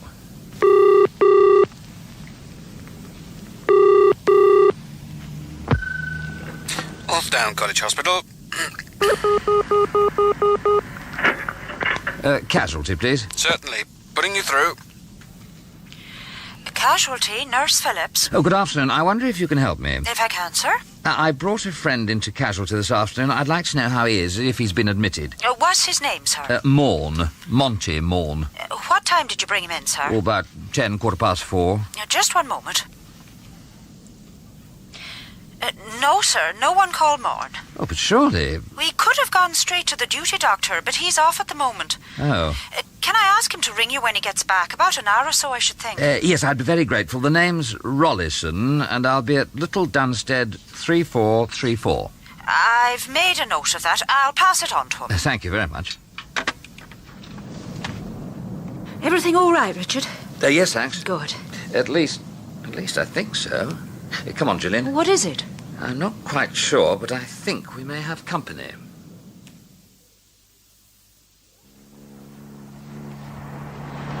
Well, Richard, I certainly didn't notice anyone. You say he was parked across the road? Yeah, just up from the phone box. Oh, I didn't see him. You weren't supposed to, Gillian. Are you sure it was that police sergeant? Absolutely. What's more, I think he knows I spotted him. I haven't seen him in the driving mirror since we left Brighton. But he's still following. Oh, you can be sure of it. I thought it was all too easy, the way Bishop let us go. He doesn't suspect us. I don't think so, but we're all he's got at the moment. There's the person who rang the police. No. Tip-offs are usually anonymous. It could have been anyone, even the murderer. And, what about our friend, Mr. Brandt? Oh, no, I can't believe that. Well, why not? He was anxious to avoid meeting the police. He certainly had time to make the call. No, Richard, I know it wasn't him, not Red. Now, listen to me, Gillian. This farm of yours is attracting a lot of attention, and it's the wrong sort. Oh, but that's what I don't understand. Why is it so important? There you have it. Solve the mystery of Selby Farm. That's the key to this whole business. Oh, I wish I knew. But I've no idea, honestly. It'd help if we could get into the place. Oh, I've tried. But Mr. Smith, well, he just refuses to let anyone go inside. Yes, well, we'll have to see if we can't do something about that tenant of yours. Oh, he's a difficult, obstinate old man. Oh, we'll find a way somehow. Oh, you know, I'd never have put the farm up for sale if I'd known what it was going to lead to. The man's been murdered. And my brother... What have they done with him? Where is he? You mustn't worry about Alan. Oh, that's easy to say, Richard. But these people who kidnapped him... It looks as though they've killed one man. They won't worry about another, will they? They won't do anything to Alan. He's too valuable. I mean, they want to exchange him for the farm, don't they? Well, that's what I was told. No, we're going to find Alan, and we'll find him alive. Oh, I wish I could believe that. And remember, there's always that fellow back at your cottage. He may be a little more talkative than before. I wonder. Well, I think the news from Brighton will inspire him. Oh, and there is one more thing. What's that? This cigarette lighter. Do you recognise it? Well, let me see. Oh, but that's Alan's lighter. His initials are engraved on it. A.S., you see? Yes. Oh, where did you find it? Beside Gus Fenner's body in that room. So Alan had been there at that house. Well, he may have been there. Yeah, but tell me, Red Brandt was alone when he discovered the body, wasn't he? Yes, he didn't want me to see. He told me to stay outside. So you wouldn't know if he went near to the body, inspected it? No. Oh, Richard, you surely don't think Red put the lighter beside the body? I don't know. Oh, no, I can't believe that. It's a possibility. But Red Brandt... No, Richard, I'm sorry, but I think you're wrong. Well, let's hope so. If only for your sake, Gillian.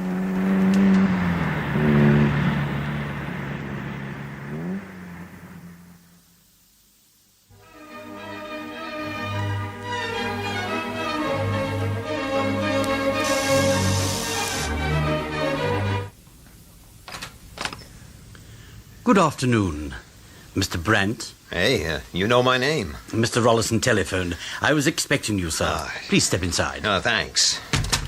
I guess it was my red hair, huh? And you are an American, sir. So, you're Mr. Jolly. That is correct, though in my profession, the Mr. is unnecessary. You mean I just call you Jolly? Yes, sir. Please come through to the drawing room. I met your boss down at Brighton. Did he tell you? No, sir. Yes, we met over a dead body. Really, sir? I knew the man as Lodwin, but your boss said he was called Gus Fenner. Seemed to know a lot about him. The name Fenner is not unknown in certain circles. So I heard. Seems to get about a bit, your boss. Mr. Rollison leads a full social life, sir. And if he doesn't know about someone, I guess he knows how to get to know. There are always channels of information. Yes. You've worked with the Toff for a long time? Indeed I have, sir. You check out people for him? Well... Come on, don't hold out on me. It can be arranged, occasionally. Could you do that for me? That would depend, sir. On what, sir? On the person. Did you have someone particularly in mind? Yes, a guy called William T. Brandt of Texas, USA. A tall guy with red hair. But I don't understand, sir. What don't you understand, Jolly? Well, surely you are referring to yourself, sir. So? You would like a check on yourself? Right. And I'd be interested to see what your channels of information come up with. Very well, sir. Now may I get you something to drink? You certainly may, Jolly. A large scotch would suit me fine just now. Now, you're sure, Richard, you wouldn't like a cup of coffee? No, first things first. Now, where's this chap locked up? Red put him in the box room at the top of the stairs. Well, I'll go up and see what I can get out of him. Would you like me to come? No, I'd rather you didn't. You're not going to hurt him? My dear Gillian, I told you there'll be no need for anything like that. Not this time. Now, why don't you go and make that coffee? All right. Oh, where's the key to the room? On a shelf by the door. You'll see it. Thanks. I'll be in the kitchen. Ah, yes, here it is.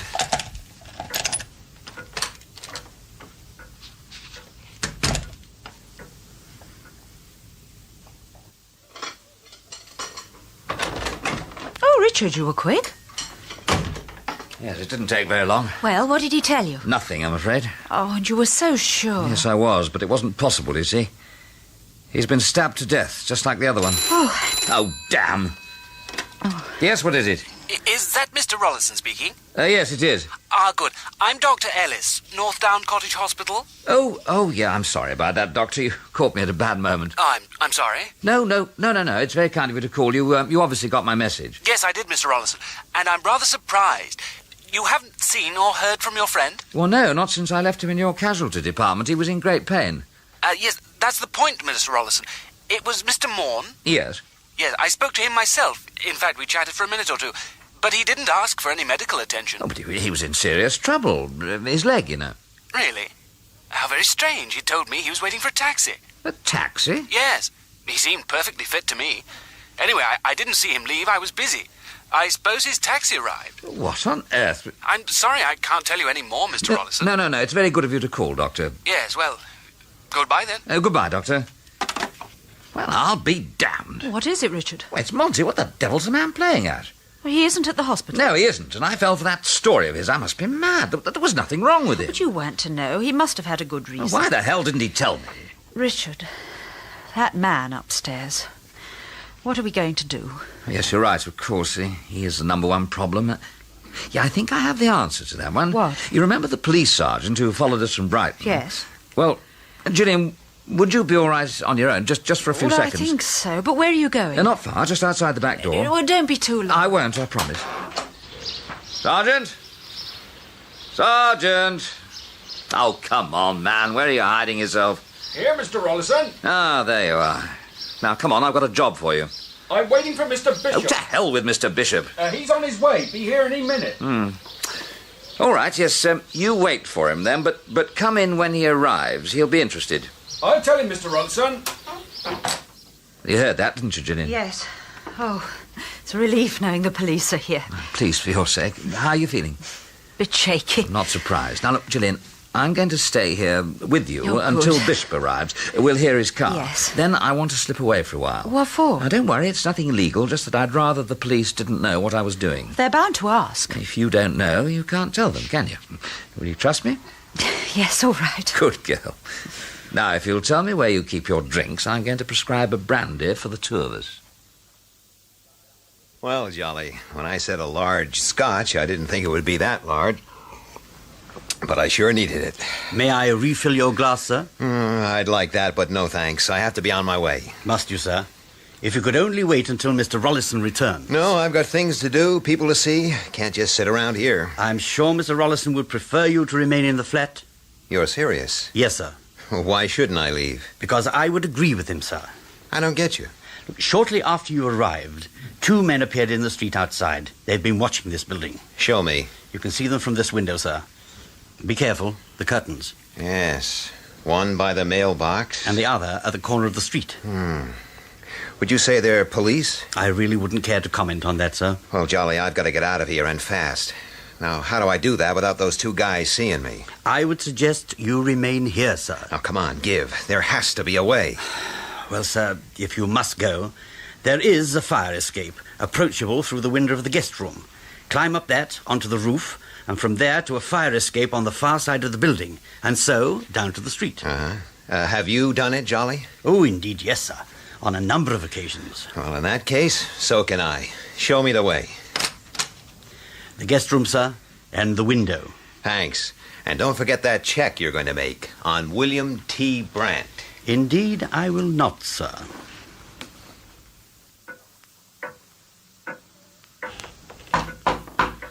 Come in. It's unlocked. Hello, Miss Selby. No? Right, now, what's going on? What was Rollison on about to my sergeant? Upstairs. Yes, Miss Selby. A man's been killed. He's what? Richard found him. Did he? Anyway, where is Mr. Rollison now? Well, come on, Miss Selby. The lady doesn't look too good, sir. I think he went out. Did you see him, Sergeant? No, but he could have nipped out the front way, sir. I might have missed him.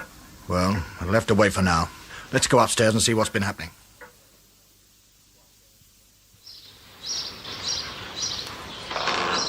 There, you. What do you think you're doing?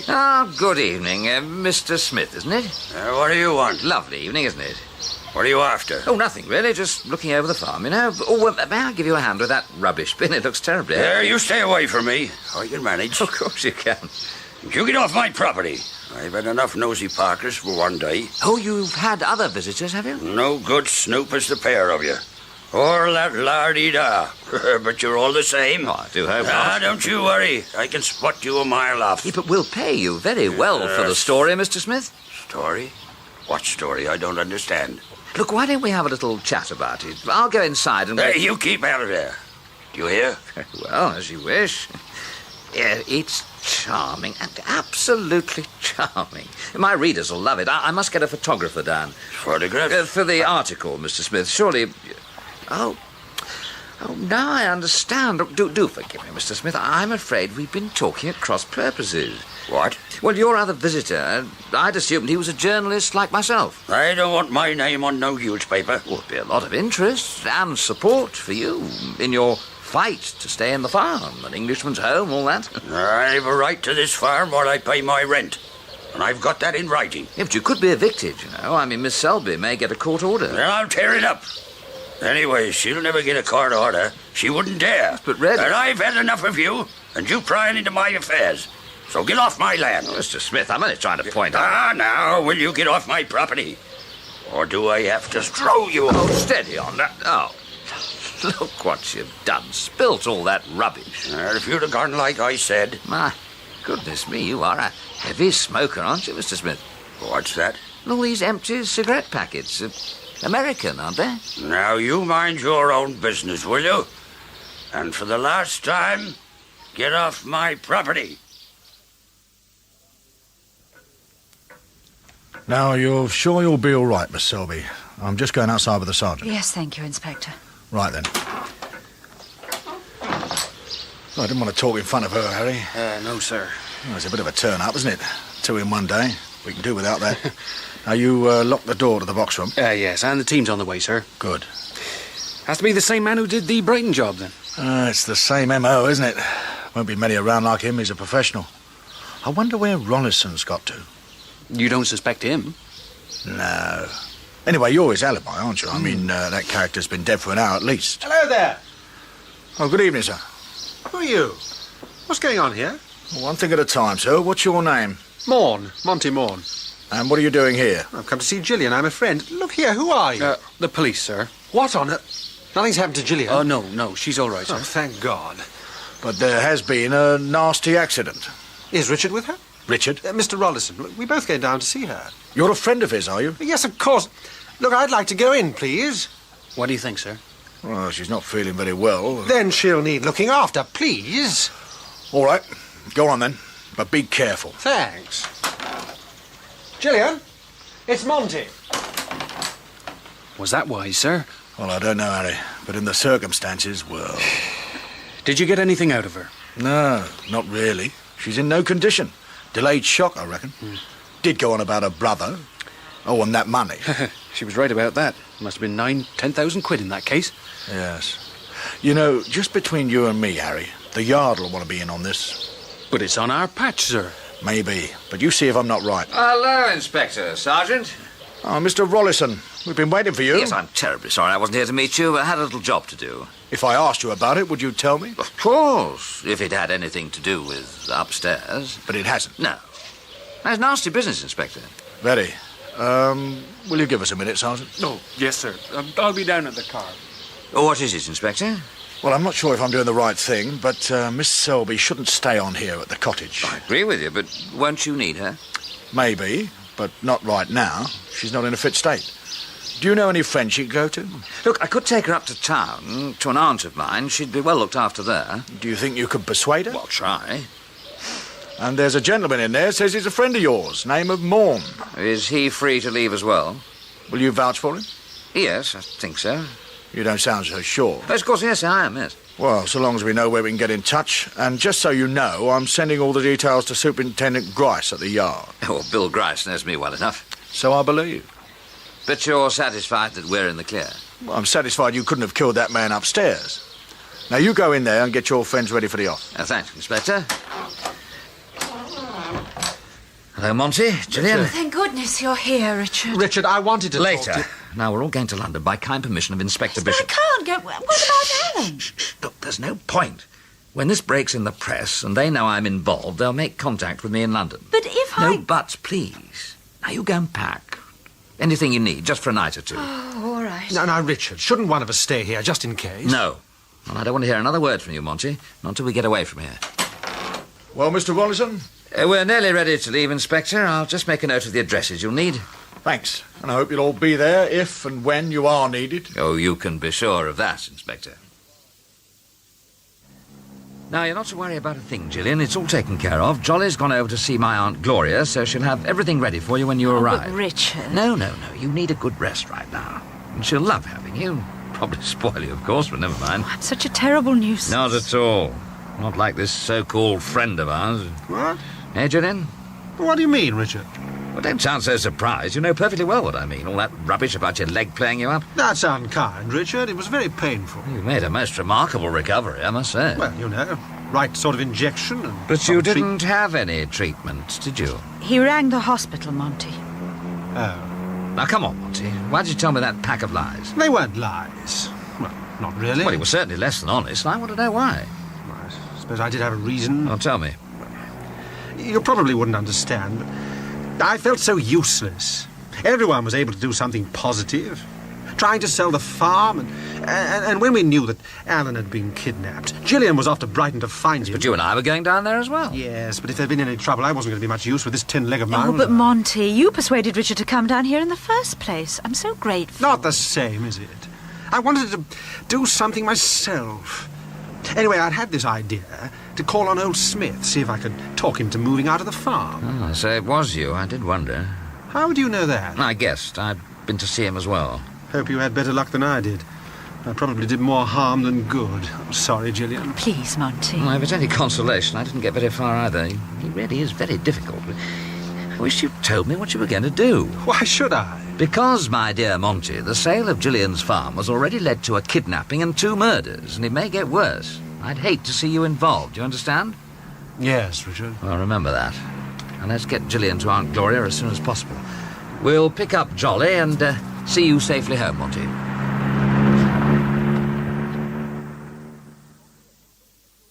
Ah, we've caught the lift. You'll both come up for a nightcap. Of course, and Jolly has this special treat in store for you, haven't you, Jolly? Sir? Oh, press the button, there's a good fellow. You remember, I mentioned on the phone. Mr. Morn is rather under the weather, an occasion for Jolly's special food for invalids. But I did. Oh, Richard. Oh, you haven't lived, Monty. People positively rhapsodise over it. What's it to be, Jolly? A beef tea or perhaps coddled fish? There'll be second helpings, of course. Now, what about your gruel, Jolly? That's out of this world. Okay. You've had your revenge. My dear Monty, I assure you. As it happens, sir, I did take the liberty of bringing a special beverage that may prove most efficacious. See, Monty, I told you. Well, Jolly? A bottle of the 1950 cognac. Ah, that's more like it, Jolly. My 1950 Well, I mean, aren't we coming to the end of the 1950s? Richard, you should see your face. It would seem to be an appropriate occasion, sir. Do you think Mr. Morn will appreciate it? Oh, admit it, Richard. Jolly is brilliant. Thank you, sir. Now, come on, you two. I can't wait to open that bottle. Look out! What? Quick, down! Both of you, get down!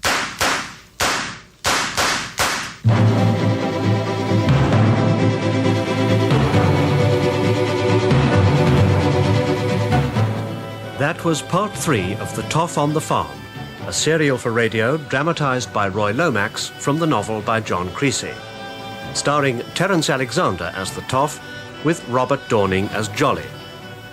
Gillian Selby was played by Heather Stoney, Monty Morn by Terence Hardiman, Red Brandt by Ed Bishop, Inspector Bishop by Derek Newark, the Police Sergeant and the Doctor by Paul Meyer, and Smith by Reg Lai. Other parts were played by members of the cast. The producer was John Fawcett Wilson.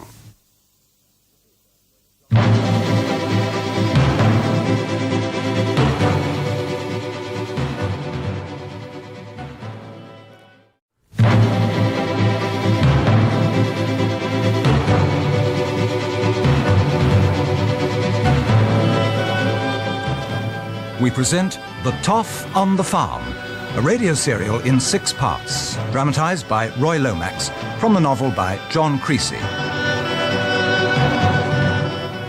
Starring Terence Alexander as the Toff, with Robert Dorning as Jolly.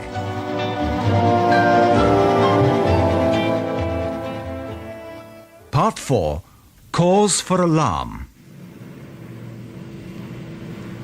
Did I hear you correctly, Jolly? You brought a bottle of the 1950 cognac? Yes, sir. My 1950? But really, I mean, aren't we coming to the end of the 1950s? Oh, Richard, you should see your face. Come on, this is my floor. It would seem to be an appropriate occasion, sir. What do you think Mr. Morn will appreciate it? I admit it, Richard. Jolly is brilliant. Thank you, sir. Now, come on, you two. I can't wait to open that bottle. Look out! What? Down! Quick, both of you, down! Get down!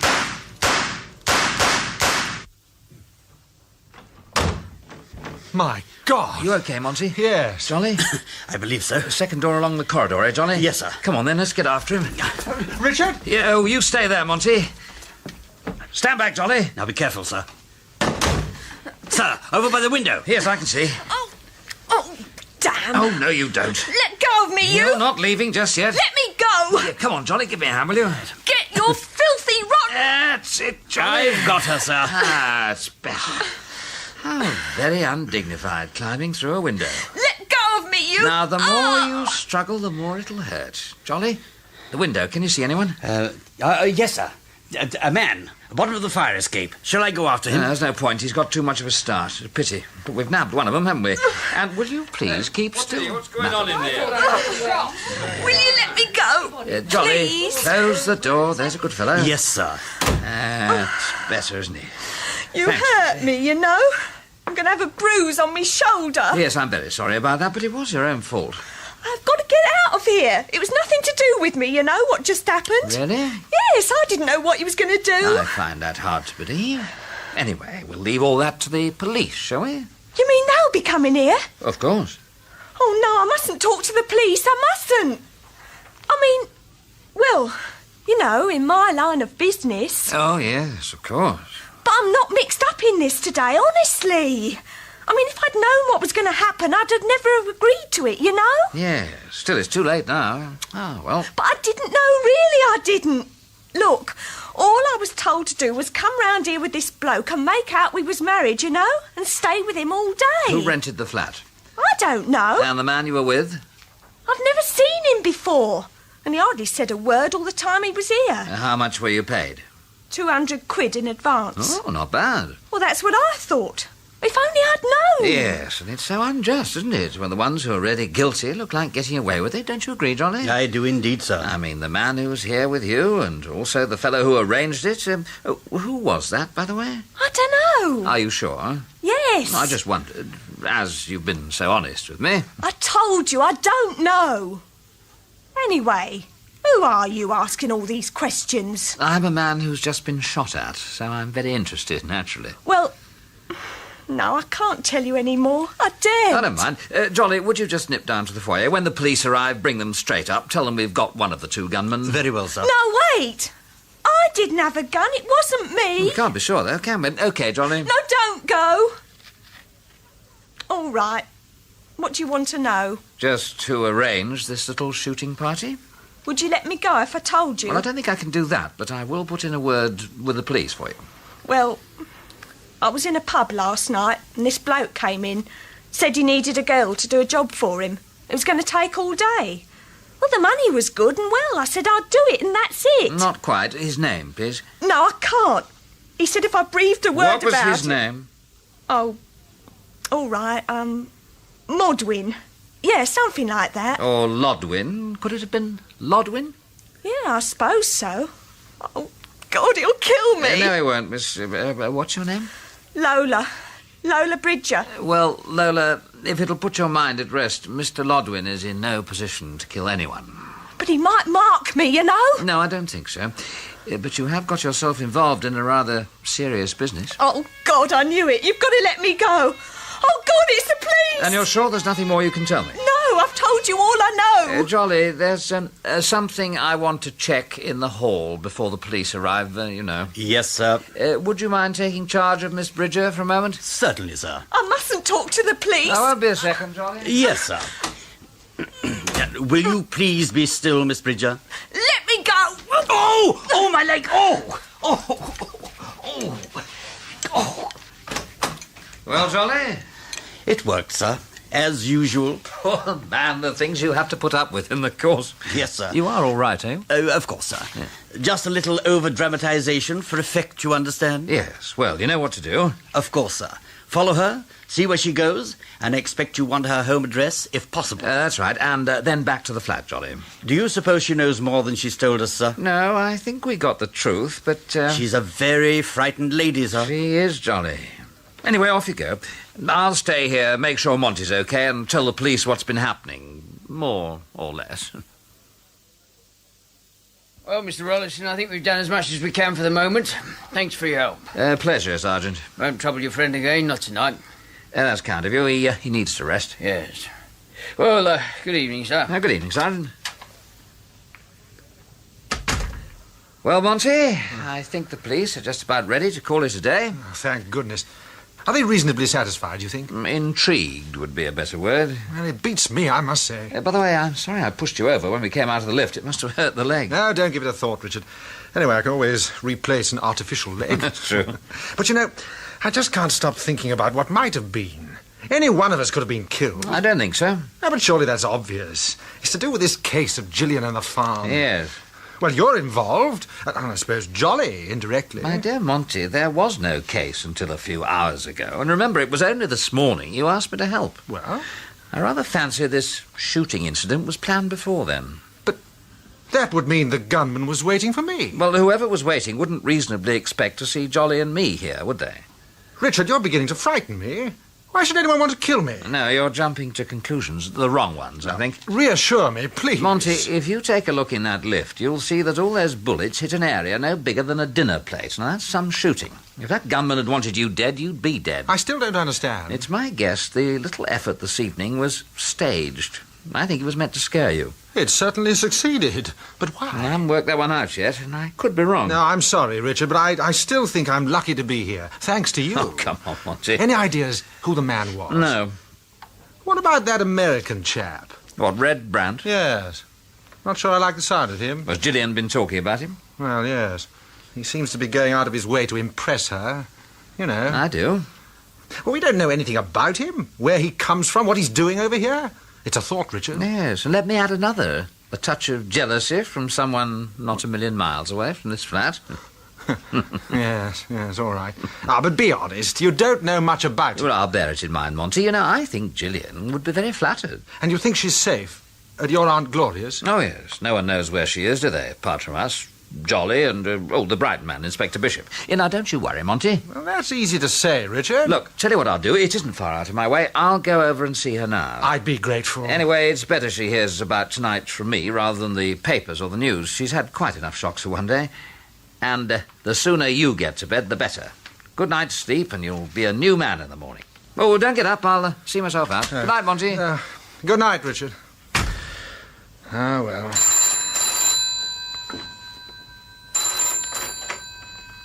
Hello. Hello, Monty. How are you, old man? Who's that? Don't you recognize me? Good heavens. I don't believe it. Yeah, I thought you'd be surprised. Monty just rang up on the off chance, wanted to ask a little favour. Shouldn't be too much trouble for you, I should think.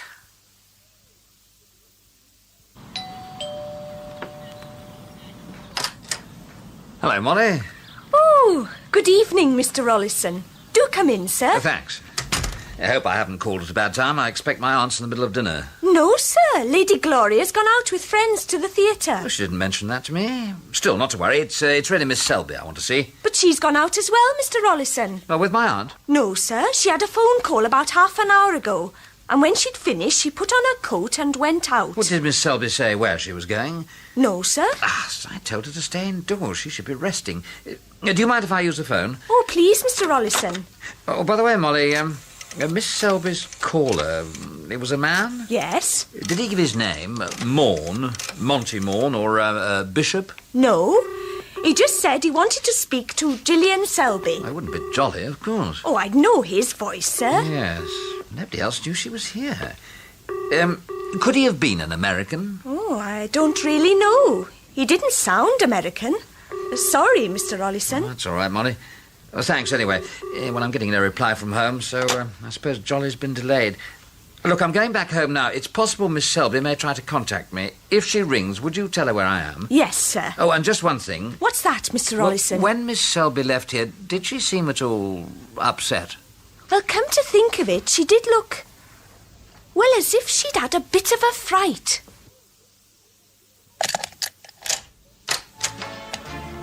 Ah. It's only me, sir. Sorry I was delayed. Hi there, Jolly. Mr. Brent, what are you doing here? Well, there was no one in, so I just made myself comfortable. How did you get in, sir? Same way I went out, Jolly. Remember? Over the roof and through the window? So, where's your boss? I thought he'd be home by now. Apparently not. Still down at the cottage with Miss Selby, I suppose. No, sir. Where is he, then? Somewhere in London, sir. Mr. Rollison brought Miss Selby and her friend Mr. Morn back to town. Oh, that's great. Give me her address. I'd like to call on her. I'm afraid Miss Selby's address must remain secret for the moment. Mr. Rollison considered it best in the interests of her safety. So I guess I'll have to ask the Toff myself. That would be more appropriate, sir. And did you have any success with your own inquiries? No, I tried to phone my client back in the States, but he was out. Say, Jolly, that Mr. Morn you mentioned, would he be called Monty? That is correct, sir. Yes, Gillian talked about him a lot. What kind of a character is he? Mr. Rollison should be home very soon. Say, what's eating you, Jolly? Sir? Are you under a vow of silence or something? No, sir. Well, I don't get it. Anyway, I've got some news for you. I figured I ought to meet this Mr. Morn, so I got his address and went over there this evening. Indeed, Hello sir. there, Yes, sir. Jolly. I'm in here, sir. I don't know what on earth's going on. Mr. Brandt. What are you doing here? Well, I've been trying to get some answers out of Jolly here, but he's not talking. Really? Jolly, any messages for me? There are several that I was unable to give you earlier. No, in the last half hour. I've only just returned myself, sir.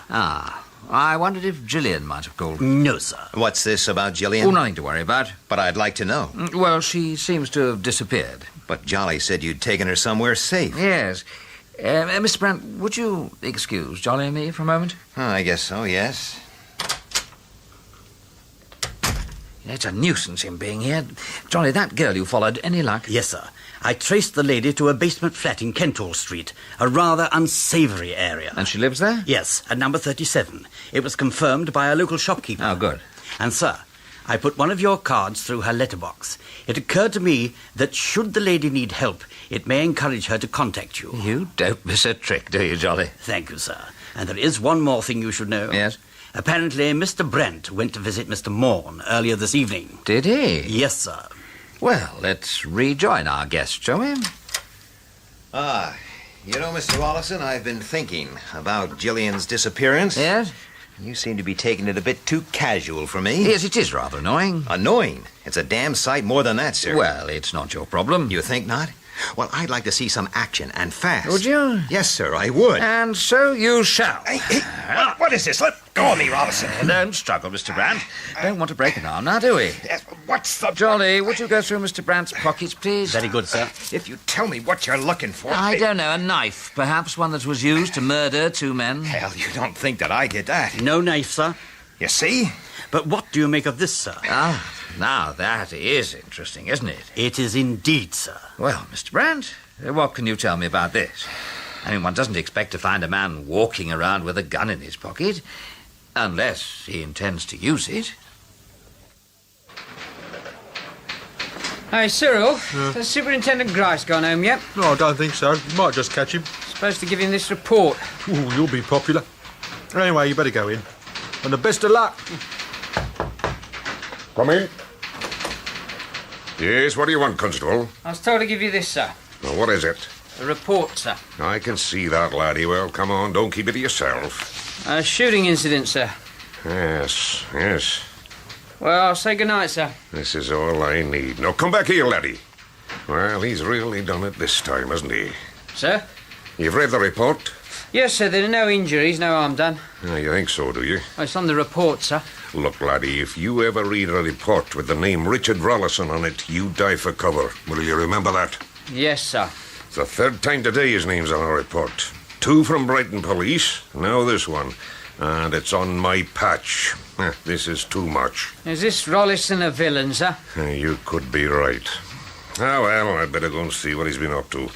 Constable, tell him to have a car ready for me. Yes, sir. And then I want you to ring this number. Well, if he's not at home, try and discover where he's gone. Call me on the car radio. Will you do that, laddie? Yes, sir. Well, Mr. Rollison, you sure got a very suspicious mind. Are you surprised? I mean, after what's happened today? I guess not. The only thing I can be certain of is that the bullets that were fired at us didn't come from this gun. Well, that's something. A different caliber. This is a .45. And it hasn't been used since I left the States. Yes, well, I'll have to take your word for that. It's true, Mr. Rollison. Coffee, sir? Oh, thanks, Johnny. Look, I didn't even know there'd been a shooting. Sure, I went to Moran's apartment. I wanted to meet him. I was telling Jolly here. Isn't that so, Jolly? That is correct, sir. But when I get there, the place was crawling with cops, so I took off fast. Yes, you're not very keen to meet the police, are you? I already told you. It's not that I want to dodge them, but I have to be free to move around. And it's all strictly legitimate, you said. Right. And you can't tell me why. I'm not at liberty to say. No. I guess it doesn't look too good to you. You're right. And you shouldn't be surprised if I am a little suspicious.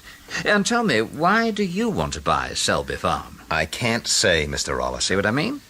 You know, I can't make up my mind whether or not you're just using me, and if you are, for what reason. But you'll go along with me to find out. Well, I may regret it, but, yes, for the moment. Thanks.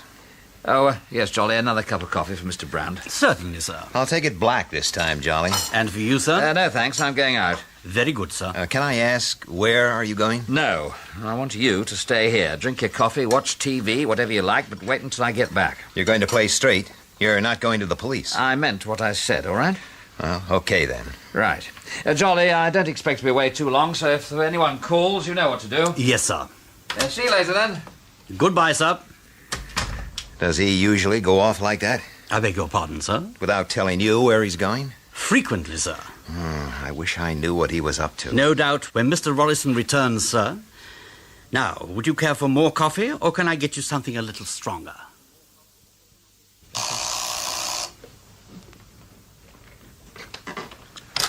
Richard! Hello, Monty. What are you doing here? I'm sorry to get you up. Oh, you're still dressed. Yes. Expected you to be in bed by now. I didn't feel too sleepy. Oh, in that case, I'll come in if I may. No, can't we leave it till the morning? It won't stay more than a minute or two. I'd rather you didn't. Excuse me, Monty. No, Richard, please. Who was it, Monty? Oh, shame on you, Monty. No, you don't understand. It's Richard. Oh, no. What on earth are you doing here? I might ask the same of you, Gillian. I told you to stay at my Aunt Gloria's. But, Monty, you promised you wouldn't. I didn't tell him, I swear. Oh, well, it's too late now. I'm sorry if I've arrived at a bad moment. No.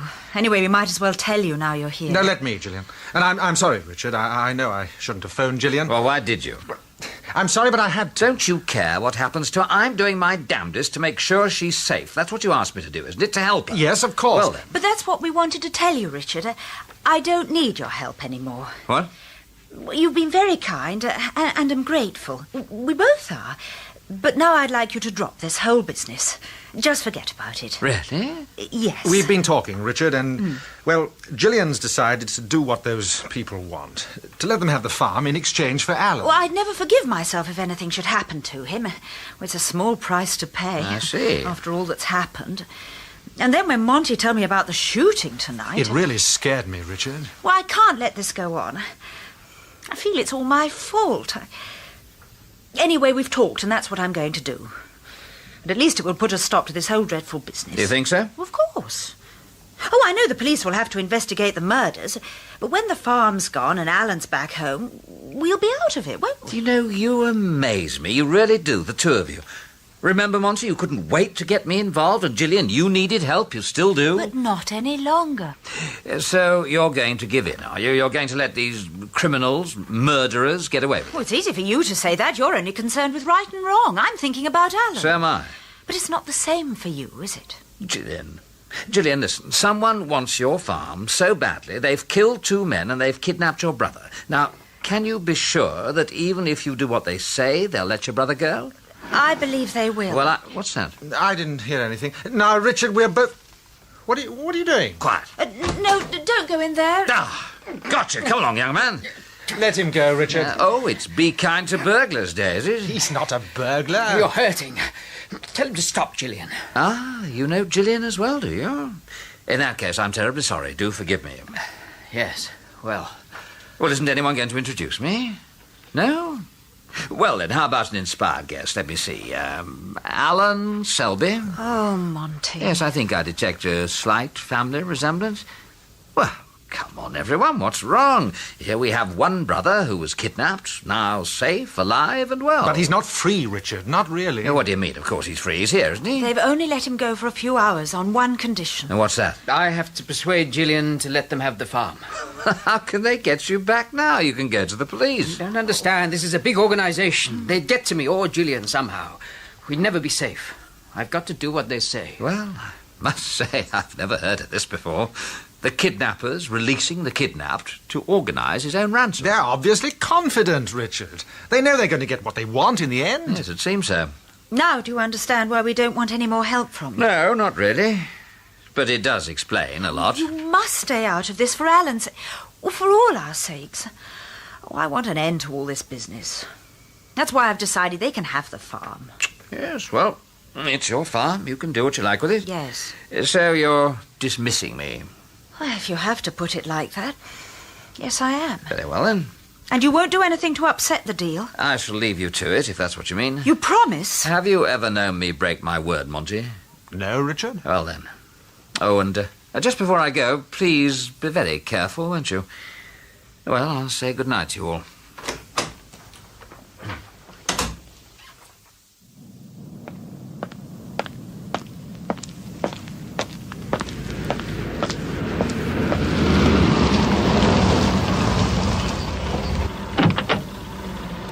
Hey there, Rollison! What? Oh, hello, Bill. I'm sorry, I was miles away. What are you doing down here? Well, I'm looking for you. I'm flattered. How did you know where I'd be? Well, I heard you weren't at home. I've seen a report on a shooting incident just now, so I put two and two together. And some people wonder why you made superintendent. That's enough of that. Come on, get in. Well, thanks. Well, you've really excelled yourself today, haven't you? What do you mean? Well, at scene of the crime. Murder 1 at Brighton, murder 2 at Selby Cottage, and now this shooting incident. You get about a bit, don't you? Oh, you know me, Bill. I do, sadly. Still, I suppose it is rather overdoing it. I've read the police reports. I thought it was time I heard your version. Well, believe it or not, I just happened to come across them, if you know what I mean. I've heard that before. No, really, Bill. How did you get involved in the first place? A friend of mine wanted me to look at a farm, this Selby farm. A girl he knows was trying to sell it.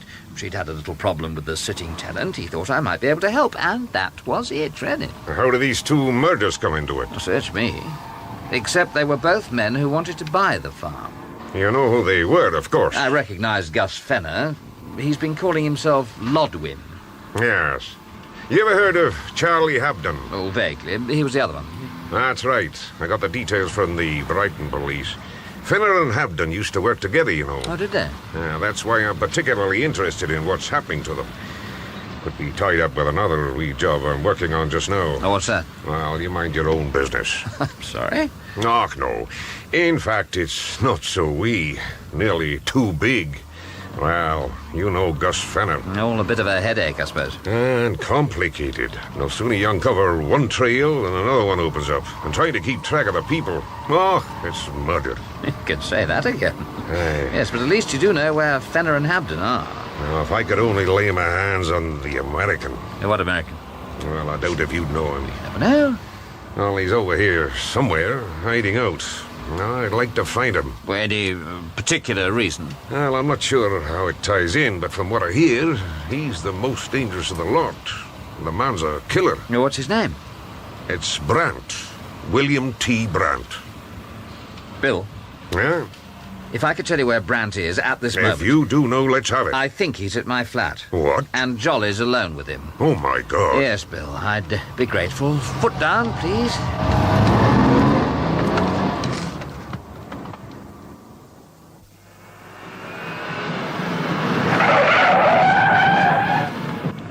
Right, you get on up there. I'll follow you. Thanks, Bill. And for God's sake, be careful. Where the hell's my key? Ah. Jolly? Jolly, where are you? Jolly! Good evening, sir. Oh, Jolly, are you all right? Indeed I am, sir. Thank God. Well, where's Brandt? Is something the matter, sir? Where is he, Jolly? Mr. Brandt left just 2 or 3 minutes ago. Oh, good evening, Superintendent. How nice to see you, and looking so well. Aye, it's good to see you as well, Mr. Jolly. Oh, those downstairs. He's not here, Bill. Apparently he left a couple of minutes ago. We've just missed him. Well, at least Mr. Jolly's okay. I'm afraid I don't understand, sir. Superintendent Grice has just told me Brandt is a very dangerous man. And you were concerned for my safety? That's about it. You're a very lucky man, Mr. Jolly. Forgive me, sir, but I would not have placed Mr. Brandt in that category. He seemed a very civil person. You shouldn't judge a book by the cover, Mr. Jolly. Nevertheless, sir, I believe I am a good judge... Forget it, Jolly. Anyway, why did he leave? I asked him to wait for me. Well, sir, Mr. Brent was becoming a little agitated about your own whereabouts. And when I took the call from Scotland Yard, he was decidedly nervous. He waited for a while, then decided to leave. Well, did he say where he was going? Only that he was going to drop out of sight. Well, that's hard luck, Bill. I'm sorry. Look, why don't you come in for a nightcap? No, I'll get on back to the yard. Well, at least we know Brant's in London. That's something for us to work on. Oh, well, thanks for everything. I'll be hearing from you, I suppose. Oh, you can depend on that.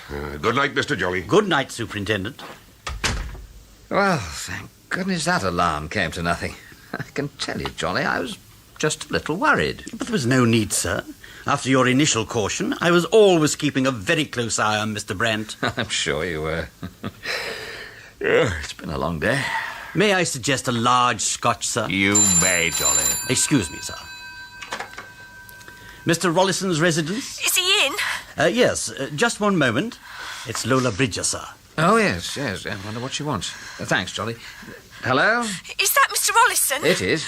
Oh, Mr. Rollison, you've got to help me, please. They're after me, I know they are. Not so fast, Lola. Who's after you? I told you, didn't I? I said they'd kill me if I talked. I should never have said what I did. But who is it that's after you? I saw them hanging round the end of the street. I wasn't sure then, but they've been asking questions, I heard.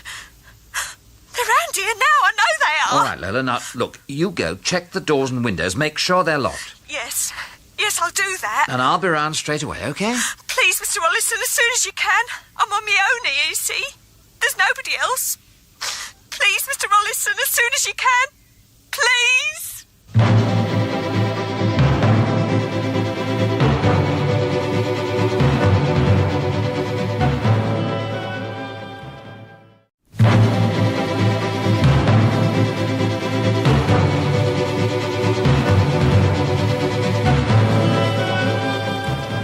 We present The Toff on the Farm, a radio serial in 6 parts, dramatized by Roy Lomax from the novel by John Creasy.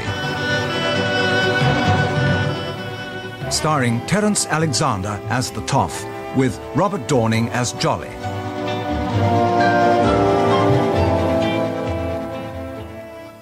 Part 5, A Step in the Dark. How long will it take to get there, Jolly? About 15 minutes, sir. At this pace... Well, I daren't drive any faster. No, sir. I must say, Miss Bridger certainly sounded very frightened on the phone. Sounded, sir? Do you doubt her fear is genuine? I'm not sure, Jolly. But did she give any indication as to why she was afraid? Well, apparently 2 men have been watching her flat. They've been asking questions about her. No more than that, sir? Not really. But you'll remember when we caught her after that shooting incident, she was very worried about what might happen if she talked too much. But she knew very little of importance. She could identify the man who fired at us. That's true, sir. But I'm inclined to think we should treat this visit with some caution, don't you agree? I do indeed, sir. Excuse me, sir. Yes, Jolly? Would I be right to assume that you are approaching this case with rather more caution than usual? Well, how do you mean? Well, sir, if I may say, your style is generally one of panache. You prefer to attack, eh, Jolly? Forgive me, sir. I meant no... Oh, no, Jolly. No, you're right, of course. But if I'm to attack, I need a target, don't I? And this is all so nebulous, like chasing shadows. Very frustrating for you, sir. Yes, it is, Jolly. But it only requires one small clue, a sudden inspiration, and you will respond as always. You think so? I have no doubt whatsoever. Thanks for the vote of confidence, though I'm not sure I deserve it. Why ever not, sir? Well, take Red Brant, for instance. Now, I had some doubts about him right from the start, yet I still invited him to the flat. Would I normally have done that? Yes, sir. I believe you would. And left you alone with him? Yes, sir. Yeah, but he's a dangerous man, a killer, according to Bill Grice, and I put you at considerable risk, Jolly. Not at all, sir. You had voiced your reservations about Mr. Brant, and there was never a moment when I was not totally on my guard. Anyway, I'm sorry, Jolly. Think nothing of it, sir. And if I may say, with all due respect to Superintendent Grice, I am not convinced that Mr. Brant represents a real threat. Any reason in particular? No, sir. Though you must have felt that he deserved the benefit of your doubt. Yes, I suppose so. Then that is good enough for me. So you still have confidence in my judgment? Of course, sir. Jolly, I'm feeling better every minute, thanks to you. I'm delighted to hear it, sir. Well, how are we going? We should arrive at Kendall Street in a few minutes, sir. Good.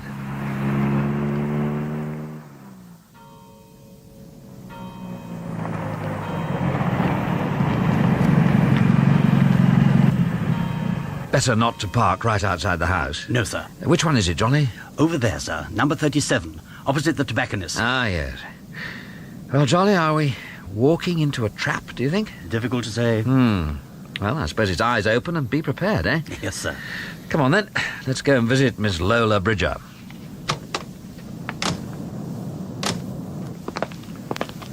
Hardly what one would call a salubrious neighbourhood, sir. No, not really. It's a basement flat, you say? Yes, sir. At least that means we can go down without disturbing the rest of the house. This is it, sir. Oh, just a minute, Johnny. Sir? No lights in the flat. No, sir. Look, let me go down first, just in case. Very well.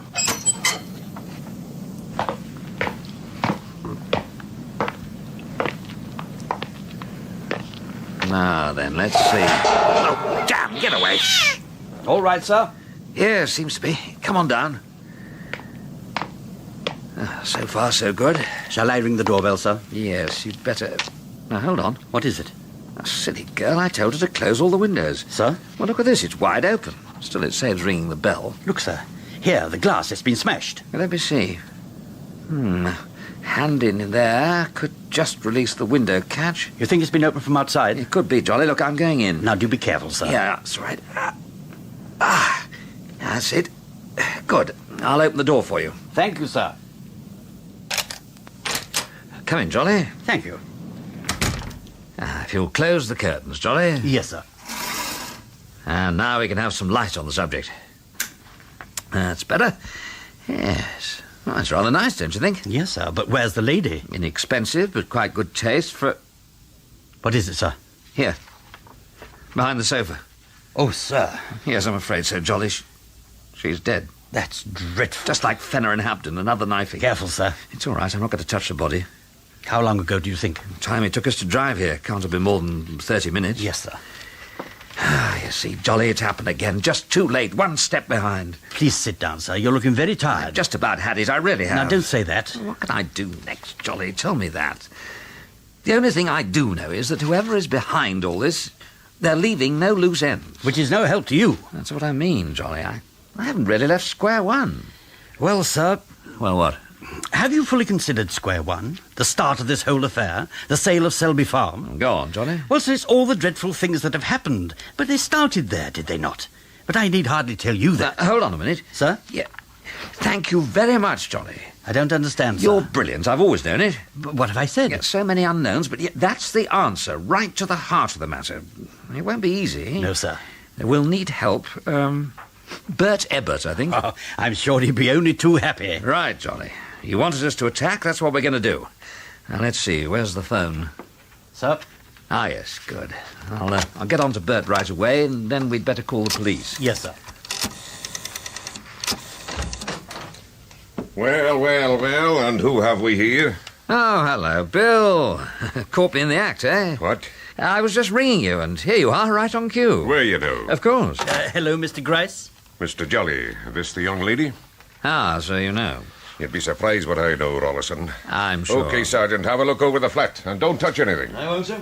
I'm sorry, Bill, you'll find some of our prints, I'm afraid. Well, the boys will love you for that. Well, I suppose you want to know all about it? No, I'd like to hear it from Mr. Jolly. Sir? No, it's all right, Johnny, go ahead. Well, we found A here, just like this, Mr. Grice. Let's have a look.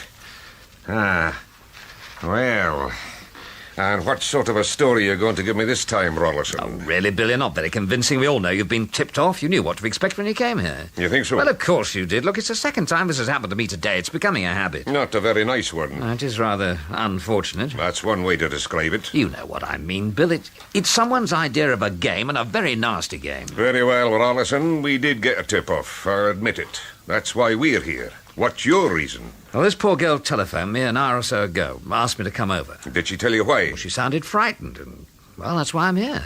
But what's the connection with you? How did she know to ring you? Got my number from somewhere, I suppose. You'll be telling me next year in Yellow Pages. Ah, come on, Bill. Anything to do with what we were talking about earlier? You know what I mean? I don't know. I wish I could believe you. Look, I'm as much in the dark about this as you are, and that is the truth. Well, I suppose I'll have to settle for that just now. Oh, by the way, any news of Brandt? No, I put out an EPB, but no luck so far. Well, let's hope you find him soon. Now, Is there any reason why Jolly and I shouldn't leave? I'm trying hard to think of one, but I can't. Anyway, I know where to find you. Yes, Sergeant? Nothing much at first sight, sir. Looks like she was on the game. Was she? Well, we'll get down to some real work when the amateurs are out of the way. Oh, charming. Well, far be it from me to interfere with the police in the execution of their duty. And that must be the joke of the year. Come on, Jolly, we're obviously not welcome. I'll be in touch, Bill. I'm sure you will. Goodbye, Mr. Jolly. Goodbye, Mr. Grice. Have you met him before, Sergeant? The Toff, you mean? Aye. Not in connection with the case, sir. He goes his own way, I'm afraid. So I've heard, sir. Well, if he's involved in this one, he'd better watch his step, or he's likely to find himself in a lot of bother. Yes, sir. No, I suppose we'd better have another look around here and see what we can come up with. Oh, thank goodness we didn't have to hang around there too long, Jolly. Trouble is, you never know with Bill. No, sir. Pity he arrived just when I was trying to ring Bert. If I may say, sir, you cope with that very neatly. Thank you, Jolly. And, sir... Yeah? It's good to see you back in your usual form. Well, I was never a very good defensive player, Jolly. No, sir. In fact, there's only one problem at the moment, I think. And what's that? Bert Ebbert's reaction when we wake him from his well-earned beauty sleep.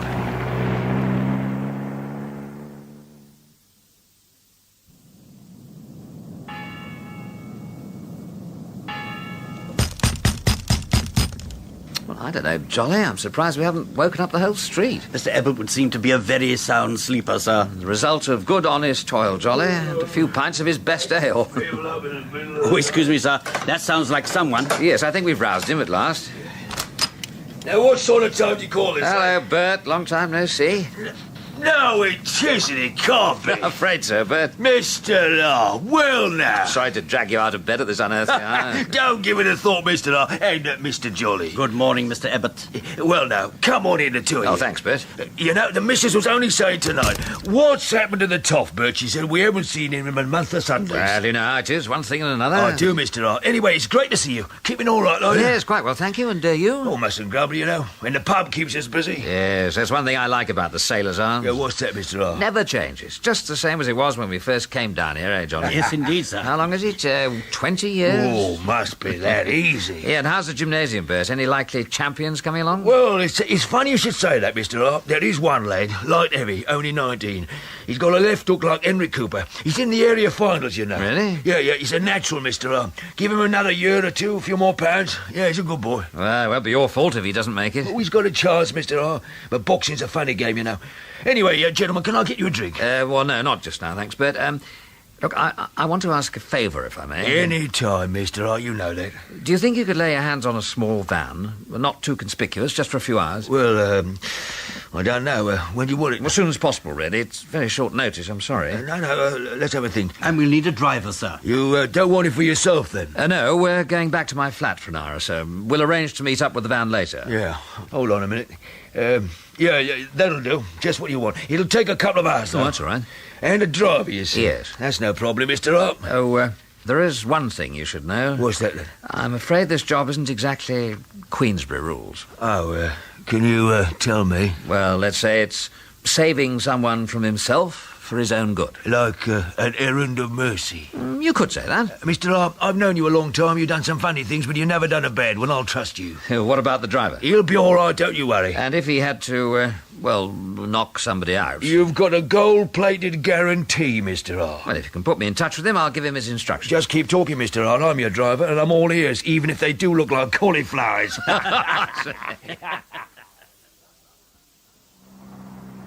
Well, Jolly, I think we're more or less organised now. Not much more we can do until 0 hour. No, sir.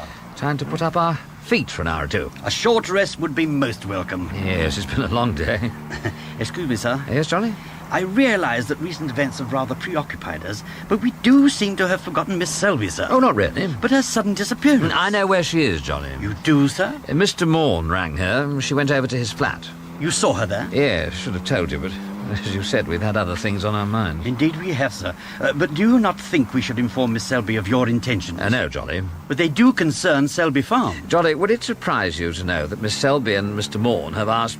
ordered me to drop the case? They what, sir? That's true. But it was Mr. Morn who first asked you to help. Yeah, I know. But you see, Jolly, I met someone else at Mr. Morn's flat. Yes, sir? Miss Selby's half-brother, Alan. But he's been kidnapped, sir. Didn't they demand the farm in exchange for his life? They did. And would you believe he told me the kidnappers had released him, on parole as it were, to make sure Miss Selby let them have the farm. The kidnappers seem to be very foolish or very confident. Well, it's a new one on me, certainly, Johnny. It's all very strange. It is indeed, sir. Incidentally, what was your impression of Mr. Selby? Hardly had time to form one, really. Of course, according to Mr. Morn, he's rather a weak character, too dependent on his sister, but there again, Mr. Morn's biased. Yes. He was rather nervous, but that's understandable in the circumstances. Anyway, Miss Selby's decided to give in to the kidnappers. That's why she wants me out of it. Thought my involvement might prejudice the deal. But this little expedition you've just arranged, sir... That's the point, Johnny. It's why I can't tell Miss Selby. She mustn't know anything about it. I understand, sir. As far as she's concerned, I'm no longer involved. But I promise you, Jolly, I'm not going to stand by and see these villains get away with this sort of thing. Indeed, no, sir. But who are the villains? That's a $64 question, isn't it? But you never know. We may find the answer to that on our little expedition. Now, home, James, and that short rest, eh?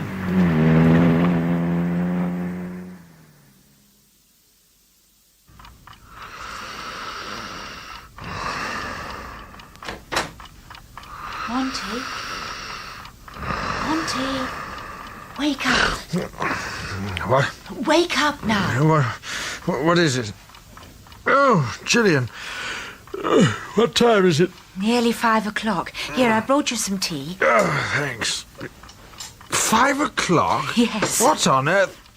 Something's wrong. No, it's all right. Don't get up. How's Alan? He's asleep. I don't want to wake him. What's the matter? Can't you sleep? No, it's not that. Monty, I want to borrow your car. At this time of the morning? Oh, go back to bed, for goodness sake. I'm going back to the farm to see old Mr. Smith. What the devil for? Oh, I must try and persuade him to move out of the farm. Oh, Gillian. Oh, I know he's an obstinate old man, but I feel responsible, Monty. I mean, now I've decided to let these people have the farm, we know what they're capable of. They won't just ask him to leave, will they? But it's their problem, Gillian. Now, remember what Richard said? These people will go to any lengths to get the farm. I thought we'd finished with him. We have. But it's true, isn't it? What about the police? What do you mean? Well, they'll still be at the cottage, won't they? The murder, remember? Oh, well, I'll have to take a chance on that. Anyhow, it's a good way from the farm. They won't see me. But you can't be sure. Oh, well, I don't care. I'm going down to see Mr. Smith. He's an old man. He may get hurt. I must do something. Well, if that's how you feel, it is. Then I'm coming with you. Well, you don't have to. Anyway, you should rest your leg. My dear Gillian, you can't rest an artificial leg. Oh, well, you know what I mean. Well, you go and make some toast or something while I'm getting ready. Oh, all right. And remember, when we get down there, if old Smith tries to give any trouble, you just leave him to me.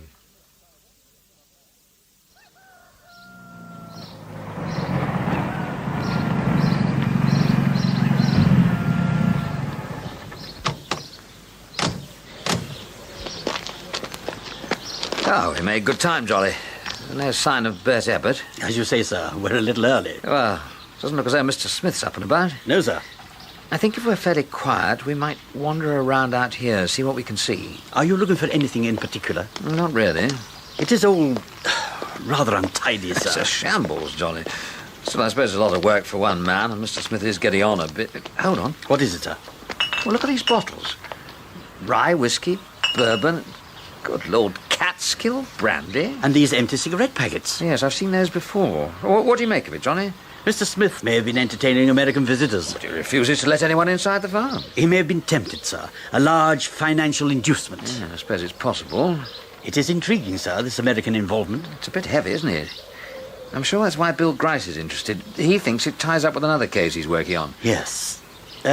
Sir? What is it, Johnny? Well, sir, you are aware of Mr. Morn's American business interests? Well, I know he goes over there from time to time. He doesn't talk much about it, though. You don't think there could be some connection, given all the circumstances? Well, I really don't know, Jolly. I suppose we shouldn't ignore the fact. Thanks for reminding me. Not at all, sir. I wonder if that's our friend Bert. It is, sir. Plus small van. Good. We'd better go and have a word with him. Hello, Mr. R. Here we are. As promised, right on time. As usual, Bert. Look, the old chap isn't up yet. Well, I can easily give him a blast on the arm, Mr. R. That'll wake up an old cemetery. No, thanks, Bert. I want to treat him as gently as possible. Well, then, what do you want me to do, Mr. R? Well, you see the back door over there? Yeah. If you can get up alongside the door, just behind the doorpost, he won't see you. Okay. We'll try to get him outside. If and when we do, you grab him. Right, you are. Oh, and remember, Bert, we want to talk him into leaving of his own free will. But if not... Don't you worry, Mr. R. I'll treat him like the missus's best bone china. I know you will. Right, Jolly. I'll let you knock on the door. Enough to awaken, but not to annoy. Very well, sir. Just about right, I'd say. All right, blast you. I can hear you. If you think I'm deaf or something.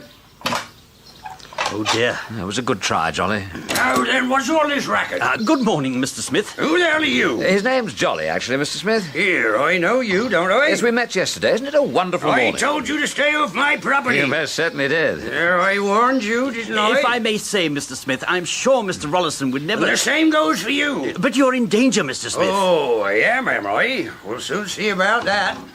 Oh, Lord. Sorry, Bert. It's all right, Mr. R. Yeah, we'll have to try again, Jolly. Very good, sir. Now, what did I tell you? Mr. Smith, be careful with that shotgun. I've had enough of you two. Yeah, put your hands up, Jolly. Yes, sir. That's better. Now, please, listen, Mr. Smith. Now, you listen, Mr. Nosy Parker. Now, you get off my property or else. If only you'd be reasonable. Now, you back off. I'm going to count to 3. Look, 3 people were murdered That's yesterday. their hard luck. 1. One of them was a woman. Shut up. 2. You could be the next. 3. Mr. Smith, you Come wouldn't... on, I warned you, didn't I? Okay, Bert. You know, Monty, it isn't really necessary for you to come down to the farm with me. Gillian, for the last time, I'm not going to let you face Smith on your own. If he gets angry, there's no knowing what he might do. All right, if you must. Now, just give me a minute. I'll leave a note for Alan. Let him know where we are. Well, do you think you should? Why not? Those people who kidnapped Alan, they may find out where we are. We don't think Alan would tell them. I don't know. What if they came here? We can't leave Alan without some sort of note. Oh, I suppose not. Yeah, well, look, I'll put it on the bedside table. He'll see it when he wakes up. All right, Monty. How is he, Mr. R? Do you think he's hurt bad? Oh, I don't think so. What do you say, Jolly? It was a nasty bump on the head, sir, but I think it looks worse than it really is. Well, I'm sorry, Mr. R. I really am, but if he hadn't tripped over the step just as I went that's through... perfectly all right, Bert. It wasn't your fault. Oh, my head. He's coming round. He could very easily have ventilated the 2 of us, eh, Jolly? Indeed, sir. I only meant to scare you. You did that all right, Mr. Smith. I didn't mean to hurt no one. Oh, my head. Yes, I think we ought to get you to a doctor. I don't want no doctor poking me about. You're not a young man, Mr. Smith. Heads can be funny things, you know. Got to be careful about a crack on a nut. Isn't that right, Mr. R? Oh, indeed it is. Yeah. You're trying to scare me. No, but I knew a fellow once, got a bump on the head, done nothing about it. What about him? Oh, don't bear talking about it. He lost everything. Had to leave his home. What do you say? Couldn't look after himself no more, could he? They had to bung him in an institution. Dead tragic it was. Deplorable. It would be a pity, Mr. Smith. What do you mean? Well, if you were unable to stay on at the farm just because you wouldn't see a doctor. I don't know. Well, it'd have to be someone what understands about heads. Of course, mate. That's only natural. In fact, I know just the man for you to see up in London, Harley Street. And he really knows about heads? Look, mate, what he don't know about banged-up nuts ain't worth knowing. And I'm sure Mr. Ebbett would be only too pleased to take you up to London to see him, wouldn't you, Mr. Ebbett? That's right, Mr. Jolly. Yeah, and remember, Mr. Smith, the sooner you go, the sooner you'll be back here again. Well, all right then. I'll go. A very wise decision, mate. Right, come on, let's be having Yeah, but I'm coming back, you know. I'll be back. See you later, Mr. R. Now, come on, old sport.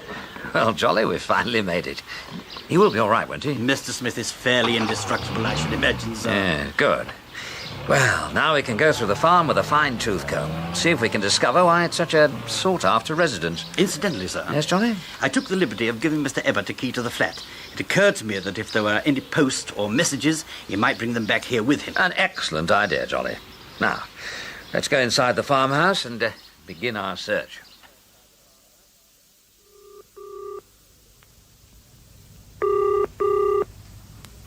Well, Sergeant?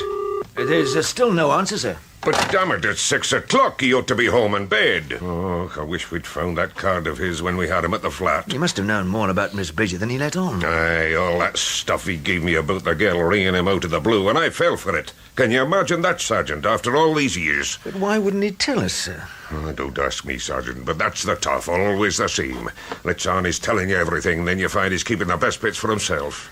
What do you think we should do? I don't know. But we want to get in touch with him. Well, the odds he's out on the loose somewhere making trouble for somebody. Well, he'd better not look to me to pull his fat out of the fire, eh, Sergeant? No, sir. No, he'd better not. Sergeant. Yes, sir? Will you try his number again?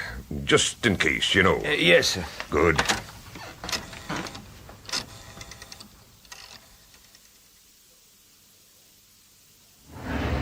Oh, dear me.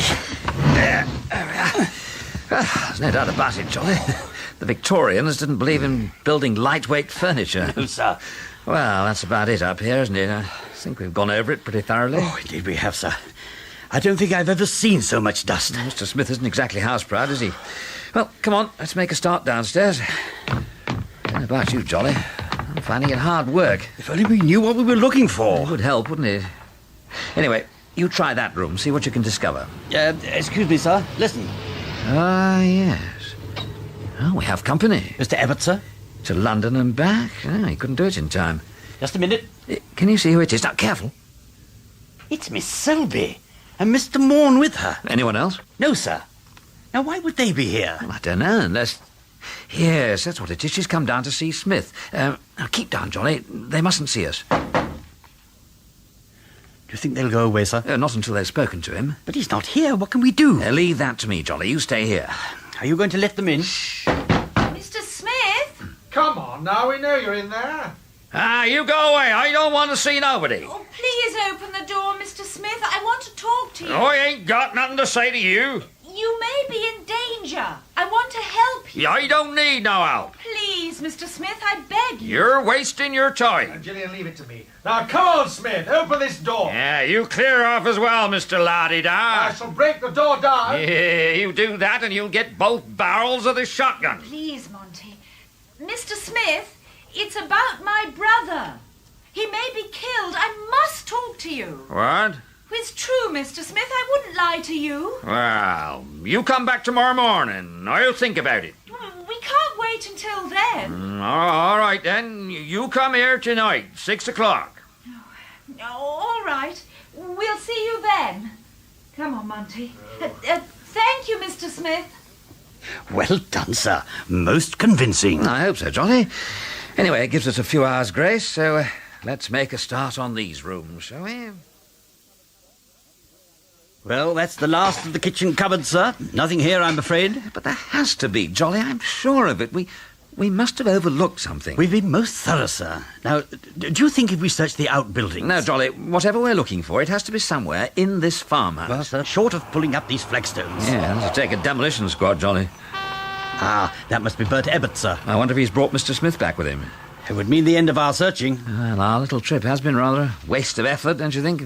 Anyway, let him in, would you, Johnny? Yes, sir. Well, Mr. R. Come on in, Bert. I called in at your flat and there was this envelope addressed to you, Mr. Jolly. Oh, thank you, Mr. Abbott. Well, Bert, what have you done with Mr. Smith? He's over at my place, sleeping like a baby. He saw the doctor? I'll say. He's all right, I hope. Oh, yeah, he's right as rain. In fact, I took him back to my pub for a brandy. He was so relieved there was no stopping him. Got through half the bottle before he passed out. You had any luck here, Mr. R? No, I'm afraid not, Bert. You've gone through the whole house, have you? Every inch. We've checked walls, floorboards, nothing. And these flagstones down here, and I was just saying to Jolly, they need a demolition squad. Yeah, I can see. Excuse me, sir. Yes, Johnny? This is the report we were waiting for, the check on Mr. Brandt. What's it say? Bad news, I'm afraid, sir. Apparently, Mr. Brandt is very well known in criminal circles in the States. And in fact, the report confirms all that Mr. Grice told you about him. Well, no doubt, I suppose. Not at all, sir, according to this. Hey, Mr. R, come over here a minute. Now, what is it, Bert? Have a look at this. Yes? Well, can't you see something different about this flagstone? Not really, no. Well, I'll tell you, this flagstone's been taken up and turned about face before it was put back. How do you know? Oh, excuse me, Mr. R. Mr. Jolly, there's a big iron shovel by the stove, if you wouldn't mind. Certainly, Mr. Abbott. Yeah. You see, Mr. R, I used to work at mending pavements when I was a lad. You don't forget what you learned, but it's not easy to spot if you don't know. Here you are, Mr. Abbott. Thanks. You'll want it up, Mr. R. Yes, I do, Bert. Right, then. Let's have a go. See if I'm as good as I used to be. Here you are, Mr. R. Thanks, Bert. Uh-huh. I say, Jolly, come and look at this. Good gracious. You see? The hole is just big enough to take it, isn't it? But what is it, Mr. R? It looks to me like a type of metal safe, sir. That's just what it is, Jolly, but this is a rather special type of safe. You know, I do believe we've discovered the mystery of Selby Farm.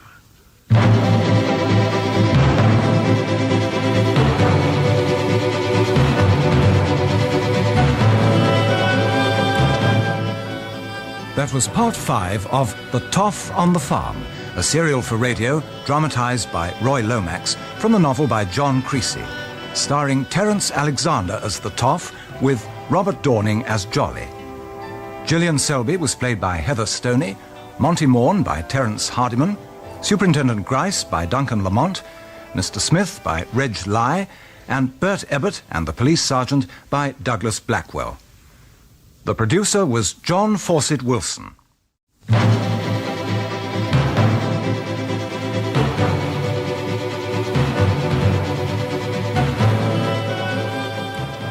We present The Toff on the Farm, a radio serial in 6 parts, dramatised by Roy Lomax from the novel by John Creasy. Starring Terence Alexander as the Toff, with Robert Dorning as Jolly.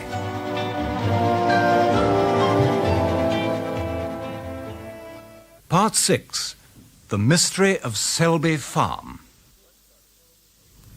Right, Sergeant. How do things stand at the moment? No change, sir. Still no answer from the Toff's flat. You rang again? 5 minutes ago, sir.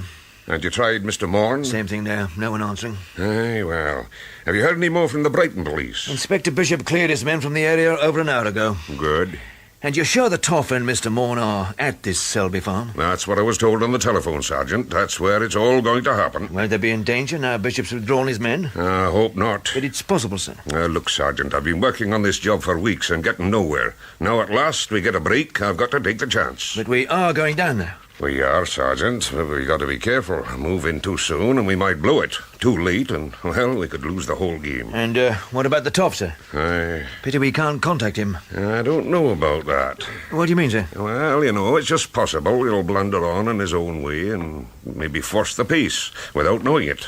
And if anyone can play it by ear, he can. It's a bit risky, sir. Aye. For the Toff, I mean. I know what you mean, but I said we've got to take the chance, haven't we, Sergeant? There you are, gentlemen. Take a good look at it. The cause of all the trouble. The mystery of Selby Farm, sir. Right, Jolly. And we might have missed it but for you, Bert. Don't mention it, Mr. R. I'm still impressed. You know, I think I fancy a breath of fresh air. I should be grateful, sir. The odour in here is rather overpowering after a time. Exactly, Johnny. Though no doubt Mr. Smith grew accustomed to it. Ah, yes, that's better. Indeed it is, sir. Mr. R, have you got any idea what's in that safe? No, but it must be something very important, very valuable. It's already cost 3 lives and a kidnapping. Now, someone's very anxious to lay their hands on it. Yeah, I can see that, but... well, what is it, Bert? well, I mean, if that's the case, why are they messing about? What do you mean? Oh, you know, villains, Mr. R. They're after something and know what it is. They go straight in and get it, don't they? No sweat. Yes, it is uncharacteristic, isn't it, to go through this rigmarole of wanting to buy the farm. Unless... Of course, they didn't know where the safe was hidden. Yeah, it would have taken a bit of finding. Yeah, it could have taken days, weeks. They'd practically have to pull the place apart. I mean, we were lucky. Bert spotted the flagstone. That was experience, Mr. R. Well, that's what I mean. But it could be the answer. They had to buy the farm to give themselves time. And what of Mr. Smith, sir? It's a good question, Johnny. They've already killed 3 people. Strange he's remained unharmed. Yes, someone was obviously concerned that nothing happened to him. It's all a bit of a teaser, ain't it, Mr. R? It is, Bert. What are you going to do? Well, I think it's a police job from here on. Superintendent Grice. Oh, he'll never let me forget it, will he? The Toff calls in the police. Well, what's the routine, Mr. R? Well, I'll go over to Miss Selby's cottage. There should be 1 or 2 policemen over there. Well, I didn't see anyone I come past. No, neither did we. But there was a murder there yesterday evening. They must have left someone on duty. Anyway, I'll go over and let them know what we've found. I could give Bill Grice a ring at the same time. But won't Miss Selby and Mr. Morn be there? It's a possibility. But they may have gone back to the village. Would you go and see if they're around, Bert? Oh, that the village a couple of miles up the road. Yes, one, Little Dunstead. You're right, Mr. Roll. Oh, and if you can get a sandwich and something for us to drink, try the wheat sheaf. Well, the pub won't be open yet, Mr. Roll. No, but I met the landlord yesterday. He struck me as being a reasonable sort of fellow. Oh, if I see Miss Selby and Mr. Moore, do you want me to tell them anything? No, I think not. Let's just get the police in and tidy it all up first. Yeah. All right, Mr. Roll. See you later. Yeah, thanks, Bert. Now, what would you like me to do, sir? Well, the safe won't run away, but we'd better not leave it unattended. I understand, sir. You can leave it to me. Fine. Oh, sir, the report we had on Mr. Brandt. You didn't see it? No, we slipped up on him, didn't we? It would seem so. Well, let's have a look, Jolly. You are, as I said, sir, a known criminal in the States, murder suspect, a very dangerous man. Yes, all very unpleasant. You see? Known to carry a knife. Ties up with the murders, doesn't it? Yes, sir. So many miscalculations in this case, Jolly. Unfortunately, sir. Thank God we found the safe. At least we've scored one hit. Yes, sir. Well, I'll go on over to the cottage. Let the police know what's been happening.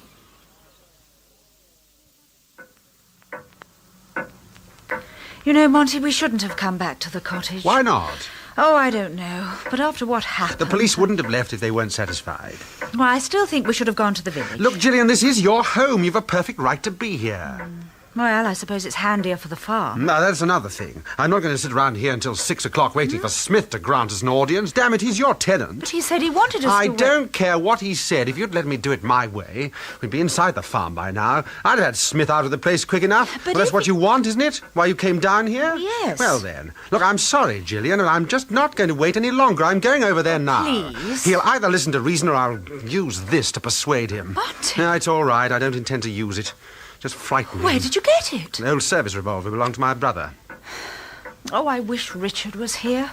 We should never have asked him to drop the case. He wasn't helping you, Gillian. In fact, I've been very disappointed with him all along. When you consider his reputation, I mean, look at the way he trusts that American chap, Brandt. So do I, Monty. Well, I think you're wrong. Why? I've been worried about Brandt right from the start. Let's face it, no one knows anything about him, what he's doing here. Well, he came to buy the farm. That's what I mean. You know, it wouldn't surprise me if he was behind Alan's kidnapping. Oh, no, Monty. He's involved in this business somehow. I know he is. Anyway, that'll keep for now. I'm going over to see Smith. Who's that, Monty? Well, I don't know. You're not expecting anyone? No. Oh, do you think it's the police? Yeah, it could be, I suppose. Come back to check something. No, you stay here. I'll see who it is. Richard. Ah, good morning, Monty. What the hell are you doing here? I'm pleased to see you, too. You know you're not welcome. No, I'm sorry. We've already told you. We want you to stay out of our affairs. Who is it? Oh, Richard. Hello, Gillian. But what are you doing here? Just happened to be in the area, you know. Wanted to ask a small favour, actually. Oh, well, come in, please. Thanks, Gillian. Excuse me, Monty. Well, I'll be outside. Want to have a bit of a scout ride. You're not going over to the... Well, you know what I mean. Not while he's here. I won't be long, Gillian. Monty's leg playing him up again? I don't think so, but he is a bit on edge. Yes, I can see. You know, I'm rather surprised to find you here. Why? Oh, no reason, really. Just surprised. Any police around? No. Strange. Oh, well, never mind. You wanted to ask a favour? Yes, I wondered if I could use your telephone. Oh, yes, of course. Thanks. Can I ask, is it anything to do with the farm? Yes, Gillian. Well, there's nothing wrong, is there? I was over there only a few hours ago to see Mr. Smith. Yes, I know. How? Will you two get off my property? What? Come back at 6 o'clock. It was you we spoke to? Yes, I'm sorry about the deception, but it was necessary. But what about Mr. Smith? Well, I managed to persuade him to leave. He's out of the farm.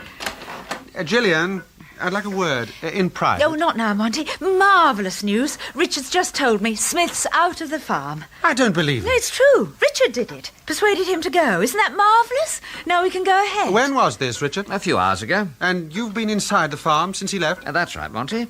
And now I'd like to use the phone, if I may. Oh, please. Go ahead, Richard. Thanks. Gillian, just a minute. Oh, yes, Monty. Yes. What is it, Richard? I don't know. There's no dialing tone. It was all right half an hour ago. I rang to check the time. Well, there's nothing now. It's quite dead. Strange. Monty, you must tell Richard. Now, what is it, Monty? Well, when I was outside just now. I thought I saw someone or something hiding in that clump of trees by the lane. Well, did you go and check? I didn't like to go too far from the cottage. I can't be absolutely sure. It might have been the shadow of a tree or a bush. Yes, but if there was someone, that could account for the phone, couldn't it? I wonder. But who'd want to do that? What reason could they have? Well, I can think of one or two, and they're not here in this cottage. What do you mean? Oh, just that I'd rather be at the farm right now. Jolly's over there. He's on his own. Then I think we should go there with you. Don't you agree, Gillian? I suppose so. Well, I mean, if there's likely to be any trouble, better we're all together. Yes, fair enough, Monty. Right, let's make tracks, shall we? And keep our eyes open on the way.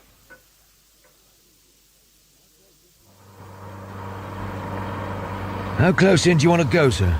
Oh, not too near. We mustn't scare them off, Sergeant. No, sir. You spoke to Inspector Bishop? Yes, he's keeping a check on transport in and out of the area. He'll be ready to go when you give the word. Aye, but that's the problem, isn't it? When to give the word? We may have to take a chance on it, sir. Oh, we may at that. It would help if we knew what was happening at Selby Farm. Yes, Sergeant. You know, I'd give anything to be a fly on the wall of that farmhouse, just at this moment.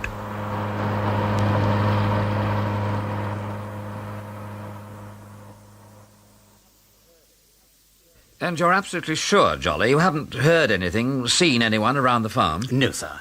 As I said, everything's been very quiet, just as it was when you left. Oh, thank goodness for that. So this is what all the trouble's been about. That's right, Gillian. But I don't understand, Richard. How did it get there? I mean, it looks terribly heavy. I don't know. You try to open the safe. You weren't tempted, Jolly? Oh, no, sir. Who's that? Boy, we won't know until we answer it, will we? Now, what are you doing with a gun, Monty? Well, you'll never know. Well, put it away, for goodness sake. Well, hello. I think you'd better come in. Alan, what are you doing here? Why shouldn't I be here? Well, I didn't expect to see you, that's all.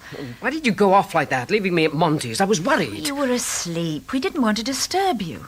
You've had enough to put up with this last day or two. Alan, were you outside the cottage a few minutes ago? No, I came straight here. That's what you said in your note, Monty. Well, I had to let you know where we were. Gillian got this bee in her bonnet about old Smith. What about him? Well, those men who kidnapped you demanded the farmer's ransom. But that's decided, isn't it? You haven't changed your mind. No, but I was worried about Mr. Smith, what they might do to him if he refused to leave. But he's gone, hasn't he? Well, thanks to Richard. But you came down here just to persuade Smith to leave. Well, I thought it was important. Well, it comes to something when you're more concerned about him than about your own brother. Oh, that's not true, Alan. Have you forgotten those people who kidnapped me? They're still around, you know. The deal's not over yet. Oh, I'm sorry, Alan. I wish you told me. What is it, Richard? Well, I'm just wondering if Alan could have been followed down here. I don't think so. I didn't see anyone. And he wouldn't, not if they're any good. No. Well, I'm sure I wasn't followed. I hope not. Anyway, what are you doing here? They're looking for buried treasure. Over here, Alan. Look at this. Good God. Now we know why these people were so anxious to get hold of the farm. It was more valuable than we thought. So that's why I was kidnapped. Yes, and why 3 people have been killed. And there's your friend Brandt. Don't forget him, No, Richard. he's not my friend, Monty. But you trusted him, didn't you? You've met him, have you? Yes. Why do you ask? Well, when I was kidnapped, they held me in a small room, but I could hear them talking. His name kept cropping up. In fact, he was there part of the time. I certainly heard an American voice. Ah, you see, Richard? I told you to be careful about him. I know you did, Monty.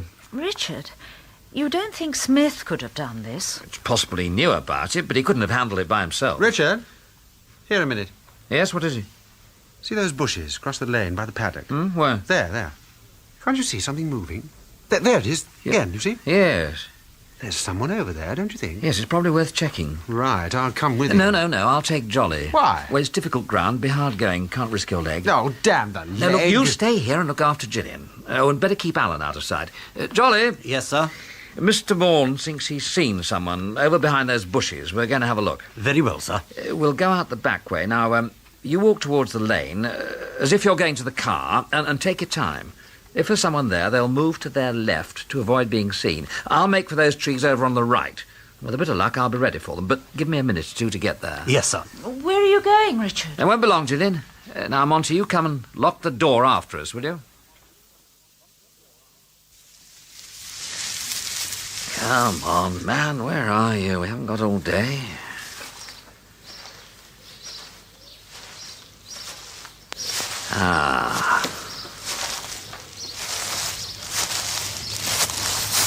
Got you. What? No, you don't. Let me go. Not this time, Mr. Brandt. Now keep quite still, will you? You're breaking my arm. Very possibly. Okay, Jolly, I've got him. Coming, sir. For God's sake, Rollison. Take to hiding in the bushes now, have you, Mr. Brandt? Mind your own damn business. Mr. Brandt. You're making a mistake, Rollison. You've got the wrong man. Sorry about that, sir. I wonder what was happening, Jolly. He moved back, deeper into the bushes, sir. Oh, never mind, we've got him. Oh, and we've made a mistake, Jolly. That's right, Rollison. Ah, no mistake. Not after what we've learned about you. We received a report from the United States, Mr. Brandt. Yes, but that's not me. Oh, no, of course not. Look, you're not going to believe this, but Brandt's not my real name. You'll have to do better than that. Okay, Rollison. I might as well come clean with you. My name's Forbes. Eddie Forbes. I work for the FBI. I'm on a job over here. Brandt's the guy I'm investigating. Identification? I don't have any on me. I thought not. Oh, this Brandt guy, he's real big time. But he doesn't show himself much, even in the States. And no one knows him over here. I was hoping I might get a break if I used his name. Oh, it's a good story, eh, Jolly? Yes, sir. And it happens to be true. But what are you doing here at Selby Farm? Well, this case I'm working on, it's tied up with this place. Well, as it happens, I think we may be able to check your story, or part of it. What do you mean? There's someone at the farm who may recognize you, or at least your voice. Look, Rollison, I don't think I ought to let Come on, Brandt, you've no choice at the moment. Let's go, shall we?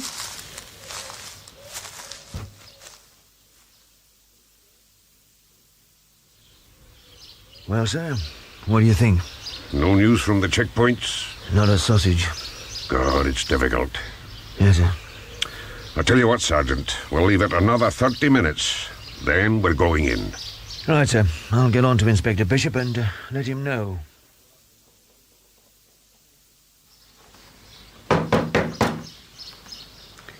There's no answer. I don't understand, sir. Neither do I.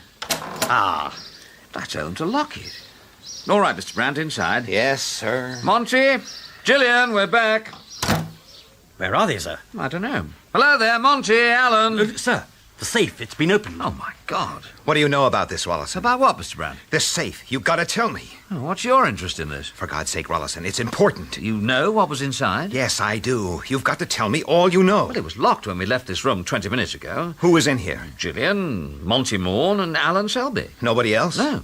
God, I'd never have guessed they were in on it. You know what? Look, you're not making sense, Mr. Brandt. The safe's open, the contents are missing. Who else could have done it? I don't believe it. And they've got away. They might be anywhere by now. Well, there's no point in us rushing around in all directions. It'd be a waste of time.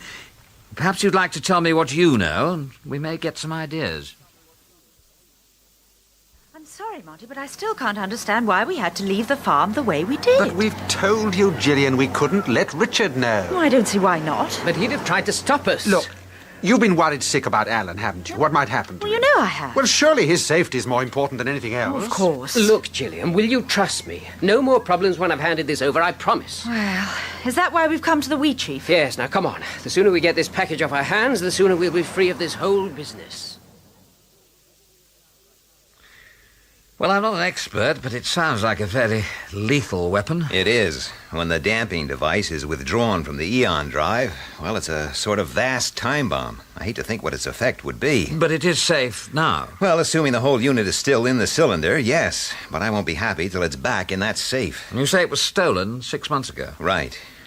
Is this Brandt fellow, well, the other Brandt, is he a spy? No. Well, why did he steal it? Rawlinson, can you imagine what a device like that is worth to a really big-time criminal? It hardly bears thinking about, eh, Jolly? No, sir. But how did you know it was hidden at Selby Farm? Well, that was a stroke of luck, Jolly. You see, we suspected Brandt was behind the job, but he wasn't over here when it was pulled. Well, there was an English end to the operation. That's right. Anyway, everybody was lying low, obviously hoping the fuss would die down. But a couple of weeks ago, Brandt suddenly appeared on the scene again, from nowhere. Now, it's my theory he'd heard from England that the farm was up for sale. I think they decided to change plans, buy the farm, and remove the safe. But why buy the place if they knew where it was hidden? They've already killed 3 people. Why stop at Smith? And bring the police to the farm? That's the last thing they'd want. Yeah, but Smith was involved. He knew it was there. I think he was well paid to keep his mouth shut and keep visitors out. That answers one question, but I've got another. Be my guest. How did you know I was down here? Oh, that's easy. I followed you. You what?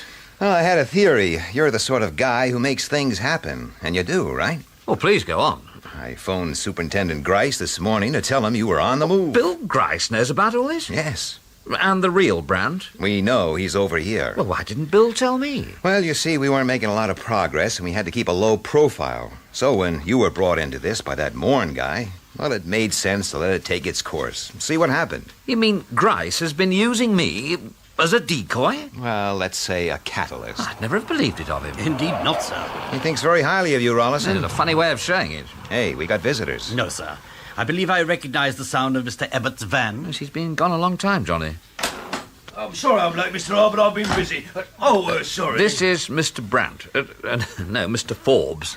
Bert Ebbott. Pleased to meet you, sir. Glad to know you, Bert. And I see I've convinced you, Rollison. Yes, it's going to be difficult to think of you as a Forbes and not a Brandt. Excuse me, Mr. R, but I've got some news. I think you ought to know that... Yes, Bert? Well, I've just come down from the village. There's a big American car parked outside of Wheatsheaf. I thought you might be interested. Oh, we are. And another thing... well, you know I'm a bit nosy. There's an helicopter standing around doing nothing in a field the other side of the village. Well, that is interesting. Looks like the real Brandt's in town. Let's go. Yeah, come on. We'll use your van, Bert. Let's hope we can get there in time.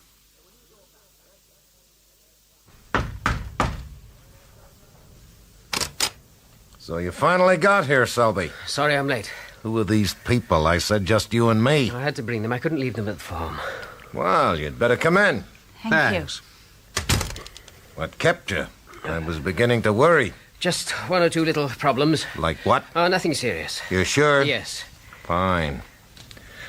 Well, I see you brought our precious little package. This is it? Hand it over, then. That's it. Oh, baby, I've gone to a lot of trouble to get my hands on you. But you're worth it. Oh, boy, are you worth it. This is just as it was in the safe. This is beautiful. You've done a good job, Selby. Thanks. Well, now, I've got a minute or two before I leave. Aren't you going to introduce me? Yes, this is Gillian, my sister. Glad to know you, honey. Hello. And Mr. Monty Morton. Hi. I'm sorry I didn't catch your name. This is Mr... No need to be shy, Selby. My name's Brandt. What? That's right, honey. William T. Brandt. But you can't be. I've met Mr. Brandt. I know him. I don't aim to show you my passport. Gillian, please. But, Monty, this isn't Red Brandt, not the one who came to the farm. Look, Alan, you've done what you came here to do. I think we should go. I can't, not just yet. Monty, please, I'd like to go now. Yes, all right, Gillian. Come on. Hold it, mister. You're not leaving this room. At least not yet a while. I'm sorry, but I'm afraid you can't stop us. This gun says you don't even get to that door. Oh, come on. He'll use it, Monty, please. That's good advice, Mr. Moran. Now come over here and sit down. Very well. But you wait until I keep get my... your mouth shut. Now, Selby, before I go, those little problems. They're not important. I'll decide that. Well, it was Rollison. This is the guy you call the Toff? Yes, he was down at the farm with his manservant. I didn't expect that. But he doesn't know what this is about. Anybody else? No. And he doesn't know you're here. He'll be away before he can do anything. Selby, if he's figured this right, he could be in the village already. Not yet. I fixed his car. Okay, so he's phoned the police. Not from the farm. And I cut the phone wires at the cottage. Still, I'd better not hang around too long. No, but everything's fixed. The helicopter? Yep. I just don't believe this, Alan. What are you doing? You're actually working with this man? I have to, Gillian. You don't understand. But you're no better than him. You're a crook. All that kidnapping stuff. But why, Alan? Oh, you never understand me, Gillian. Not properly. You see, I needed money badly. I got involved in this and, well, I suppose it wasn't as simple as I thought it would be. But why didn't you tell me? I hoped this would be the finish of it when I delivered this package. And we've been going mad trying to help you. You had no thought for Gillian. She's been desperate. She thought you were in real trouble. He will be if I don't get away soon. And you're not going anywhere, I promise you. This gun says I will. The moment you leave here, I ring the police. Don't you care what happens to your girlfriend? What do you mean? Well, I got myself some extra insurance, haven't I? A pretty little hostage. Selby did me a good turn when he brought his sister. No. You wouldn't do that, Mr. Brandt. And who says different? I damn well do. No. Oh, Alan! Your brother was stupid, Miss Selby. You've killed him. Stupid. He shouldn't have gotten away. Oh, Monty. He's killed Alan. Come on, Miss Selby. I haven't got time to hang around here. What is it, Monty? I can't move. It's my leg. It's all right. I'll stay here with you. You're coming with me, lady. Now move. No. You want me to finish off your boyfriend? Oh, no, please. Come on, then. Gillian. Coat pocket, there's a gun. Take it. Monty. Quick, hide it. What are you two talking about? They'll catch you, Brant. You won't get away. Oh, Monty! Don't worry, lady. He's just passed out. By the time he wakes up, we'll be well away. Now pick up that cylinder and let's get moving. And remember, when we go downstairs and across to the car, act like normal. No tricks, lady. You remember that.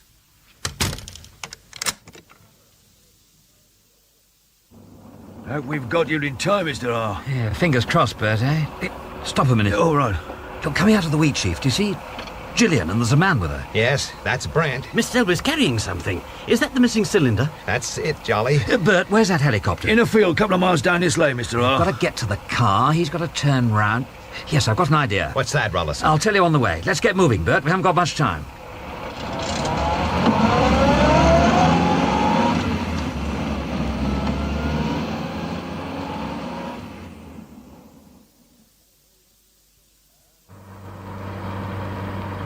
That's right, honey. You keep a tight hold on that cylinder. You drop that and we go up and take half the county with us.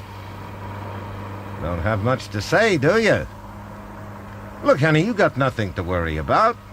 Right, so your brother got shot. He was stupid. Should have kept out of the way. See, I don't kill people unless they get in my way. Like Lodwood and Habden, they had it coming. And the girl, well, she knew too much. But I can be real nice to people I like. And I like you, honey. No, I mean it. If you're nice to me, What the hell? This I can do without. Hey, you! Move those cows out of here. Sorry, sir. Won't keep you long. Now, come on. Get out of the gentleman's way. Come on, now. Oh, the stupid fool. Hey, you're driving them in closer. Sorry, sir. Come on, girl. Come on, now. Get away, damn you! I can't move! What's this joke? Okay, right now. What the... Gillian, give it to me. What? Thanks. Now, come on, Gillian. What's the... No, honey. No, you wouldn't. Gillian! Gillian. Oh, my God. He shot Alan. Yes. Oh, okay, Gillian, okay. I had to do it. Yes. He murdered Alan. Take care of her, Red. She needs you. Don't worry, Rollison. I'll look after her. Well, Bill, trust you to turn up late, as usual. Oh, looks as though you handled it well enough without me. Just about. A nasty business, though. Yes. How's Miss Selby? I think she'll be all right. Be gentle with her, Bill. You know I will. Yes, of course. But what do you think, a suspended sentence? Well, I can't see if there's anything else, can you? I suppose not, in the circumstances.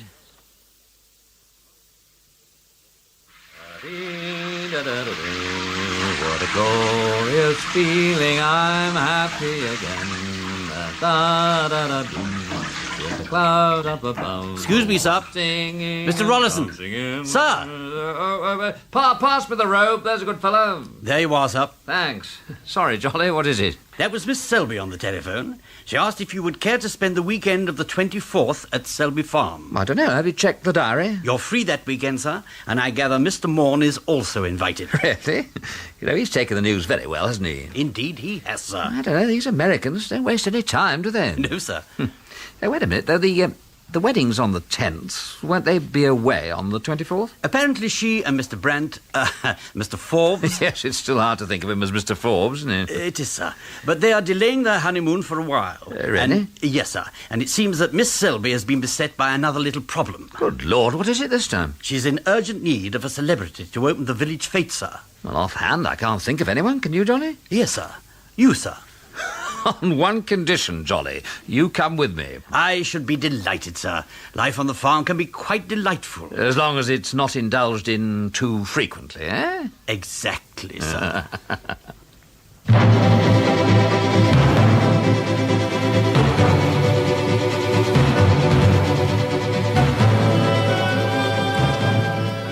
That was the last episode of The Toff on the Farm, dramatised by Roy Lomax from the novel by John Creasy, starring Terence Alexander as the Toff with Robert Dorning as Jolly. Gillian Selby was played by Heather Stoney, Monty Morn by Terence Hardiman, Alan Selby by Alaric Cotter. Eddie Forbes, alias Red Brandt, by Ed Bishop, The Real William T. Brandt, by Alan White, Superintendent Grice, by Duncan Lamont, and Bert Ebbett and the Police Sergeant, by Douglas Blackwell. The producer was John Fawcett Wilson. This drama, set in the 1970s, is all about the investigation of a murder.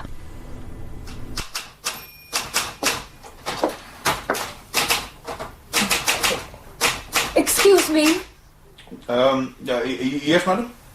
Do you think I could see somebody in charge? Well, depends what the problem is. It's my daughter. She didn't come home last night. Ah, yes. How old is she? Nearly 21. Does she have a boyfriend? Yes, and he's very concerned as well. She isn't with him. Oh, no. I see. What's her name? Julia. Surname? Marsden. And when did you last see your daughter, Mrs. Marsden? Well, I suppose it was the day before yesterday. That'll be Wednesday. Yes. So she hasn't been home for 2 nights? No. You see, she's a student nurse, Yeah. and this week she's on the early shift. She starts work at 7 o'clock, so I don't see her in the mornings. So she was home on Wednesday night? Yes. And she didn't say anything that might suggest she wouldn't be coming home last night? Oh, no, of course not. Didn't have an argument, did you? No. Nor with Mr. Marsden? My husband's dead. You see, the problem is your daughter's of age. Unless she breaks the law, there's nothing we can do to bring her back. Not if she doesn't want to come. But she hasn't left home. She hasn't taken any of her clothes. And we haven't had an argument. We get on well together. She's happy in her job. She's happy with her boyfriend. Look, Mrs. Marsden, you see, even in a small town like this, lots of young people go missing. Most of them turn up again safe and sound. Believe me, there's nothing to worry about. But Julia wouldn't run off. She doesn't have reason to. Look, have you phoned the hospital? What? The hospital where Julia works. Have you phoned to see if she's turned up for work this morning? Well, no. Well, I think you should do that, don't you? I mean, she could be trying to phone you at this very moment with some sort of explanation. Here, you ring the hospital. Did I tell you it's my birthday today? No. I'm 43. Happy birthday. Thanks. Doing anything special tonight, then? No. I might go down to social club for a few beers. That'll be about it. Do you want to come? Oh, I wouldn't mind. Yeah. How long you been in the force, then? Nearly 20 years. 10 as detective sergeant. I'm still dreaming of making DI. Why not? I've been passed over too many times, that's why not. It would require an act of considerable merit on my part for my name ever to be taken seriously again at a promotion board. Oh, I don't know. Been blokes waiting longer than you who've made it. Yeah, but my face doesn't fit anymore. It certainly doesn't fit with people like Armstrong. No, what I want now is a job as an advisor with some security firm. You know, sort of thing. Something at twice my present salary, plus expenses, and a firm's car. Yeah, who doesn't? Burgess. Here. What? Well, I don't want to see her. How old is she? Yeah, and how long's she been missing? One night. Does she know there's nothing we can do to bring her back? Yeah. Oh, all right, I'll have a word with her. Put her in one of the interview rooms with a cup of tea and a policewoman. OK, you better bring it in. What's up? A distraught mother who's mislaid her daughter. She's having a nervous breakdown all over the duty sergeant. What are you going to do? Have a word with her, reassure her. You know, the usual cobblers. Oh, there's a photograph. Perhaps you'd like to file it when the sergeant brings it in. Well, seems she came prepared for the worst. Well, they always do, don't they? Mrs. Marsden? Yes? I'm Detective Sergeant Burgess. Oh? I've just had a word with the duty sergeant, and, well, whereas I fully appreciate how you must be feeling, there's very little we can do at the moment. But why not? Well, I'm sure the sergeant has already explained most of the reasons to you. But my daughter hasn't run away. She hasn't taken any of her things with her. Have you checked thoroughly? Well, of course I have. I mean really thoroughly. It's not unknown for someone to leave home and not take their clothes with them. I mean, they're bulky things, difficult to get out of the house undetected if you want to leave quietly. The sort of thing you want to check on are articles like bank deposit, passbook, valuable jewellery, chequebook, things you wouldn't immediately notice were missing. No, look, Sergeant, I know you probably think I'm just being an hysterical mother, but I know Julia hasn't run away from home. We get on very well together. She's studying to be a nurse. It's a job she loves, and her final exams are in a few weeks' time. If she just wouldn't run away with that about to happen, whatever else was going on in her life. I gather she hasn't gone into work today. No. I'm terrified something awful has happened to her. Please, Mrs. Marsden. I'm sorry. I'm really sorry. That's all right. Did your daughter go into work yesterday? Yes. Her ward sister said she went off duty at 3 yesterday afternoon, just as usual. Were you expecting her to come straight home? No, she was to meet her boyfriend. I think they were going shopping and then on to the cinema. Only she wasn't there when he went to collect her. Where were they supposed to meet? Oh, I don't know. You'll have to ask him. OK. What's his name? Raymond Taylor. I gave his address to the sergeant. Right. Now, Mrs. Marsden, I'll tell you what I'll do. I'll have a word with Mr. Taylor and see if he can shed any light on where your daughter might have gone. It's possible she may have confided in him. I'll also see her patrol cars are given her photograph, and if she's spotted, we'll ask her to get in touch with you, but I'm afraid after that it's her decision. You do understand that? Yes. But I've got this terrible feeling that she's dead. Now that's silly. Is it? I don't think so. Aren't you still looking for that man? Who? Well, you know. That man, the murderer. Oh, you mean the one they call Slippery Sam? Yes. You can forget about him. Well, you never caught him. I know, but we have every reason to believe the man responsible has left the area. Well, how can you know? Because I'm part of the team still working on the case. And let me tell you that via reports, interviews, forensic information, I know as much about that bloke as it's possible to know without actually meeting him. Believe me, Mrs. Marsden, he's gone. But he's already killed 3 women. The last one was 5 months ago. You have no need to worry about Slippery Sam. But why do you call him that? Well, that was the press. You know them, they like to put a handle on everything. And much to our embarrassment, we nearly grabbed him a couple of times. But he was lucky. He managed to slip away. I see. Now, don't worry about it, Mrs. Marsden. I'm sure Julia will turn up. All right? Thank you. I'll get a car to take you home. A policewoman can stay with you for a bit if you want. OK? Yes. Oh, don't worry. We'll be in touch soon. How did it go? I can't stand women crying. Were you able to reassure her? Oh, I doubt it. I think she's convinced Slippery Sam's got hold of her. Hello? Carpool. This is Sergeant Burgess. Can you arrange for a vehicle to take a Mrs. Marsden home? Yeah. She's in interview room 2. OK? Try and be quick about it. She's in a bit of a state. Cheers. This the daughter? Yeah, not a bad looker. The sort Slippery Sam would like. Don't you start. Sorry. Do you want any action taken on this girl? Why not? We haven't got much else to do. Right. I'll get the photograph distributed then. Yeah. Might as well have a word with the boyfriend too. Shall I come along? Well, if you fancy the exercise.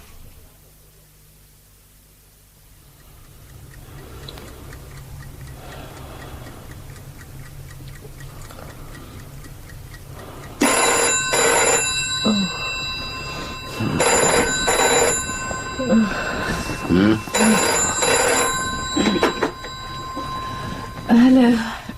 5847. Oh, hello, Mum. Yes. Yes, I'm afraid we're still in bed. Pardon? Are you all right? Are you sure? Yes, what's the matter? Oh, come on, Mum, tell me. Please. All right. Let me talk to Malcolm. I'll ring you back in a few minutes. Are you on your own? Why not ask Mrs. Fletcher to come in and keep you company? I'll call back in a little while. What was that about? Oh, I don't know. Well, what did she say? Nothing very much. She was crying. She's always bloody crying. Oh, don't start, Malcolm, please. It's true, though. All right, I know it's true, but this time she sounded really unhappy. She wants me to go up there. Oh, no. This happens nearly every bloody school holiday. You don't have to come. I know, but it would be nice to spend the remainder of half-term with you. I'm sorry. Suppose the reason for the tears was your bloody father again. Isn't it always? Why does he always have to go off on the razzle during school holidays? Why don't you ask him? Perhaps I might.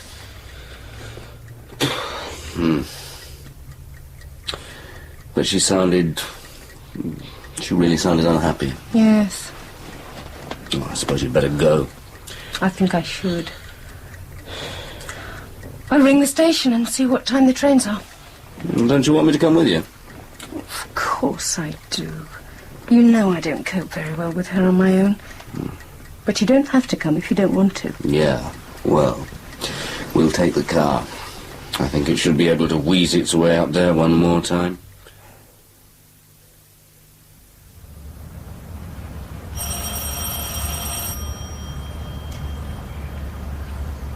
I never liked this new estate much. Why not? I don't know. There's something missing. Seems sort of bare. Not quite finished. How do you mean? I don't know. Perhaps just because there aren't any trees. My wife spent nearly 2 years trying to persuade me to buy a house up here. I reckon you were wise not to. I sometimes wonder. She'd no sooner stopped pestering me about the house than she up and left. Good morning, sir. Raymond Taylor? Yes? I'm Detective Sergeant Burgess. This is Detective Constable Bailey. We did phone, sir. Ah, yes, of course. Come in. Sorry about the mess. If you throw that stuff on the floor, you can sit down there. Well, I don't know whether you've spoken to Mrs. Marsden this morning, but I've already explained to her that there's very little we can do about her daughter's disappearance. Yes, she told me. The only reason I'm here now is to try and get a better picture of what might have happened. I gather you were planning to meet Julia yesterday afternoon. That's right. And what time was that? Well, it was supposed to be about 3:30, but I had trouble with my car. I couldn't get it started. So what time did you turn up? Not until about 4:10. Where were you planning to meet? I was collecting her from the hospital. Were you surprised she hadn't waited? Well, very surprised. I mean, the car I've got is an old bagger. I'm always having trouble with it. Nowadays, I'm more often late than early. Her mother said you were going shopping together. Yes, that's right. There's no chance she might have gone off by herself. You know, frightened the shops might close or something. Oh, I doubt it. We're supposed to be going over to Birmingham. Well, perhaps she just got fed up waiting. She's not like that. She knows if I'm late, there's a good reason. We've been going out for 2 years now. She knows I never keep her hanging around on purpose. When you found she'd gone, did you go into the hospital and see if she left a message? Well, no. You see, I didn't actually go to the hospital itself. Sir?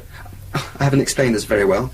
You know there's a new one-way system just been introduced around the hospital? Yes. Well, I've not really sorted it out yet. And if you miss the turn-off to Birmingham, you have to go all the way around before you can turn off again. So where did you arrange to meet her? On the corner of Fitzgerald Road. Which end? At the junction with Chandos Road. That's a fair old walk, innit? Well, I suppose it is. Well, it's just that it's easier for me. What would Julia have been wearing? Sorry? What was she likely to be wearing yesterday afternoon? I mean, would she have changed, or would she have met you in her uniform? Well, she usually changes if we're going out somewhere. So she would have taken clothes into work with her? I suppose so. Well, I've never really thought about it. I suppose you've no idea where she is. No. I'd tell her mother if I did. And you didn't have an argument with her yesterday afternoon? Well, of course I didn't. I didn't see her. Not even when you got to Birmingham? You didn't leave her there, did you? No. OK. Don't look so worried. You don't think I've done anything to her? I doubt it. How did she get on with her mother? Fine. Argue much? Well, Julia never mentioned it if she did. And she's not said anything to you in the recent past that might suggest she wanted to leave home? No. Even if it was only to go off for a few days by herself? She just isn't the sort of person who would do that. Not without saying something first. She's to consider it. And why should she want to leave home anyway? Well, ask her when we find her. Until then, thanks very much for your help. Well, what happens now? We'll keep an eye open for her.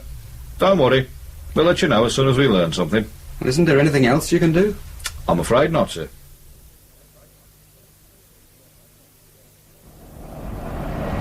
Do you want to stop for lunch? I don't think so. I'd rather keep going. You know, it amazes me how that marriage manages to stagger on. Well, this time I'm going to find out why it does. I mean, this must be the fourth time in a year this has happened. Mum can't go on like this. Neither can we. I wonder why he stays.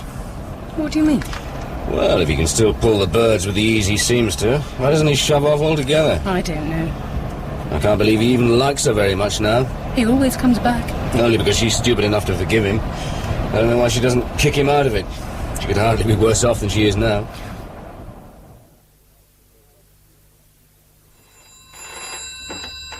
Burgess.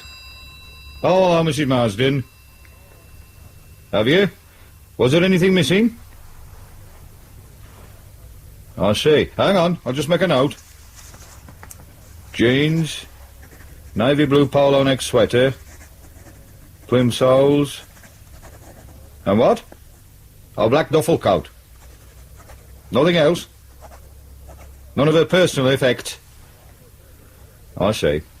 What about her uniform? Yeah. Okay. Well, many thanks, Miss... Sure, don't worry. We'll be in touch as soon as we learn anything. Okay. Yeah, thank you, Mrs. Marsden. Yeah. Goodbye. God, that woman does go on. Oh, you can't blame her. That still doesn't make it any easier to put up with. Is, this what she might be wearing? Yeah. Black duffel coat, navy blue pullover, jeans and plimsolls.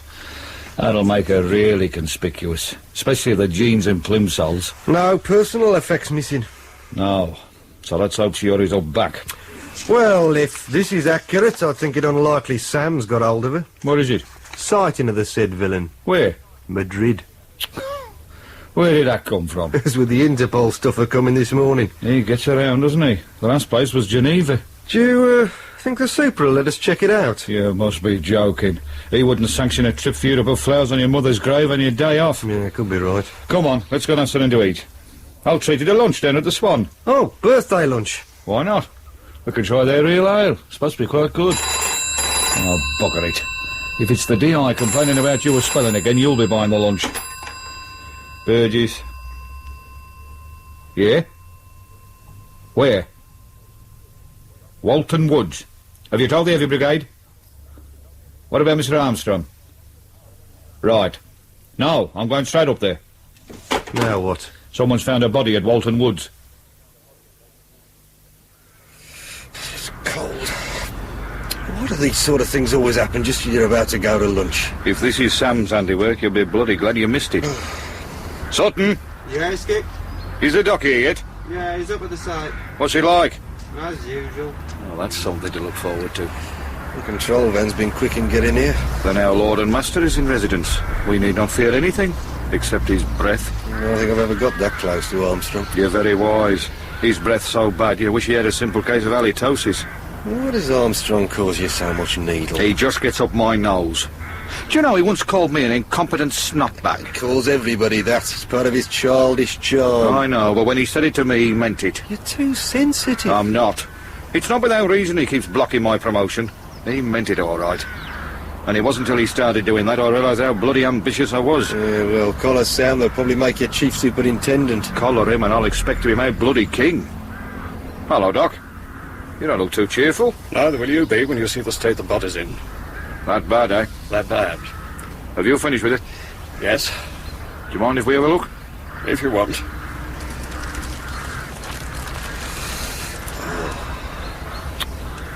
You were right. It is bad. Is it a Sam killing? Without considerably more work, I can't tell you anything for certain. But I think so. Head bashed in, badly mutilated face and chest. plus strangulation. That's my boy. She been raped? Yes. How long's she been dead? Difficult to tell at the moment. For such a cold night, it's affected the decomposition. But I think between 24 36 hours. Any ID? Not yet. Could it be her? You saw the face. How can I possibly tell? Have a good look. If it is her, we can get things moving much faster. I realise that, but I can't help you. Who is she? Julia Marsden. She went missing yesterday. I can't say if it's the same person. OK, Doc. Thanks. Oh, one thing. Any of her clothing left? The remains of a pair of jeans, blue pullover, not much else. What about a black duffel coat? Not that I've seen. OK. Perhaps you'd care to tell Superintendent Armstrong that I finished. Sure. That the sooner he gets the body to the lab, the sooner he'll have my report. I'll do that. And thanks for your help, Doc. That's all right.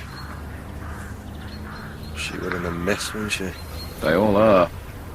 Is this the first of Sam's work you've seen? Yeah. Let's hope it's the last.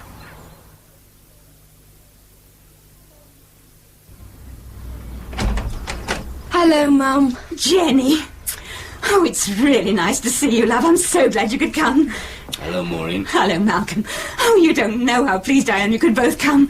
Come in, come in. Come into the sitting room. Would you like some tea? That would be nice. Shall I make it? No, you sit down. I'd rather make it. It gives me something to do. Well, all right, then. Do you know where everything is? I should do. I've been here often enough. Is he all right? Of course. Well, he seemed a bit strange. Oh, Malcolm's fine. You know what he's like. Don't worry about him. He's just a bit tired after the drive. Anyway, we're not here to discuss him. I know. And I'm sorry the way I phoned up this morning. Oh, it's all right, Mum. Don't you worry about it. Felt so unhappy. What's happened?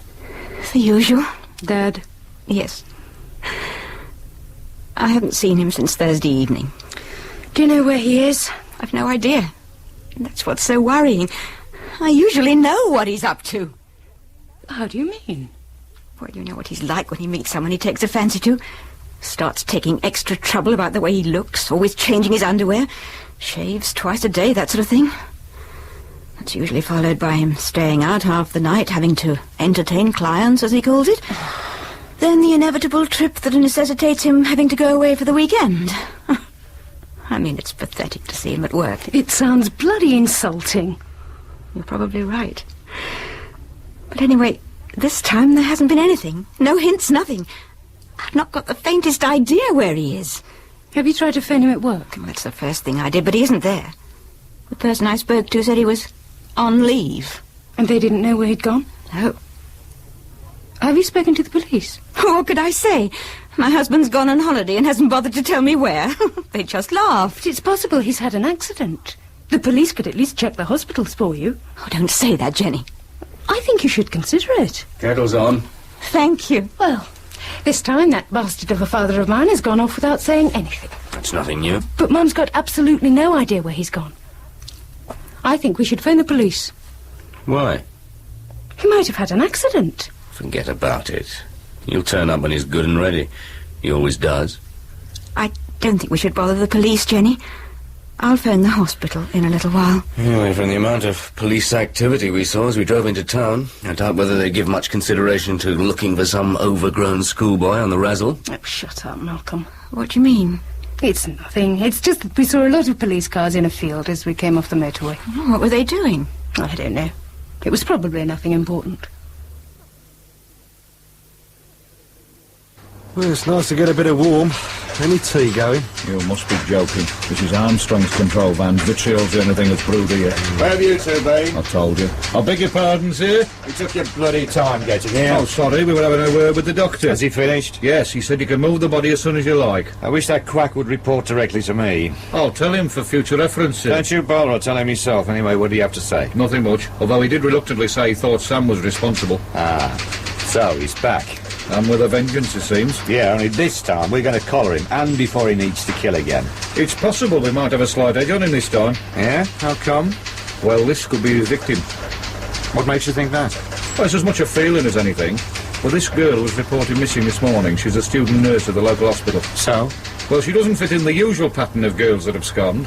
She's got a fairly stable home, very much involved in her job, got a regular boyfriend, all that sort of thing. Yeah. In fact, on the surface of it, she's got no reason to leave home at all. Neither has she taken any personal possessions with her. You've checked this out? As far as I can. Have you seen the body? Yeah, but the face is too bashed about to identify her. Yeah. All right. We'll mark her up as a possibility. Talk to the parents again. There's only a mother. Well, then talk to her. You, Bailey, find out who a doctor and dentist are, and get on to the hospital where she worked. It's likely they'll at least know the colour of her blood, if nothing else. Right, sir. Burgess, go careful when you talk to the mother. We've had enough trouble with the bloody press without them accusing us of terrifying respectable old ladies into believing their daughters are dead. There's still every possibility she's alive and well and making her way straight towards Piccadilly Circus. How is she? She'll be all right, although she's a bit exhausted. I don't think she slept at all last night. Do you want a hand? I'm nearly finished. There's no need to dry up. Just let the stuff drain. I thought I might ring the doctor. At least he can give her something to help her sleep. Yeah. Oh, I hate that man. My bloody father. If only he knew the pain he caused. I must admit I'm a bit surprised she still reacts like this. I mean, this must be the 4th time he's gone off for a dirty weekend in a year. I know. But it's a bit different this time. There was none of the usual build-up. He's just upped and gone. Don't you think he's left her? Oh, I don't know. Mum's convinced herself he hasn't. It amazes me how I can still pull the birds at his age. He may be 52, but as you well know, he looks 10 years younger, and he could charm the knickers off a nun if he wanted. I'm going to phone the doctor. All right, hey, and when he gets here, I suggest you ask him for something for yourself. I'm tired. Yes? Mr. Armstrong gone? About an hour ago. I think he said he was going back to the Nick. Oh, I'm hungry. I could do with something as well. I think we're still wanted here. Well, I'm certainly not. Perhaps we could slip out for a bit. Pubs are open. That's not a bad idea. I'll have a word with the DI. I reckon he heard you. Burgess? Yes, go. Just have Mr. Armstrong on the phone. Wants you back at the Nick at once. What's up? We've just identified the victim. Who is it? Seems you're right. It's Julia Marsden. So get your ass back there quick and take Bailey with you. You wanted to see me, sir? Yes, come in. I suppose you've heard. I have. Here's a pathologist's report. Makes much the same reading as the other Sam murders. Have you told the girl's mother yet? Not yet. I've sent a car to fetch her.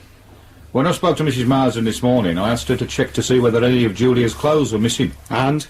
Well, apart from jeans and a pullover, there was a black duffel coat. I wondered if it had been found. Hang on. Hello. This is Armstrong. Did you find a black duffel coat this afternoon? Yeah. Can you check the list then? I suppose it could be at the hospital. Well, it isn't. This is the contents of a locker. Uniform, shoes, towel, couple of magazines. Yeah? Ah, are you sure? Ta. No duffel coat. Hardly something you'd miss. You don't know the snot bags are up there this afternoon. Some of them wouldn't notice a steamroller parked in Westminster Abbey. Look, Burgess, I know we've not got on too well in the past, but I'm prepared to forget about that. You responded well when Julia Marsden was reported missing. He looks good in a report when it's seen we've taken action from the very beginning. Keeps the press happy. Helps remove some of the tarnish from our somewhat green image. Right? Yes, sir. I gather you've already had a word with a boyfriend. I don't think we've anything to worry about there. Good. Now look, I want you to lead one of the teams on this case. Select your own men if you want. But I want results. If Sam's on our patch this time, I want him. I don't want the press rechristening him Slippery Sam. Understood? Yes. But don't you let me down, Burgess. I'm putting my faith in you. You screw up on me and there'll be trouble. You work well and I'll make sure the right people hear about it. Because if we grab Sam, there'll be a lot of promotion handed out. You may well see Detective Inspector yet. I'll look forward to it. Good. And one more thing, don't forget I'm in charge of this case. As if I would. You're only leading your team. You get your nose stuck into something, you let me know. You try and rush off on your own, glory hunting, and I'll crush you. But the glory's to be spread around on this case, not hogged. Understood? Of course. Good. Then we'll get on fine. Right, you let me know who you want in your team and I'll okay it. Right? So, there's a briefing tomorrow morning at 9. Should you have any bright thoughts during the night, let me hear them then. What are you looking at? There's a police car pulled up along the road. They're not coming here, are they? No. Oh, thank God for that. I don't think I could stand any more today. Where have they gone? Over there. See where the whole light's just gone off? Oh.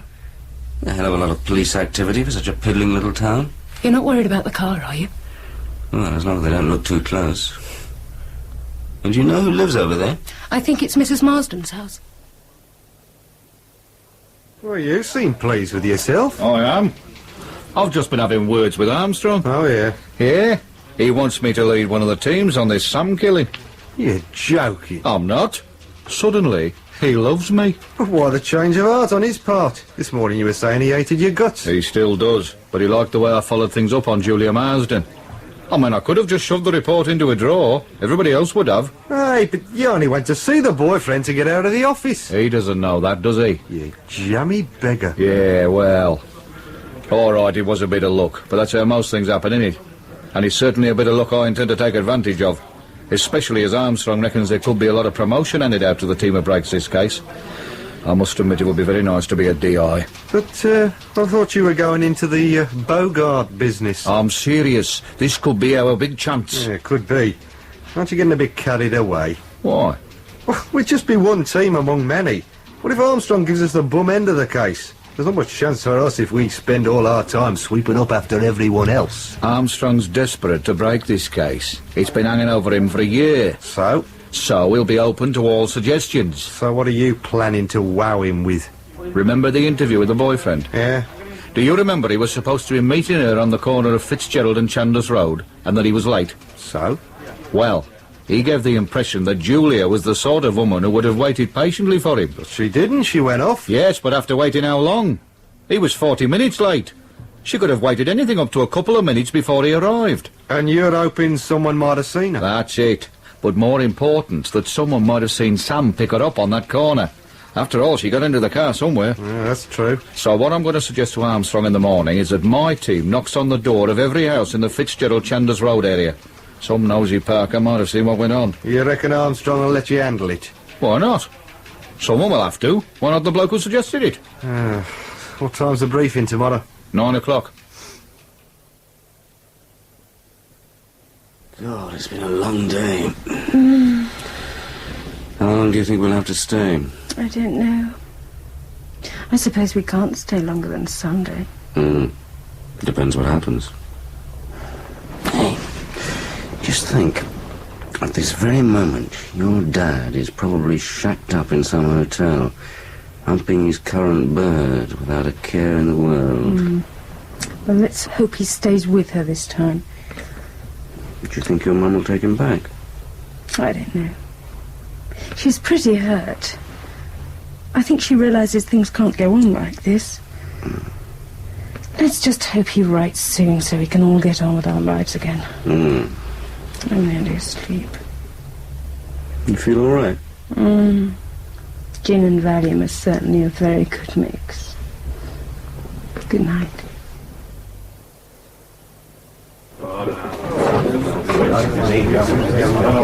Bridget? Sir? How many men will you need for this house-to-house thing of yours? As many men as you can spare. The way things are going, you might be working alone. I need every man I can get hold of to search those woods again. The duffel coat's definitely missing. Mrs. Marsden's convinced it is, so I suppose we've got to do something about it. Did I have a session with her? Talk about crying. She went on and on. I had to get a bloody doctor to her in the end. Where is she now? They're taking her into hospital, Women's Medical. There's a bloody irony. It's the ward her daughter was working on. I hope to God nobody tells her. The coat into the hospital, is it? No. I had a team in there this morning taking the locker room to pieces and another lot interviewing the staff. Are you going to get any outside helping? You must be joking. This is a local affair. I want it kept that way. So every man's going to have to work twice as hard as usual. Oh, that's something to look forward to. Should you work 3 times as hard as usual, Bailey, you should just about turn in a reasonable day's work. All right? Give me 5 minutes, Burgess. I'll come back to you on how many men you can have. Right, sir. What did I say? Too much. Armstrong doesn't like silly remarks. I should have thought you'd learned that by now. Obviously not. Well, there's one thing I have. What? You were right about his breath. Oh, shut up. Find me a road map. I want to work out how we're going to approach this house-to-house thing. What's the matter? I feel rather strange. How do you mean? Sort of lightheaded. Oh, that's probably the side effects of the drugs you took. Oh. Would you like some more tea? No, I don't think so. Has the postman been? I don't know. Yeah, he passed a few minutes ago. Oh. Perhaps there'll be something in the second post. Yes. Actually, I think I'll go and lie down. Can you manage? Of course I can. I'm not an invalid. I'm sorry. Yeah. Well, if she's going to behave like that, I hope we hear something soon. So do I. I assume we're not going back tonight. I certainly can't. Well, I'm not leaving you here alone. I'll give Charlie a ring, say we can't make it. I'm sorry. Oh, it doesn't matter. Here, see what's on at the local flea pit. Perhaps we can persuade your mother to go out for the evening. I doubt it. Oh, no. What's the matter? Have you seen the headlines? No. There's been a murder. Come on, love. Why are you... It's Julia. She's been murdered. Who's she? Mrs. Marsden's daughter. Across the road? Yes. Julia's dead and I knew her. I knew her. Oh. What a tone.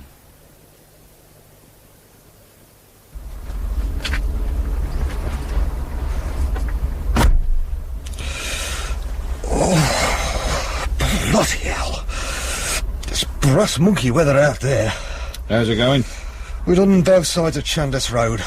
Moved the lads into Merritt Street. Good. Any houses you didn't get an answer from? No, there was someone in all of them. The other good thing about that road is that the houses are all owner-occupied. So the people who aren't at home will get to hear about what we're after. Might get a call later on. Let's hope so. How's it going along here? Not so good. 16 houses with no one at home, which includes the 2 on the corner. If anyone saw Julia hanging about, it would be someone in either of those houses. Well, let's hope the occupiers haven't gone away. I don't think so. There's milk on both doorsteps. What sort of reaction are you getting? Quite strong. A lot of people are very angry. I suppose it's not surprising. It is Sam's fault. And they're bloody scared. I've actually had 3 women open the doors on the chain. New York-style living comes to this great little town of Wallingbridge. Who knows? They'll be issuing us with guns next. Who'd give a Burke like you a gun? Why not? I've been on the gun course. I've got a distinction, as a matter of fact. You've done the gun course? Yeah, about 18 months ago. I haven't. There you are, then. Do you what? They realise my potential. Potential what? I reckon they want to get rid of you. How come? The only time you get a gun is when they send you up against a raving psycho, and he'll probably blow your bloody head off before you can get it out of your pocket. Now, that's not a very nice thing to say. Well, what do you expect? I'm jealous. I want to know why I haven't been on a gun course. Perhaps because you didn't apply. You could be right. No. But seriously, do you think they'll issue guns? What, for Sam? No, he only strangles women. They'll get Armstrong to breathe on him if it comes to the showdown. Hey up. What? Woman just got into number 3. Come on.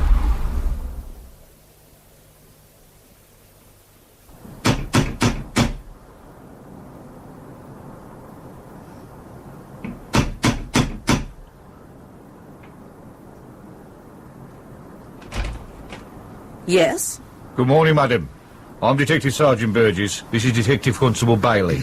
We're making inquiries concerning the death of Julia Marsden. Julia Marsden? Do I know her? That's what we're hoping to find out. You'd better come in. Thank you.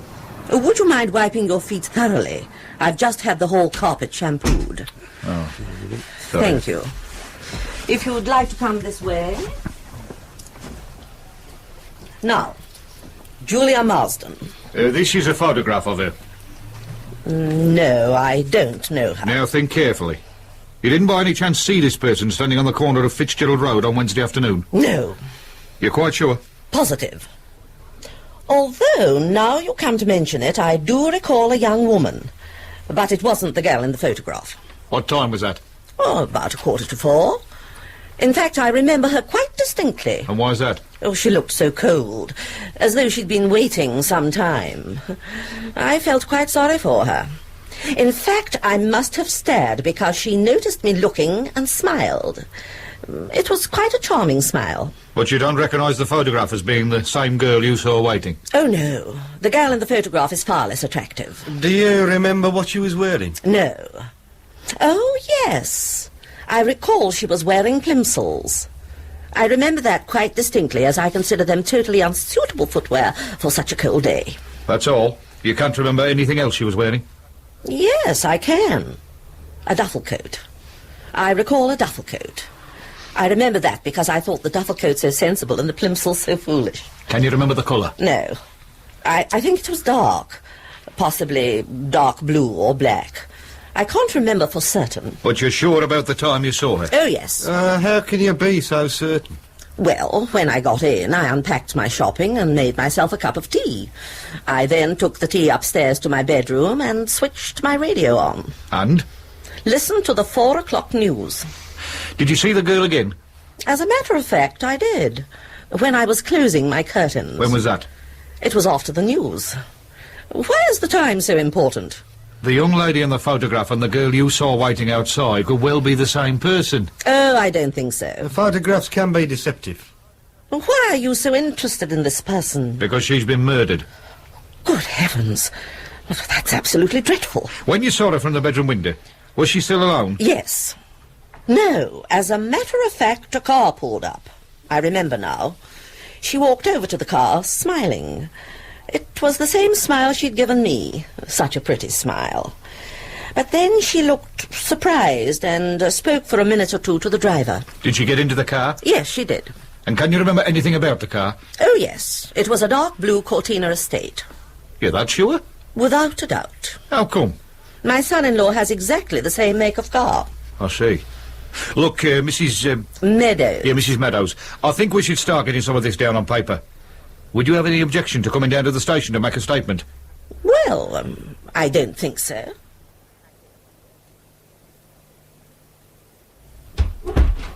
Mrs. Meadows, I'm Superintendent Armstrong. How do you do?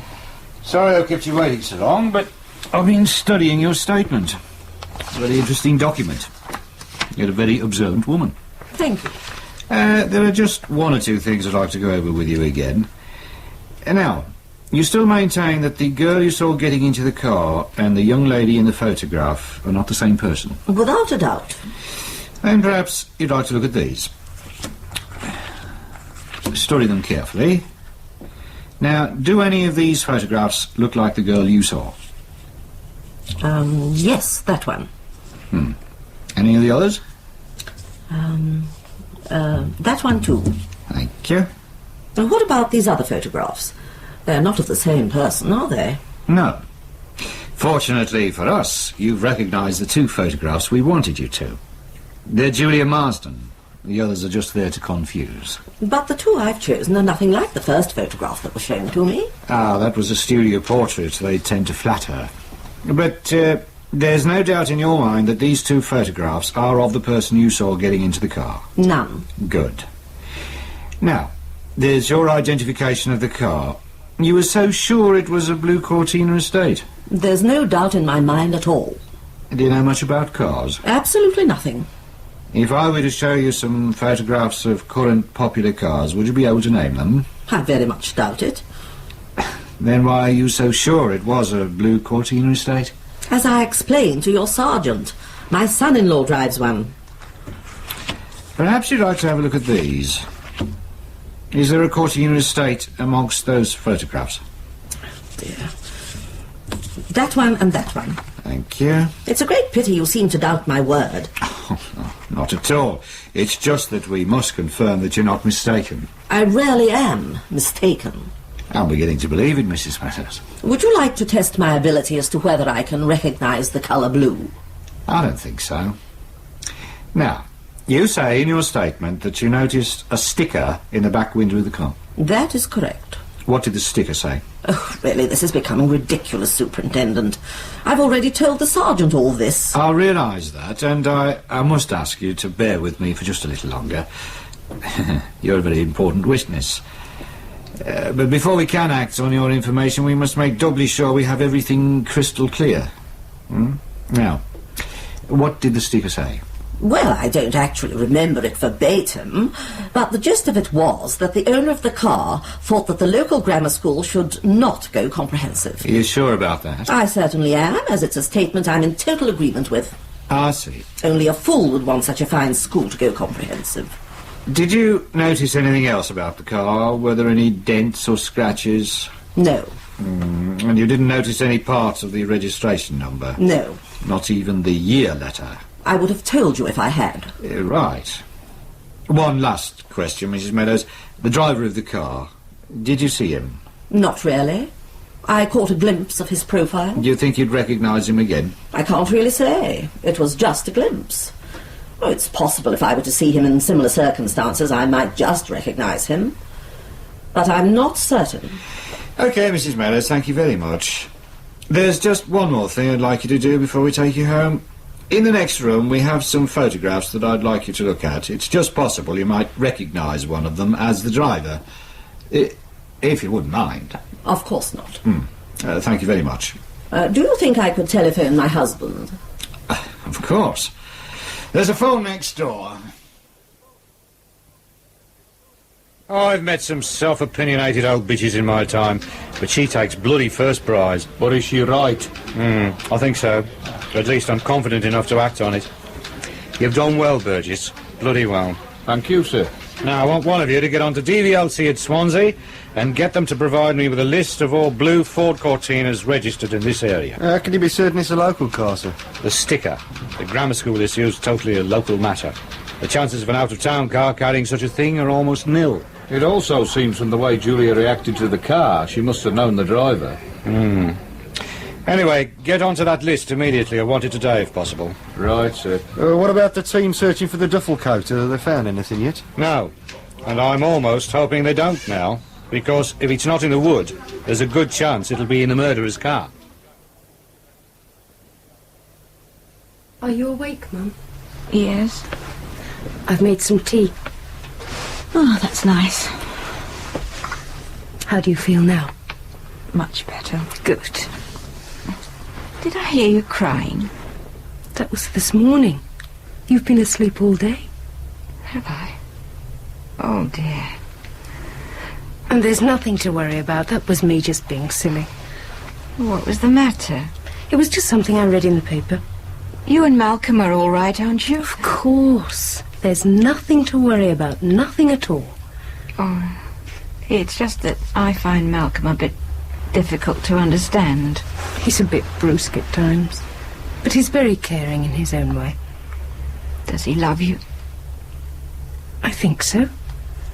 But you don't want to worry about us. Oh, you know me, I always worry too much. What does Malcolm think about your dad?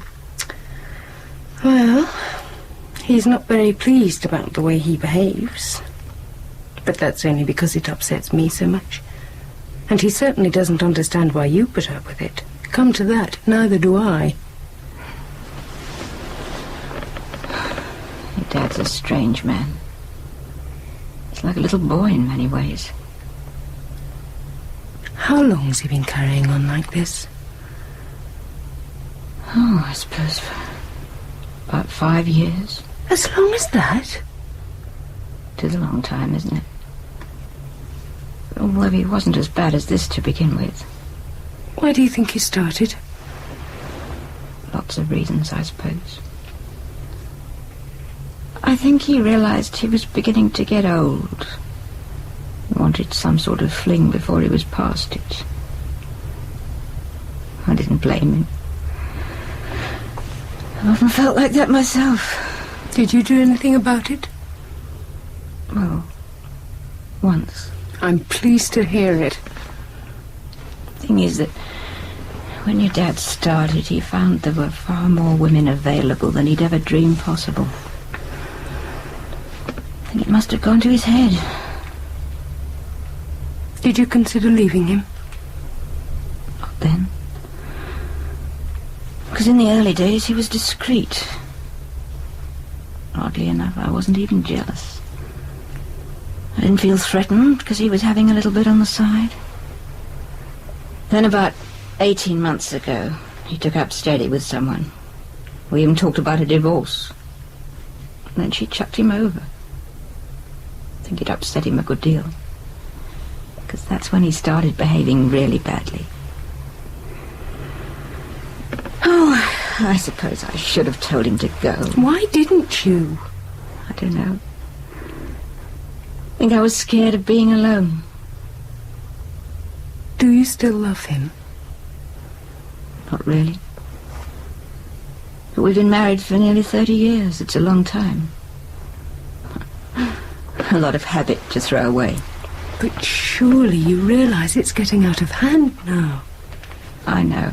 This is the 4th time in 12 months he's gone off like this. I realise that.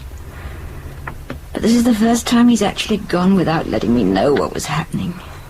And I'm worried about him. Do you think he's left you? I'm sure he would have said. I can't believe he'd go off without a word. If he comes back, are you going to let him stay? Yes. Why? Because he can't go on like this for much longer. The years are beginning to catch up with him. He'll have to stop soon. And then we'll be back together.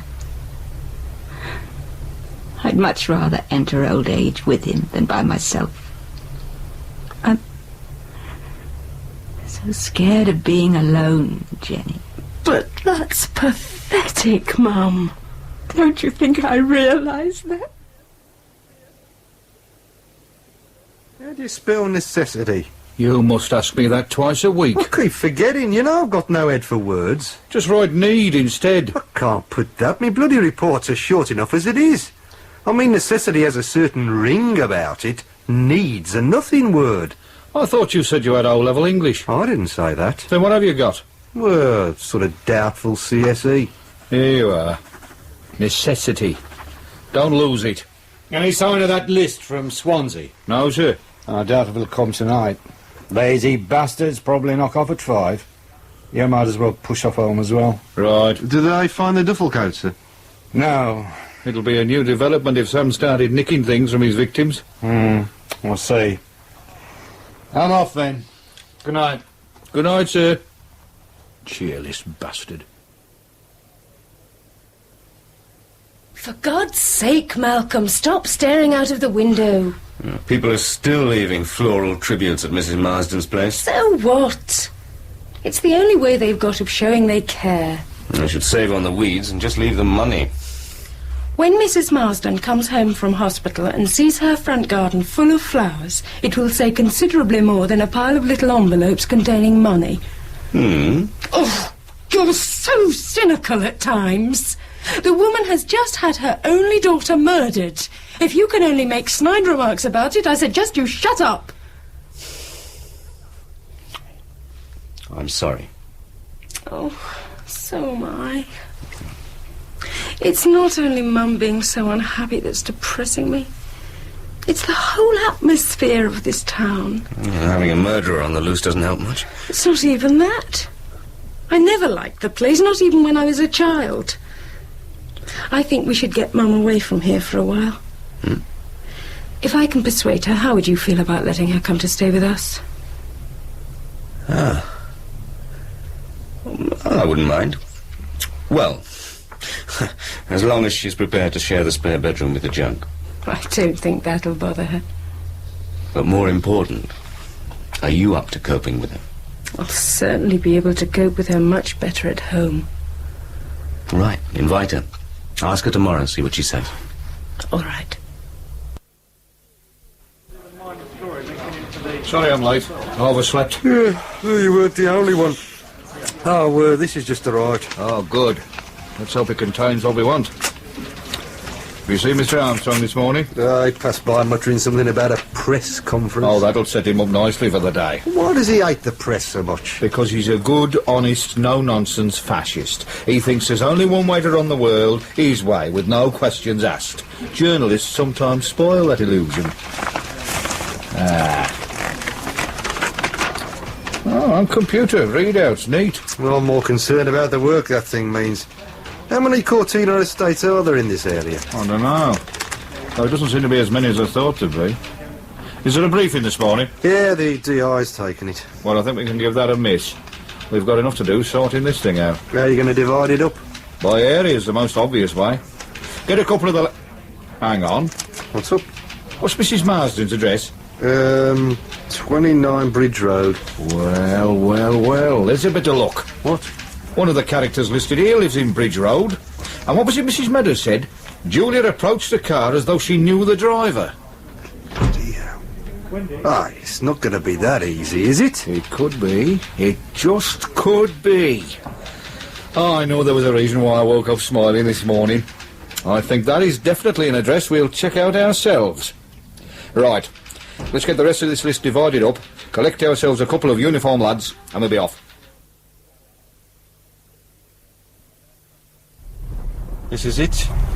Bridge Road. Drive past the house. I want to have a look first. Right. You two in the back, take your helmets off. I don't want to advertise the fact we're here. Well, there's the car. The house looks quiet. Well, we'll be expecting a mad axeman dancing naked on the lawn. Pull over.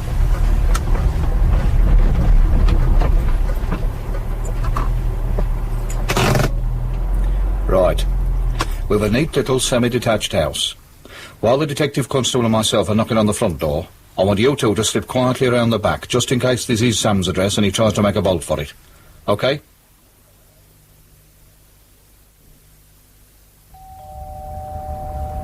Well, the sticker's where it's supposed to be. That's a good beginning. Yes? Is John Arnold Maitland in the house? No. Are you sure? Of course I am. He's my husband. May we come in? Who are you? Police. But what on earth? This is Detective Constable Bailey. Do you mind if he has a look upstairs? What for? Don't worry, he isn't going to steal anything. Go careful. Right. What is it you want? Just a word with your husband. I told you, he isn't at home. What's in here? But it's the sitting room, but... Have a look. If you must. And that room? The kitchen. Do you mind if I let a couple of my friends in? Tell me what it is you want, please. Did you check the shed? Yes, sir. Nothing. Good.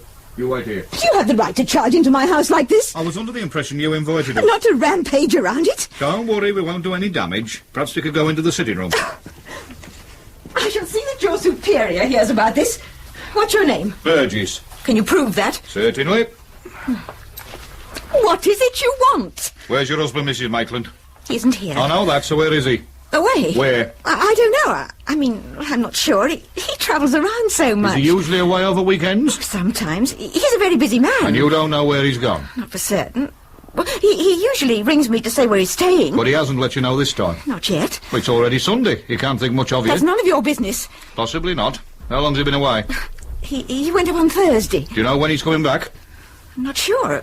Next week sometime. There's no one upstairs, Skip. OK. What's all this about? I'm sure you're not allowed to come into people's homes and behave the way you have. You invited us. Why do you want to see my husband? Has he done something wrong? We're not sure. We're conducting certain inquiries, and we would just like to talk to him. Why won't you tell me what it's about? Because we feel we should discuss the matter with him first. Then I've nothing more to say to you.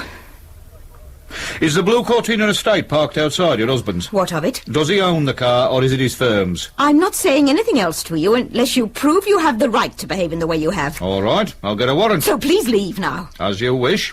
And I tell you here and now, Detective Sergeant Burgess, I have every intention of reporting your behaviour. You have that right, madam. Go on, Bailey. Well, I screwed that up, didn't I?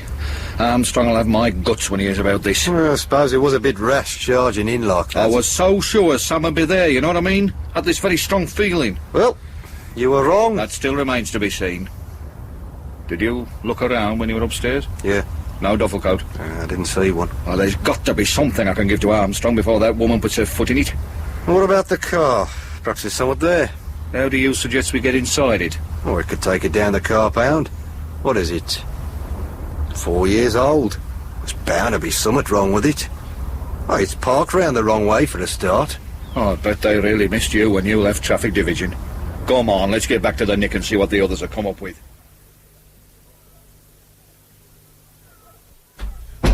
Mum, we're home. Oh, thank God for that. What's the matter? I'm so glad you're back. What's happened? The police have been here. What did they want? To talk to John. It was awful. They stormed in here like a gang of hooligans. Did they say why they wanted to talk to Dad? They wouldn't tell me anything. They just wanted to know where he was and when he'd be back. What did you tell them? I said he was away on business. That wasn't very sensible. What else could I tell them? I don't know where he is. Should have told them the truth. You weren't here. The sergeant in charge was like a stormtrooper. Didn't give me a chance to think. Well, you shouldn't have lied to him, though. I don't care. I'm going to report that man. He had no right to behave the way he did. It was awful. Oh, try and calm why down, did you please, have to go Mum. out this morning? I'm sorry. We didn't know this would happen. Look, how long ago were the police here? Oh, I don't know. An hour, perhaps 2. Did they say they were coming back? They didn't say anything. What shall we do? Don't know. I suppose the best thing to do is just sit tight. See if they come back again. Oh, well, that's very useful. What else can we do? I don't see any point in ringing them. If they wouldn't tell Mum what this is about, they're hardly going to tell me. I want to report that Sergeant Burgess. I think we should wait. It's pointless aggravating them till we know what it's about. I shall remember this the next time you lecture me on personal freedom and civil liberties. Can't you see the effect this has had on Mum? I know, but I still think we should wait.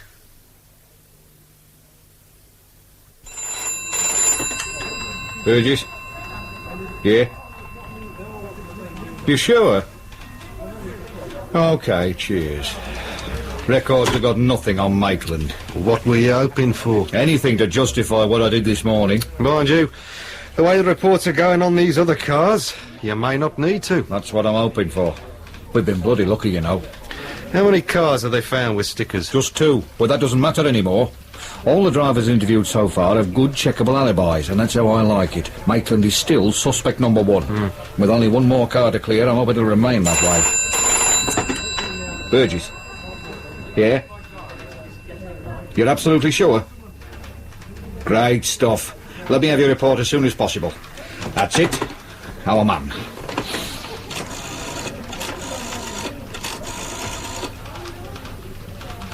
This is Burgess, sir. Do you think I could have a word with you? Yes, very important. Thank you, sir.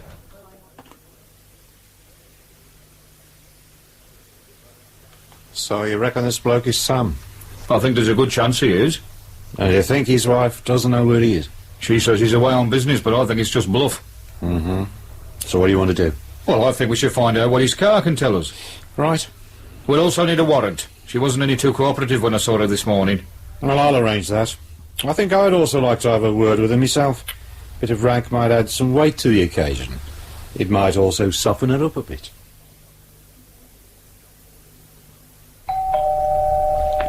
Oh, dear. Come on, Mum, it could be anybody. You can't live in fear of the doorbell for the rest of your life. 'Tis the police. Seem to have come in force this time. 3 cars out there. Just stay where you are. I'll let them in. Try not to get too upset, Mum. It might not be anything. I can't believe he's done anything wrong. Certainly nothing that would justify all this. Let's hope it's all a mistake. This way. It's Detective Superintendent Armstrong and Sergeant Burgess. Good afternoon, madam. You are Mrs. Maitland? Yes. I'm the officer in charge of the investigation into the death of Julia Marsden.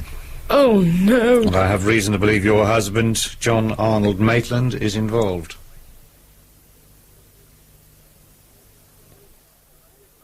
Right. Well, that's it for the moment. I told you I didn't know anything. But now we've got that fact on paper. Are you the sergeant who came this morning? Yes. I hope you realise you terrified my mother half to death. I'm sorry about that, but it was necessary that I gain quick access to the house. However much you may dislike the idea, your father is the main suspect in a murder inquiry. I can't believe it. Until we find evidence to the contrary, I'm afraid it's true. Do you realise Mum has no idea where Dad is? So I gather. And did you also hear he's probably gone off for a dirty weekend? For the umpteenth time this year? I believe it's the 4th time in 12 months. Dad doesn't have time to be slippery, Sam. Not with the sort of life he leads. You may well combine business with pleasure. Sam has killed 4 times in the last 12 months. I hope for your sake that the dates of his absences don't match the dates of the murders. Can I have a word, Skip? Excuse me. Well, Fingerprint boys think they've got a match. Julia Marsden? Yes. They're positive? Oh, yes. Their smugness confirms it. Careful with that car! Forensic have still got to examine it. Burgess. See? I've got one more job for you here. Now what? The state Mrs. Maitland's in, I didn't get much sense out of her, which means you two are going to have to go through Maitland's things. Diaries, papers, anything that might establish where he was at the time of the other Sam killings. Right. Anything that looks at all interesting, bring it down to the Nick.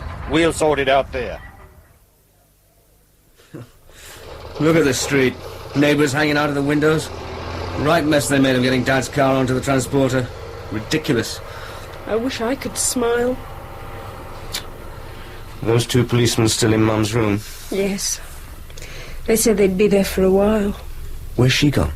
She's lying down in our room. I don't think she'll ever recover from this. Well, we'll take her home with us as soon as possible. Get her away from this house.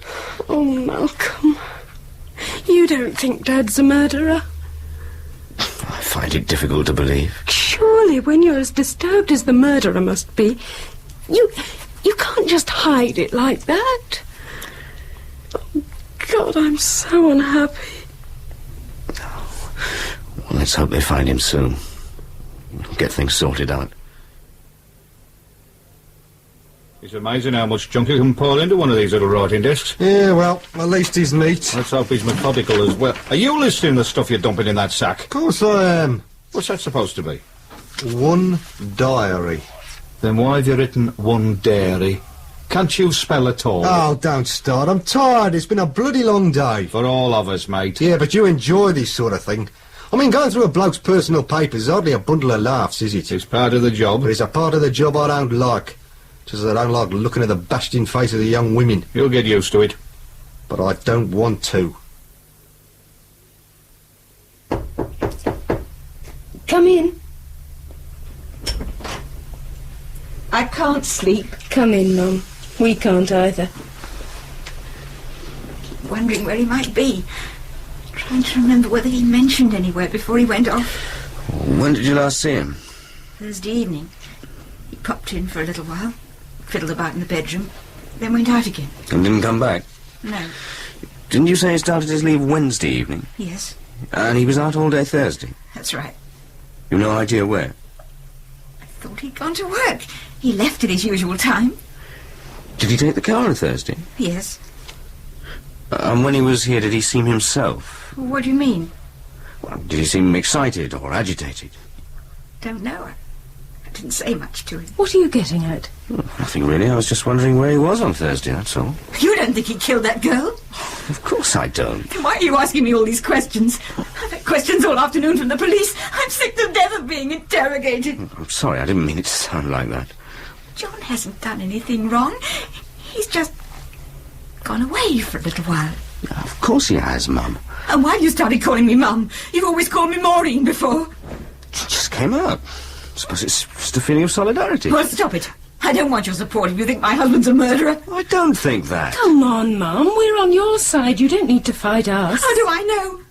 How can I tell what you're really thinking? Look, I think you should get away from this house. I'll phone the police tomorrow morning and see if you can come home with us. I don't want It would be better for you. It would get you right away from everything, give you a chance to rest. I'm staying here. This is my home. And I'm not running away from it. No one's asking you to run away. Just come home with us for a few days' rest. I don't want to. And if you think my husband's a murderer, I don't want you here either.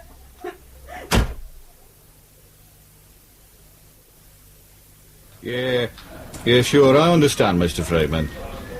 Sure. Well, there's no doubt. OK. Many thanks for your help. Goodbye. Bloody hell. Now what? That was Maitland's employer. He confirms the diary entries is correct. The week of the first killing, Maitland was in Edinburgh on some course. The week of the third killing, he was in Spain on holiday with his wife. Oh. And to cap it all, Maitland hasn't run off. He's only on bloody leave. Due back a week today. Seems we've boobed again. We've boobed? What was Armstrong doing, Mrs. Maitland, for 2 hours? These are the sort of questions he should have been asking her. Well, he said she couldn't remember anything. God, am I fed up with this. bloody fed up. So we can't nail him for the other murders, so what? He murdered Julia Marsden. We found her fingerprints in his car, and we have an independent witness to say she saw Julia getting into the car half an hour before she was murdered. What more do we want? Continuity, mate. The one consistent factor that's come out of this case, as the pathologist will remind you, is that all 4 women have been murdered by the same hand. If Maitland didn't kill the first one, he didn't kill any of them. He couldn't have. Then how did her fingerprints get into his car? I don't know. Anyway, let's continue sorting through this lot. We might discover some delightful morsel of information. Malcolm! Malcolm! What's the matter? Look at our car! What's the matter with it? It doesn't look right, does it? It certainly doesn't. Oh, no. Who could have done that? It's not bloody fair. They were 4 new tyres. Hardly. Well, they certainly had a fair bit of wear left in them. Oh, do you know how much they're going to cost to replace? I know. More than we can afford. Exactly. Well, to be honest, Malcolm, I half expected it. But why our car? Oh, don't be so naive. The relations of men who are suspected of strangling women are as unpopular as the men themselves. I hope you're as philosophical when the bank manager asks us why we're overdrawn at the end of the month. We'll see. I hope so. But there's one thing I do know. What's that? Don't replace those tyres until we're ready to leave. Yeah, what you make of this? What? Look at the last 4 cheque stubs. Passport, Swan and Edgar, foils, Selfridges. Look at the date. Last Thursday. Maitland must have been in London on Thursday. And if he was in London, he couldn't have been here murdering Julia Marsden, could he? Well, would be rather difficult. That's it then. Conclusive proof. Oh, I suppose I better go and see Armstrong. Tell him the good news. I knew my becoming a DI was only a bloody dream. But while I'm in with him, you better get on to the passport office. Make sure Maitland renewed his passport personally, not by post. Right. Well, Burgess, seems you got yourself a bum suspect. What are you going to do about it? There are still the fingerprints in the car. You got to find out how they got there. I don't think you're going to do that until you find Maitland, old son. There's no news of him. Not a whisper. Ugh. Now you've landed me with the unpleasant task of telling the Chief Constable that Maitland's in the clear. Can't you wait? What for? You seem to have conclusive proof Maitland couldn't possibly have committed any of the murders. No point in sticking my neck out by delaying things, is there? After all, nationwide murder hunt, very expensive. I see no point in continuing to waste the taxpayers' money and looking for an innocent man. Look, I want to have another word with Mrs. Maitland. I'm sure there's something she hasn't told us. I'm sure many things she hasn't told us. But it doesn't seem to matter now, does it? Well, there are still the fingerprints, plus the fact that someone had tried to wipe the passenger side of Maitland's car clean. There must have been a reason for that. You're a desperate man, Burgess. Well, what do you want? Well, can't she give me a couple of hours? Just let me talk to his wife again. I don't know. Your early promise has somewhat withered. 2 hours. That's all I'm asking for. All right, then, 2 hours, not a second more. And you let me know of any developments, any little thing at all. I promise. Oh, it's you again. Good morning, sir. Is Mrs. Maitland in? Yes. Have you seen what some yob's done to my car? I did notice. I suppose you're going to say there's nothing you can do about it? Oh, there's a great deal I can do about it. But I'll just give you a friendly warning and tell you to put your car in order as soon as possible. I'm sure you realise 4 defective tyres means 4 separate endorsements. Thanks a lot. Don't mention it, sir. Now, if I might come in and speak to your mother-in-law. Good morning, Mrs. Maitland. I'm happy to say I've got some good news. You found John? Not yet. But you'll be pleased to hear we've established that he couldn't have killed Julia Marsden or any of the other women. Oh, thank God for that. We've discovered he was in London on Thursday. There's no way he could have got back here in time. You don't know how relieved I am. But we still have one problem. Oh? Julia Marsden's fingerprints were found in your husband's car. Well, that's not surprising. He knew her. He could have given her a lift any time. We know she travelled in the car the day she died. How can you possibly know that? Because our forensic department says so, and they're not often wrong. They also say there's no doubt your husband's car was used by the murderer. The thing we now have to establish is who was the driver. But how would they have got hold of the car? Well, it's possible Mr. Maitland might have lent his car to a friend on Thursday. Well, I don't know, he could have. Hang on, though. If he did that, how would he have got to London? John wouldn't have taken the car to London. How do you know? He hated driving, and he certainly wouldn't use the car if there was a good train service. So where was the car on Thursday? Don't know. I suppose he took it to the station and left it there. Oh, I wish you told me this at our first meeting. I didn't know where he was on Thursday. Did he have anywhere specially parked his car? How do you mean? Well, it's all double yellow lines round there. He couldn't just park it outside the station. It would have got towed away. Well, he probably put it in the car park. That waste piece of ground near the station? I suppose so. He's certainly parked it there before. You sure? Of course I am. Thank you. Shouldn't you tell Armstrong what we're up to? He can get stuffed. I want to see what we turn up at the car park before I say anything to him. He won't like it. Then he'll have to lump it. When I told him the Maitland thing had collapsed, his whole manner changed. The bastard's only out for himself. He's not interested in supporting his officers. He only wants the glory they earn for him. He's still the super. So what? I'm only a fragile detective constable. Then you've got nothing to lose. But I can still be crushed from a great height. They certainly stacked the cars in this place. Do you notice they've all got their ignition keys in? I did. What do you two want? Police. Oh, yeah? You find any nicked cars here that got nothing to do with me? We only park them. Who are you? The manager. What's your name? Len Woods. Are you here all the time? Usually. Were you here last Thursday? I should think so. You better know so, mate. Yeah, I was here. So what? I'm interested in a blue Cortina estate that was parked here all day Thursday. How am I supposed to remember a car as common as that? This one was special. It got borrowed during the day. Oh, not from my side. This one did. And the bloke that borrowed it took a girl for a ride. So? And then he killed her. Remember anything now? No one took a car from this site. Have it your own way. Perhaps we should take you down the nick. You might remember better there. There's no need for that. I want to help. I'm pleased to hear it. All these cars have got their ignition keys in. Why? Well, look around you. There's no other way we get 100 cars on this site. We've got to pack them in as tight as we can. If the first car in wants to be first out, we've got to move a few to get at it. How close an eye do you keep on them? I noticed you too, didn't I? So how did the car I'm interested in get off? Well, I know the car left the site, and I know it was brought back. Who borrowed it? Look, you put me in a bit of a spot. I'll kick your bloody face in if you don't tell me. Well, I don't want to drop my mates in Look, it. jerk, this is murder. It's not a case of nicking tyres or swapping engines. It's the big one. So if you don't open your gob and tell me who borrowed the car, I'll book you for obstruction, OK? All right, all right. Good. Look, this job doesn't pay very much. I mean, I'm all right, but the blokes who actually park the cars don't do well at all. So, to earn a bit extra cash, they clean customers' cars. So? Well, there's no water on the site. You've got to wash the car before you can polish it, you know. So where do you take them? The car wash in Craig Street.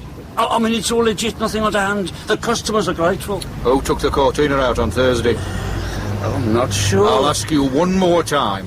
Well, I think it was Charlie. What's his surname? Brown. Oh. Honest, straight up Charlie Brown. And which one is Charlie Brown? He's not here today. Where is he? I suppose he's at home. He's sick. He hasn't been in since Friday. All right, Len. Where does he live? I don't know offhand. But I think I've got his address in the hut. You better have. Lead on, Len. We're right behind you.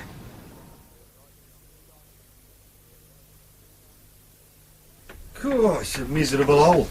I don't reckon this staircase has seen a paintbrush this century. We'll complain to the landlord later.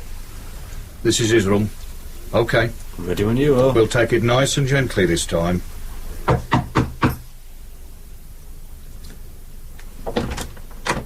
What do you want? Are you Charles Brown? Yes. Do you mind if we have a word with you? Who are you? Police. Oh. Do you work at the car park near the station? Well, I'm up to it, but it's too cold for me at the moment. The wind fair rips across that place. This can't be him, can it? You're bloody good acting if it is. How old are you, Pop? 68. We've been had. Look, what's all this about? Were you at work last Thursday? I think so. Did you by any chance take a blue Cortina estate to the car wash in Craig Street that day? No, sir. Len doesn't let me do things like that. He doesn't trust me, you see. Did you see such a car being taken off the site? No, well, I wasn't feeling too good, you see, and I spent the day trying to keep warm.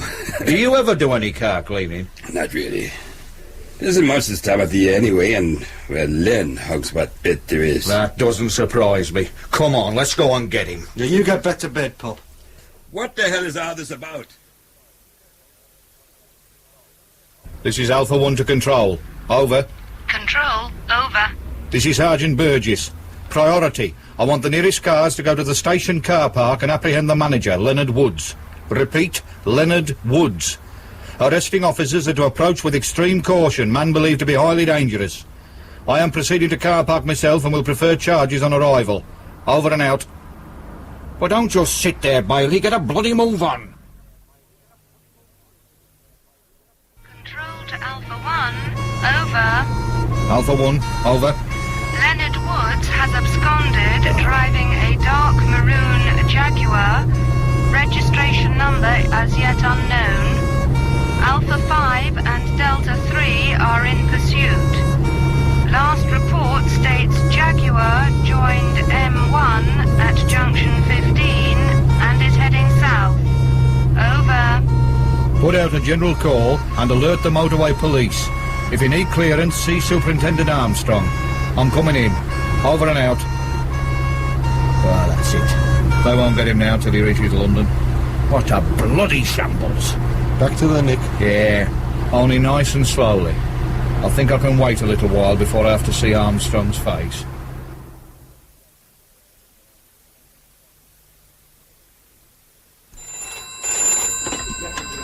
Bailey. Just a moment. It's for you. Who is it? Radio room. Burgess? Yeah? Where? Oh, that's something. OK, keep me in touch. Cheers. Our cars have had to drop out of the chase. They couldn't keep up with him. The motorway police have had to take over surveillance. Oh, that'll please our boys. At least he won't get away this time. Burgess? Yes, sir. Right away. Armstrong.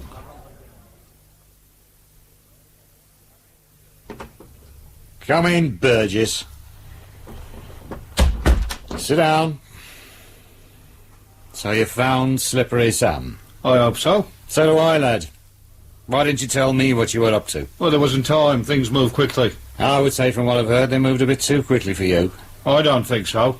Well, if you had proceeded with a little more care, this character wouldn't be driving 7,000 quid with a stolen car.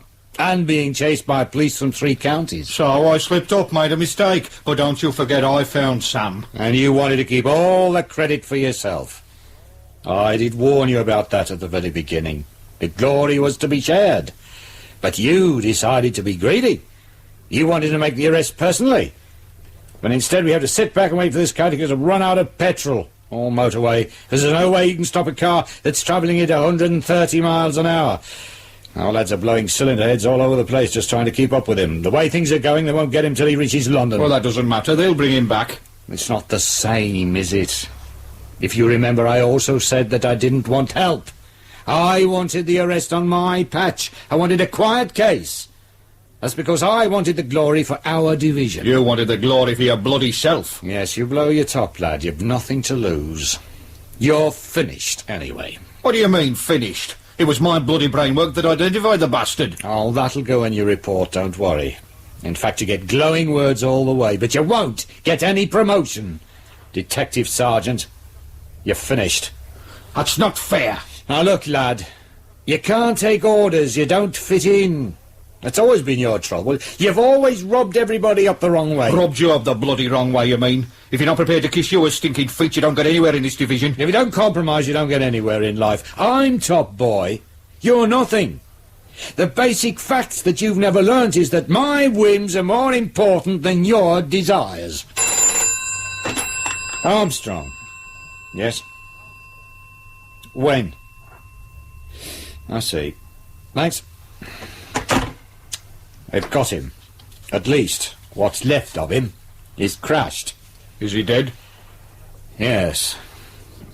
Should you wish to transfer to another division, I won't block or comment on your application. This would be a good time to do it, lad. I suggest you take my advice, because I don't want you around me. Have you finished? You can go. Oh, 2 things that might interest you. What? We found the remains of the duffel coat. Woods had tried to burn it behind the shed he used as an office. I wonder why he took it. Well, we'll never know. Thanks to you, will we?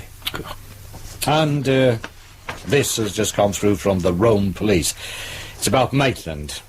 Apparently he's on holiday there with a girlfriend. He had no idea what was going on until he saw an English newspaper a couple of hours ago. So he went and saw the local police to try and find out what was happening. Is he coming back? Yeah, when he's completed his holiday. There's no rush. Does his wife know where he is? No. I thought you could pop in and tell her. Make it your last duty on this case.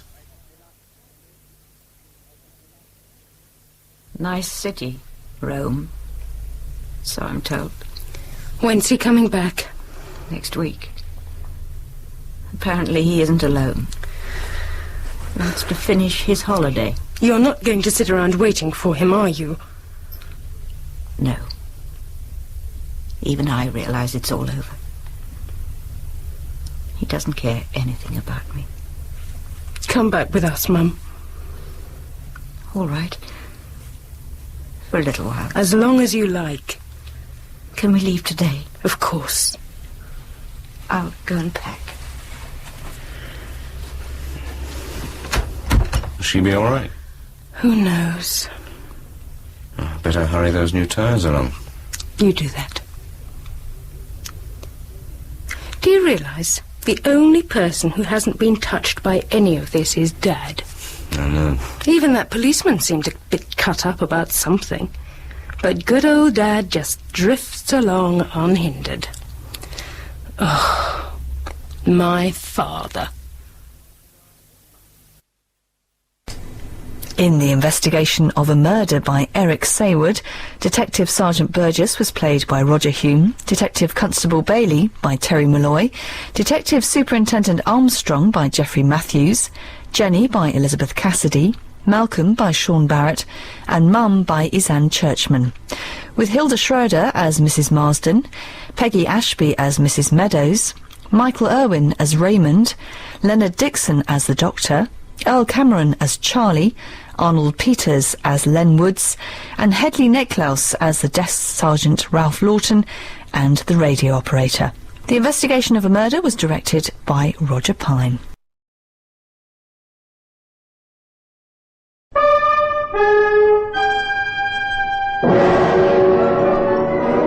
Crime Fighters, a weekly dramatic salute to the men and women who, for all of us, fight the criminal activity of a few.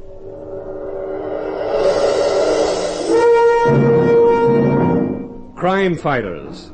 They are all kinds. Master manhunters to match master criminals. Shrewd experts in 1,000 rackets. Or simple men who study human nature. They're city dicks who work in teams. Country sheriffs covering lonely regions. Scientists whose weapon is the laboratory. Federal men with a nation to police. These are your crime fighters.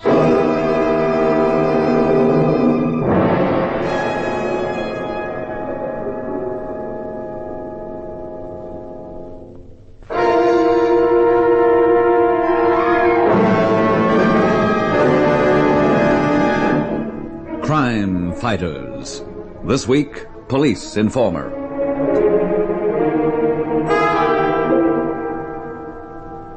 My name's Sam Grimes. I'm 51, and time was when Sam Grimes was the best gambling house stickman all up and down the East Coast. Never out of work, always made top money. Part of the reason maybe was I had the best come-on girl in the business, red-headed Rita Simpson. With her hanging around my tables, we drew the players like flies. Not many knew Rita was Mrs. Sam Grimes, and we got along fine. Then about 10 years ago, Rita comes down with arthritis. For all, she was lots younger than me, and she had to stay home. Lots of the time in a wheelchair. It broke my heart. In less than 2 years, I slid down the scales till I wound up being a lookout man for Chip Morris's outfit. A bunch that lived off big robberies. With Rita practically dying under my eyes because her life was being cut in half, I had to get the bread one way or another. Well, On a warehouse job one night, Chip Morris and his right-hand guy Gasper get away. I'm the one that gets caught. I don't squeal on Chip. And I get sent up for 3 years. I'm eligible for parole after 25 months. And the morning I'm to go in front of the parole board, I get a letter. From Mrs. Krause. That the biddy taken care of your wife, Sam? No letter from Rita for 3 weeks. Listen. Oh. Bad? Dear Mr. Grimes, I got to write to you, finally, only it don't make much sense what I got to tell you. It's maybe 3 weeks ago one night your wife, she decided to take a little walk. You know, I wrote you she was making herself walk a little to keep from going crazy, she said. And she didn't come back. 10:30, Fritz and me, we got scared and he went around the streets to look, and he didn't find nothing.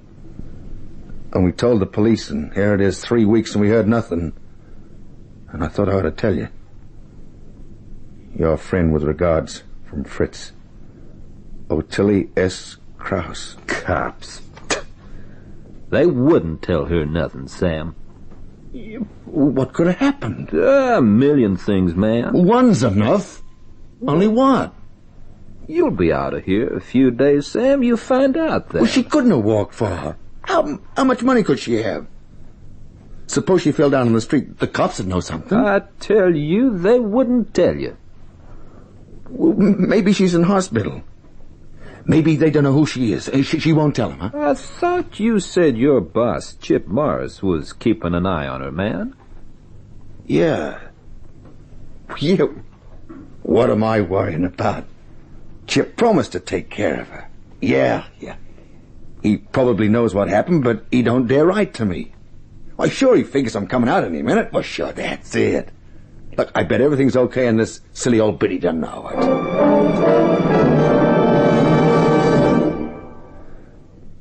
I get paroled like a figure, and first thing I do in the city is go see Mrs. Krause. But she don't know any more than she wrote me. And so then, I go see Chip Morris where he lives. Sam, boy, I'd have come to see you at the gate, only I was in that icebox once myself. Chip, Rita. What about Rita? Oh, yeah. Well, what do you mean, yeah? I mean, I didn't know how to tell you, couldn't write, didn't want to use the grapevine, nothing, a thing like that. Chip, if you know what happened to her... That's the thing, I just don't. But you promised me you'd see her every week, give her money. You knew I'd pay you back. Well, I did see her right along, Sam. Either me or Gasper, we give her money, what she needed. But I got a letter she disappeared. Oh, we can't figure it, Sam. No way at all. Means I gotta ask the cops. I'm not sure that's a very good idea. What, I gotta know? Well, how do you know they didn't sneak her away someplace? What, the cops? Yeah, to squeeze you into talking about me. They know they can't. I never did, Chip. Well, I'm just saying what maybe the cops think. Well, she may be in some hospital. Nobody knowing who she is. Well, we'll check for you, Sam. You leave it to us. Us? You and Gasper? Yeah, we can do it better than you. I'll get him in. Yeah. I saw him outside when I come in the office. Gasper! It's easy for me to do, Chip. I got to report regular to my parole officer. Yeah, Chip. Sam's worried about Rita, naturally.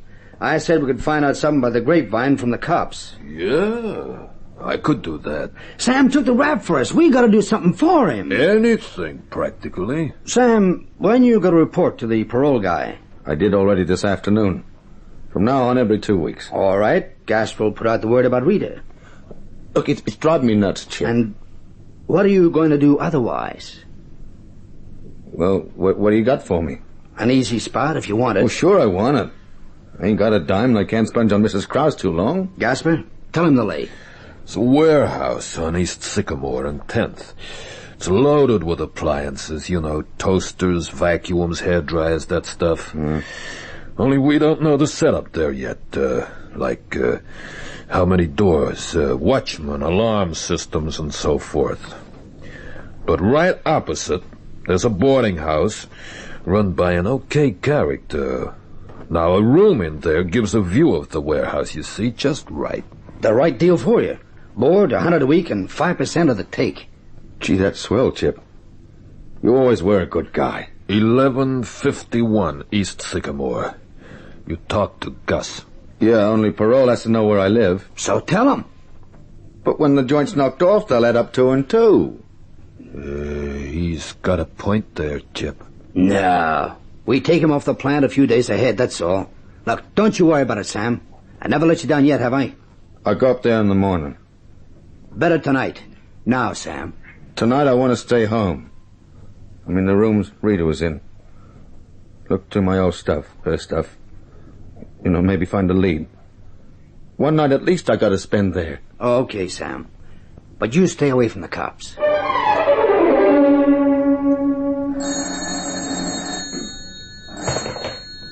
Yeah? Sam Grimes? Who's this? Sergeant Elson, robbery. What do you want, Elson? I gotta see you, Sam. You put me on ice, Elson. Now I'm out. Why don't you leave me alone? Remember where Sherman Park is? Yeah. The south entrance. Meet me there at 10 o'clock. I'm busy, Elson. 10 o'clock tonight, Sam. I'm busy, I told you. Look, you crumbs burn me up. How do you know I don't want to help you? You don't understand nothing but rough talk. All right. Now you be there at 10 o'clock or I'll drag you there. 10 o'clock. Sherman Park entrance.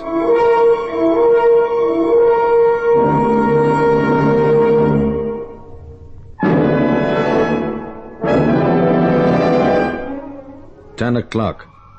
Kicking myself for not having the guts to tell Elson go blow. I get to the entrance of Sherman Park, and Elson gets there in time, too. Big, lanky guy with big hands and a prizefighter's puss. Come on, Sam, let's walk a ways. Yeah. Okay, Elson. What are you going to do with yourself, Sam? None of your business, is it? I'm asking you a question. I'll be working. And what? Look, my parole officer sticks his nose into my business. Why you too? You got a job? Parole officer says there's one coming up. What? Timekeeper out at some machinery factory. Some guy makes a thing out of hiring ex-cons. You going straight then? Think I tell you no? Stop kidding. Now look, you got me mad on the phone, you get me mad now. You cheap crooks walk around with a chip on your shoulder like everybody else was wrong. Only you were wrong, all wrong. Now get it in your head. You cops hound guys around and you know it. I'm telling you you're a liar. And what are you snooping at me for? I've been in the house, I paid off, I'm a free citizen. You were in a pig's hat, you're on parole. Okay. Give me a chance to do something wrong and catch me. What's the use? Hey, look, Elson, let's get out of here. What? I thought we was walking in the park. This is the cemetery. Well, it's quieter in here, I thought. Seen Chip Morris? Don't know him. Gasper? Who? I thought they were looking after your wife. Look, you're driving at something, aren't you? Were they? I told you I don't know him. She knew him. You're nuts. 3 weeks ago, she got to the point where she couldn't stand it no longer. Sitting in a room, you in the cooler, thinking how you clammed up about Chip Morris and that robbery, so you took a rap and he didn't. You decided to do something about it. How do you know so much? What she did was write me a letter and take it out to mail it. It's a rainy night. Took her a long time to get to the mailbox, a block and a half away. She dropped it in the box. Right then along came Chip. He'd been dropping in to see her every so often, and your Mrs. Krause told him she was mailing a letter. When she sees Chip, she blows her top and tells him what she just did. And he blew his top. You making this up, Elson? She was found unconscious in that alley. You know where it is? In the emergency ward in City Hospital. She told me what I just told you. I got the letter next morning. Where is she now? Where? I think I got my flashlight with me. Huh? Yeah. Behind you. Gravestone? Rita Grimes. Dead.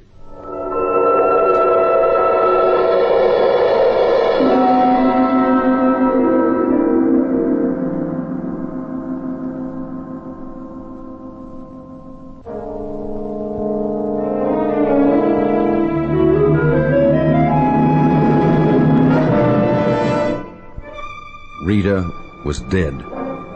Chip Morris killed her. Elson got her buried out of police department money. Elson told me a lot more that night, but it was hazy to me. Right then, all I remembered was that the law didn't go right after Chip Morris for murder because the only witness against him was dead. And, oh yeah, I got one other thing. When I'd seen Chip and Gasper that day, they must have known about Rita's letter to Elson. They must have wondered if I knew too. Elson walked me back to Mrs. Krause's place. It was late. So long, Sam. He didn't ask me nothing, just walked away. I went to the room Rita lived in and I sat there thinking for hours. I had plenty to think about and what to do about it. And the end was I went to the other room Chip and Gasper had lined up across from the warehouse. For 2 weeks I stayed there, thinking the whole thing over. Finally, I figured out the only thing I could do.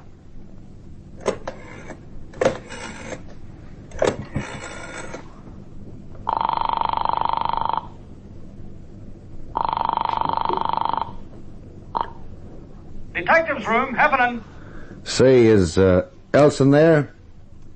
Yeah, Elson. Hold it. Hey, Pete. Pete. Hello. Elson speaking. Yo, this is Sam Grimes. Oh, hiya, Sam. I made up my mind to something, Elson. Yeah? Can I see you right away? It's about a warehouse.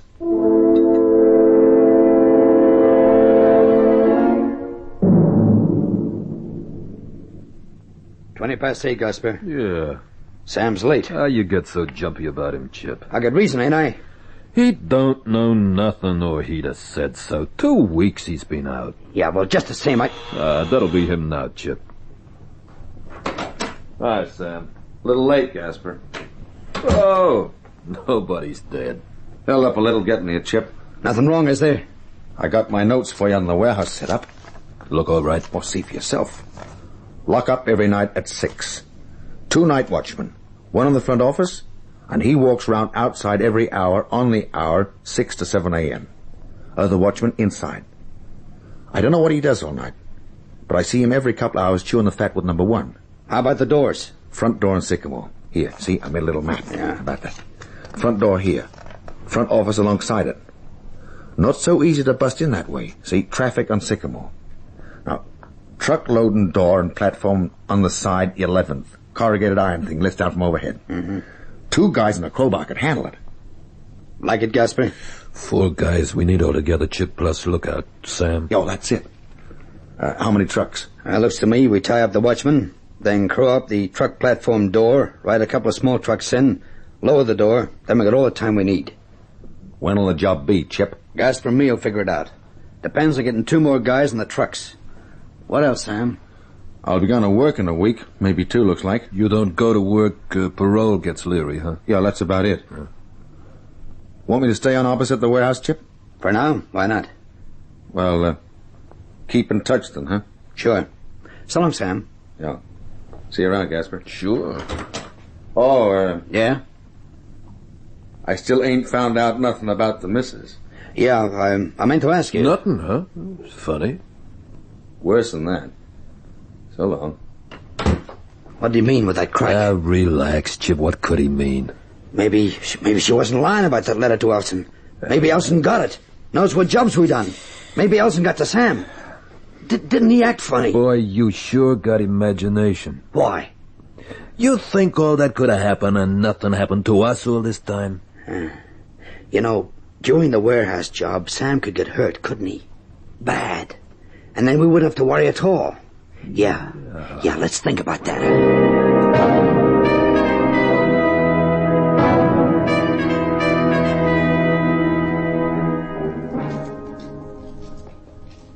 It's here, Elson, right here. Boy, a dark night and you can find it. It ain't that dark. Besides, I've been here lots since you showed me. Some louse took the flowers I put here yesterday. What'd you bring me here for, Sam? I had to come here. I wouldn't have had the guts. Not a move, Sam. Huh? Maybe I'm getting careless with you. Didn't check to see if you got a gun. Well, go ahead, Frisk. I never carry a rod anyway. Okay, all right. What did we come here for? That night you bring me here the first time. You expect me to say something. Get mad at Chip Morris and just say, yeah, I work for him lookout and help him pull 3-4 big jobs. Well, maybe that's all you wanted and you'd been happy, huh? I don't know, maybe. Well, I'm mad at Chip, all right. He killed Rita. It takes more than just telling you a tale to even that up. I gotta do more.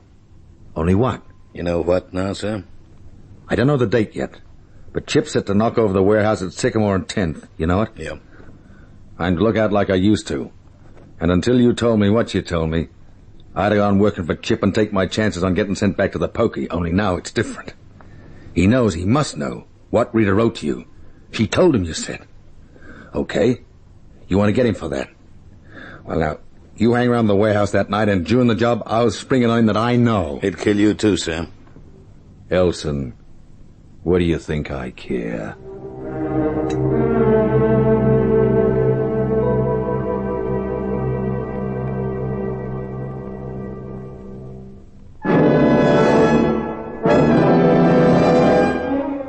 It's another 10 days before Chip Morris could set the date for the warehouse job, line up the extra 2 guys and 2 trucks and so forth. Well, during that time, he has me phone him every day to keep in touch. Yeah? Chip? Sam? Yeah. Thursday, Sam, midnight. Like arranged? No change. See ya. If you really think he's ratting, Chip, you're a sucker to tell him so much. We can cover ourselves. Better give up the job. Gasper, you're a meathead. Oh, don't get sore. I killed his wife. If he knows, I gotta know. Don't you understand? I gotta know!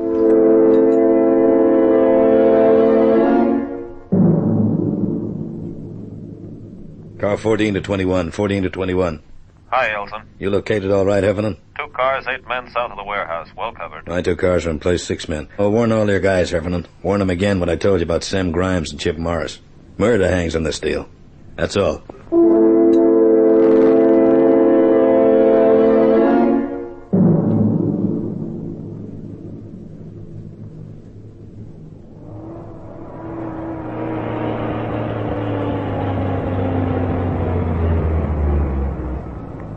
Okay, Brownie, start loading your truck. The cases we're after are piled up on the left.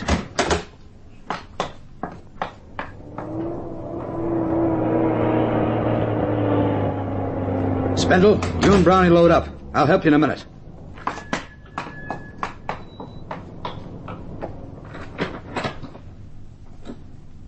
Gasper? Yep. You take care of the 2 watchmen? Got them both tied up and gagged. They won't give us no trouble. The boys are working. Let's pitch in with them. Somebody come in. Yeah, it's dark over there.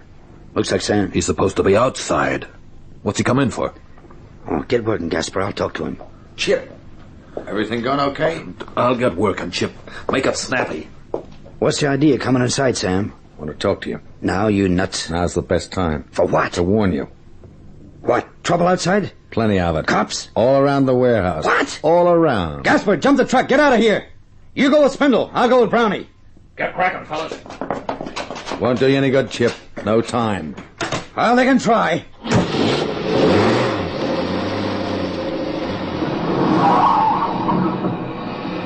Spindle made it. Won't get far, Chip. Brownie, wait for me.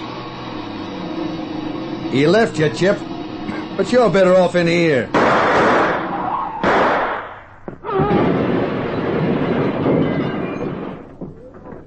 See what I mean? We gotta get out of here. You can't either, Chip. Every door's covered. Hey, you're awful calm about this. That's what I wanted to tell you, Chip. I done it. Done it? Squealed? You killed Rita. Oh, that's it. I took a rap and covered up for you. You pay me back by killing a helpless woman. Sure I did. She was ratting on us. You dirty stoolie. Do you think you're gonna live through this? You can kill me, Chip. I got no gun and I don't care. Care or not, here goes. I got you, you dirty killer, you double-crosser. All right, Sam, let him go. I'm hurt. I'm hurt bad. Oh. We got the 2 trucks and the other 3 outside, Sam. You hear him admit it? You hear him admit he killed Rita? Good night's work, Sam. Okay, fellas, let's clean up in here.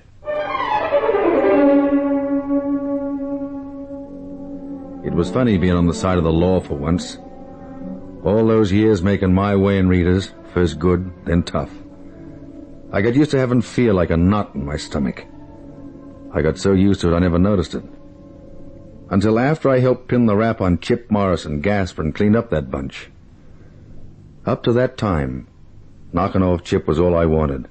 And I didn't care if I lived or not, because no matter what happened, Rita was gone. But then I start feeling better. I can breathe, walk around, hold a job, and that knot in my stomach is gone. Look, I'm not turning into a preacher, but the point is, all those years, what a sucker I was.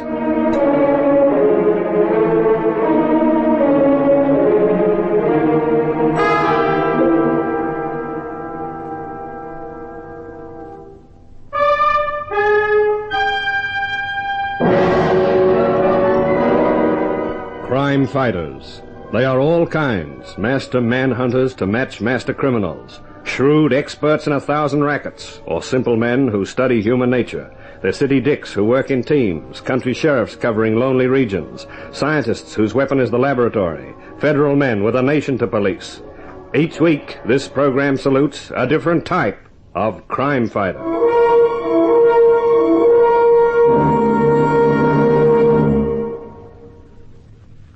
In tonight's episode, Sam was played by Frank Waters, Sergeant Elson by Joe McCormick, Chip by Al Thomas, Gasper by Lynn Teal. Crime Fighters, directed by Harry Durr, a Grace Gibson radio production.